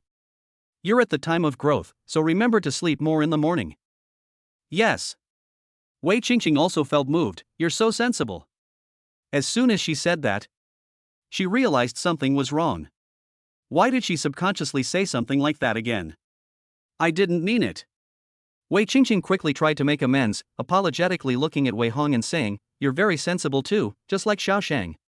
You're the sensible one, and your whole family is sensible. Wei Hong didn't even look up from his breakfast steak, and while eating it with relish, he shot back with a half smile. You like congee so much, I'll wish you all the congee you can drink every day. What kind of attitude is that? No one's treating you like a mute if you don't want to talk. Wei Jialiang was, as usual, furious.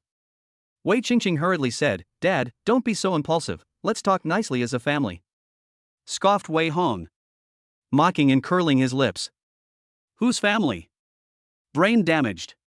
Your own son prepared a Manchu Han imperial feast plus all kinds of medicinal food, but you didn't appreciate it at all. Your adopted son pretended to throw a handful of rice into the rice cooker, and the fully automatic cooker produced a pot of congee, and you all said it was delicious. Is there something wrong with this family? Aha, idiots. A deep heartfelt thought that only Wei Hong can hear resounds in his ears once again. A bowl of congee has tricked them into rising in their favorability. The Wei family is really gullible. They have sucked away 60 points of luck in one morning. Oh? Wei Hong's eyes flashed and he couldn't help but raise the corners of his lips. It seems that the speed at which Wei Sheng absorbs the luck of those around him is not only related to the other person's favorability, but also the length of time spent together. No wonder he likes to jump around most when there are a lot of Weijians around. Thinking about the unlucky appearance of Wei Jialiang and the others after being sucked dry of their luck in their previous life, he couldn't help but be full of anticipation. Chapter 54, Attack, the tanker truck explodes. 3 days later. Friday morning. The Bentley convoy drove out of the villa district as usual. Wei Hong leaned back in the back seat and closed his eyes to rest, but the bodyguards were all on high alert. They scanned the area with sharp eyes, afraid of any situation around them. Captain, there is a traffic accident blocking Chang'an South Street, should we change the route? One of the bodyguards reported on the walkie-talkie. Detour to Jianghuai Road. The bodyguard team leader ordered. Understood. The convoy detoured to the riverside. At this time, everyone's heart couldn't help but be pulled up. Because Jianghuai Road is close to the river, the surrounding area is an undeveloped lowland. It is sparsely populated and quiet, and is a very suitable place for action. In theory, Wei Hong should not have taken the initiative to throw himself into the net. But if you want to fish, you have to go out and try. If he refused to go to Jianghuai Road, someone else would surely be waiting for him somewhere else. So in the face of sudden changes, no one said no. Halfway through Jianghuai Road, the convoy was slowly driving along when a tanker truck blocked the road ahead. Stop the car. Go and see what's going on, the head of the bodyguards ordered over the walkie-talkie. The convoy slowly stopped. One of the bodyguards was about to get out of the car to check the situation. With a loud bang, the tanker truck in front of them actually exploded. A violent flash of light and a shockwave swept over, sending the Bentley and Hummer flying and overturning. Rumble. A series of rolling vehicles accompanied by a sense of weightlessness hit. Wei Hong and the others all felt a ringing in their ears and groaned in unison. They were thrown around by the vehicles, and several bodyguards fainted on the spot. Even he himself was thrown around and became dizzy. The female bodyguards on both sides quickly gritted their teeth to protect him. Fortunately, the car did not roll over, and the bulletproof glass did not shatter. Otherwise, the shockwaves from the explosion alone would have been enough to shatter the glass, and that would have been enough to get everyone a drink. Bang bang bang. The sound of gunfire came from all directions. Wei Hong glanced around and faintly saw two vans coming from behind. There were gunmen rushing down from the vans, and at the same time, the manhole cover by the river was lifted, and someone else came out from hiding. There are a total of 8 gunmen. The head of the bodyguards frowned and said, "The other side is using silenced pistols, and they are all quick and decisive. I suspect they have received professional military training. We are not sure if there are snipers, so everyone be careful." Not bad. Wei Hong smiled. Using the explosion of the tanker as cover, and then using silenced pistols. As long as they quickly kill the enemy and take the body away or burn it, then with a little manipulation, the situation that appears on the surface will become that an accident caused casualties when the tanker exploded. Nia Xingyuan's men must have done this kind of thing a lot. The series of measures were executed very skillfully, almost professionally. No wonder he is the overlord of the underworld, he doesn't waste any time when he makes a move. With Nia Xingyuan's connections in Jiangzhou City, under normal circumstances, the surrounding surveillance would definitely be temporarily damaged, and the police would also be temporarily diverted. If an ordinary rich man encountered this kind of attack, even if he had bodyguards around him, he would be unable to defend himself. But Wei Hong is different. His bodyguards had long known that there would be an attack from enemies, so they had prepared a response plan early. When the opponent approached, the bodyguard captain immediately ordered the convoy to slam into the back. Bang bang. A Hummer viciously reversed and slammed into the van. Although it did not break through the road, it made the approaching assassins avoid it. Bullets were slamming against the bulletproof glass, but they did not cause any harm to the people in the car. Clatter. One door after another was pushed open. The bodyguards, armed with folding bulletproof briefcases and electric batons, came down in an orderly manner. Although they are not allowed to carry guns in China, where guns are banned, the bodyguards are not defenseless. They swing their collapsible bulletproof briefcases, which instantly turn into shields. Using them to deflect bullets, they pounce on the nearest killer. Bang bang bang. The killers and bodyguards quickly engage in a fight. Bullets hit the bulletproof briefcases from time to time, while also skimming past the bodyguards' heads. Occasionally someone gets shot, and the people around them immediately crouch down to protect them. Once they let the bodyguards get close, they immediately use their nimble Sanda grappling techniques. Together with the electric batons in their hands, they quickly subdue a killer. In the chaos, both sides have casualties. Wei Hong still sits steadily in the car, his eyes slightly narrowed and close to rest. 2 minutes later, the sound of sirens whistling in the distance. Fuck! Retreat, retreat immediately! A killer wearing a scary mask roared in anger. He fired his gun while trying to drag the injured killer away. But as soon as the police car stopped, a group of heavily armed police officers rushed out. Police, don't move. Get down, everyone get down. Drop your weapons, drop them now. The armed police officers indiscriminately pointed their guns at everyone present. The bodyguards didn't need to be afraid because they didn't have guns in their hands, they just needed to find a place to hide and get down. The killers, however, were in trouble. Just as they were hesitating whether to surrender, the armed police decisively pulled the trigger and shot them all dead. This show began and ended hastily. Apart from a few injured people on the ground, there was only blood and bullet casings everywhere. "Boss, the police have taken control of the scene." The female bodyguard reminded him, "We have to get out of the car and negotiate first." "No." Wei Hong shakes his head and refuses. The female bodyguard is a little stunned and doesn't understand why he refused. In the meantime, 4 armed police officers have appeared outside the car window. They point their guns directly at the car and shout angrily, "Get out of the car for inspection, get out now." "Boss, we have to get out of the car for inspection." The female bodyguard keeps reminding, "Although we are the ones being attacked, before the police confirm our identity, any non-cooperation is illegal, and the other party has the right to shoot us on the spot." "No." Wei Hong still refused. Before the female bodyguard could say anything else, a loud rumble resounded from underground. In the midst of the flames, the earth cracked and overturned. All kinds of mud and gravel splattered, and the vehicles were all blown away. Many bodyguards and armed police were blown up on the spot. The scene immediately became a mess, and even the riverbank embankment was blown over in a large area. Pop! Wei Hong rolled several times in the car and vomited a mouthful of blood. The Bentley was hit by 2 explosions in succession. Although they were not detonated at close range, the bulletproof glass had long since shattered, and various small glass shards had cut into the skin of everyone, leaving everyone bloody and disheveled. It was at this time that the female bodyguards couldn't help but gasp in shock. They realized why Wei Hong had refused to get out of the car. It turned out that the real killer was the gunman who had previously fired the gun. The opponent wanted to make him lose his vigilance before detonating the explosives. By then, the explosion would easily erase all traces. After some more lobbying, everything could be blamed on the explosion of the tanker truck. It had nothing to do with the gangland feud at all. "Brilliant." Wei Hong sneered and muttered, "Unfortunately, I didn't die this time, and the police came so quickly. This time, you miscalculated and I checkmate you." Chapter 55, The news is so outdated, isn't it? The whole family is retarded. We interrupt this program to bring you urgent news. At 8:17 this morning, there was an explosion of a tanker truck on Jianghuai Road in our city. Martial law has been declared on that road, and citizens are advised to find alternative routes. The cause of the explosion is still under investigation, and the number of casualties is unknown. The relevant departments promise to control the situation as soon as possible. The general public is asked not to believe rumors. Rinai Hospital. Inside the VIP room on the top floor. The TV is showing the news on the local channel. Wei Hong is sitting on the hospital bed, flipping through the tablet. Su Maogong is guarding the room with a group of new bodyguards, keeping him safe and sound. Not even a fly can get in. This time it was really dangerous. Su Maogong said with a stern face while peeling an apple, "Nia Shangyuan is as cunning as ever.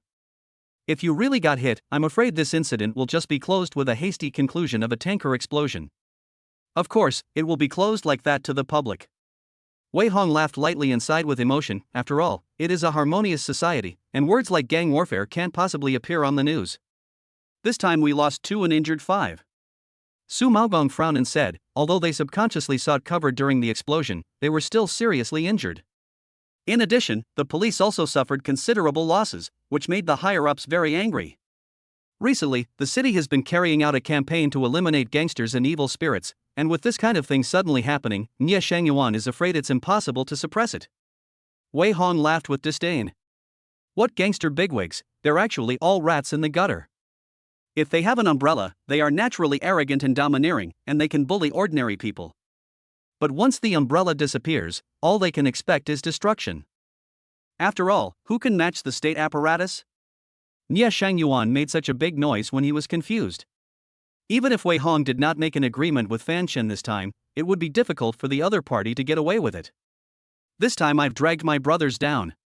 Wei Hong said in a deep voice, I can't let everyone shed blood and tears. This time, everyone who accompanies the convoy will be rewarded 1 million yuan each.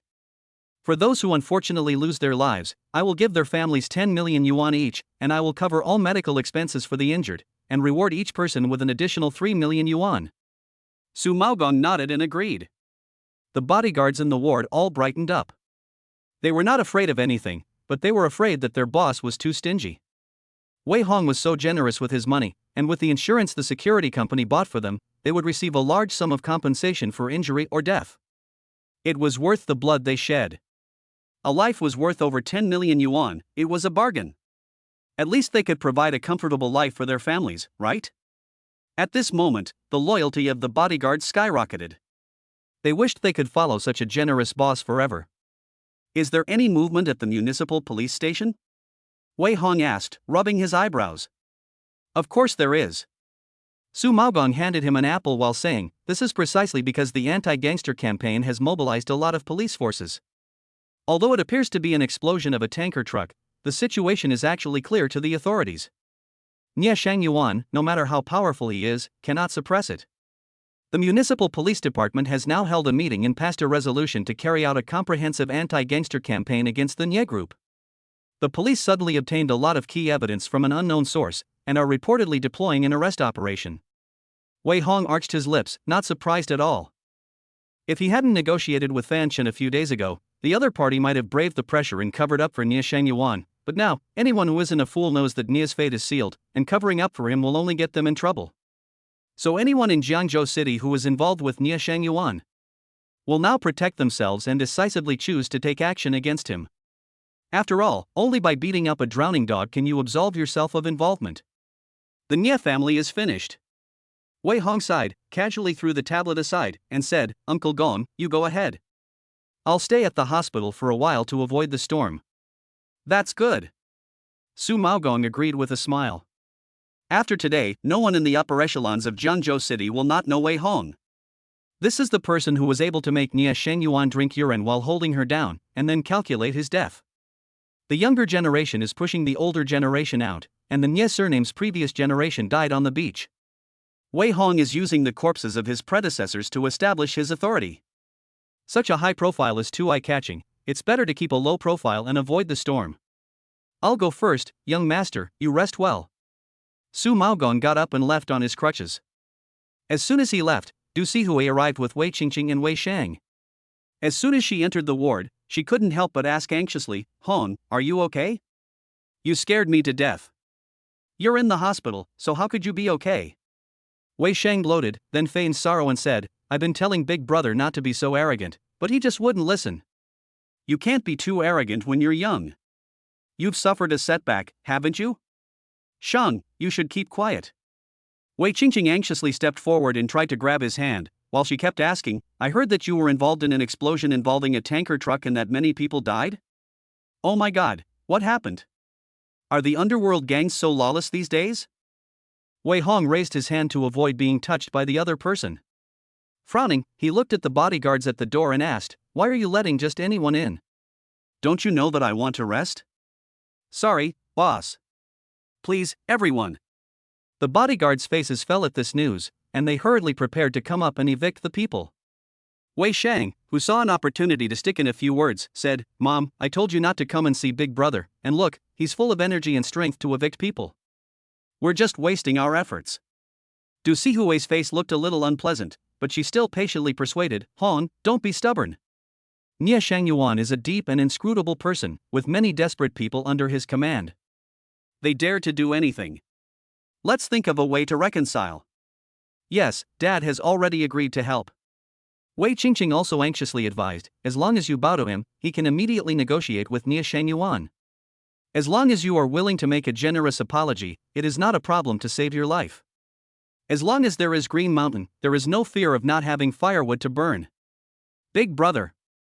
Wei Xing teased and laughed, if they dared to blow up the tanker truck today, they will dare to blow up the villa tomorrow. You don't want to take your whole family with you, do you? Listen to reason, eat your fill, and go obediently and humble yourself. No matter how humiliating it is, it's better than losing your life. Shut up.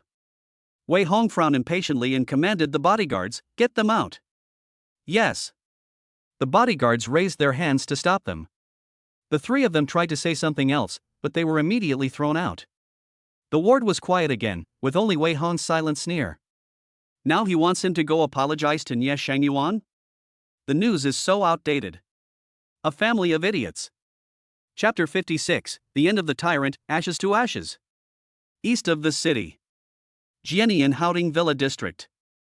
Nia Shangyuan was leaning against the sofa, his eyebrows twitching. Dad, are you feeling unwell? Nia Qinglan asked with concern. No, I just feel a little uneasy. Nia Shangyuan sighed with an unpleasant expression on his face. Did Uncle Gue and the others fail in their mission? Nia Qinglan frowned and said, that's not it. They used explosives and guns, while Wei Hong's bodyguards don't even have guns. Logically, they should have easily swept them aside. Don't underestimate them. Without heavy weapons, handguns are no different from firesticks. Nia Shangyuan sneered, in a harmonious society, no one dares to make too much noise. They just hope to blow each other up. At this moment, the young man with the crew cut walked anxiously over. He handed over a tablet and said anxiously, Uncle Lao Gue and the others may have been wiped out. This matter has become a big deal and even made the news. What? Nia Xingyuan's face changed drastically. He took the tablet and swiped a few times, and the news broadcast quickly came into view. When he saw the tragic scene of the explosion in the news, he couldn't help but gasp, and his old face sank. Oh no, we've fallen into a trap. What do you mean? Nia Qinglan was full of confusion. Isn't this explosion scene pretty tragic? Maybe Wei Hong has already been killed in the explosion. No way, he must be fine. Nia Shangyuan lit a cigarette with trembling hands, his face ashen, and said, and we're going to be in trouble. Dad, what are you talking about? Nia Qinglan still didn't quite understand. The young man with the crew cut sighed and said, Miss, up until now, neither old Gue nor the others have reported back, which proves that either they have all been killed or captured. And the fact that the other side was able to take them all down proves that they must have set a trap long ago.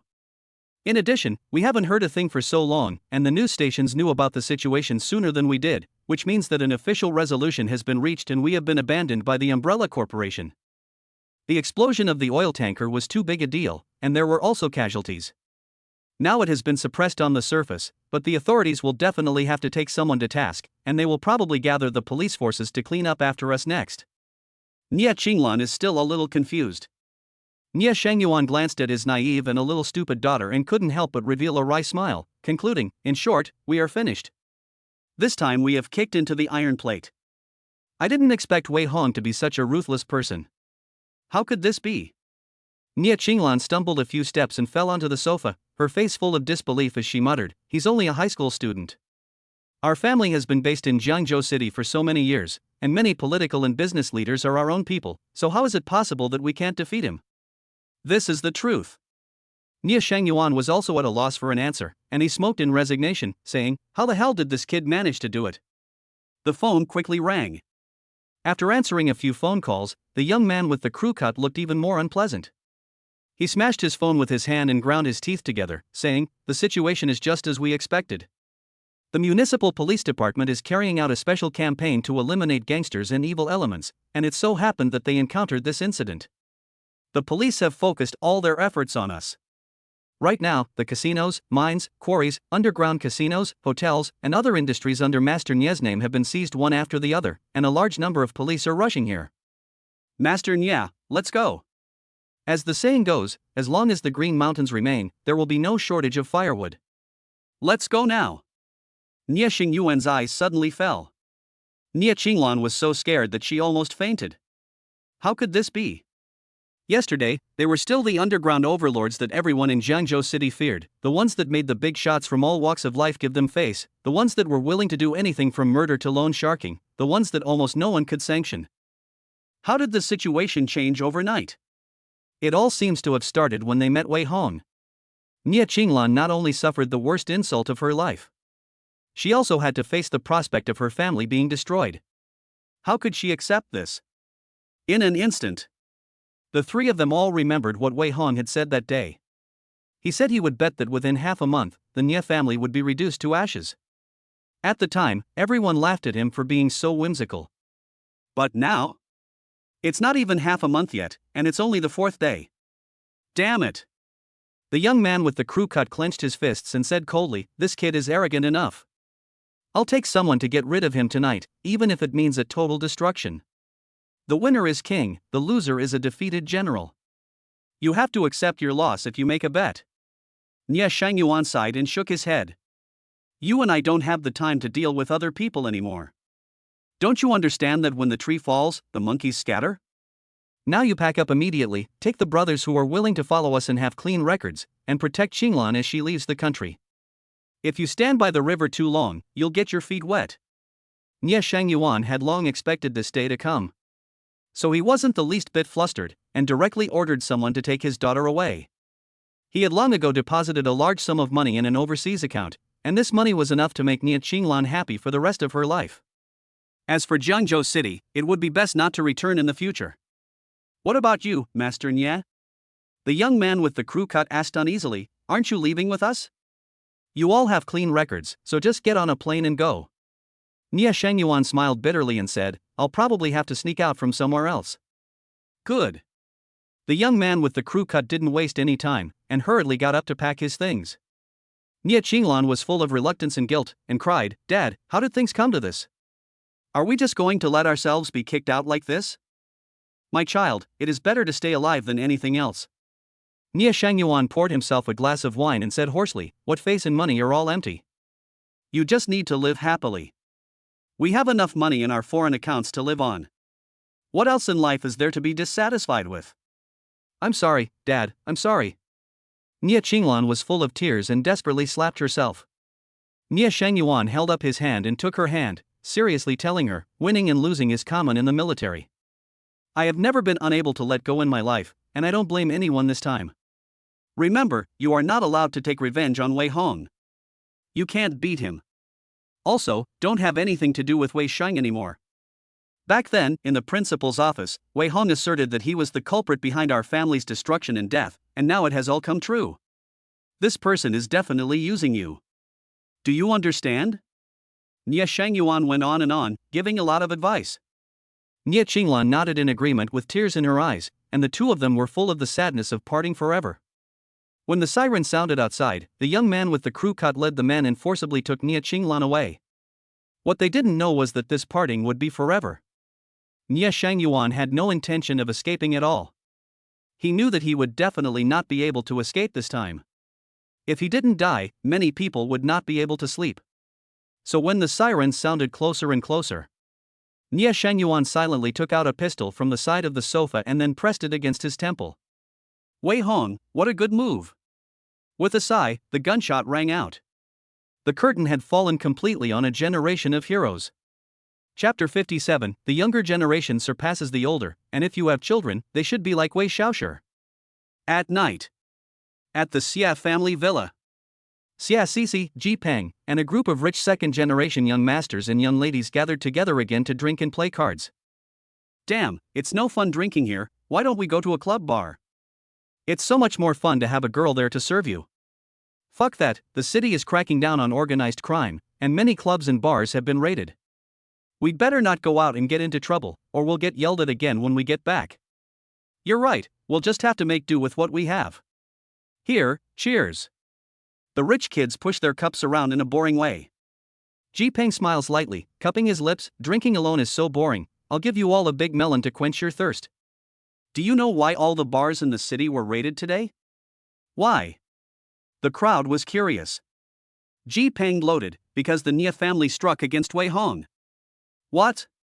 Holy shit, no way? How did they strike?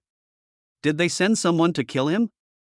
Killing people is so low class, they would have to get their hands on some guns in no time. Master Nia has so many men in Jiangzhou City, it would be easy to get his hands on some guns. The topic was brought up. The crowd was suddenly interested. Their eyes suddenly lit up, and they couldn't wait for the outside world to be full of bloodshed. The affairs of the underworld were too far away from them. But if Wei Hong was unlucky, everyone would still be happy to see it happen. This morning, there was an explosion of a tanker truck on Zhenghuai Road. Ji Ping took a sip of wine and said complacently, there were 2 explosions in total, and the armed police were also mobilized. It is said that many people were killed when guns were fired. Wei Hong's convoy was there at the time. Holy cow, that's explosive. Awesome, Master Nia is truly a veteran, and he's so ruthless. I did see the news about the tanker explosion this morning, and I thought it was just an ordinary accident, but I never imagined that it was Wei Hong's convoy that was bombed. 666. I've seen the news video, and the scene was so intense. I've always said that Wei Hong shouldn't mess with other people, and look, can he really mess with Lan Lan? The rich kids were full of awe. They were both moved by Nie Xingyuan's ruthlessness and couldn't help but gloat over Wei Hong. It was as if they could already guess the tragic scene of him being blown to pieces or seriously injured and hospitalized. At this time, Xia Zhijiang walked in through the door. He listened to the excited chatter of the group for a while at the door, and couldn't help but frown and cough lightly. "Dad, you're back?" Xia Sisi greeted him quickly. "Uncle Xie." The rich kids greeted him one after the other. Xia Zhijiang nodded, handed his clothes to the maid, poured himself a glass of red wine from the wine cabinet, and then walked up to the group, saying sternly, "Don't mess with Wei Hong in the future, especially you, Sisi." "Dad, what do you mean?" Xia Sisi said puzzledly. "Wei Hong was blown up, right? What do you mean, don't mess with him? Even if he doesn't die, he'll be seriously injured. What are we afraid of? What the hell is dead?" Xia Zhijiang gulped down a mouthful of red wine before gritting his teeth and saying, "This kid has nothing to do with shit now." Nie Xingyuan's men died on the spot, and he was listed as a key target for elimination in the campaign against organized crime. When the police arrived at his villa, he had already shot himself. What? Everyone gasped in shock, all scared and trembling. What is this situation? A high school student forced a mafia boss to shoot himself? What kind of legendary story is this? Uncle Xia, you're not joking, are you? Ji Ping was full of disbelief. What joke? Xia Zhijiang scolded with a cold face. Now Nie Shengyuan is dead, Nie Qinglan was forced to flee abroad, and all the mines, quarries, casinos, clubs, and underground casinos under the Nie family's name have been seized. At least hundreds of his subordinates have been arrested. The police have evidence of hundreds of crimes committed by the Nie family over the years. If Nie Shengyuan doesn't commit suicide, he may be executed dozens of times, and hundreds of his underlings are estimated to be sentenced. And all of this is the work of Wei Hong. Although it is not clear what he has done, from the rumors received so far, he must have reached an agreement with someone above to take action against the Nie family together. Everyone was listening in a daze. They had no idea what the twists and turns were. Everyone had only one question in their minds at the moment: how did he do it? Therefore, your gloating just now was very stupid. Xia Zhijiang sighed and poured himself another glass of wine. Wei Hong has long since been in a different world from you. Even if he is an elder in your family, he will have to bow 3 times when he sees him in the future. Don't provoke him if you don't know how to die, understand? The second generation of rich kids nodded furiously in fear. Ji Ping and Xia Sisi were sweating profusely. They had had a huge fight with Wei Hong last time, when he had vowed to destroy the Ji family and trample on the Xie group. Everyone had laughed at him, and no one believed his nonsense even now. It's because Nie Qinglan has gone too far. There is no room for negotiation between the two sides, and Wei Hong did not hesitate to destroy Nie's father and daughter, forcing them to flee. Such a move is truly shocking. If our two families had not backed down at the beginning, would we have ended up like this? The two men's hearts flashed with this thought, and they couldn't help but feel a chill down their spine. Half Mountain Villa Area. Number 3 Manor Mansion. Fa Qingho sways his wineglass as he carefully examines the information in his hands. This is a detailed profile of Wei Sheng and Wei Hong. Chairman Fok, why are you interested in these two? A middle-aged butler asks curiously. I'm interested because I can't figure them out. Fa Qingho chuckles and murmurs. First, there's Wei Sheng. The son of a chauffeur has won the favor of the entire Wei family, and none of his classmates or friends dislike him. This is very unusual. The middle-aged butler is a little puzzled. But Fa Qingho continued, Wei Hong is even more impressive. From the series of events that happened some time ago, it can be seen that he is a very capable young man. Even I dare not underestimate him. A high school student? The middle-aged butler was surprised. High school student? Fa Qingho laughed lightly and looked up. He was able to uproot Nie Shengyuan, the overlord of the Jiangzhou city underworld, in just a few days. Do you think such a high school student would be simple? Hiss. The middle-aged butler gasped. He subconsciously didn't quite believe these words. But when he took the file and scanned it a few times, he couldn't help but let his eyebrows jump a little. A minor can actually put his hand in politics? The middle-aged butler muttered with a tingling scalp. Yes. Huang Hao shook his head and exclaimed, this time, when Sangu came to Jiangzhou City for gold plating, he was having a headache about how to clean up the situation here, but who would have thought that this miner would take the initiative to take the first shot? Isn't that amazing? This kind of person will definitely become a local tyrant given time, it's incredible. The waves of the Yangtze River are pushing the waves in front of them, and if you have a child, you should have him be like Wei Xiaoshi. Chapter 58, Could this guy be my nemesis? The death of Nia Shangyuan. It was like a stone stirring up 1,000 ripples. Not only did it make the upper circles of Jiangzhou City marvel at Wei Hong's methods, it also set off a storm within the Wei family. Wei Zheliang, Du Sihui, and the others sat around the table, each with a strange look on their faces. The table was full of delicious food, but it couldn't even get the attention of the group in the slightest. Dad, are you serious? Wei Linlang was full of disbelief. Wei Hong, does he have the power to get rid of Nia Shangyuan? It must be a misunderstanding. Yes.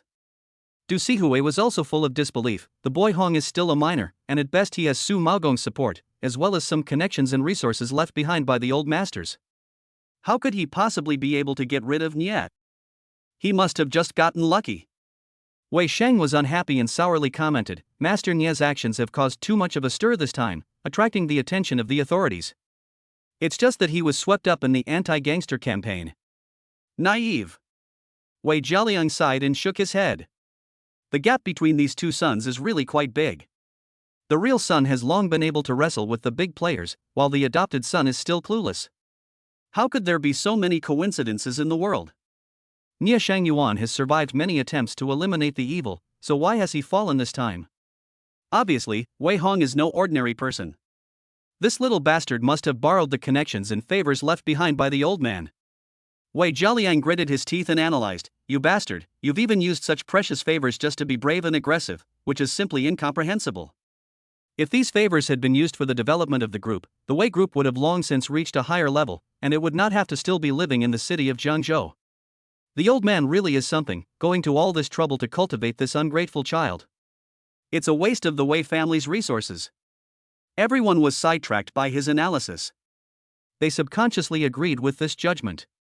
Grandpa Wei has been a merchant in Jiangzhou City for decades, and I don't know how many people owe him a favor.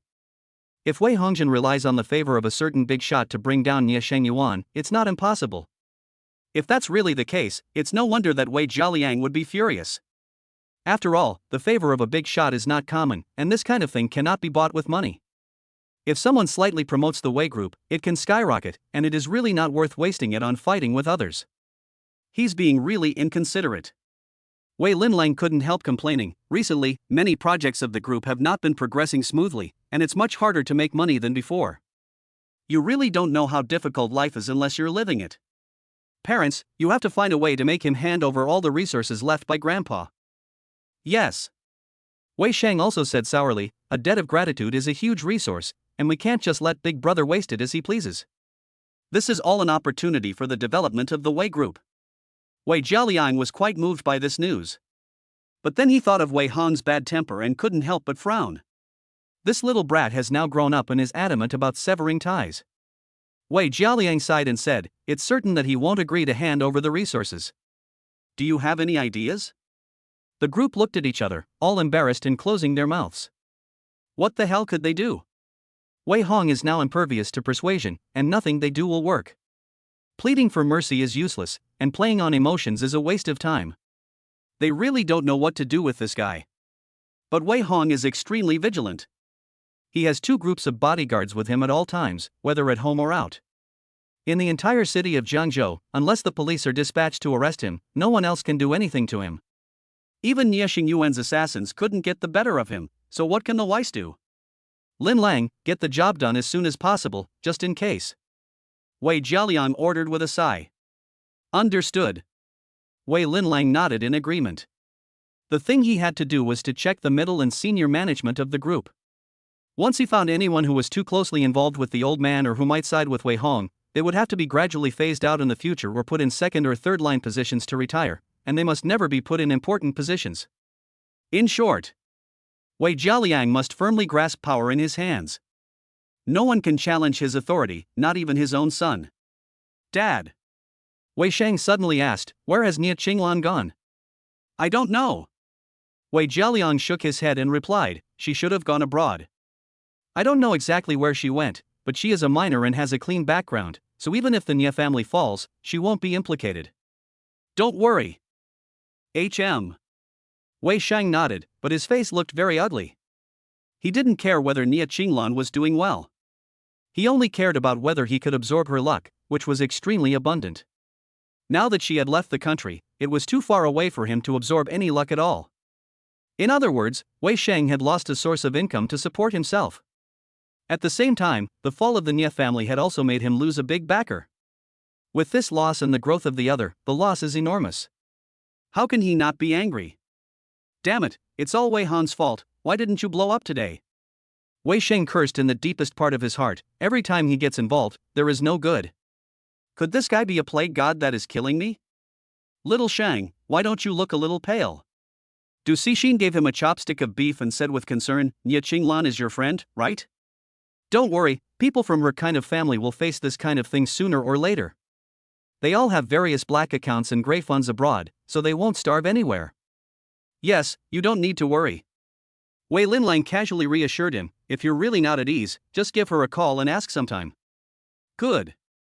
Wei Shang responded with a forced smile. A burst of flattery from the bottom of his heart once again made everyone feel happy both physically and mentally. After dinner, he took the time to check his stock account, and his previously depressed and unhappy mood immediately became much more comfortable. He saw that in his stock account, which had previously been floating around in the green, all of the dozens of stocks were now in the red.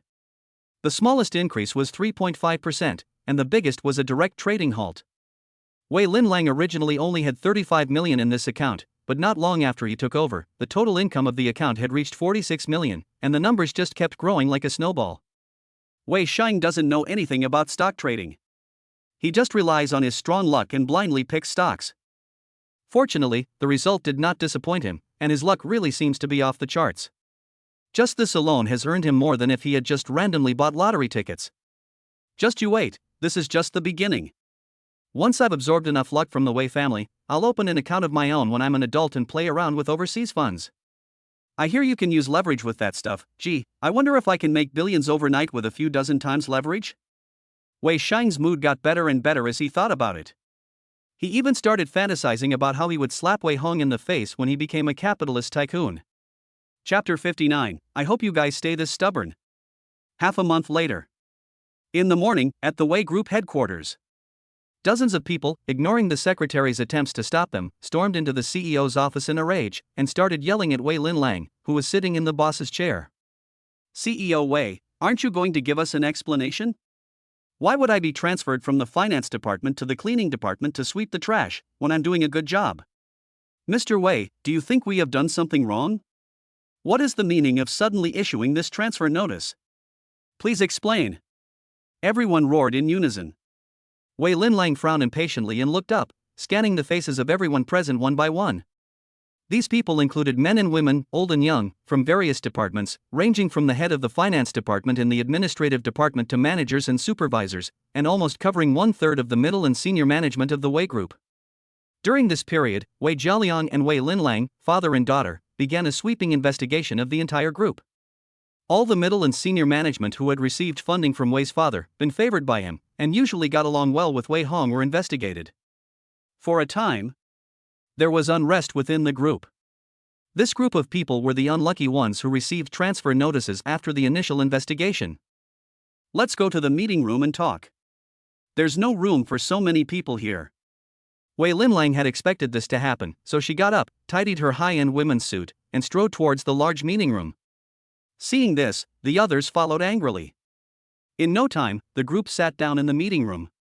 Wei Linlang sat at the head of the table, took a sip of the coffee the secretary had brought her, and then said, I'm sure you're all very angry and confused as to why you've inexplicably received a transfer notice, right? In fact, the reason is very simple. This is part of the group's recent major transformation plan. The management of our group has become quite old in recent years, and many of them have not striven to keep up with the times, but have instead stubbornly held on to their senior management positions. This behavior has seriously hindered the upward mobility of young employees and greatly undermined their motivation and desire to strive. It is very detrimental to the development of the group, so we have reluctantly made such adjustments. In the future, a large number of young people will be promoted, and you will only temporarily be forced to retreat to the second or third line to rest. I hope you can be tolerant for the development of the group. A long official speech finished. Wei Linlang continued to drink coffee elegantly, completely ignoring the crowd below, who were almost exploding. Bullshit. I've been with the company for over 20 years and built the sales department from the ground up. You're saying I'm not motivated? The sales director in his 40s was furious and slammed his hand on the table. I've set up many of the company's online projects. How can you just abandon me? Yes, we've all worked hard for the company over the years, haven't we? Wei, aren't you afraid that this will cause unrest in the company? We'll go to labor arbitration. The crowd threatened to vent their anger. Wei Linlang put down her coffee cup and then raised her red lips in a sneer. The world will keep turning even if everyone leaves. You don't think that if you go, no one can replace you, do you? The people under you would love to take your place. As for labor arbitration, you can do whatever you like. The group has a huge legal department that isn't there for nothing. It's not illegal to transfer you to a different position without a pay cut, so you can sue all you like. Everyone was furious when they heard this and clenched their fists. Screw the idea of no pay cut upon transfer. In fact, it just means no cut to the basic salary. These people are all in high positions, and they don't live on their basic salary. Usually, the group's dividends, performance rewards, sales dividends, various gifts from dealers, etc. are the bulk of their income. And sometimes power is more valuable than money. If they are transferred to the cleaning department to sweep the floor, they will lose face and reputation. They will be afraid to even raise their heads when facing their colleagues, and they will be the laughingstock of everyone, won't they? Mr. Wei, is there really no room for discussion? A middle-aged manager frowned and asked, the transfer of all of us to different positions will definitely cause great fluctuations in the group. Can the board of directors agree to this? Where is Wei Xiao? Don't worry about that. Wei Linlang raised the corners of her mouth and sneered, Wei Hong is still underage and doesn't hold any position within the group. I know that all of you are loyal subordinates of your grandfather and dream of him taking charge of the group, but no one can save you now. If anyone wants to change sides and hand over their connections, resources, and core secrets, I might consider reinstating them, otherwise you can just wait to rot in the cleaning department. Oh yes, you can try to resign on your own, but you are all getting on in years, and if you resign from the Wei group, are you sure anyone will dare to employ you? A lot of threats and inducements. The faces of the group members turned even uglier. At this point, even the stupid ones among them knew that this was a confrontation in which they had to choose sides. Wei Jialiang must have been trying to prevent his son from seizing power, and had decided to get rid of them as a security risk. No wonder there had been such a big commotion. This Wei Dong was really ruthless with his own people. The arms can never win against the thighs. Wei Linlang nonchalantly played with her manicure and sneered, so what if the old man wants Wei Hong to be the heir to the group? What if he leaves him a large share of the inheritance? Right now, my father is in charge of the group, and he can decide who will be the heir. As for Wei Hong, he is just an unpopular brat. If you want to follow him, you will have to pay a price. You all think about it. If you don't agree, you can try to find Wei Hong or Su Maogong. Uncle Gong also has some say in the board of directors. See if you can change my father's mind. Wei Linlang looked around the room with a smile that looked like a sneer. Her silence put heavy pressure on everyone. Choosing between Wei Hong and Wei Jialiang was a difficult decision. Choosing Wei Jialiang would mean sitting on the bench, with a future that was both confusing and overwhelming. Choosing Wei Jialiang would mean betrayal, and having to give up the connections you have made. It is not yet known whether you will be abandoned after crossing the river. This is a very difficult choice, so difficult that everyone is frozen in place. After a long time, a middle-aged female manager sneered, got up and walked out. Transfer the position, I have been fighting for the group for more than 10 years, and I have developed a lot of occupational diseases. It is just the right time to go to the cleaning department to recuperate.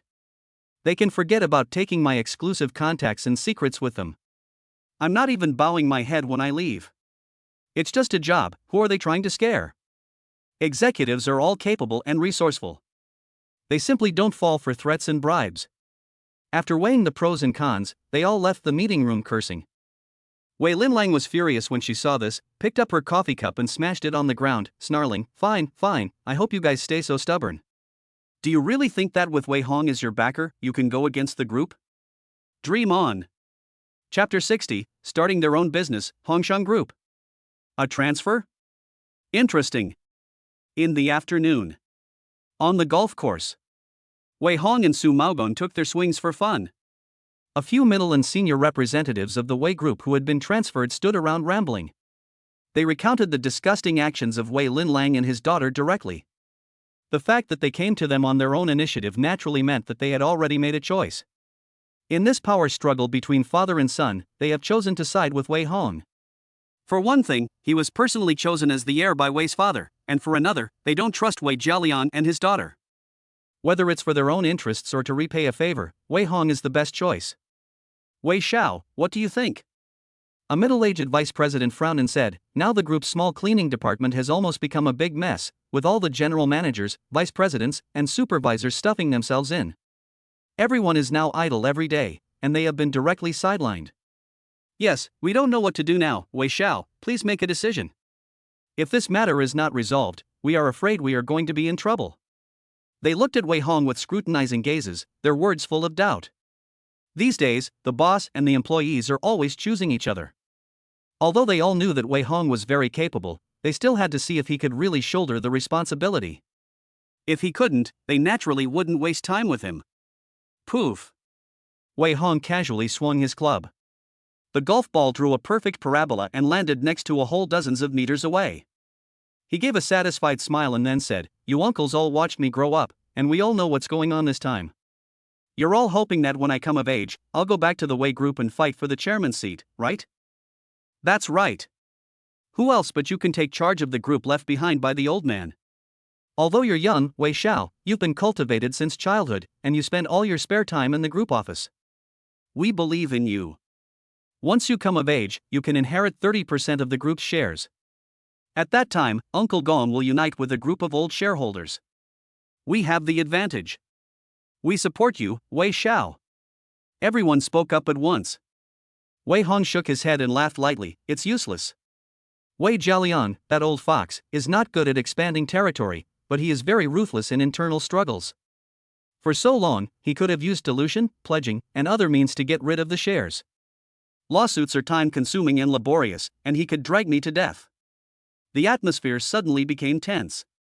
Wei Hong continued, in fact, I never wanted to inherit the Wei Group.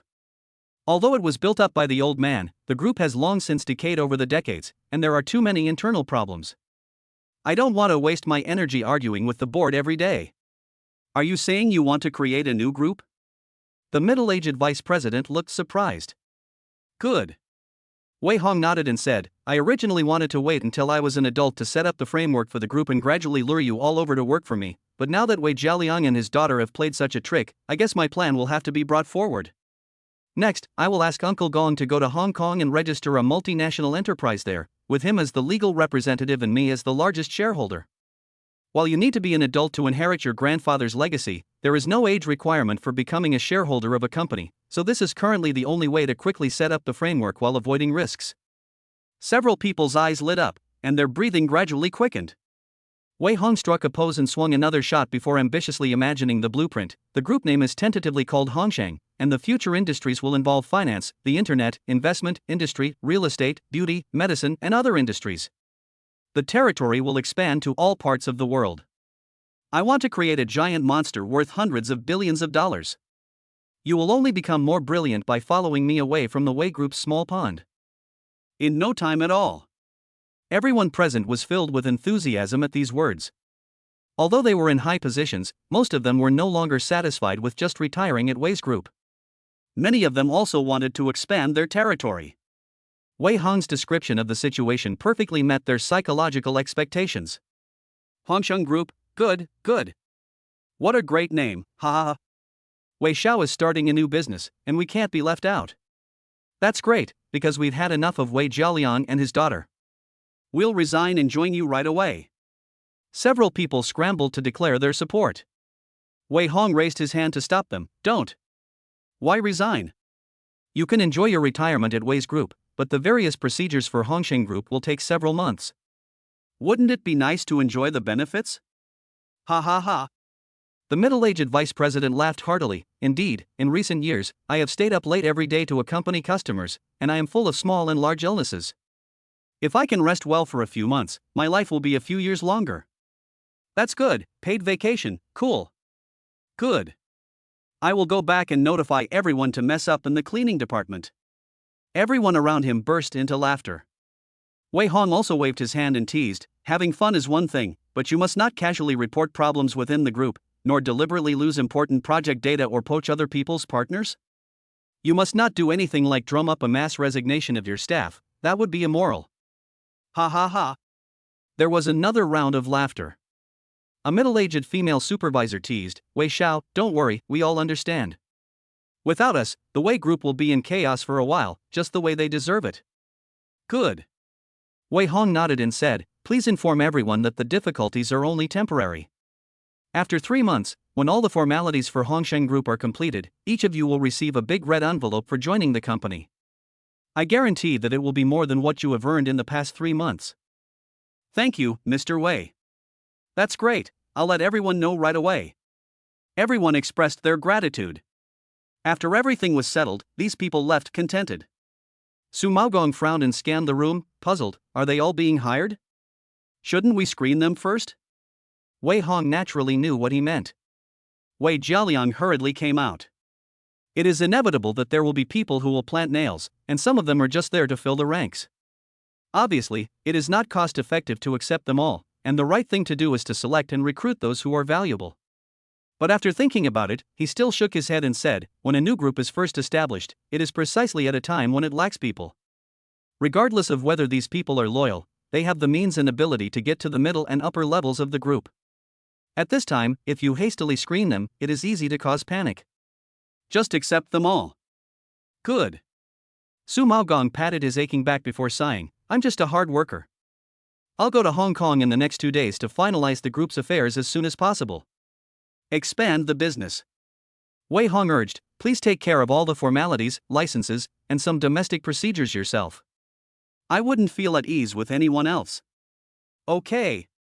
Su Maogong nodded and promised, I'll take a team of lawyers with me and make sure to get it done as quickly as possible.